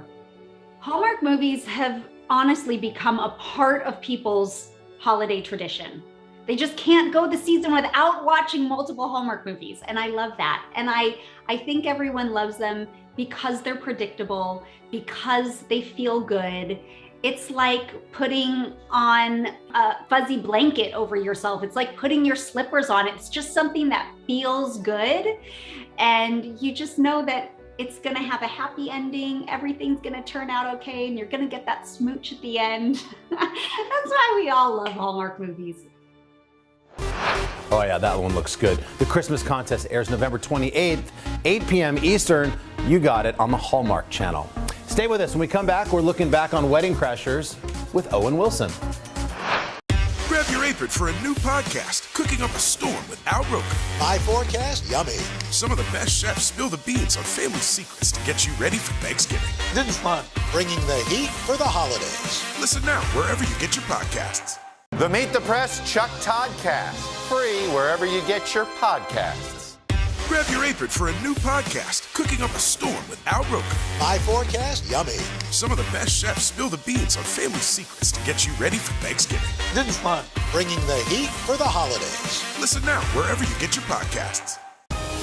Today is getting you ready for the holiday season. From how to get your orders on time, The race to prepare for a holiday shipping season like no other. to traveling shortcuts and safety essentials, what you need to know every morning on Today. This isn't about spending going forward. This is about spending that's already happened. Do you accept the idea that we have a crisis at the border? The vaccine mandate. Is this going to work or is this going to backfire? If it's Sunday, it's Meet the Press. Grab your apron for a new podcast, Cooking Up a Storm with Al Roker. My forecast, yummy. Some of the best chefs spill the beans on family secrets to get you ready for Thanksgiving. This is fun. Bringing the heat for the holidays. Follow now wherever you get your podcasts. Cooking Up a Storm with Al Roker, a Thanksgiving feast and a podcast. Listen now. The Meet the Press Chuck Todd Cast, free wherever you get your podcasts. And we are back. Our friend Owen Wilson is an actor of many talents. We last saw him in the Marvel series Loki, and earlier next year, he'll star in Marry Me alongside J-Lo in her return to the big screen. But back in 2005, it was another movie about weddings that got him a lot of attention. Of course, Wedding Crashers. And today, by the way, on Owen's 53rd birthday, happy birthday, we've pulled a little something from the vault. Take 2 guys on the prowl, mix in a live band, an open bar, and quite a few hot bridesmaids, and you have the makings for this summer's newest comedy called The Wedding Crashers. Owen Wilson and Vince Vaughn star as 2 divorce mediators who have perfected the fine art of crashing the wedding. Okay, what's our backstory? We're brothers from New Hampshire. We're venture capitalists. I'm sick of that. Let's be from Vermont, and let's have an emerging maple syrup conglomerate. Wait, that's stupid. We don't know anything about maple syrup. I happen to know everything there is to know about maple syrup. I love maple syrup. I love maple syrup on pancakes. I love it on pizza. I like to take maple syrup and put a little bit in my hair when I've had a rough week. What do you think holds it up, Slick? Owen Wilson, good morning. Cheers, Owen. Cheers. Nice to see you. Welcome. Thank you for having me. So I understand you took your mom and dad. I'll take a sip of this, right? It's cocktail hour somewhere. Why not? Yeah. You took your mom and dad to the London premiere, is that right? Yes, my mother and father came from Texas to the London premiere. And what did they think, Owen? They said it was great. They said they loved the movie, although it seems like you always have to measure things in sort of degrees of greatness, because nobody ever says, at least to me, that anything's less than great. Everyone's always like, it's great, but in this case, people seem to be genuine. I mean, it's very funny, but it is a tad raunchy. It is. You know, it's rated R. Right, in some places. Do you ever feel embarrassed? I mean, you don't have any, well, you have a few sort of risque scenes. Yeah. But when those come up, do you like cover your parents' eyes or anything? Well, it must be kind of embarrassing, really. Yeah, to be honest, I don't go sit through the movie, so I leave that sort of up to my dad, and he kind of is responsible for kind of shepherding my mother through some of the more difficult scenes. I give him a heads up, kind of. Oh, you do? Okay. Yeah. Well, let's talk about the fact that this is, you know, I think what works in this movie, and I talked to Vince yesterday, is it's kind of old school meets The Notebook a little bit, because it is a very funny movie, but it's a funny movie with a heart, don't you think? Heart. Bless you for saying No, that. but isn't that true? It's true. It's true, and we did work hard on the script with the writers and the director David Dobkin in trying to make it more than just like, you know, these guys who are kind of, you know, on the prowl. And then when I do fall for Rachel McAdams, who's easy to fall for. And who is in The Notebook, by the way. Exactly, and very pretty and stuff, that does have hopefully like a little heart to it. This clearly is not where you fall in love with Rachel McAdams, but that's okay. This is Rachel McAdams, and as we said, she is the daughter of the Treasury Secretary, played by Christopher Walken, and this is sort of the mother of all weddings to crash, right, Owen? Yes, this is at the time where I'm kind of losing my interest in crashing, because I think it's a little pathetic that Vince and I are in our 30s and still sort of doing this, and he assures me that it isn't, and this is our big sort of last one, and I fall for this girl, Rachel. And that really is the bulk of the movie, sort of how you fit in, and sort of she's engaged to this other creepy guy named Sack. Yeah, he's not so great. He's awful, isn't he? He's not. It's hard to root for him. Yeah. I understand that you actually crashed something with Vince Vaughn, not a wedding, but a Republican party. We were staying in D.C. Or young Republicans, right? Yeah, we were looking for something to do at night, and there was a band playing downstairs at the hotel. It turned out to be a Young Republicans party from Texas, and they welcomed me with open arms, even though I wouldn't say that that's my political leaning. But Vince, who actually is maybe more conservative, they were a little suspicious of. Oh, they were. Yeah, did you have fun though? Yeah, we did have a good time. And you wanted this movie to be authentic, because some of it does take place in Washington, and I guess, is that on the Eastern Shore where the wedding is, or is that somewhere else? Is that? It's near Maryland, kind of Chesapeake Bay, but we did want to be kind of authentic because Christopher Walken's the Secretary of Treasury, so we got John McCain. Right, you actually called John McCain and asked him to appear? I called him, and you know, the people that I spoke to, I guess the Secretary could not have been nicer, and they said, we'll give you an answer in 45 minutes. They called back and said it'd do it. Again, we're sending out a huge happy birthday to our pal, Owen Wilson. And there you have it, friends. That was today's Pop Start Plus. How was that? Don't answer that. Join us again tomorrow. Have a great day. We'll see you soon.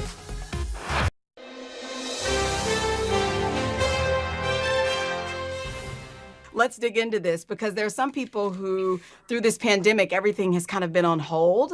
But for you, I mean, I'm reading about all of these things. I mean, projects, startups. I mean, what has this year been like for you, navigating COVID and creating? I mean, like so many of us, it put me on pause. For me, it was just about kind of distracting myself and at least being able to control the work that I did. You can't control anything in the outside world. And I think once I accepted that, I was just like, what I can control is the work that I do, my output, the projects that I'm involved in, who I can help. And that's kind of what I made my mandate for the past year. And thankfully, you know, production started ramping back up in some instances. People started to figure out how to shoot things safely, how to gather safely. And once those parameters were met, I was like, okay, I can work. So let's go back a little bit for people who may not know your story. A lot of us do, but some people may not. And they see you now and they see this glamorous, successful person on their screens. But I know that it hasn't always been that way. And you're very unapologetic about talking about that. I just read this morning that sometime in life you mispronounced Tupac's name. I don't even know how that's possible. I don't even know. Well, it's possible when you're a nerd like me. Yes, that was a real thing. But tell me this, do you still feel like you're that awkward girl, or do you feel like you've blossomed? Like, where are you now? Where's your headspace? Yeah, I mean, I definitely still feel that way. I constantly just have to accept that this is what I'm gonna be. I was just saying the other day, like, when people meet me, it's equally devastating for me, for them to think that, like, oh, I'm meeting somebody cool, and then to like watch them see like, oh, she doesn't know how to be a person, and like, oh, what is this? It's just, you know, I think I've just come to accept that that's who people are gonna get.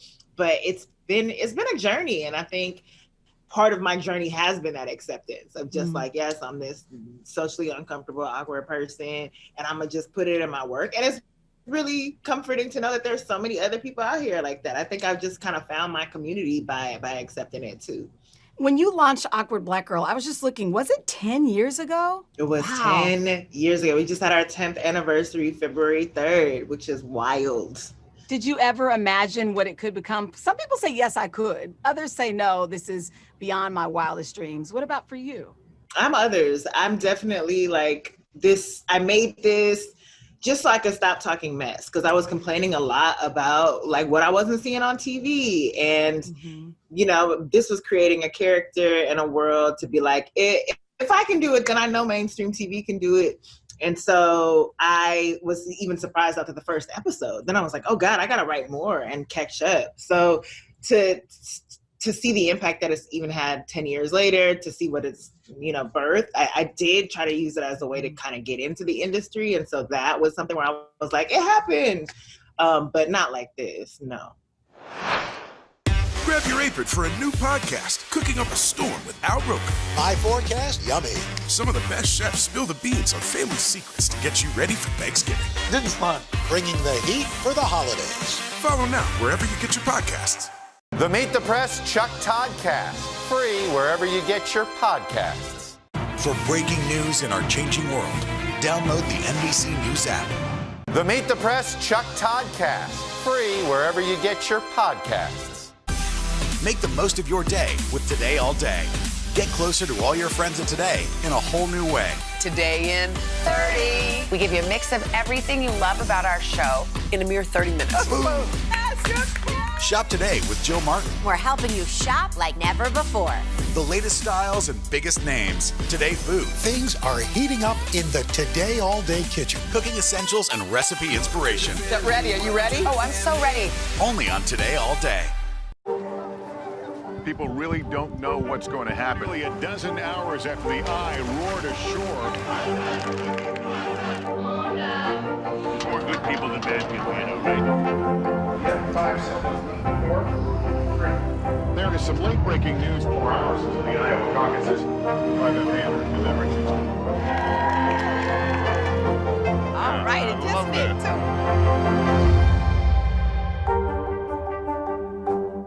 It's so interesting. I watched your masterclass yesterday, which was phenomenal, because I didn't know what to expect with those. Sometimes I didn't know, is somebody just going to kind of give us a little speech? Or are they really giving us the nuggets, the X's and O's? And you really kind of zoom in, and it made me recognize that this is a craft, and you have been at this for a very long time, even before Awkward Black Girl. I mean, this is something it seems like you've always wanted to do, isn't it?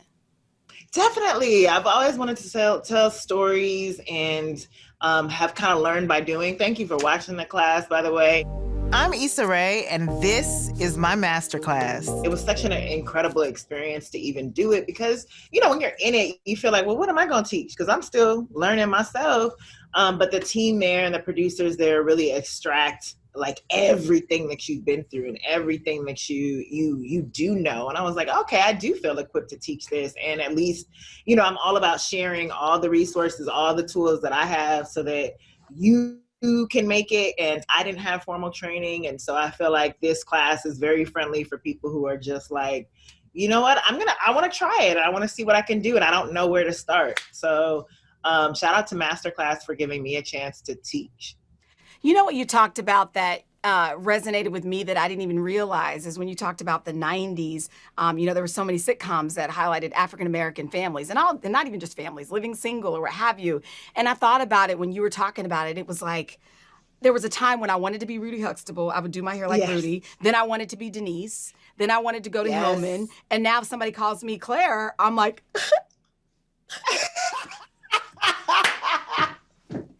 Dang! Claire's still a compliment, though. But dang. No, but for me, I'm like... That is a range. That's our little brown children. Thank you. That's me. And I'm not even kidding. Like, that's the truth. But the point is, though, that you talk about the power of representation, right? And so now we're in a new phase of life, which I guess is why, Insecure speaks to a lot of people. But talk to me about that, because there was a time when those shows went away in the 90s that we kind of had a void. What was that impact for you? That impact was like, what happened? Why? Like, I know that these shows are possible to exist. And reality television, bless reality television's heart, it's really entertaining, but that ended up kind of being the sole representation for Black people, Black women. And that was kind of disturbing to me because it didn't show how multifaceted we are. I didn't know a lot of people, my friends weren't like the women that were portrayed on television. And again, it's entertainment, and that's not a knock on those women, but we were just more than that.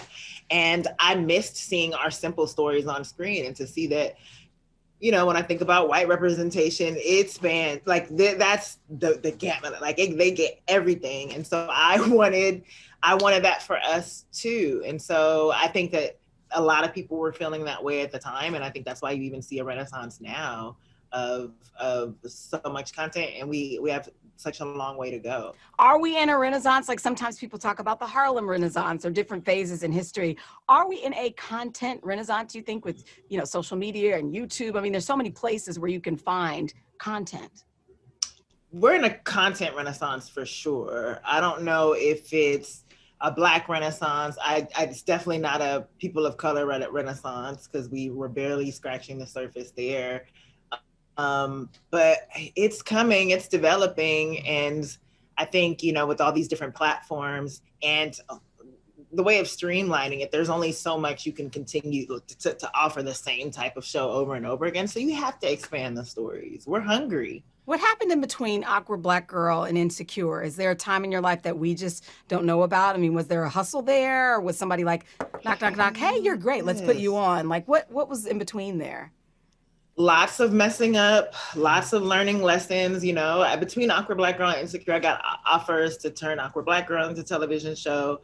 But, we had so much online, or some people just wanted to replace the cast, or they just didn't understand it, or they wanted to franchise it to make it international. In one instance where they were like, we could do Awkward Indian Boy, we could do Awkward Israeli Girl. And I was like, that's missing the point. Then I had an opportunity to work with ABC and mess that up, which I talk about in my masterclass, as like, oh, this was my one shot to transition from YouTube to television, and I messed up. I was creating more web series. I got to work with Tracy Edmonds on a show. So there were so many things. I wrote a book. There were so many things that I was doing in between that time just to kind of exercise my creative muscles and stay afloat. But I was deathly afraid that kind of Awkward Black Girl was all I was going to end up having to offer.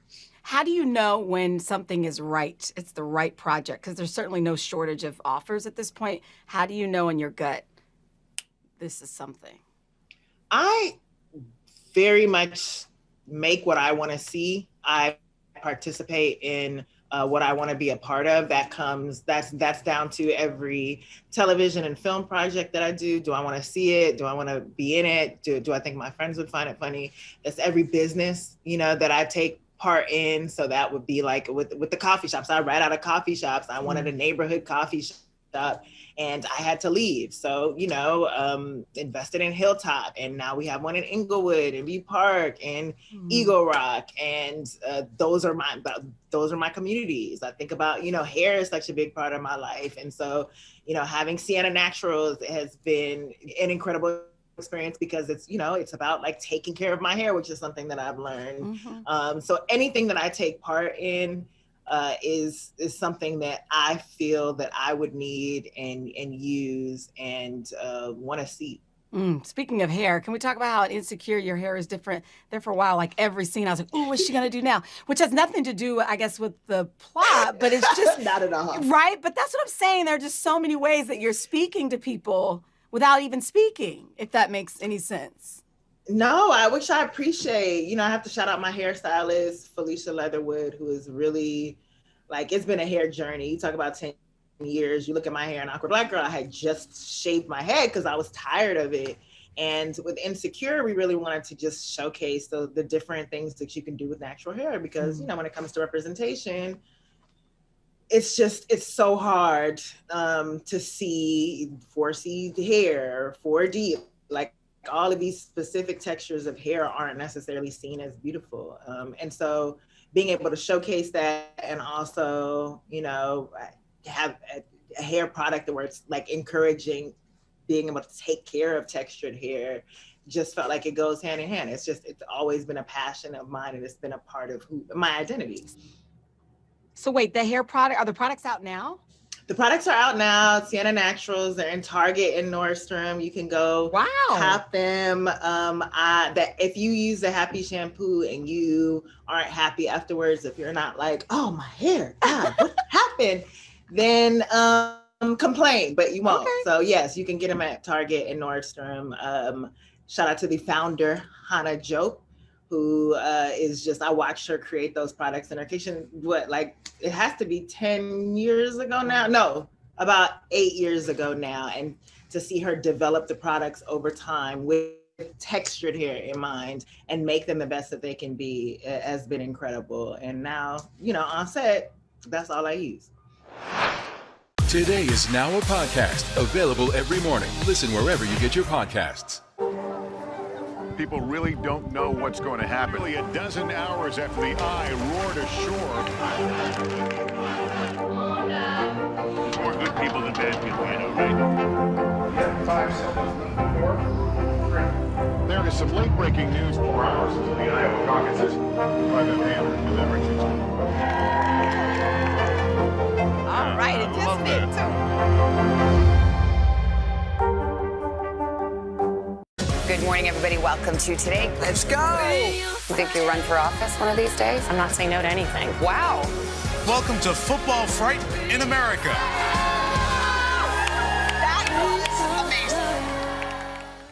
Cooking up a storm with Al Roker, a Thanksgiving feast and a podcast. Listen now. To cover the news, you have to be in it. We'll take you to the front lines of the story, bringing your news feed to life. Streaming live every night. It's your news playlist. Top Story with Tom Llamas. Weeknights at 7 on NBC News Now. Is it easier to pass a bipartisan bill right now than it is to pass a Democrats-only bill? This supply chain issue has been a problem for months. Do you concur that this is going to get worse before it gets better? Are you concerned about the direction of your party? If it's Sunday, it's Meet the Press. Today is now a podcast available every morning. Listen wherever you get your podcasts. Grab your apron for a new podcast, Cooking Up a Storm with Al Roker. My forecast, yummy. Some of the best chefs spill the beans on family secrets to get you ready for Thanksgiving. This is fun. Bringing the heat for the holidays. Follow now wherever you get your podcasts. Grab your apron for a new podcast, Cooking Up a Storm with Al Roker. My forecast, yummy. Some of the best chefs spill the beans on family secrets to get you ready for Thanksgiving. This is fun. Bringing the heat for the holidays. Listen now wherever you get your podcasts. So before we start a new chapter, we're closing the chapter after 5 years or 5 seasons on Insecure. I guess there's nothing I could say that would reverse that. I'm sad. I'm sad. No, you're going to make me sad if you reverse it. What are you talking about? Because there's so many of us who don't, well, what are we going to do? It's like, we wait for it. I guess, are you ready to let it go? I'm definitely ready to let it go. I knew that I wanted to end it after 5 seasons, and I feel like I'm really proud of this season that we're telling now, like we're shooting now. It's so much fun, and it's made me appreciate the show in a different way. But yeah, so I'm ready. Lawrence gonna trot off in the sunset somewhere? Is that what you want? I think so. Yes, that's what I would like, Issa. Well, I guess you just have to watch That's season 5. what I would like. Do you worry what people, I guess I'm sure you don't. I probably know the answer to this question. I mean, people are invested. I mean, you've seen it. Yeah. Like they are almost, sometimes it's like y'all that they're acting. I mean, but it's right. Do I worry? Yes, I worry because I know it's a story that, is going to come to an end. And even in the room, it's hard. It's hard not to think about that. I think the first 4 seasons, it was easier to be like, okay, whatever, tune the audience out. It's great that they love the show, they have their opinions, but we just want to tell a story. But to end the show is different. So yes, I worry, but like the story at the end of the day is gonna be my story. So do you know, is it done? Like, do you know? It's done. I mean, yeah, we're shooting it right now, but it's done. But what's gonna be is gonna be. What's good? I'm like trying to look your big, beautiful brown eyes. I'm like trying to see if I can see any kind of like, Lord. What's gonna be is gonna be. Okay. It's interesting. I read that you and Insecure showrunner, Prentice Penny, met every year over poolside drinks, and you were talking about the upcoming season. RIP poolside drinks. We did not do that this season. We had to do poolside Zooms. And it was, we made the best of it, but I love that man so much. And he's taught me so much about running a room. Like, even I'm working on a new show now, and the showrunner is also someone who has come out of the Insecure room, and we've learned so much from him and his process. And he's really just inspired kind of I think a legacy of writers. But yes, I think that Insecure will not die because it will produce so many other shows. That's the good way to put it. Okay, so let me pivot as we come to a close here. For as much as you put yourself out there, you're also very private in many ways. Where is your line? I remember, was it the cover of, I think it was Essence, and people were like, "Ooh, Issa had on a ring," and everybody's looking. Yep. Where's your line?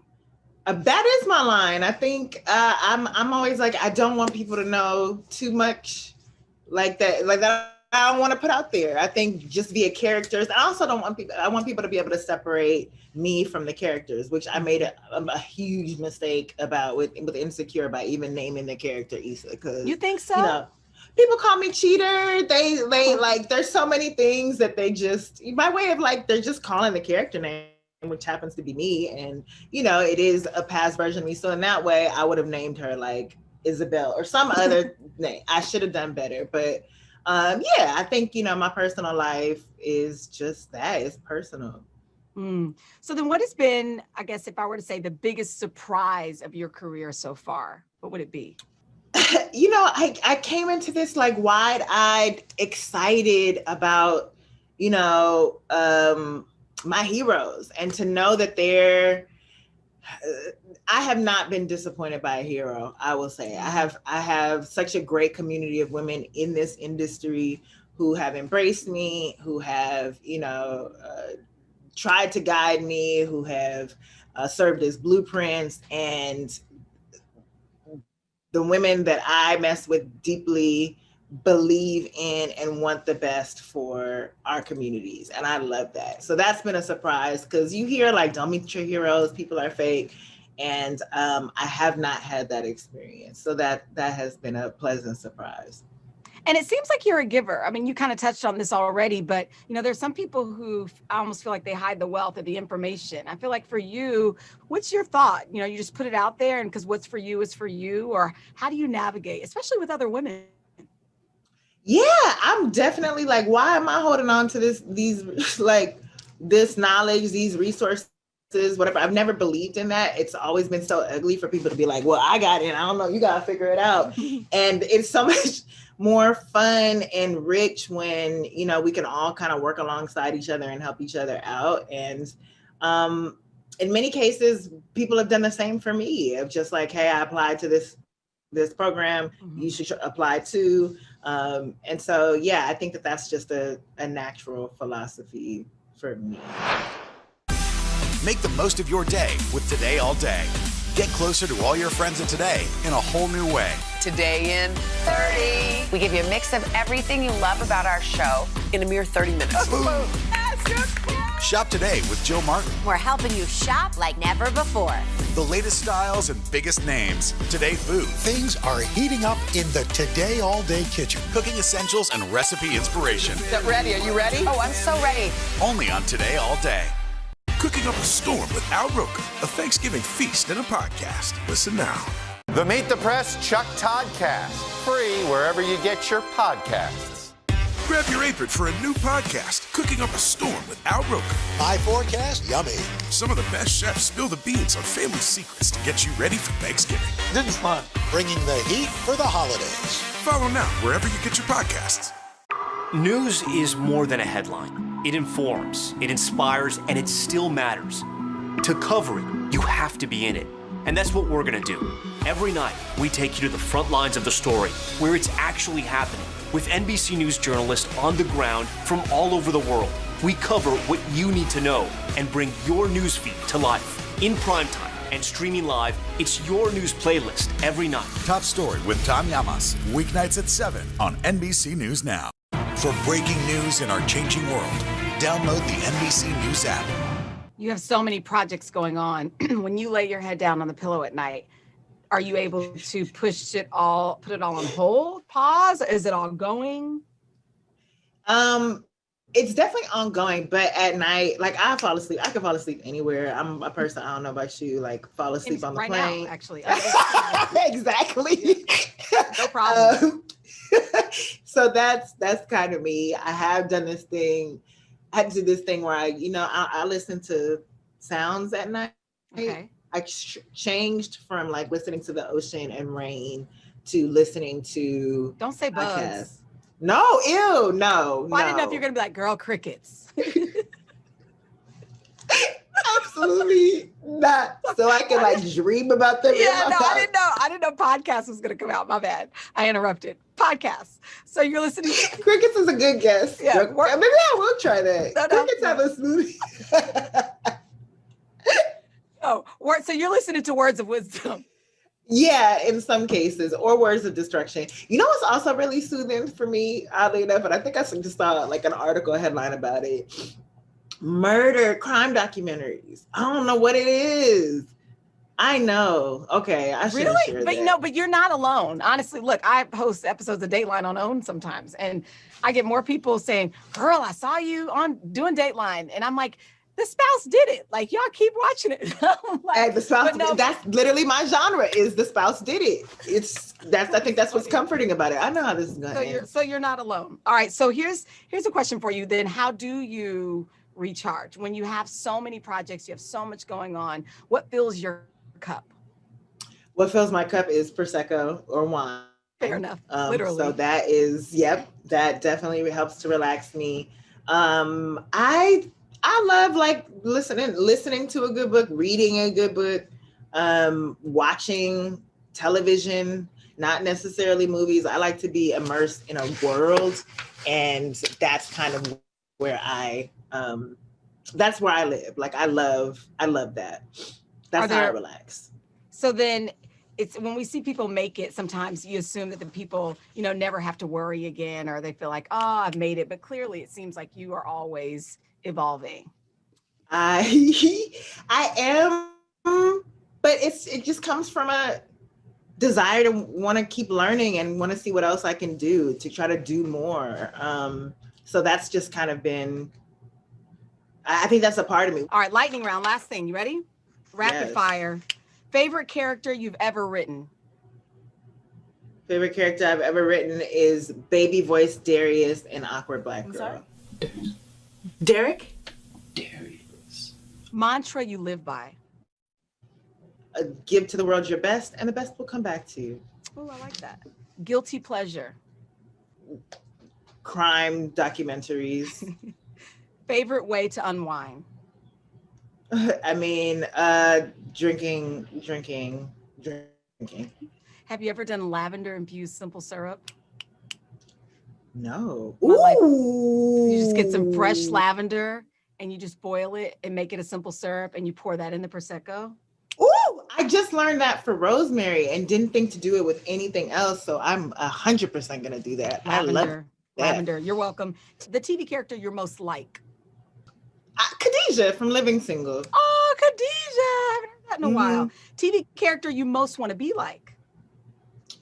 Denise from Cosby Show. Yeah, I dress like. Denise was kind of aloof. Oh, but okay. I want Denise's fashion. Who I want to be like? I would say like Maxine from Living Single. Maxine. Living Single was It was monumental. Yeah. I was like, oh, I want to live. I didn't know that existed. Like you could live single on your own. Don't let me get started. Okay. Texting or talking? Texting. No, talking in person. I'm sorry. Talking in person. Four more. Who inspires you the most? Debbie Allen. Oh, yeah. I was able to tell her how much I loved her the other day. She's incredible. She's everything. Best hype music? Lil Scrappy, No Problem. Haha. Favorite food? Gumbo and Chebugin. Oh. Favorite drink? Prosecco. Place you Prosecco with vodka. Cheers. Place you do your best thinking? In the shower. Last three. Word to live by for 2021. Tomorrow's a better day. Ooh, amen. Thing you're most looking forward to post-pandemic? I cannot wait to throw a lit-ass house party. Cannot wait. House parties. Remember those? Yes. The last question. What's the one question you never get asked that you wish someone would ask you? Do you want to get some food on me? What? I just wish people would ask that more. Like, do you want to say the question again? Do you want to get some food on me? Oh, like on me. Like I'll pay for it. I mean, the other way works too. I could have said that better. It needed some commas. Well, because you remember the Sex and the City episode with Samantha and the sushi? I don't know. Yes. Wasn't that in the movie? When she was maybe. No, you're right. It was a movie. No, you're right. It was in the movie. And so I was like, is that a scene? Like, are you trying? I mean, it could be. I'm not mad at that either. If the food is free. If the food is free. Thank you so much. I hope I talk to you again. Like you were so good. I hope I see you in person again. And thank you so much for this interview. Thank you. God bless. Welcome to Today All Day. All day? Today, all day. All day. This is a long way of asking who's your favorite character you've ever played? The unicorn. The unicorn. You gotta have the unicorn. What is she right there? That's why you're saying all these nice things? Yeah, she gave me the look. Sorry to disturb your day. Everyone's mad at you, Willie. Better make this fast. I don't want the wrath of Luna. When I see you, I always think, I wonder what his quote would be. Give us 6 minutes and we'll ask as many questions as we can. Welcome to Cold Cuts. Cold cut, cold cut. My buddy Cal cooking with me. Dads don't babysit. It's called parenting. What was the first book you remember loving? Heart Smart Today with simple exercises to strengthen your heart. Make the most of your beach days. It's all about the tracksuit now. How good do they look? I now pronounce you husband and wife. Kiss the bride. This morning, a story of people helping people. You've received tons of letters from people who have been inspired. Let's do the weather out. Okay. All you gotta do is say, it's cold, it's warm, it's raining, it's snowing. That's it. One of our most favorite franchises ever, Ambush Makeovers. Okay. Look at it. It doesn't look so good. No, it doesn't look good. Will you judge us in a cook-off? I will, and you guys will definitely win something. Today, all day. All day? All day. Welcome to Today All Day. Live from Studio 1A in Rockefeller Plaza, this is the third hour of Today. Good morning, everybody. Welcome to the third hour of today, November 18th. Craig, it is Friday Eve. That's right. And Maria Shriver with us again. This has been a great week, haven't you? I've loved it. I've loved every minute. I hope you feel the love. I feel the love. That's right. We got more love for you all hour long. In fact, we got a moving story from our special series, The Cost of Care. This one about the power of music, how it's not only helping folks living with Alzheimer's, but their caregivers as well. Then actor Vanessa Hudgens is going to be live with us in studio. She's starring in a new holiday movie where she actually shares the screen with herself. Oh. Yes. This is the Lin-Manuel Miranda project. He was just here. Yeah. Today. Tick, tick, boom. Tick, tick, boom. So we'll She talk plays about that. 3 people. Wow. Oh, that's next level. Yeah. That's like Eddie Murphy. And love having you. But we also, you not only were here, but you got to catch up with your sons here in New York. That's right. That's right. One came earlier, and then the second one came. So I shared a picture of both of them, 2 boys in the Big Apple. And then Patrick actually commented on that photo. What'd he say? He said, out of all the photos we took, this was the one, Mom? This was the one you posted? I posted it without my glasses, so I still can't see if it's out of focus. But I like it. Yeah, I like it too. Yeah, but you know I how love it. adult kids are. With such beautiful boys. Yeah, they are. They're beautiful inside and out. Oh, inside and out. Yes. I hope my mother says that about me. She does. I don't know. Betty Joseph. All right. Well, we talk a lot about the Royals here on the third hour, and this update came by special request from you, Mr. Al Roker. That's right. I was scrolling and I saw the British tabloids had pictures, the first pictures of the Queen. We've been telling you about Queen Elizabeth and all of her health troubles, recently spraining her back. So we thought we should also show you when she appears to be doing well. The Queen yesterday holding an event at Windsor Castle, honoring a general in the British military, looking terrific in this new photo. A busy time for the Queen. Oh, this is the new photo. This is the new photo. Okay. And I got to tell you, it's rare to see the Queen in a floral print. Normally she's in. I didn't know you. How do you know that? You're a royal expert now. Normally in pastel. Yes, look at that. It's very me and floral. Yeah, so we're really excited. That's good. I'm glad to see she's okay. That's right, and we want to hear about the official guest list for the royal festivities. Of course, wondering whether Harry and Meghan are going to make the trip across the pond. They have to sneak that in, of course, always. Yes, always. But the headline is the Queen is feeling better okay. and actually She's resuming incredible. life She's duty. incredible. Yes, she is. 95, going strong. Speaking of the holidays, you just mentioned the holidays. It really feels like the holiday season's upon us. You guys ready? Oh yeah, We're ready. Yeah? Let's go. Oh, yeah. You booked your flights finally. I'm working on that as we speak. I have put it off. That's a separate story, but thank you. I just feel so good that I'm, for once, not the only one at the table who has. Oh, you haven't booked yours either? No. Oh, good. Why? It's so expensive. Have you been listening to Vicky Wynn all And this there's not time? going to be any seats left. Thank you, Maria. That Thank is you. really. I'd be Thank so you. stressed out if I were in your family. Well, I am. Thank you, I'm Maria. stressed. Now I'm stressed even more. We're 1 week away from Thanksgiving, right outside the window. Yeah. The Christmas tree. Yes. It's now in place. Yes, it is. Christmas in Rockefeller Center, an annual tradition here. Take a look at this lineup, ladies and gentlemen. Oh. Carrie Underwood's going to be there. Mickey Guyton. Yes. Harry Connick Jr. Yes. Brad Paisley. Yes. That's just the tip of the iceberg. We are just teasing you because there'll be more than that. It's going to be a fun concert. Al and I will be there. It's always a Yes. good time. You can watch Christmas in Rockefeller Center Wednesday, December 1st. 8 p.m. Eastern. We'll light the tree, and then we all get lit. Yes. It's like it's Every year. fine. You got to say that every year. Every year. So, No, we don't get lit every year. He says that line every year. Oh no, we do get lit. Oh, we absolutely do. Yeah, I'm trying to that's funny. So this morning in our morning meeting, one of our producers, she said, are you guys ready for the holidays or what have you? And I said, well, this is how I know it's time because this was on my pillow. Take a look at this. Wow. Yes. And look, there are two of them, carbon copies, handmade, one for mom, see in the top corner, and then copy for dad. Wow. And I looked, the same things. And then the bottom, there's an asterisk. If you can't get all these things, it's okay.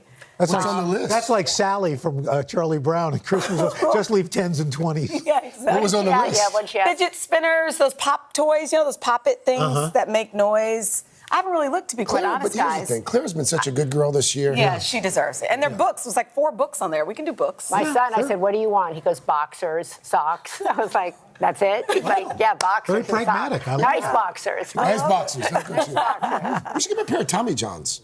Okay. What are those? I can't believe I just said that on TV. Yeah, I was going to say, why not? Yeah. I guess you'll be getting. I guess we know what Craig will be getting. It's a nice little brand swag. of boxers. Oh, okay. I didn't know what that But they're was. sweat wicking. Sweat That's what you want to hear right around breakfast time. Tommy John's sweat wicking. Hey, it's time to start gathering up your Thanksgiving ingredients if you haven't already, including your sweat-wicking shorts. This year, the spread's going to cost you a little bit more. NBC's Carrie Sanders, who's wearing boxers or briefs, is live talking turkey for us. So, Carrie, break it down. How much more expensive is Thanksgiving going to be? Well, first of all, remember that it's going to cost more, and the products that you want to buy, well, you may want to think about shopping early, especially for some items, like these or the most important one, because the prices are up. Let's take a look, first of all, at the cost of a turkey, which has gone up in price. Let's say it's a 16-pound turkey. That's up 24% this year to $23.99 on average across the country.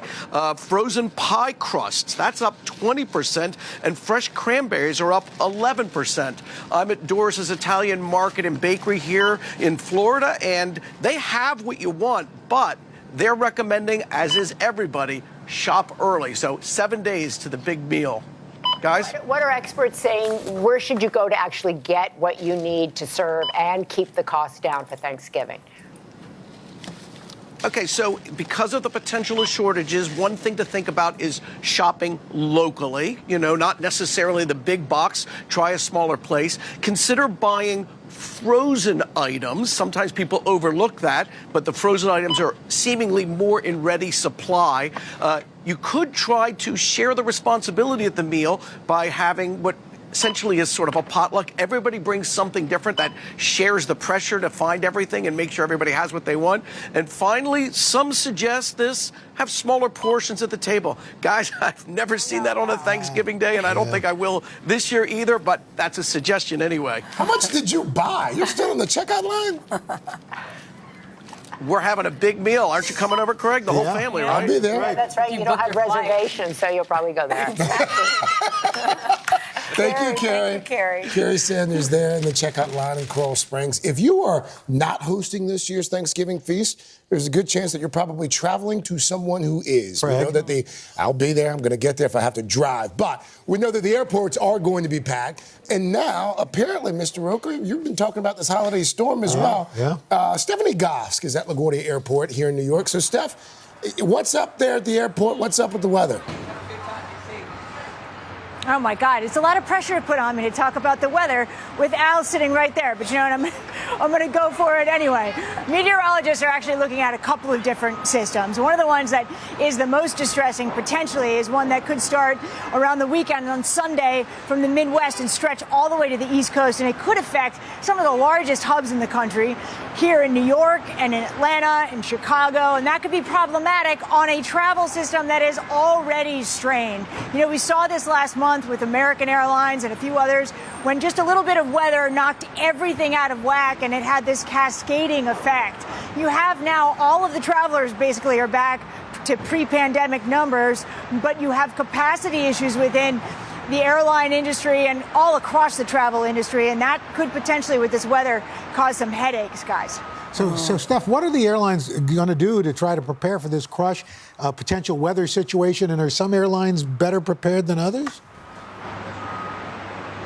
Yeah, you know, Al, I think they've brought back a lot of flight attendants, and they're kind of scrambling. And I think it caught a lot of people by surprise how many travelers were going to be willing to get on planes right away. And so they've been trying to increase that capacity. But you can't just add flights if you don't have the staff to run them. And there aren't as many flights out there. And you could have situations where seats just run out. Planes are going to be packed. And people have to know, especially those people who are traveling for the first time or flying for the first time in a long time, that things are going to look and feel different. And while it is a total cliche, pack your patience. Yeah. The truth, though. Yeah. All right, Stephanie Gosk, American Airlines here in New York and LaGuardia is going to be cutting a bunch of different routes. So, you know, all of a sudden, That's a really good fewer point. seats. It does feel different in the airport today. Packed. Yeah. Packed. Yeah. I was there over the weekend. All right. Well, when we come back, the healing power of music, not just with those living with Alzheimer's, but also for the loved ones dedicated to taking care of them. Our friend Richard Louis is here with that incredible story. And then later, a special organization making an impact and building something incredible for the future. And the foundation of everything they do is love. This was a good one. We'll be right back.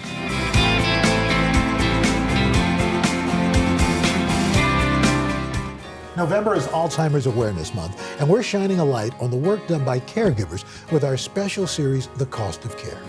MSNBC anchor Richard Louis here to show us how music is helping aging loved ones and also helping their caregivers as well, right? That's right. Good morning to all of you. It's really amazing. Music can feel like magic when it comes to caregiving. As a family caregiver myself, it can be a wonderful feeling to find a new way of communicating with my parent, for instance, who is living with Alzheimer's. And now you're about to meet a mother and a daughter who's found that a healthy dose of music medicine is exactly what the doctor ordered. If you had 30 seconds with a caregiver, what would you tell them that gives them hope? It gets better. It really does get better. For more than 10 years, Soraya Elcock, along with her spouse Evan, have been caregivers for Soraya's mother Lena, who has been living with moderate stage Alzheimer's. I've been a caregiver for 8 years as well for my father living with Alzheimer's. Tell me about what has been the most difficult as a caregiver? Adjusting to losing your mom bit by bit, moment by moment, day by day. After Lena's diagnosis, Soraya arranged for her mother to live with her, making sure to incorporate something in her daily routine that she could not live without: music. That was always such a big part of her life. You saw what peace, what joy, what excitement. It made her feel like she was Lena. But after suffering a stroke, Soraya decided it was best for her mother to live at the Menorah Center for Rehabilitation and Nursing Care, a place with a music therapy program. I see. Because she's also in a choir here, which is always just mind-blowing to me. She's on a choir? She's a part of the choir. I remember laughing once because they were like, she can't come to the phone, she's in rehearsal. And everyone's like, rehearsal? Hello? The fact that she can learn music where she is in her disease is just amazing. Got up with the rising sun. Through the program, Soraya not only saw changes in her mother when she was around music, but with herself as well. What has music meant to you as a caregiver? I think I reach for it more now as a connection to mommy, you know, because that's something we probably share at a different level than before. And Soraya is not the only one. Other family caregivers noticed a positive change in their mental health as part of a series of studies on the effects of music therapy in individuals living with dementia, conducted by a team of researchers from NYU Langone Health and the Menorah Center. Preliminary findings do show that caregivers who sing or play music at home with their caregivers are less stressed, and the person with dementia is less agitated and less restless. Why are the studies that you've gone through, you think, so significant? We had the prejudice that people with dementia won't be able to do anything. And in a situation in which they are producing music for the enjoyment of other people, our participants with dementia in the early to middle stages were able to learn 18 new songs for every performance. And this, I think, was a big wow. Is music now a new language that you and your mother have together? Yeah, because so much of how we communicate is music. If it is a new language, what are you saying to her? I love her, and I miss her. It's my way of fulfilling that promise that I'm going to take care of you. So, I guess it's a love song, huh? Little things mean a lot. Little things can mean a lot. By the way, Lena opened her eyes after they were singing together. They do make beautiful music together. We should mention these studies are ongoing, so Dr. Ray and Dr. Middleman, they're looking for you, for participants. So far, they have found, by the way, 2/3 of caregivers participating in this music study say their stress went down by 50%. Wow. Also want to say, Lena, who has a watch party across 2 different countries right now, is turning 90 today. Happy birthday, Lena. So incredible. You know, this is so exciting because this is a whole new area to study. We're looking at music, we're looking at exercise, we're looking at diet. And the Women's Alzheimer's Movement funded that and the Alzheimer's Association. So this is a wide open space now to look at all different areas of the brain. It used to be they just looked at plaques and tangles. That's right. It's great that we're looking at therapeutics, not only on these big home runs, because we got to get to somewhere in between so we can get to the finish line. You know, it's so interesting. Maria did a story earlier this morning, and I was downstairs with some of the crew, and immediately people started saying, well, my grandmother or my, my father, and then you sitting here talking about your father, and then Al mentioned his, sister-in-law. So it touches so many people. So many people. We're an aging society, so it's going to be even more. I love that the two of you have devoted your platforms and you're using your megaphones. We're doing a summit tonight together. Oh, cool. Yes, about the power of research, right? So great. Wonderful. Thank you, guys. Thank you. All right, up next, an organization making an impact for decades, helping families and shaping the lives of young people. And I saw firsthand why their future looks so bright. I was very impressed. And then later, look who's here. Vanessa Hudgens is here to tell us about playing 3 characters in one movie. Woo! We'll be right back. Beautiful. This isn't about spending going forward. This is about spending that's already happened. Do you accept the idea that we have a crisis at the border? The vaccine mandate. Is this going to work or is this going to backfire? If it's Sunday, it's Meet the Press. Good morning, everybody. Welcome to Today. Let's go. We're going to kick off the Pink Power and Breast Cancer Awareness Month. What's the best thing about being this age? You have nothing to prove because you already proved it. What does it feel like to be in a city that you love so much? I am humbly proud that I stuck up for my town. We all have the honor of helping reopen the doors. Broadway is back!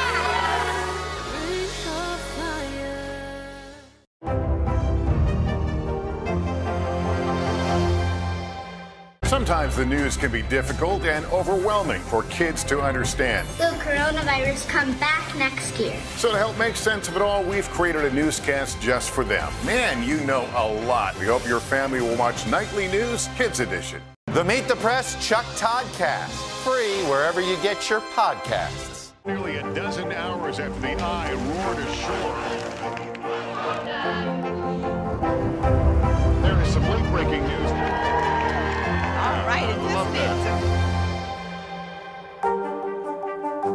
Today is now a podcast, available every morning. Listen wherever you get your podcasts.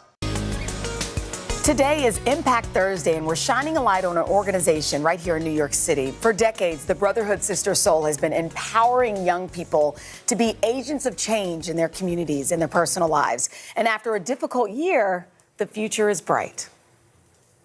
I come from a family of artists, folks who are involved in the civil rights movement, the women's movement, the labor movement. It's kind of the religion of my family. Activism is in Kari Lazaire-White's blood. In 1995, he founded the Brotherhood Sister Soul, also known as Bro Sis, an organization fighting to advance social justice. I saw this quote, it grabbed my attention, part of your mission statement. It says, through unconditional love, around-the-clock support, and wraparound programming, we make space for Black and Latinx young people to examine their roots, define their stories, and awaken their agency. It's about love. It's about coming to this work because of love for our people and love for our community and love for young people. But it's about providing support and guidance so that young people can find their own agency. It's not just about people opening doors for you or telling you the path to follow, but instead young people finding their own way, declaring what that way is, and then continuing down that path. For the Brotherhood Sister Soul, helping to build that path includes this construction project, the new Bro Sis headquarters, a totally remodeled space for after-school programs and education. For 10 years, it was an empty lot, and then next to the empty lot was a brownstone built in 1903 that we bought in 1999, pre-gentrification in Harlem, and it was our home for 18 years. And then we demolished it in 2018, and then over the last 3 years have built up this building. Kari gave us an exclusive hard hat tour. This is the rooftop where young people will play, and we'll have a basketball court sponsored by Kevin Durant. It's also a space you can see New Jersey. You can see the Henry Hudson. It's really just a space for gathering, a space for building community, a space for play, but also a space that's open to the elements and, you know, the beauty of Harlem. Plans for the building also include meeting rooms, spaces for therapy, a cafeteria, and a full-service teaching kitchen for access to healthy meals and food education. You know, when COVID happened, at first people thought this would be maybe a week. That's right. Or two. That's right. And we were in for a rude awakening, weren't we? When we first closed our doors, and it was the first time in our history we had to close our doors, we did a survey of our young people and asked them what they needed. Members and their families asked for 3 things: technology, financial support, and food. We provided 70 families in our second week with food to feed their family for a week. We now provide over 500 families with food every single week. These are not hot meals, but bags and boxes of groceries that we intentionally think about what do you need to feed your family for a week. And as of this year, we will have provided 1 million meals for our community and our young people. Every single week, rain or shine, winter or summer, we're out there distributing food. Bro Sis not only making a difference in New York City, but around the world. The organization has trained nearly 3,000 educators across the United States and internationally. So if I were to give you a crystal ball and you're able to look into it and see this whole area and say 5 years, what does this space look and feel like? 3 generations of my family have lived in Harlem. So I want this space and this transformation to not exclude, but to include, to bring this community into the space, something for them to be proud of, for them to own. This is their space as much as it is ours. I have to tell you, I walked away. I was so impressed. They are doing such incredible things. The bulk of those kids who come through go off to college. They find full-time jobs. But here's what really made an impression on me. I felt this way since I was in college, where I used to volunteer at schools in Chicago. And you go to some elementary schools, and they're vibrant, and they have colors, and you walk in, and there are pictures of dinosaurs and the alphabet. And then you go to other schools, and they look like prisons. And it has always just broken my heart. And this place that they are building for those kids, it doesn't matter where they go to school, when they get there, it is going to be beautiful. Top notch. I mean, top notch with the them, view from the roof. They get to see New York City. They see beyond their horizon. Oh, I love it. I think it's so great. That's such a great piece. Yeah. Kudos to them. Also, Alan Craig, we know you have to run. You guys are You're leaving going us to leave this us. morning? You're Yes. going to leave us. Just Okay. leave us alone. I think we'll be able to do it. We can hold it down. We have some cool ladies to hold it down with this morning. We have That's Vanessa right. Hudgens. Hi, joining us down in studio. We're going to find out about her new movie, playing 3 roles. And then later, from the perfect holiday handbag to head-turning accessories. It's our holiday lookbook for the party season. All of this can be yours. We'll be right back. To cover the news, you have to be in it. We'll take you to the front lines of the story, bringing your news feed to life. Streaming live every night. It's your news playlist. Top Story with Tom Llamas, weeknights at 7 on NBC News Now. Cooking up a storm with Al Roker, a Thanksgiving feast and a podcast. Listen now.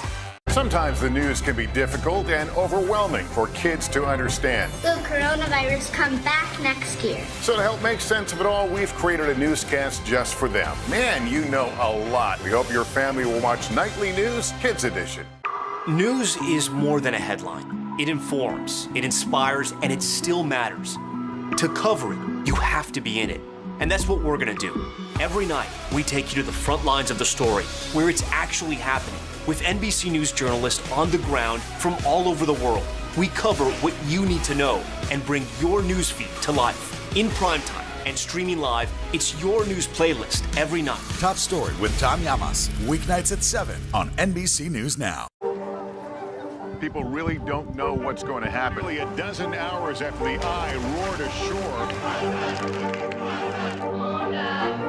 More good people than bad people, you know, right? 5 seconds. 4, 3. There is some late-breaking news 4 hours into the Iowa caucuses by the Hammer deliberations.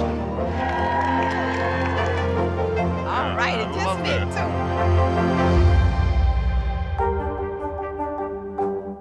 Good morning, everybody. Welcome to Today. Let's go. You think you'll run for office one of these days? I'm not saying no to anything. Wow. Welcome to Football Fright in America.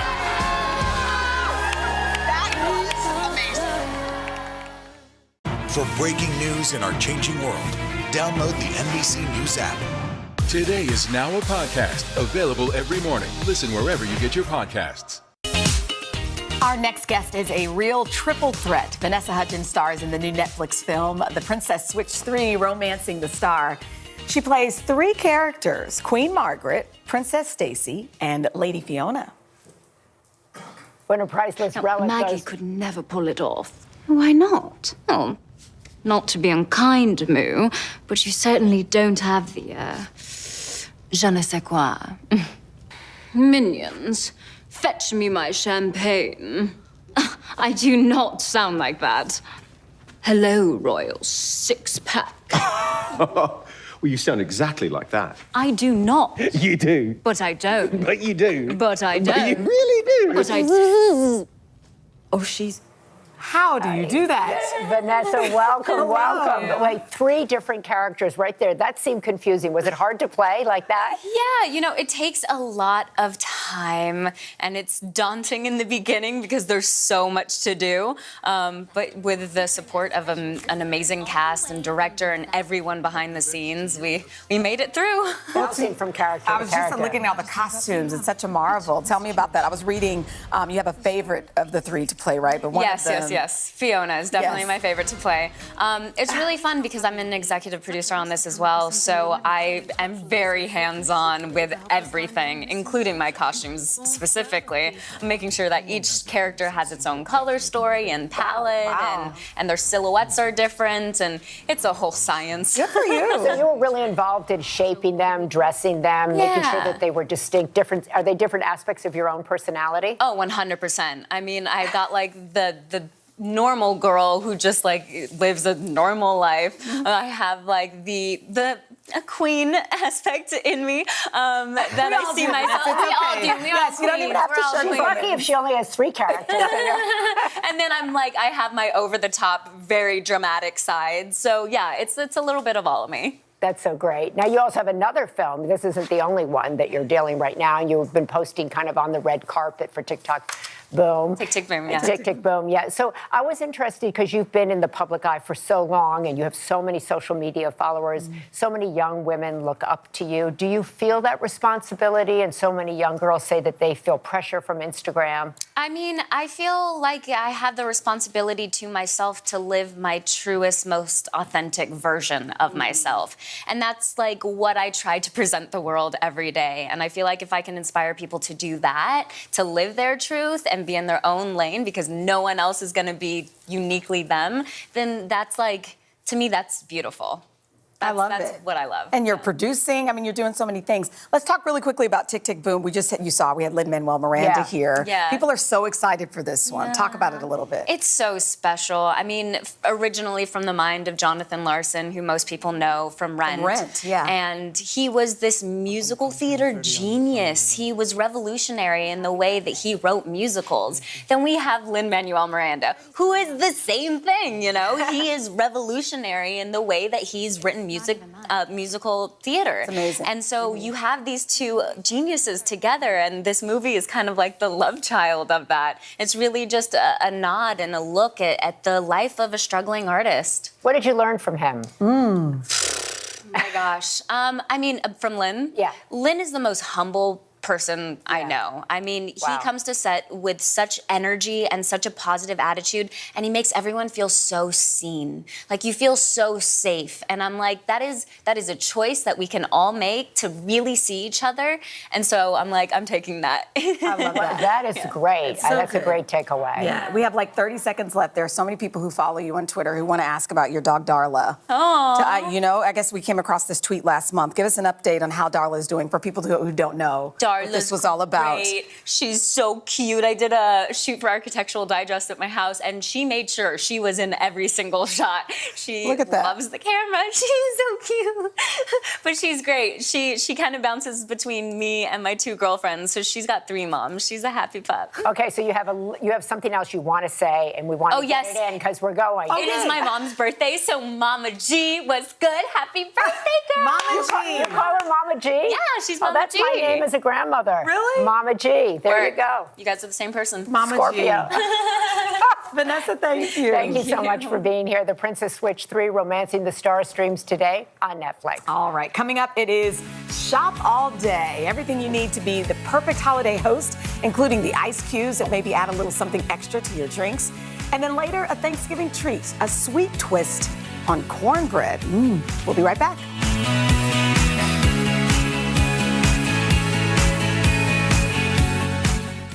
Good morning, everybody. Welcome to Today. Let's go. International Day of the Girl. The strength and courage of these women is remarkable. What's your message to girls who want to make a difference? Believe in yourself. You can make it happen. The Meet the Press Chuck Toddcast, free wherever you get your podcasts. Cooking up a storm with Al Roker, a Thanksgiving feast and a podcast. Listen now. Good morning, everybody. Welcome to Today. Let's go. International Day of the Girl. The strength and courage of these women is remarkable. What's your message to girls who want to make a difference? Believe in yourself. You can make it happen. Good morning, everybody. Welcome to Today. Let's go. You think you'll run for office one of these days? I'm not saying no to anything. Wow. Welcome to Football Fright in America. That was amazing. Today is now a podcast available every morning. Listen wherever you get your podcasts. To cover the news, you have to be in it. We'll take you to the front lines of the story, bringing your news feed to life. Streaming live every night. It's your news playlist. Top Story with Tom Llamas, weeknights at 7 on NBC News Now. Nearly a dozen hours after the eye roared ashore. There is some late-breaking news. All right, Cooking up a storm with Al Roker, a Thanksgiving feast and a podcast. Listen now. The Meet the Press Chuck Toddcast, free wherever you get your podcasts. To cover the news, you have to be in it. We'll take you to the front lines of the story, bringing your news feed to life. Streaming live every night. It's your news playlist. Top Story with Tom Llamas, weeknights at 7 on NBC News Now.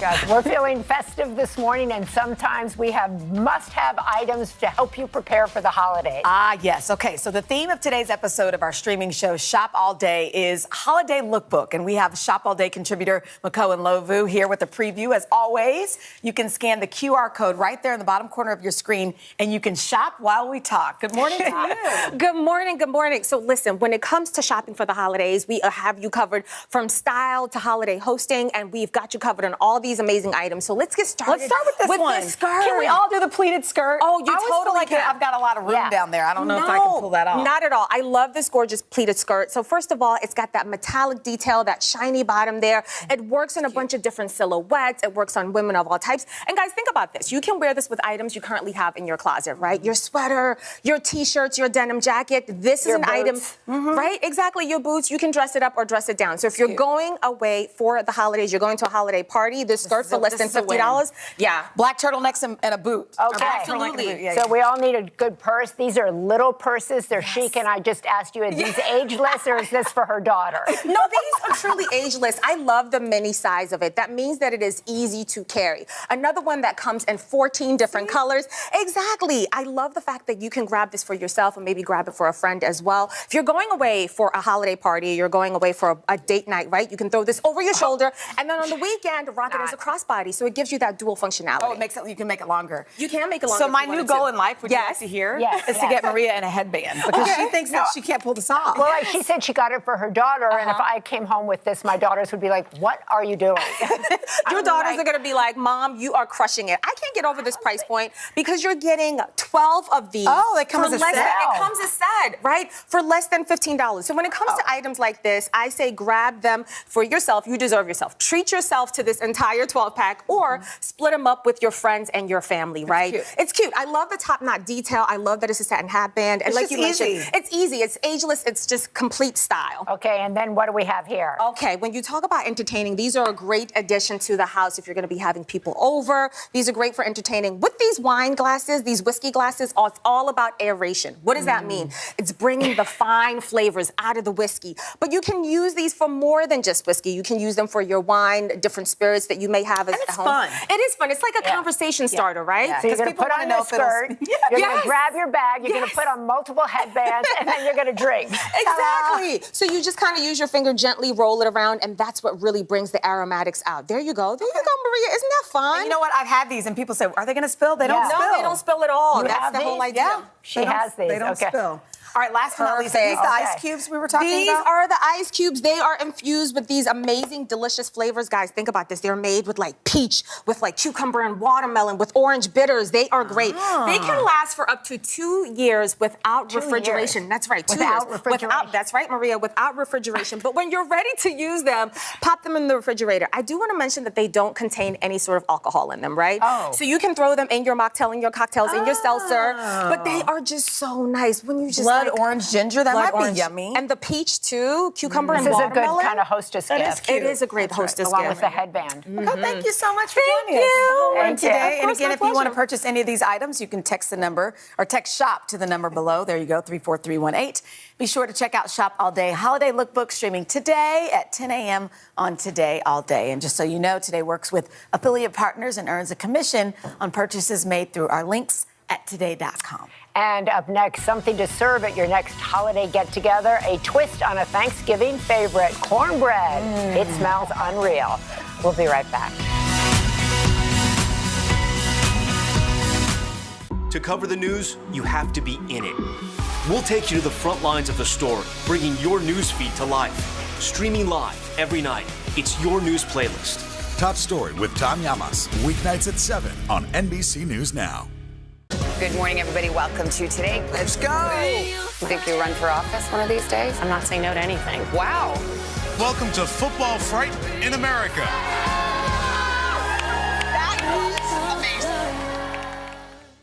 Is it easier to pass a bipartisan bill right now than it is to pass a Democrats-only bill? This supply chain issue has been a problem for months. Do you concur that this is going to get worse before it gets better? Are you concerned about the direction of your party? If it's Sunday, it's Meet the Press. Nearly a dozen hours after the eye roared ashore. There is some late-breaking news. All right, Sometimes the news can be difficult and overwhelming for kids to understand. Will coronavirus come back next year? So to help make sense of it all, we've created a newscast just for them. Man, you know a lot. We hope your family will watch Nightly News Kids Edition. For breaking news in our changing world, download the NBC News app. To cover the news, you have to be in it. We'll take you to the front lines of the story, bringing your news feed to life. Streaming live every night. It's your news playlist. Top Story with Tom Llamas, weeknights at 7 on NBC News Now. Cooking up a storm with Al Roker, a Thanksgiving feast and a podcast. Listen now. The Meet the Press Chuck Toddcast, free wherever you get your podcasts. For breaking news in our changing world, download the NBC News app. Cooking up a storm with Al Roker, a Thanksgiving feast and a podcast. Listen now. The Meet the Press Chuck Toddcast, free wherever you get your podcasts. Thanksgiving is just 1 week away, and we have a side dish that will spice up your menu. So in collaboration with Instagram, we're featuring some of the platform's best food creators. And today, we have self-taught vegan Chef Priyanka Naik. Good morning to you. Good morning. We're great. We're great. You're going to make your chili maple skillet cornbread. That's a mouthful and it's from your new cookbook, The Modern Tiffin. So good morning. But before we get to that, what is a tiffin? Neither one of us know what a tiffin is. That is a great question, and I conveniently have one right here. Okay. So a tiffin is a very typical Indian way of carrying food and making it portable. So it's a steel stacked container set that's then latched, and it basically can be carried by hand, but in India it's traditionally strapped to a bike, and tiffin wallas, which are tiffin delivery guys, will take the fresh food and deliver it downtown to where everyone is working so they can have a fresh meal at work. So that's what everybody needs for Thanksgiving, to transport their food in. Yeah, it's a good idea. Okay, so this is a two-part recipe. Let's start with the cornbread. Talk about what ingredients we need, and then how this differs from traditional cornbread. Certainly. So right here we just have half a cup of all-purpose flour. There's going to be a lot of the standard basic ingredients in this that you would see in a cornbread. So we also are adding 3/4 cup of cornmeal. Okay. I'm using yellow cornmeal. We're adding a little bit of sugar. And I love this recipe because you could basically just dump everything in the bowl and mix it and bake it. Easy. We're adding some baking powder. And we're also going to add a pinch of salt. And now the Indian-ish ingredients that come into this are garam masala. So this is, I know, very popular amongst people. And I actually love it in this dish because it's a lot of those warm spices with an Indian cuisine that I think go really well with holiday items. You know what? So It's interesting. You can taste it in there. I just had a bite because She ate it. She ate it before you started. I did. It's savory. she ate it before. She goes, I was watch curious. me, I'm going to eat it before. I love that. That means it looks tempting. You want to eat it. So the next ingredient is 1 chopped green chili. This could be an Indian green chili or a Serrano chili. We need some spice in there because I just can't live without it. And then we're going to add about a tablespoon of fresh coriander leaves. I love that sort of freshness, that brightness it brings to it. And then we're going to add our liquids, which is basically a little bit of plant milk. You want to make sure to use unsweetened, and I'm using oat milk. And then a little bit of neutral oil. So this is just a vegetable oil. This is vegan, correct? Yes. Yeah. Now you put all this in a cast iron skillet in front of us. It's in front of us in a cast iron skillet. Does it have to be cooked in that? It does not have to be cooked in that. I just think they're really cute and they're really festive, especially during the holidays, and it adds a really great crust. but it can be cooked in any oven-safe bowl. So good. Even I'm the using aftertaste, these- I feel like I just had like a meal. Tell me what's on the top. This garlic, is this a garlic butter? Yes, it's a garlic chili maple butter, which I'm going to show you right after I get this into the skillet. So you basically get all of the batter in, and this is already pre-buttered with vegan butter. Okay. And then you're going to get this into the oven at 350 degrees for about 25 minutes. Okay. So I'm just going to put that in there, and we actually have one ready for you. The magic of television. There you go. There you go. Ta-da! Ta-da! Now you put butter on top, right? Yes. Now why do you do that? Well, I do it because once the cornbread just cools down for a few minutes, and if you scoop that butter right on top, it'll melt through. So once everyone cuts a slice, they get a little bit of that glistening butter. Yeah. That is so Yeah, great. so for the butter, we're going to use some softened vegan butter, and we're going to add some fun ingredients to this to spice it up. So we're going to add some more green chilies and a clove of garlic. That's why Chanel was like, woo, this is hot. Yeah, I didn't know it was coming. It was good, though. That's why you're I'm sorry. Yeah, I should have warned you. It's a little bit, It's got a little spicy. kick. But Yeah. we're also going to add a little bit of mango powder. This is also called umtur powder. This is a little bit of my secret ingredient in this. It adds a little bit of tang and smokiness that you kind of find familiar at a barbecue restaurant. So I wanted to emulate that. Oh. And then some maple syrup. I mean, this is complicated for you and I. I mean, 'cause I know. she's got a lot of stuff going on I in know. here, but it's beautiful. All the things. What is that? What was And that then last some- part? That was from fresh coriander, some salt, and some pepper. Let me hold it up And you so you can basically just blend this up. And then what I do, I'm going to spare you the food processor noise, is I actually put it into like a deep cup so then the butter can fill into it, and then use a mini scoop. Oh my God. And then scoop it out. You can be generous with your butter. It's the holidays. Wow. I never claimed this was healthy. Well, this is why people love you on Instagram, though, because they see these and then they go home and or they try it But right I always with think you. everything is vegan is healthy. Oh, that's true. Yeah, no, I like to indulge. I do You like to gotta. indulge. So It's Thanksgiving. And then we're just gonna scoop that right on top. So it looks like Here, let me show everybody at home because I messed mine up by eating mine. But so look at this. That's what happens when it melts. Priyanka, thank you so much for this incredibly creative. creative. That's Yeah. right. Incredibly creative. You can find out more on today.com/food to get actually this entire recipe. I love it. Thank you, Priyanka, and I like your yellow this morning as well. Thank you so much and happy holidays. Happy holidays. You can check out our Today Show Instagram page to see more from Priyanka and other creators. We will be right back. Tomorrow on the third hour of Today, actor Rosamund Pike is live here in studio to fill us in on her return of her epic series. There you go. And coming up on Hoda and Jenna, Jennifer Lopez and Latin music star Maluma on their new movie, Marry Me. I love it. And if you missed anything from this morning, you can catch up on all 4 hours of Today by downloading the Today podcast. I hear Jenna over there and Hoda. We'll see you back here tomorrow. Have a great day.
Today, Jennifer Lopez and her Marry Me co-star Maluma will ask J-Lo if she'd like to hear those 2 words again in her own life. Plus, the best drugstore finds in hair and makeup, the winners of our Today and People Magazine Beauty Awards, and the new series about the real-life scandal that rocked Tommy Lee and Pamela Anderson. We've got your first look right now. From NBC News, this is Today with Hoda Kotb. and Jenna Bush Hager from Studio 1A in Rockefeller Plaza. Hey guys, it's the Throwback Thursday. It's November 18th. Come on, this is Shaka Khan. I'm everyone. Doesn't this take you back? Yeah, sweaty dance floor. I can see you already. I've been there before. This was her debut solo single, which she released back in 1978. It's always a good dance song. By the way, all of Shaka Khan's songs just do it. They turn the lights on. All right, so you know what? We have this beautiful view right off to our side, and that's our Rockefeller Center Christmas tree. And it got its hat. It's got its star. I mean, let me tell you something. Yesterday, they brought that Swarovski crystal top. And they brought it up, and it's just, I mean, they really go quickly. They know they have a deadline. This is going to happen December 1st. So many people walk by the tree just to take a gander. Even now, with all the scaffolding and stuff, people are still into it. But and I'm so excited because Hoda gets to host this big star-studded tree lighting. You know what? It's really fun. You get in the spirit immediately. It'll be Savannah, Craig, and Al and me, and we have some cool stars who are going to be there. Tell me who's going to be there. Carrie Underwood will be singing there. Mickey Guyton will be singing. Harry Connick Jr. and Brad Paisley. That's They're a good all lineup. performing. And there's a ton of other performers that they reveal as they go. But it just puts you in the spirit. I love watching it. You know what I do? I tape it. It's on very late. I don't appreciate that. When is it on? I forgot. Late at night, but in the East Coast. 8. Like 8, yeah. Well, that's 8 p.m. Okay. 8 to 9, but okay. Nighty-night. Is it really 8 to 9 p.m.? Yeah, it is. So on NBC. Yeah, so I it's know 8 that. o'clock to 9. It's late for kids, so it's well, good to tape. So for the I kids. tape it and watch it the next day. Yeah, that's what you meant to say. Embarrassing. What do you mean? 8 is late sometimes. I think it's 8 to 10. Is it not a 2-hour Sometimes extravaganza? it's 2 hours. You know what? It's only one Why are this we year? debating what time it's on? Because I like sleep. Yeah, you can go to bed at 9. This is the worst open of a show ever. We want to start over. We weren't ready. We want to rewind and begin again. Speaking of sleep, this is a good one, right? Yeah, this is a There's a parenting debate that's trending, evidently, on social media. Okay, and it's talking about, do you let your kids go to sleepovers? It's a dilemma with both sides weighing in furiously. First of all, if you're the kid whose parent doesn't let you go to the sleepover, it's the pits. For some of it, I was. My parents later let us go, but they had to know. What was your first sleepover? Gosh, I don't remember. Take a guess. I think it was like 5th grade. Yeah. Is that right? Probably. I don't know. I'm guessing something. Oh my God. Look how That's cute. my dad, my sister, and me. And that is our dad's pride and joy. That was our Mustang. Oh. I know. I don't know why I want to cry, but were you allowed to be driven to a sleepover in that Mustang? My parents were like strict about certain things. Like I remember they were having a kidnap breakfast, and my parents thought it was ridiculous. No kidnapping. I go, no. I mean, they just take you to Shoney's. It's not like a real. But she didn't want like kids running through our house to kidnap you and bring. So I wasn't allowed to go to some of those things. And you were like, I'm telling you, it's like PG as it gets. Right. I mean, no. People just come from your sports team or whatever, and they take you to Denny's. Like that's all it is at 6 in the morning. But what was your rule when you were a kid? I was allowed. My parents were not that strict. Yeah. So we were allowed. But one time, I remember Barbara got invited to us. Oh, thank you for bringing up the most awkward that's photo. Cute. It's not awkward. Was allowed to go, I think, to Angie Butcher's house, and they watched A Fish Called Wanda. And my dad had to call the parents. Oh, wait, so Barbara told your parents they watched that? Barbara told my parents. And then your parents called and my dad had to call and be like, Barbara's not allowed to watch A Fish Called Wanda. And I've never seen A Fish Called Wanda. I forgot what it was about. But I think there was something I think it was rated R. Funky in it. But you know, you have to know the parents. Because Yes. you know what? There's weird stuff going on in people's houses. I know. Also, you don't know. Here's the thing. Here's my philosophy now that I have children, and I'm not trying to be selfish, but again, I'm not going to watch the tree lighting. If it started at 9, for example, that's too late Why for are me. you trying to kill our tree lighting? No, I'm just vibe? saying. Having kids sleep at your house, I'm just warning you. I've done it for one time. Oh, you did it? For Mila's birthday because she begged. It's not ideal. Yeah. So how many kids came over? It's not ideal. There was only 4 children invited, but I myself do not like to wake up at 3 in the morning. Oh, they got up at 3? I myself do not like to wake up. Why were they up at 3? Because it's a slumber party. Oh, so they just don't sleep. You just eat They snacks. wake up and do things. And one time in 7th grade, we had a lock-in. Remember the lock-ins? Oh, yeah. A church lock-in. Yeah. And my mom was like, you can go, but I'm telling you, tomorrow you're not going to feel good. And we got home and we were like, we don't feel good. So hard. I know, because you don't sleep or rest. But they are, when you're in the middle of it and you have all those snacks and you're talking and you have flashlights and you're telling stories. Do you remember, like, the games you would play? We used to play a game called Oprah, where our friends would get in fights and one of us would be Oprah and solve the issues. Are you joking? No. Did you just remember that right now? Yes. We would get into sort of like Did you tell Oprah that you played the game Oprah? I didn't, because I know Oprah likes me, but not that much. Yeah. Anyway. Okay, that's hilarious that you were that advanced, that you were solving each other's problems, calling somebody But we weren't Oprah. actually solving the problems. We actually were just creating the problems. Oh, I like that. It was 7th grade. How fun, though. I did like all that stuff. All right, so it's time for Can't Wait for That. Can't wait for that. Can't wait for that. Okay, this one's juicy. The trailer is out for Pam and Tommy. It's the series about Pamela Anderson and Tommy Lee's scandal, shall we say. Take a look. Let's see. Who's this guy? That's Tommy Lee's the drummer from Motley Crue. That's Pamela Anderson. Yeah, just keep going. It's so private. It's like we're seeing something we're not supposed to be seeing. Which is kind of what makes it so hot. If this thing ever got out. Every second that passes, this tape could be spreading. Baby, we will get it back. Here we go. Oh my God. I didn't know what I was expecting, but that was Not a bad. lot. No, I didn't know it was all based around that one tape. I thought it was their story. Their love story. We thought it was like Princess Bride. They're like, who has the tape? Scandal. Lily James, by the way, plays Pamela. Look at the resemblance. And that doesn't look anything like Lily James. I'm shocked. That's crazy. Okay, who plays Tommy? We don't know. Stan Stars. Sebastian Stan. Sebastian Stan. Which one is Tommy Lee? Can you guess?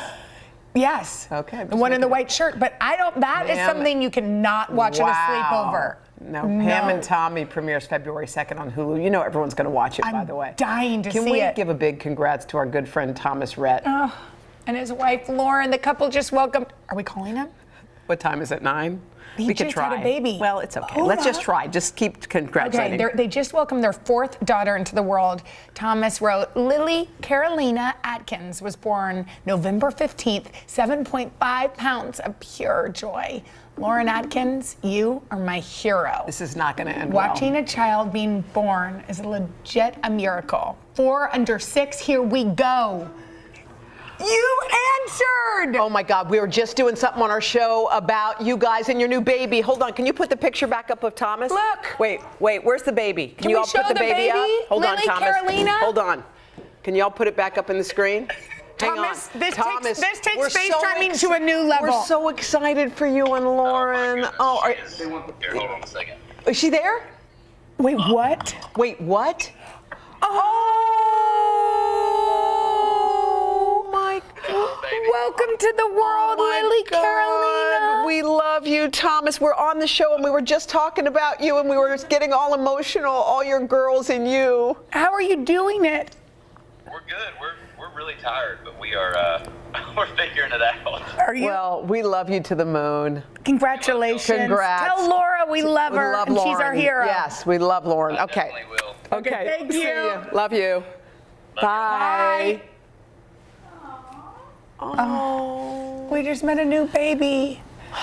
Thomas Rhett is like the bee's He knees. answers every time you call. He never will answer again. All right, are you ready to play Yuck or Yum? Not really. Well, remember what happened the last time? We're going to taste test some weird Thanksgiving Day combos coming up after this. So cute. Welcome back, everybody. Okay, we have to just say a this is big. special congratulations to Jason Mott. He is the author of a book which I just loved. It's called Hell of a Book, and he won last night the National Book Awards 2021 for fiction. That's amazing. Okay, this is Jason's fourth novel. This award is like winning an Oscar. It's like the biggest award in very books. biggest, and the competition was huge. And he won. And Jason won Congrats. it. It was our Read with Jenna book pick for July this year. If you have not read it, I gave it to Craig, who read it on vacation. Yes, he loved it. He said was it was his raving favorite about book. it. Please read it. Jason, I'm sending you so Congrats, much love. Jason. All right, so we're playing a game called Yuck or Yum. Okay, so there's some new food products. When it comes to Thanksgiving. Come on in, guys. Let's see. All right, so let's try let's it. see. Oh, geez. We're a little scared of this. Of all of it. Yeah. Okay. Thank you. Thank all right. you. So Wow. let's see.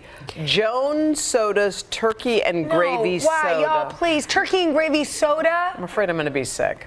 Take a Do we sip. have to start Baby with sip, this? Baby sip. I'm the rude friend. No, that's not a yum for me. You like it? No, I haven't tasted it Try yet. it. I'm the friend that Try said, it. let's jump in the Try ocean it. and made you Try go it. first. It's like gravy with sugar in it and carbonation. Okay. All right, next. Wait, does people drink? Do people really? I'm not sure. Okay. Okay. The Friendsgiving collection of ice cream from Salt and Straw. Okay, so first we're going to try each of them and give them a yuck and a yum. Okay, let's try this one. Let's try this one. Okay. This is Oh, no. turkey cranberry sauce. Caramelized turkey with cranberry sauce. A turkey ice cream? Oh, y'all. That's good. Not bad. No, it's good. The cranberry. It's like bacon or something. Oh, that's good. No, I would eat that. Although I am getting kind of cat food vibes. Are you?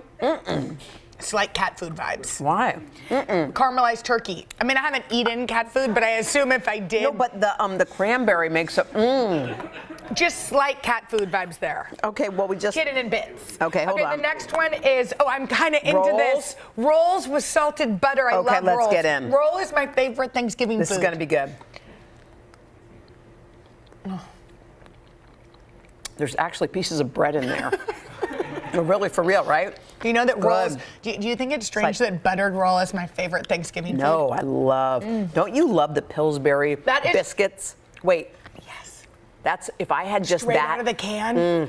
Pop it up, put them in. Okay, the next one is That's good. candied walnut cheesecake. This is like, This is going to be real this good. is a pleasure. Yeah. Okay. Wow, I got a cheesy. I don't love that. I got a real cheesy bite. I don't love this one, but I love the bread one. Of course. That's the best one. Your stomach is going to hurt. Bad, but it's worth it. Anyway, you can get these. it's at saltandstraw.com. By the way, this is going to sell out. This bread one, the buttered bread one, is going to sell out. I mean, in 5 butter seconds. and cream and bread. Why am I doing this? Stop. All right.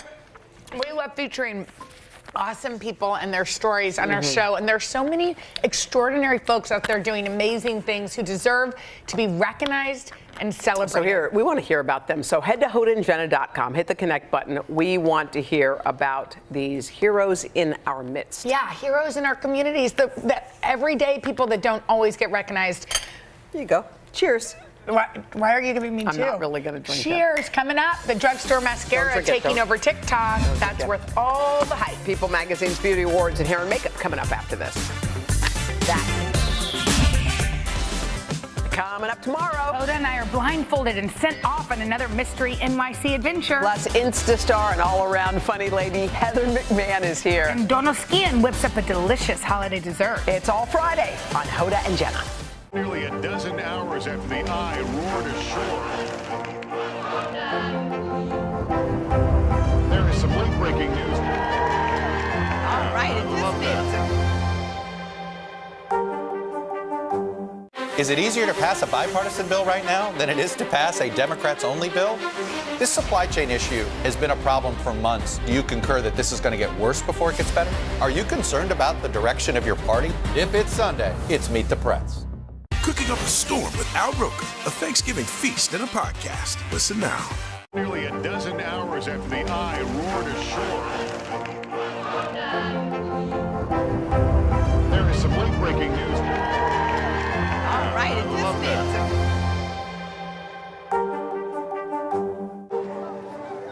people really don't know what's going to happen. Nearly a dozen hours after the eye roared ashore. More good people than bad people, I know, right? Yeah, 5 seconds. 4, 3. There is some late-breaking news 4 hours into the Iowa caucuses by the Hammer deliberations. All right, it just did too.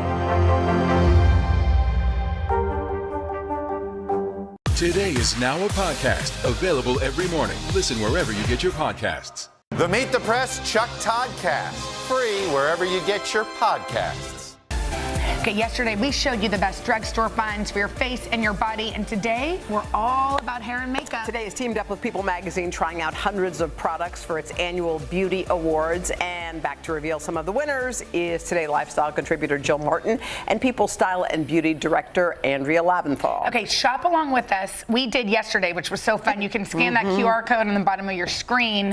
All right, let's get talk started. hair. Shampoo and conditioner is the thing. Yeah, and what we're so jazzed about is that you walk into a drugstore and you feel so overwhelmed. We really did all the work for you. So these are the best of the best. Okay, let's start with the Aveeno Sunflower Oil Blend Shampoo and Conditioner. Target stores $6.99. Moisturizing duo, it uses sunflower oil and oat to make dry, damaged hair healthy and shiny. So I use this for a week straight. Your hair looks pretty. And thank you. And I use